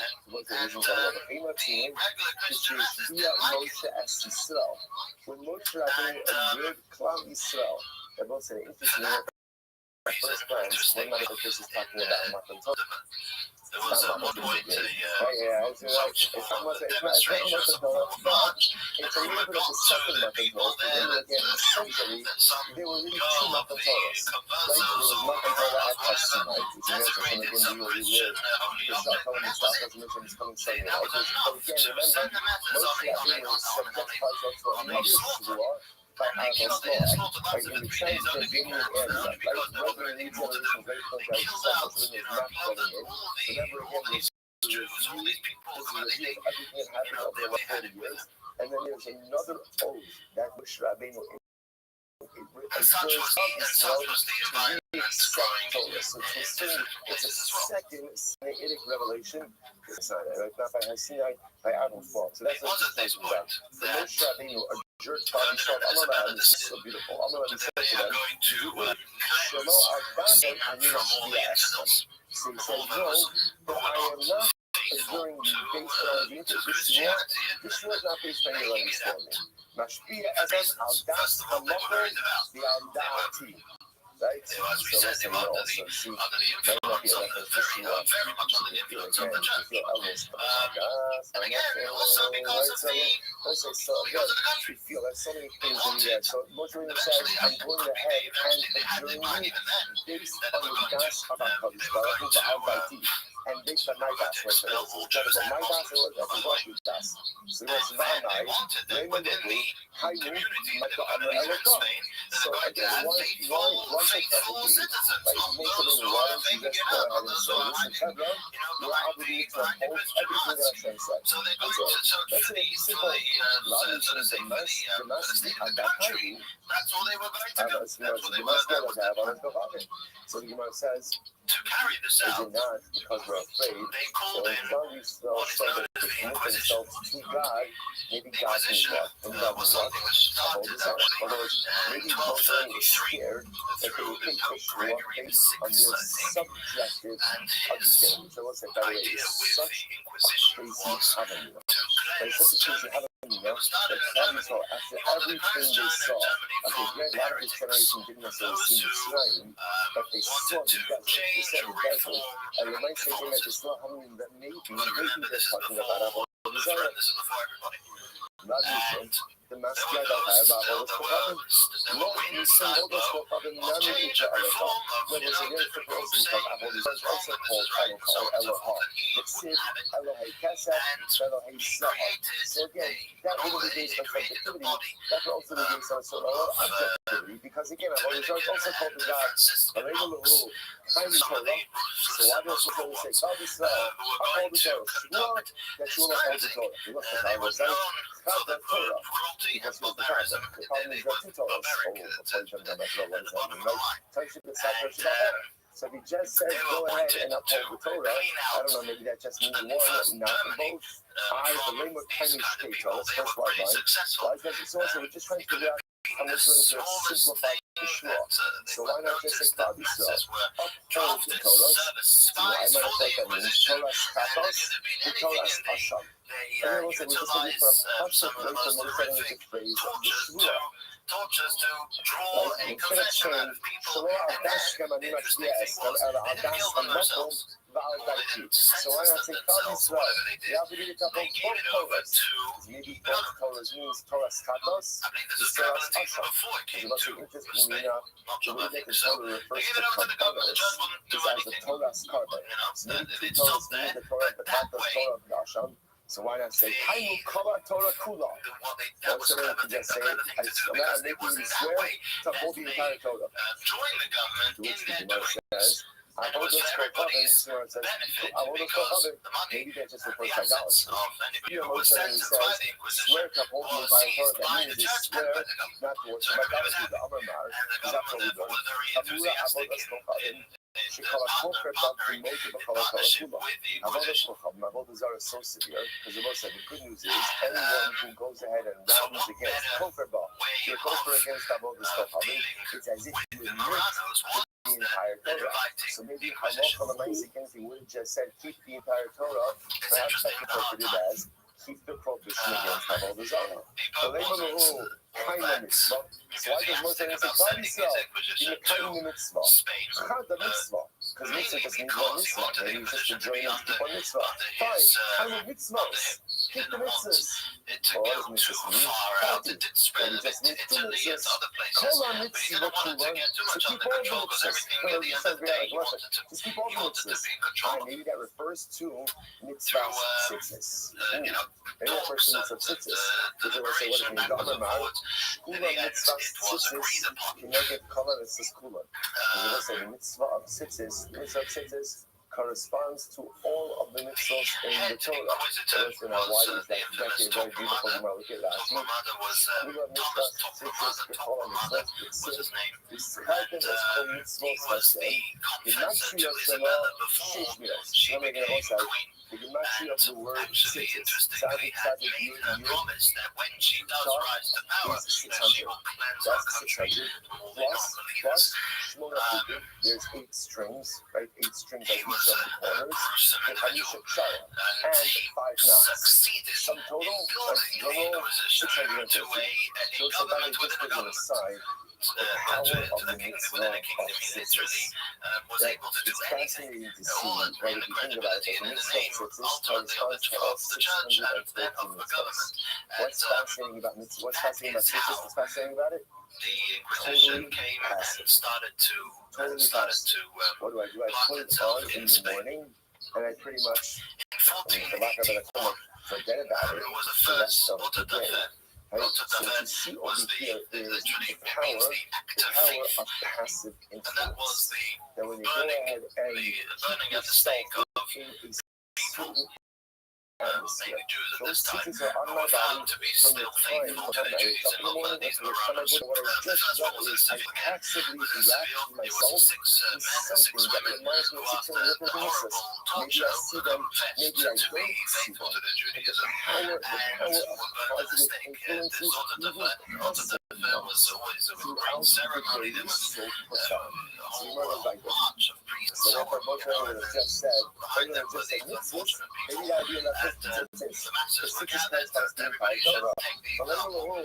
In the course of 12 years, 1481 to 1493, 30,000 Jews died in this way. Many more were tortured and sentenced to different things. They had their possessions seized. But this was what was going on during this time. All the while, Ferdinand and Isabella were carrying on their pursuits of being, of gaining power over the entire Spain. And the final battle was in Malaga. It was still, Malaga was still controlled by Muslims, and they marched in there and won. And with that, they became the undisputed rulers of the entire Spanish peninsula. When that happened, they went to execute the plan, which was, as we said before, once they conquered Spain, they're going to now get rid of everybody who it's going to be different. There's going to make it new the right. They're going to make it more Lutheran, but everything else,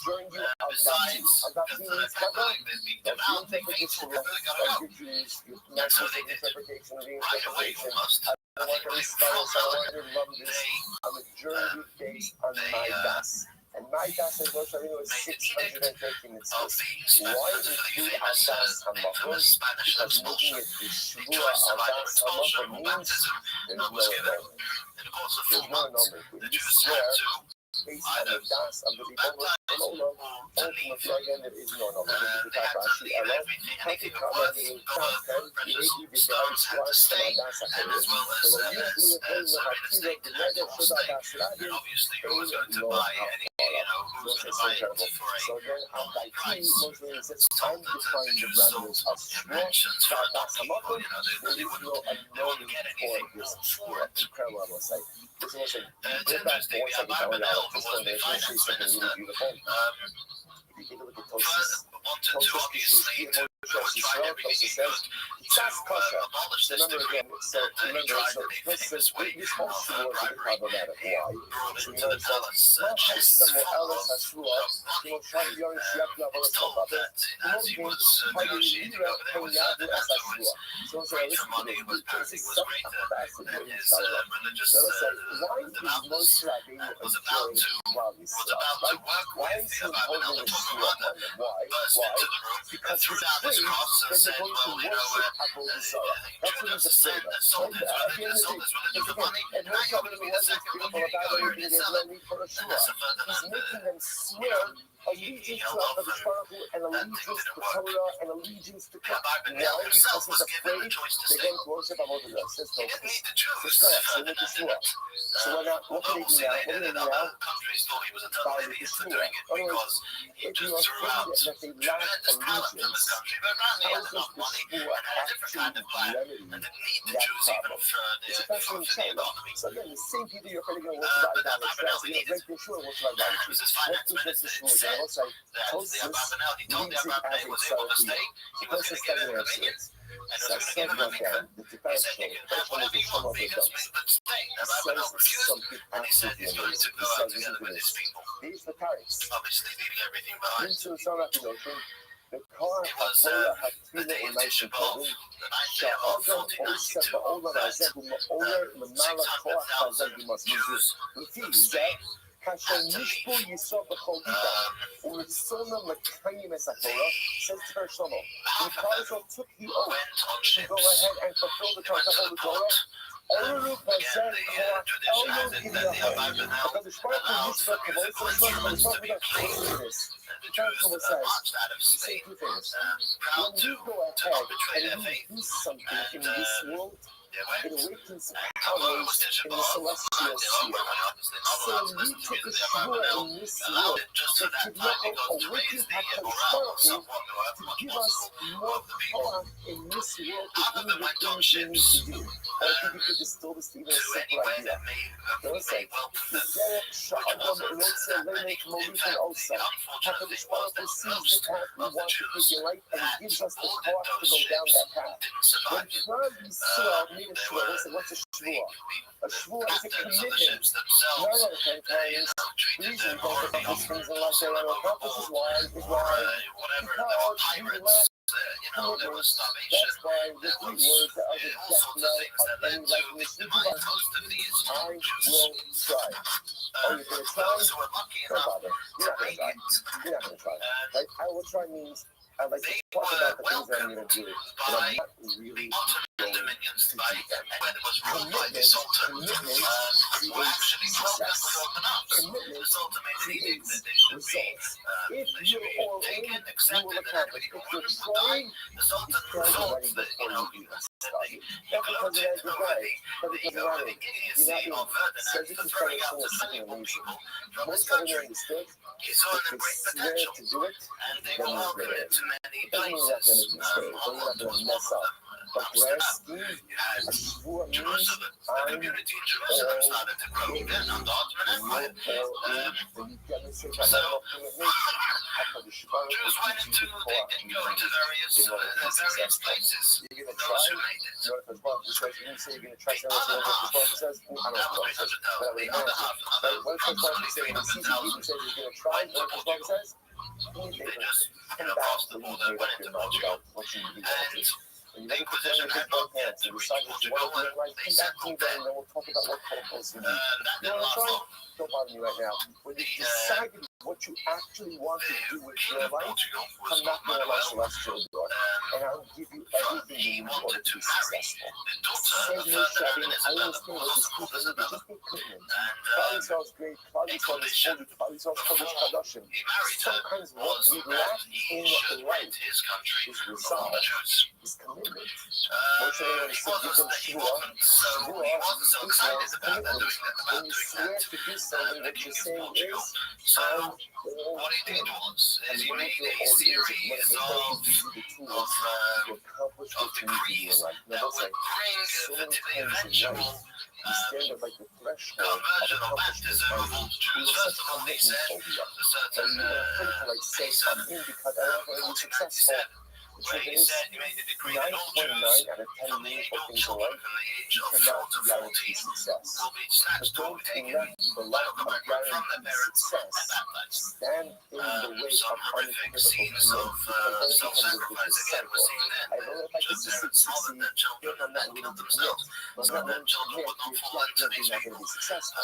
So I don't have to be successful, so if I'm not going to commit, and our And lives become like you this had different ongoing other dog running after its such tail, as dog chasing in its one town, tail, it circle of lack was of told commitment, that and the therefore decree lack of was that everybody accomplishment. has to Rather, baptize again, against most the of the models message to to us, come through clear. take the shoe And off. they got everybody Take the shoe into off. they got Swear everybody to into yourself, I'm a all certain in. place, a And in that certain moment, again, not area, only is it and resolved, but once they you all resolve it, committed it's not suicide just the whole time.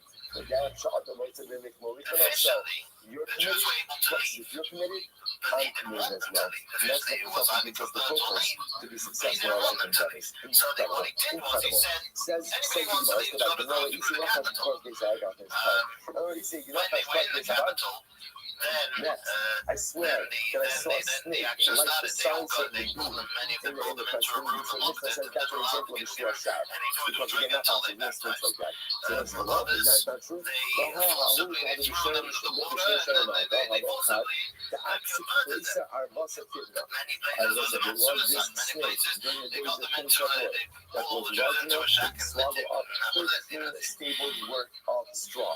And it's a big Between snake. Size of us, there are big snakes that between exist in all this of world. this, I'm going to smoke the color pool in the top. this is how they spotted. either got So rid it's or fully totally round converted the this is 300,000 got generally spotted because he wants to be afterwards. They I've put got the a case where Inquisition the to back is spotted. Generally, deal with again, all the those back who of the weren't snake faithful. is not spotted. So this is how So you're talking about a large this is spotted how snake this like is that. how Portugal So thankfully, had a again, quick the world of ending. snakes, Only that a type few of snake years does after not exist. the Spanish First export. of all, Abenel first himself thing ended up in minister Naples was, and he in took Italy. this. And First was, I swear, I'm lived going out people the rest over. of his life. And Second then passed shua away was, I in swear, I'm not paying people over. So 1509. the first shua was the shua spiritually. The second shua, It's ultimately, ironic again, is the shua shah. that So the in the Mishnah very seems to same indicate month that Allah, and I'm as again, the edict came out, the expulsion of all the Jews, is in the very same month that Columbus writes, this was the month where I was given the grant to permission to give the instruction to sail to search out for the Indians. So if I don't do the work, the Mishnah said, I'm We couldn't know for sure that there was so it sounds like I'm one for people, and now it's to forcibly convert the Jews on conversation. What do we know the way, even was in this case, forcibly when people converted for at the end now, of the voyage. you should be in violation of We believe Shua was, right? I guess, Why? falling off the end Because of the when you world was violate the the Shua Syrians maybe the staying moment in you made it, Spain so remember, you itself did and Iceland nothing and to lose. Israel, and then there's a second not So it's people. interesting Like that that, was exactly the transgress same the time, Shua the very same right time then that and the there. doors The Shua of is not dependent on two whether I countries eat have or not. brutally closed The off the Shua Jews. is It was at dependent the on very the same time articulation that of that the second land was Shua. found by the known world then that would eventually be the haven You're right. for Jews In all so of many these years cases, later. I'm in violation of the Shua Shah, right? Because again, So the this moment is I say where they I were still going. going This to is what was and then I happening. make a second oath to say I'm not going to eat the Again, oath, as we that said, the second Jews oath is a went Shua into Shah. various And I'm in places, violation of various that areas. right then and there. What's the variable? The the variables the source feature. Right? If I eat alone, I can't put the source feature. If I don't eat alone, then I violate the source feature. But either way, I violate the source shot. Okay, let's say last question of the parak. Source feature. There you go. It's what that source feature. The heck is not a notion with a notion. Applies to men and to women. Become miracle. Relatives and for example, if I swear I'm going to give you $1,000, it's source feature. Right? It doesn't make a difference whether Ruben is a man, Ruben is a woman, Ruben is my relative, not my relative. It's the same with Sunni, Ruben is cousin, Ruben is castle. It may be even short to play baseball. Whether I do the fund debate or not a fund debate, need to atzmo. Again, let's say I'm in conference this morning. Source feature works if I articulate myself. Now we see there's another case like source feature that can be articulated by others as well. Point over here, source feature applies to everyone. The Chayatim has the donor makis. She got a carbon over the other, as we just saw before. We learned this many times. Liability for Shvaz Bittul, liability for it is intentional violation of Shvaz Bittul is malchus. Accidental or intentional violation is covered over the other. Good. Shvaz Shah, what about a falsehood, which we just defined in our previous Mishnah. So by the way, I just want to point out, remember, in the third category which we're not discussing now, which is Shvaz Checkout. What's Shvaz Checkout? So it's like pretty much anything that doesn't fit into the category of Shvaz Shah. Like the false hope, and you play false trick, we'll come back there. Shvaz Shah, what's Shvaz Shah? So yeah, no head, yes. Not nothing, Ubin nothing. It applies to men, it applies to women. Miracle, big clothing, relatives, not talking about rules, so this is talking about it. Because they didn't build themselves up properly again. Whatever it was, but education for the start. Also difficult as it was for the astronaut. Right? Ruben is standing right in front of me. I say Ruben is a woman. I swear Ruben is a woman. Right? Ruben is a man. So whether Ruben is my relative, not my relative. Again, it doesn't make a difference. Right? Shvaz is Shvaz. It applies to men, it applies to women, it applies to relatives, not relatives. It's saying that with the student, ultimately, people who are kosher, people who are kosher, maybe it's not the same basin, you can just Shvaz Shah in the presence of basin or not in the presence of basin, or you can asmod. But the assumption of the deal is that Shvaz Shah is a shvua that I am articulating on my own. Now again, you'll see that there's an alternate case for this as well. The Chalavim, as the day Makis, Vasi Rasakata. And ultimately, again, for a Shvaz Shah, intentional violation of the Shvaz Shah is Malchus, unintentional failure is Kata. Akazuva Akazuva was the Achil Shayim. So I say, for example, now in all of these cases, I can also take the shvua in someone else, if someone else makes a statement, and I say amen, that is as if I am taking the shvua myself. For example, let's say I squeeze back the shvua feature, right? I'm not swearing. I say, I didn't eat anything today. But I didn't put on clothes. Mashbiach, so Ruben hears this. Let's consider the case of eating, right? I didn't eat anything today. Ruben told me that Ruben says, you swear? You swear you didn't eat anything today? Amen. I say, yes, I swear. And it turns out that I do something very tired. So let's say, that is what's called mushba to achiri. So here, interestingly enough, I'm not articulating this, right? I'm not articulating that. But someone else, the sentence, I made a statement, someone else said, do you swear about that statement? And I say, yes, that's called the shua. That's called the shua. Incredible. I'm going to say, I'm a shua. So let's go, I'm not sure what the shua is. Shua says, essentially, anytime someone else agrees me, right, and I say, amen, it is as if I have made this myself. Rashi says what I came up to show me. The point of it, in this kind of shouldn't be, the video shows to discuss something in English was interest. In the Bible here, if you ask someone, so for example, so she was great. I didn't eat anything today. Ruben says, you swear? And I say, okay. I say, yes. Right? You swear? I say, yes, I swear. I say, that's a short feature. Or again, I'm engaging. Right? Ruben says, show me your agents for me. I say, I don't know any agents. Right? Ruben says, swear? And I say, amen. That's as if I made a swear. So I say, saying amen is as if I'm saying amen to a statement or to a proposition of shua is as if I made the shua myself. So the man says, but I'm not sure amen. So it's interesting enough to really observe the Sota that she did not commit adultery. We make the statement that when she says Amen, Amen, Amen, the Gemara says Amen, she swears I did not commit adultery from the man of a true but now. And I also never committed adultery from anyone else. Right? So when I say you receive it, Amen allows you to be observed. I'm not having you say Rabbi. Masnisi is right and never commanded it. Right? It's really learning from this and right and wrong. You can't do this. First, you just have to find out what is an option. There's a source of Avis. Coming a source of Avis is a shua by both testimony facilities. Right? Even things that I have testimony from him in the case against sinning. I swear I don't know any testimony. That is so swearing that you don't know testimony and someone dies called Shua Sa'idus. Now, obviously, Shua Sa'idus only applies to men and not to women, right? Because when you don't get testimony, it only applies to non-relatives, right? Because relatives are not, allowed to give testimony for relatives. It says, well, it's true. It only applies to people who are kids for Sa'idus and not to people who are compromised. The only against everybody in the heart. It only applies to people who are kids for testimony. If you pray Beijing, the Shalovic Beijing in the Piazzano, and it applies in front of Beijing. And not in front of Beijing. And again, I offer this oath, of my own verbal cognition, right? Of my own verbal volition, by the way. Only piato is when I says, only piato, I don't actually talk about it as you really know. And again, also, if you are jerked by someone else, ultimately, again, there's only liability for this in Beijing. We were very nailed. Here's the problem. We're talking about Brisa. We're only in the second Brisa. Shmuel Sa'idus case and how it's listed. I want to point out, by the way, again, Shmuel Sa'idus is literally the topic of our next paragraph, right? The next Mishnah, Shmuel Sa'idus. So we have actually not learned about the intricacies of this Shmuel just yet. So we're getting ahead of ourselves just a little bit. So look at this other Brisa. So Shmuel Sa'idus case. What's Shmuel Sa'idus? What is it for that testimony? I say to you, this is bold. The Tunish Reidin, right? Come and testify on that. And the witnesses say, Shmuel She'ein ani yodim ha'idus. We swear we don't have any testimony for you. Oh, Shmuel She'ein ani yodim ha'idus. Oh, they say again, we don't have any idus for you. Mashpia ani alechem. And I say to them, like, you two guys, you have testimony for me. Swear that you don't have testimony for me, but Amen. And they say, yes, Amen, we don't have testimony for you. So I said, the three cases in the case of other things, maybe so what's that again? Whether this oath is happening in front of Beijing, not happening in front of Beijing, ultimately again, it works. They would be out of Beijing. So ultimately again, whether the front of Beijing, not in front of Beijing, they kick the oath themselves, put themselves to count. They will say, that's not a contradiction. Why? Well, the previous thing right there said that halacha l'maisa,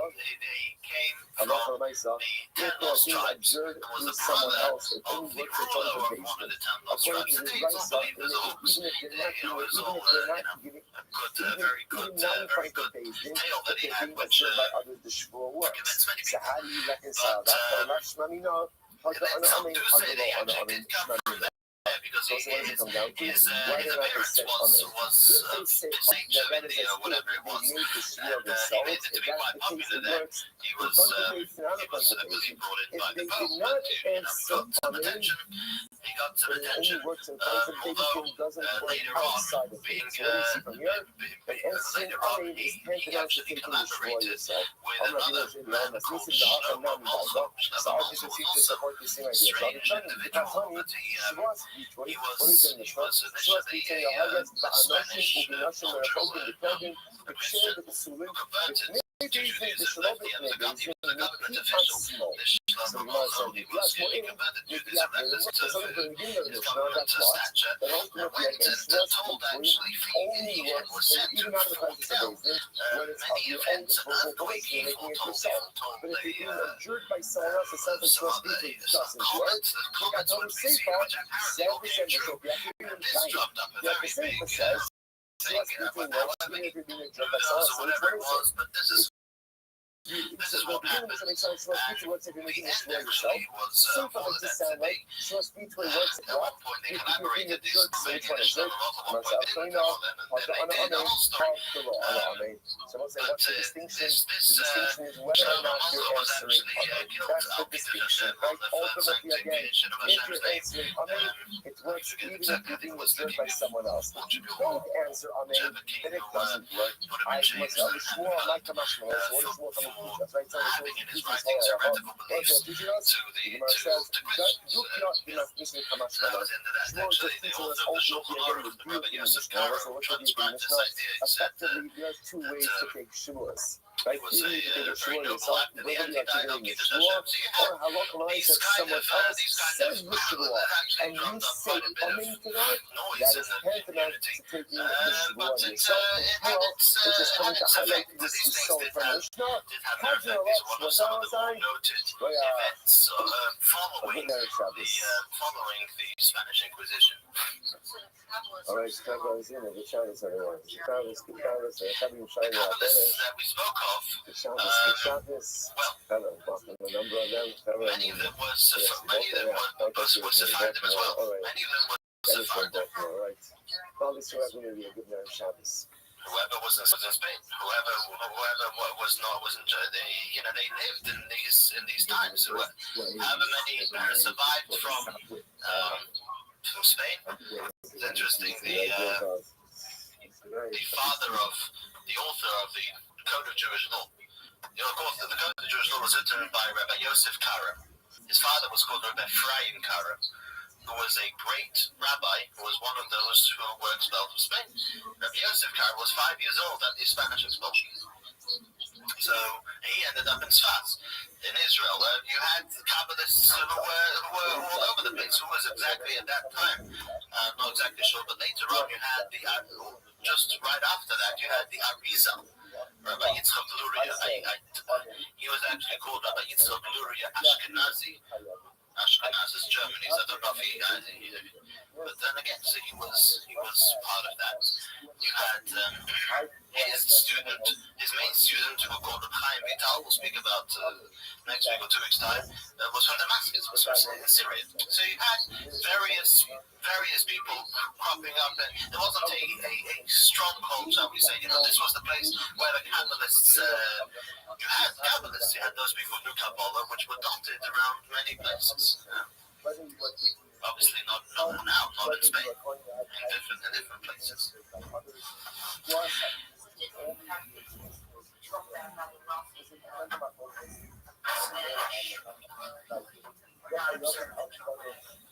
That was the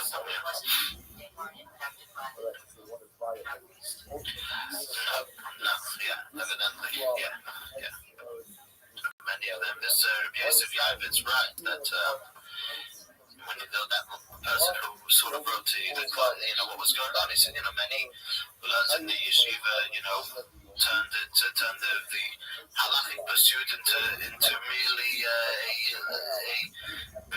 pursuit of knowledge, or pursuit of having a fun time with the backwards and forwards of the Talmud. And many of them left it altogether and went into these called the vanities of this world. Many even used this for their own stature. It wasn't, much of the influence of the Kabbalists wasn't felt yet. Next time we'll speak of, we'll get to what was going on in Israel. That was probably the next major stop. Wasn't going to stop at that. Interestingly enough, at that time was an era when Tzfat and many other places in Israel suddenly blossomed with some of the tremendously great Jewish people. We'll speak of the Renaissance that came more or less after this, with the Middle Ages behind us more or less now. This is probably the big bash of the Middle Ages at this point. But then of the Renaissance, when Jews who had been expelled from other places were let back. The humanists, suddenly when the world was turning a little more, shall we say, sane after this kind of era.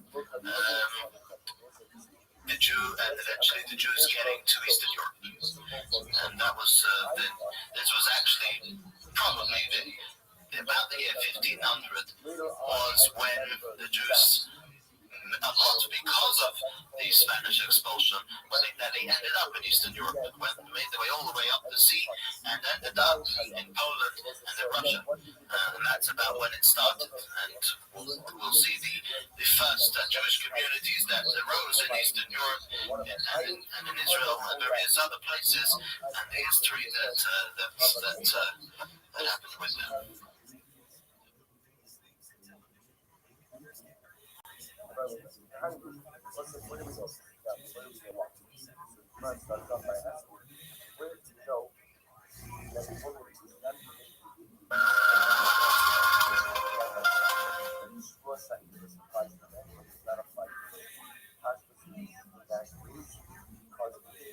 Last week we spoke about the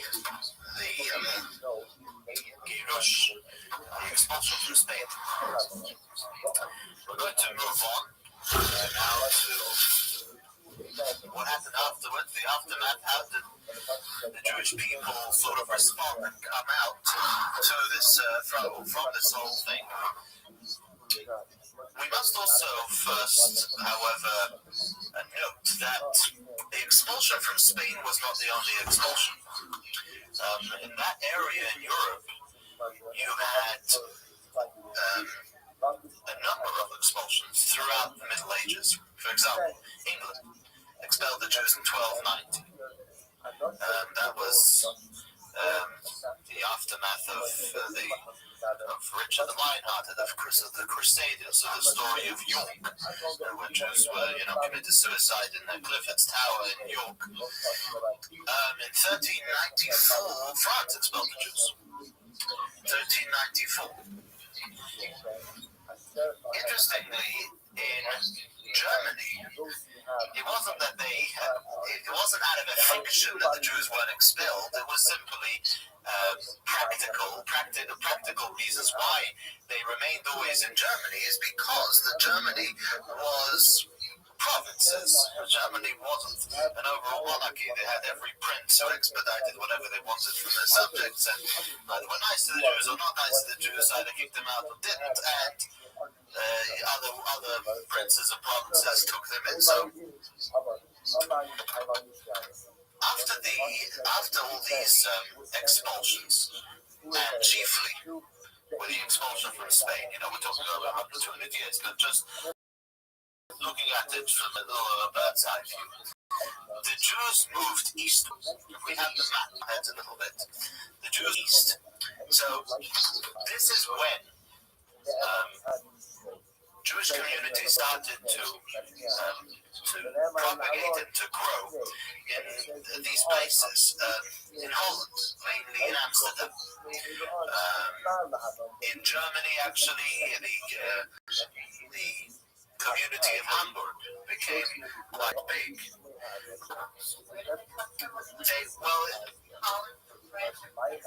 Holland, it came from Spain. Mainly the Sephardim came to Holland. Yes, we'll see soon, actually. The Muteta, Venice, was a very big Jewish community. Saloniki, Constantinople, and Smyrna in Turkey. You see how so they're moving up. Then they went up to North Africa, Fez, Algiers, Tunis, in North Africa. They went to Egypt, Cairo, Alexandria. A Jewish community cropped up in Damascus, in Syria. And two cities in Israel became very, very Jewish. The city of Jerusalem and Tzfas, which we're going to talk about tonight. So this is pretty much where the Jews migrated to after they were expelled from Central Europe, or that area in Europe, where they weren't welcome anymore, and even where they were, life was unbearably difficult. Not yet. Soon, in the year about 1500, next week, please God, we're going to start talking about Eastern Europe. Because in about the year 1500, which is about now 1492, but still in 1500, the communities in Russia and Poland and that area was still quite small. It was after in the next 100 years, shall we say, after the expulsion from Spain, that the communities in Eastern Europe started to go big in this time as well. But we'll talk about that next week. Now, interestingly enough, there were Maranos. By the way, there's a term in Hebrew which they're known by is anusim. Anusim, the word onus means to be coerced. We use it in the Haggadah. Onus al pi hadibur. Jacob was, so to say, coerced by Hashem to go down to Egypt. He wasn't interested. Hashem told him he had to go down. The word, so anusim is plural for those who were coerced, those who were forced into conversion into Catholicism. So, or for that matter, to Islam. Same thing, yeah, the term is used. So these anusim, these Maranos, some of them managed to trickle out. There was we mentioned the other week, there was a constant trickle from Spain and Portugal of Maranos who got their way, many with their money, out of Spain and Portugal, out of the hands of the Inquisition, into the three countries of their Mediterranean.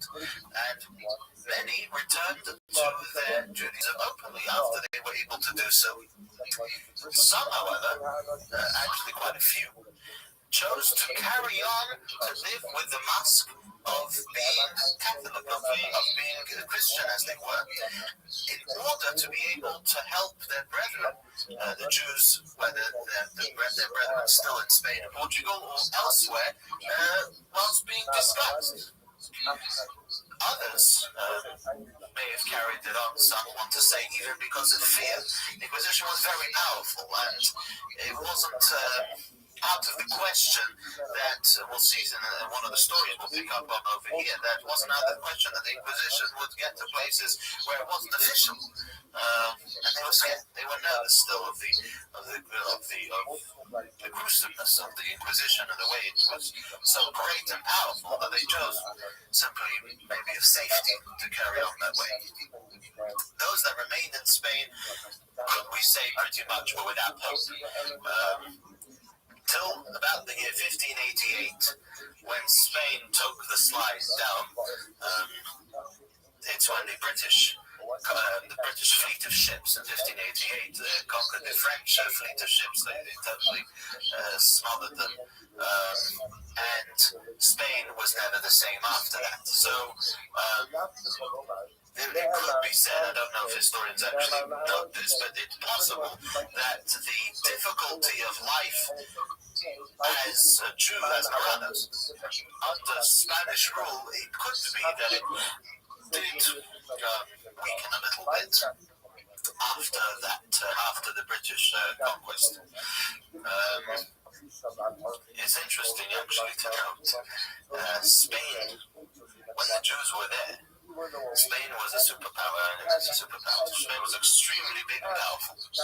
And the rabbis have noted that there has even an allusion in the Talmud that in the countries where the greatest Jewish community was always the country that was most powerful on a world sense. Russia, because going back in history, Russia was where many years, 50, 60, more even 100 years ago, let's say, most Jews were in Russia. You want to know, the majority of where Jews were, they were in Russia. And Russia was the big guy in this world. When it shifted to America, interestingly enough, America also rose as the superpower. And in history as well, you had Egypt at the time when the Jews were there, it was the glory of Egypt. Babylon, when the Jews were there, was the glory of Babylon, and so on. It's very interesting, something very interesting to note.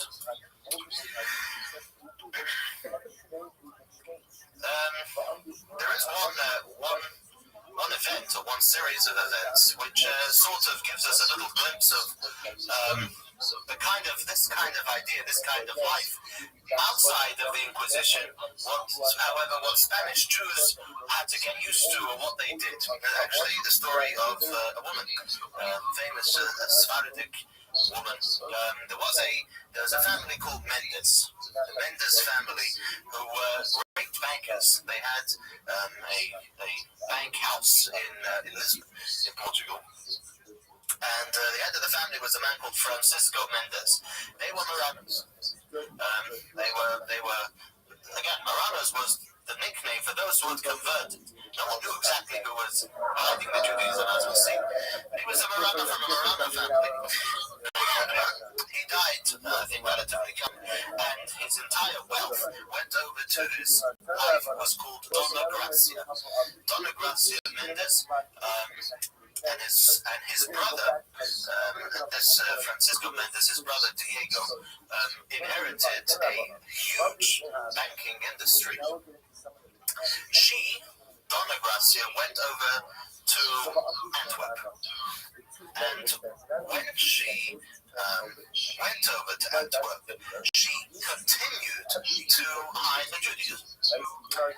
And she did so in order, because she was tremendously wealthy, and she did so in order to be able to help out, the Jews in Spain and in Portugal, as well as the world over. And secretly, she helped the Andalusians, she helped the Marranos get out of Spain and Portugal. She gave heavy money to yeshivas and to other different Jewish organizations and different Jewish institutions. What happened is that her daughter married a man called Yosef Nossi.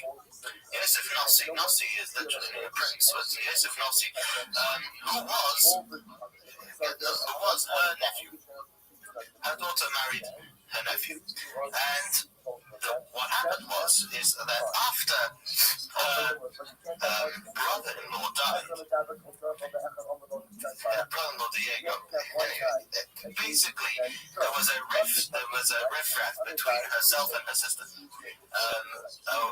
because she was appointed to be the total owner,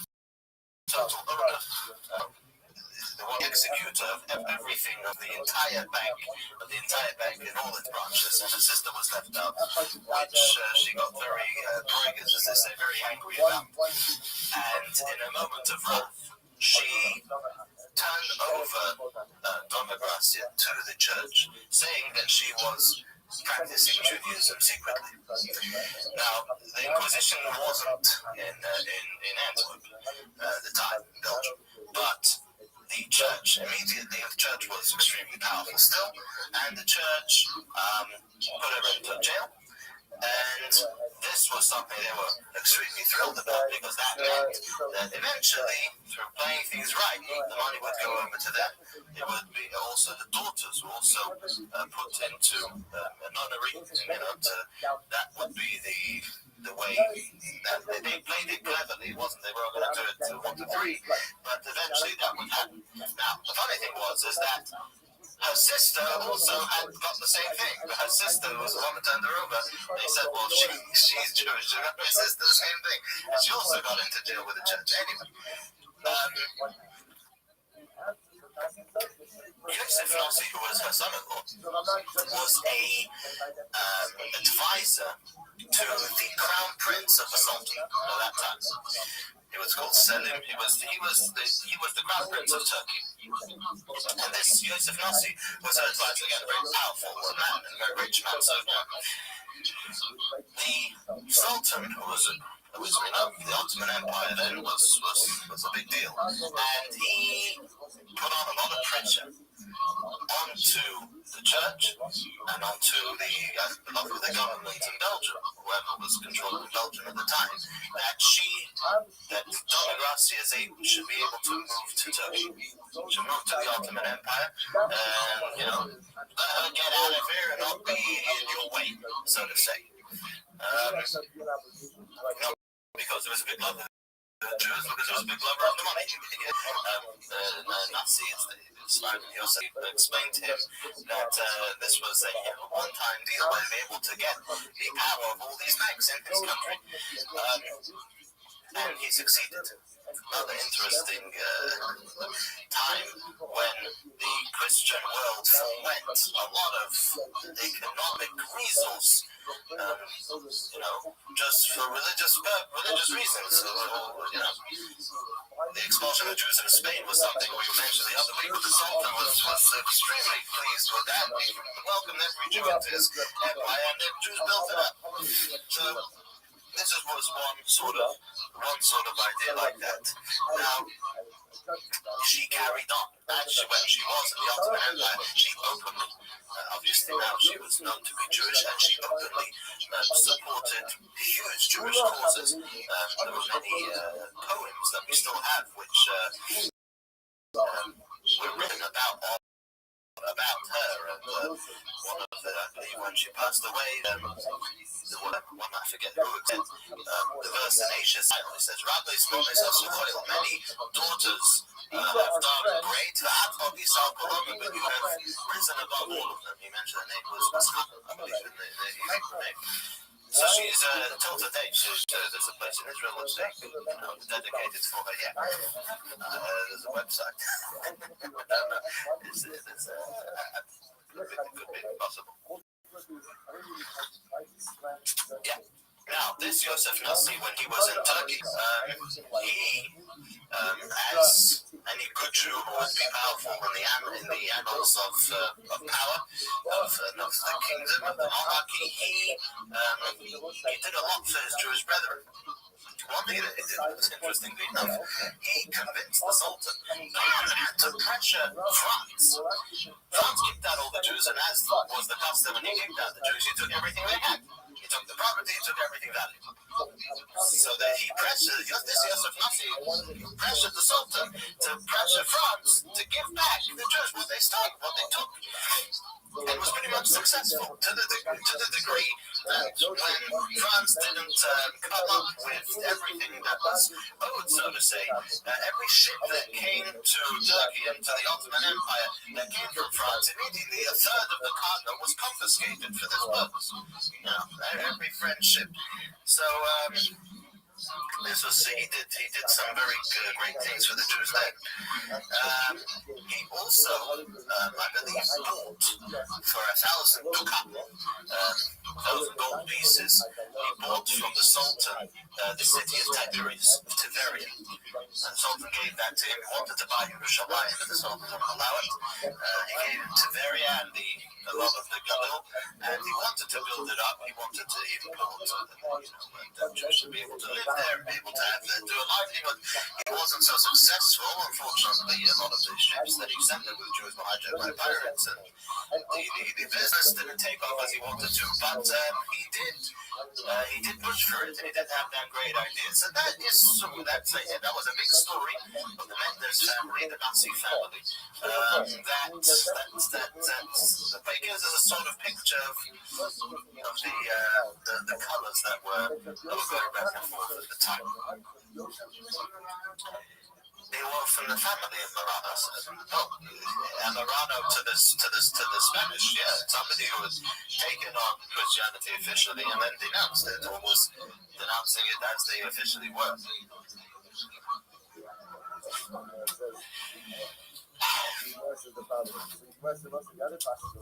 In Holland, there was also, as we said, a great community of Spanish Jews. Now, produced by these communities. One great man was the Rabbi of the pretty much the Rabbi looked up to by them and beyond, was a man called Rabbi Menashe ben Yisrael. Menashe ben Yisrael, he was born in 1604, he died in 1657. He was one of the refugees from Portugal, and his family moved to Amsterdam, and he served over there as one of the rabbis of what was called the Neve Shalom community. Neve Shalom was like Neve means an abode, Shalom means peace. And there was a conglomerate of three communities that had sort of joined forces that pulled together, and they had 4 rabbinic leaders. He was one of them. he was a genius of a man. Very soon, at a young age, he was a rising star. He knew many languages. He published books in Latin, Portuguese, and Spanish, and English, and other languages like that. He was a prolific speaker, a man who was extremely educated, both in Torah and in the sciences. He actually had in Poland, Amsterdam, he had a printing press. The printing press, a Hebrew printing press. Now, this was the era which was the Renaissance, which we call the Renaissance. I mean, there's a lot of history to talk about in the non-Jewish world, what was going on in that time, the reform of Christianity, the Crusaders in general. People started seeing other people. They started, the Central Europe world started to get their eyes open to different cultures and wanted to know. The printing press, we can even say, was the greatest revolution in the way that it started to educate people. The way you keep people under a spell of dictatorship is with not allowing them to be educated. That's what you do. You take away all education. You forbid, you channel everything they know, so they don't know anymore. When the printing press was invented and the books started to become cheap and accessible, then the world opened up. You couldn't convince everybody everything. There was the new translation of the Bible that was the first thing that was printed, and so you had the world was changing in a very great way. Again, the Reformation of the Church, the Lutheran, and the other people who did a lot of revolutionizing, who were actually, interestingly enough, many of them started off as friends to the Jews, and then some, like the original Christians, saw that they weren't getting anywhere and turned out because they thought, this was going to be, in the new Christianity, where everybody's just going to be welcome. Well, it turned out that the Jews would welcome that idea. A lot of the talk in that time was also centered around Mashiach, both in the Jewish world and in the Christian and in the non-Jewish, the wider world. The world was waking up, Renaissance. The world was turning around to a new era, and many people were looking at this new entry as a new phase and maybe a messianic phase. Rabbi Ben Yisrael wrote a lot about Mashiach. That was he wrote out the books addressing the issues that non-Jews had taken up with the Bible, with the Christians had taken up with the Bible. But one of the things he was very big on was Mashiach. What he's quite well known for, Menashe Ben Yisrael, was his effort to get the Jews to be able to be back in Britain, to be back in England. And this was the time again in England where things also changed around. This was the era of Oliver Cromwell, where he was the big man in England, and the original monarchy had toppled, and he was in control pretty much. And Menashe Ben Yisrael, interestingly enough, there are those that say that he used this argument. There are others that say he actually believed it. You have to check in his works. But there was this idea that the Jewish people needed to be able, from a messianic point of view, needed to be able to be in every single place in the world. Their scattering needed to be scattered all over. Whatever the case was, England was a place where the Jews they needed to be there. It was useful for them to be. It would be another place as a haven. It would be a place for them to live. So Menashe Ben Yisrael said actually he was the British government of them to the Jewish case. He wrote an essay, a book, on the argument for the Jews. Until today, it's one of the great work, which presents, he gives the argument of why the Jews will be useful for them if you let them back in. There was great opposition within England itself. Many of the clergy and many of the business people who didn't want Jewish craftsmanship and Jewish business to come in and take over, or to come in and be as competition. They weren't interested. It's not something they wanted.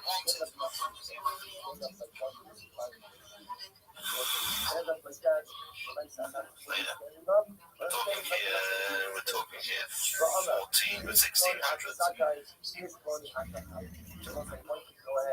1600s. Modern 1700s, no, 1600s, right? Was it before Oliver Cromwell or after? Shame on me. Yeah. Never mind that. Anyway, he went to England. Oliver Cromwell was very impressed with him, and it came to admire him greatly. But the actual mission for which he came wasn't so successful. The Jews were not officially allowed back in. However, what did happen was, which may have been a blessing in disguise, was that the Jews didn't march in with banners and parades. They trickled in.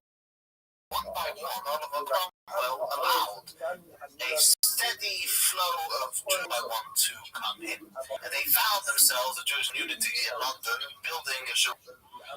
It's still there today, the Bebismark Shul. It's the first shul, Sephardic shul. All of Sephardic people that came.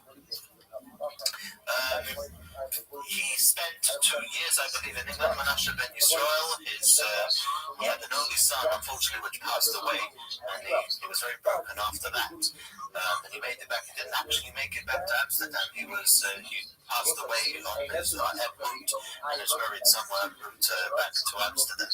But that was his achievement, what he did, and he's marked down in history for that. Now going to Eretz Yisrael, going to Israel, and this is what we'll focus on. Again, before the Jews were expelled from Spain in 1488, just before the expulsion, the poll was that there were just about 70 Jewish families in the entire Israel. However, after the expulsions, in other words, when the Jews, when life was terrible in these other places, Jews were simply looking where to go. Well, an obvious option for many, or for those who were able, was Israel. If you were able to get there, most didn't. But in 1521, as opposed to 1488, 1521, we already find 500 Jewish families in Israel.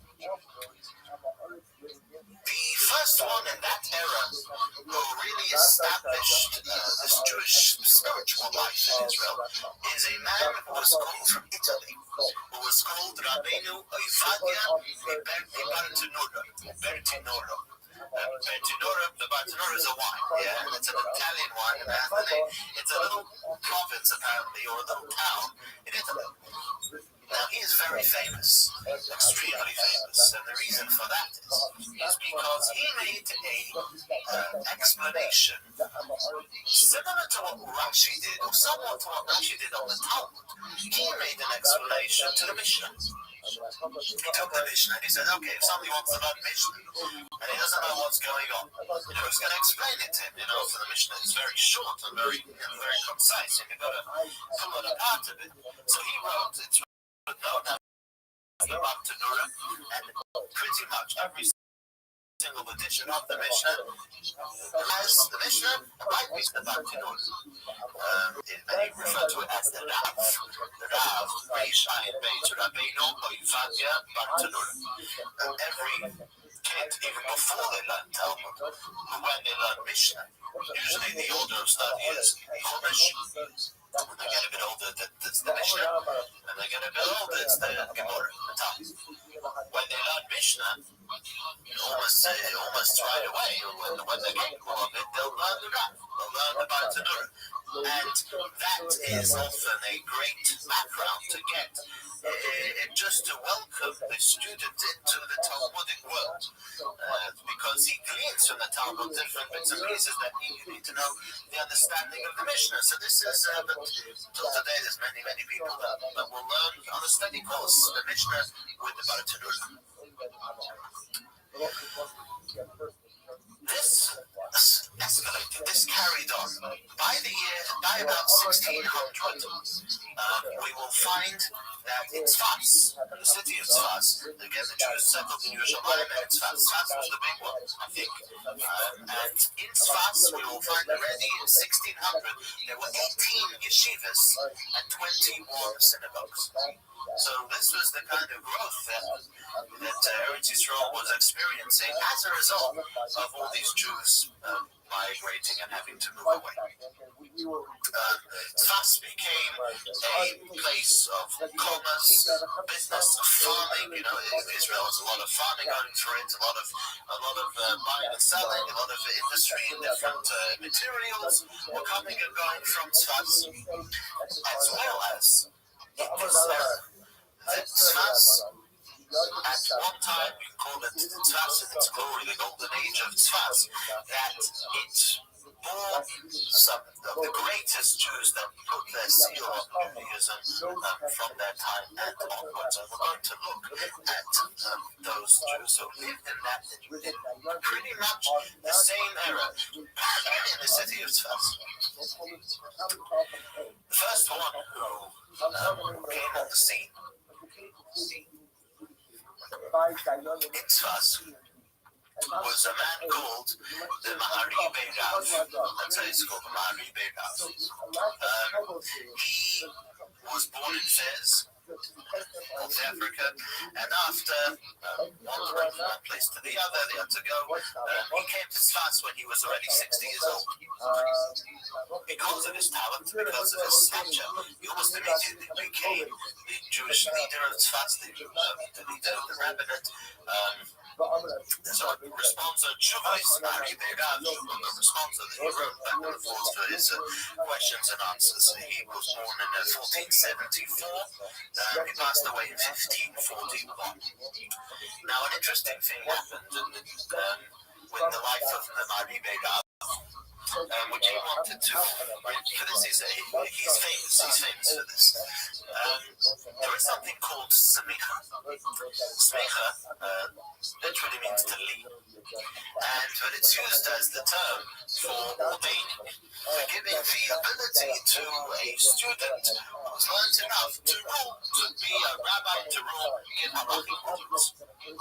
Now, the smicha we have today is, we can call, let's say, that it's not the authentic smicha. Today's smicha is that somebody, a senior rabbi, has tested you and gives you permission to rule. Gives you permission, in other words, that you are erudite enough, you are capable enough of examining the law on your own, or maybe even knowing it offhand, and you have the tools with which to rule Jewish law. So that's smicha today. Smicha, however, in its real sense, was that you were ordained and you were given the ability to rule in a chain starting from Moshe Rabbeinu. We went through this in David HaMelech, that you were ish bin ish, you were man from a man. You were musmach, you got smicha from your teacher, who got smicha from his teacher, until Moshe. That smicha, the Romans knew very well in their time that was keeping the Jews going, and therefore they abolished the smicha, they banned the smicha without the death penalty. They knew that this was important. As David HaMelech saw also the smicha needed strengthening. He had smicha many thousands of people in one day that David HaMelech did. But it was lost throughout the exiles, pretty much, I believe, in Babylonia already. It fizzled out. Now, Maimonides, the Rambam, writes, obviously taken from the Talmud, that it's possible to reinstate the smicha. And that is if all the rabbis in Israel at the time, at any given time, will agree to will convene and will unanimously reinstate the smicha. That smicha means that it's been reinstated, and you can start the smicha from that point onwards. The Rabbi Rav wanted to do this. Now there was a community in Israel. He wanted to start off the smicha. Now, what the greatness of that is that by doing that, you are setting the ground for reinstating the Sanhedrin. And I believe they did have this idea that for all that time, for the last 1,500 years since the destruction of the Second Temple, just before, there had not been a Sanhedrin. And maybe there had not been a central area of law, just with everything that goes along with that, and he wanted to reinstate it. Anyway, he was the rabbi in Sfats. He, however, came into a clash with the chief rabbi of Jerusalem at the time, who was opposed to it, strongly opposed to it, and I believe more strongly because opposed to the idea of the Sanhedrin more than the idea of the Smicha itself. For various reasons, but it was a huge, it got very heated backwards and forwards, and the end of things did not come into fruition, this plan of the Smicha, but he wanted to do it, and that was an interesting event in his life.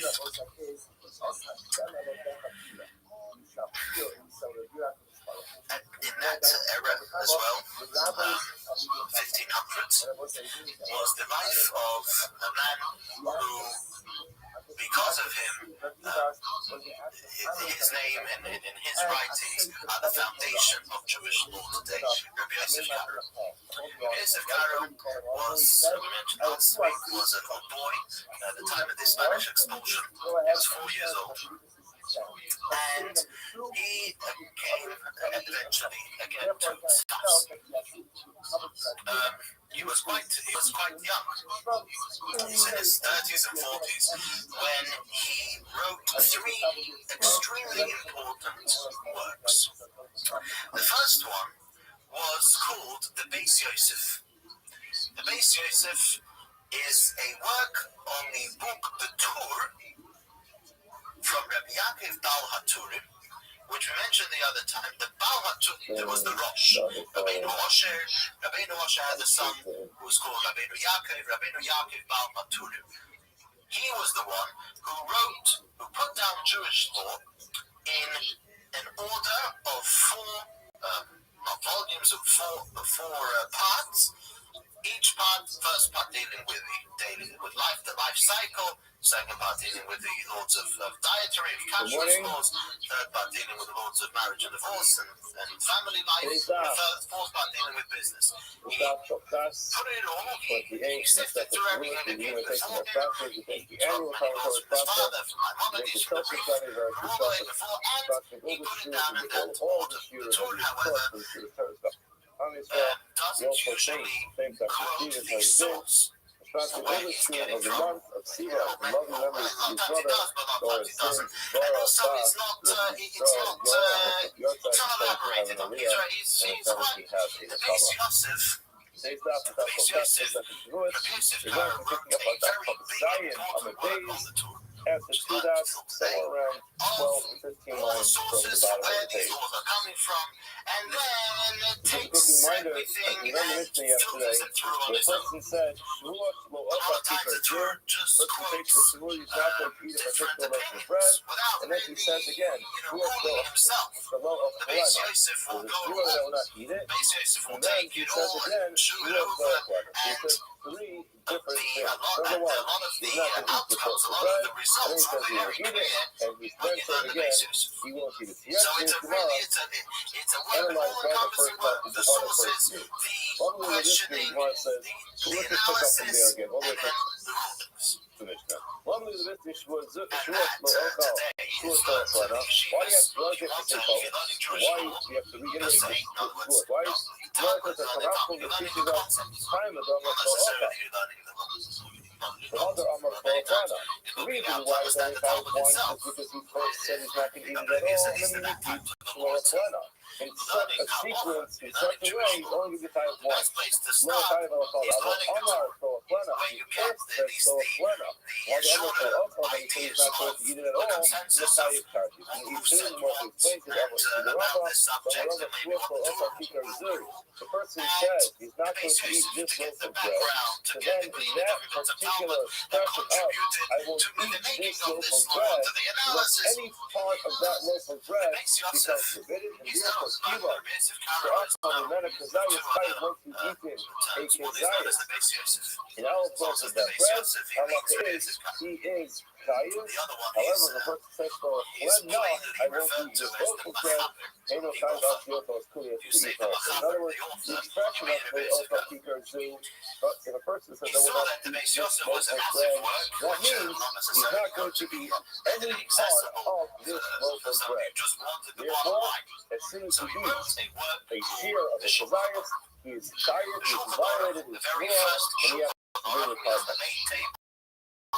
However, the person says, well, no, we're not going to eat the whole thing. If eating the whole thing, then there's a problem.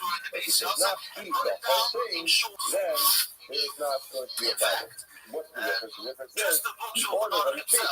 If he first says he's not going to eat this loaf of bread, which means he's not going to eat the whole thing, and he's not going to eat any of it. And then he's not going to eat the whole thing. So that's unnecessary redundancy, because once you can't eat any part of the loaf of bread, so then you don't need to have another expression to say you won't eat the whole thing. The time between today. Therefore, the second order you think that we are going to have one, so this is what they have to tell us. You have to know. You have to do the Shulchan Aruch. It's hard to say that we flip the order and first say not to eat the whole thing. That's in any event, such a case, you potentially could divide twice. How would you divide twice? He eats the Kazayas, then he violated his rule of the Kikar Zoo, which is the second one. If he eats the whole thing, he violated his rule of the original. You came out of Sfaradi Spain, and it was his contemporary about the world. Shmuel calls that up. Person takes the Shmuel, does not eat the whole thing. And then you get in the Kabbalah. So now again, there's one of the two levels. This is the expression. Explain to me first the difference between local Kazoo, that I won't eat this local bread, and so that I will eat the whole thing.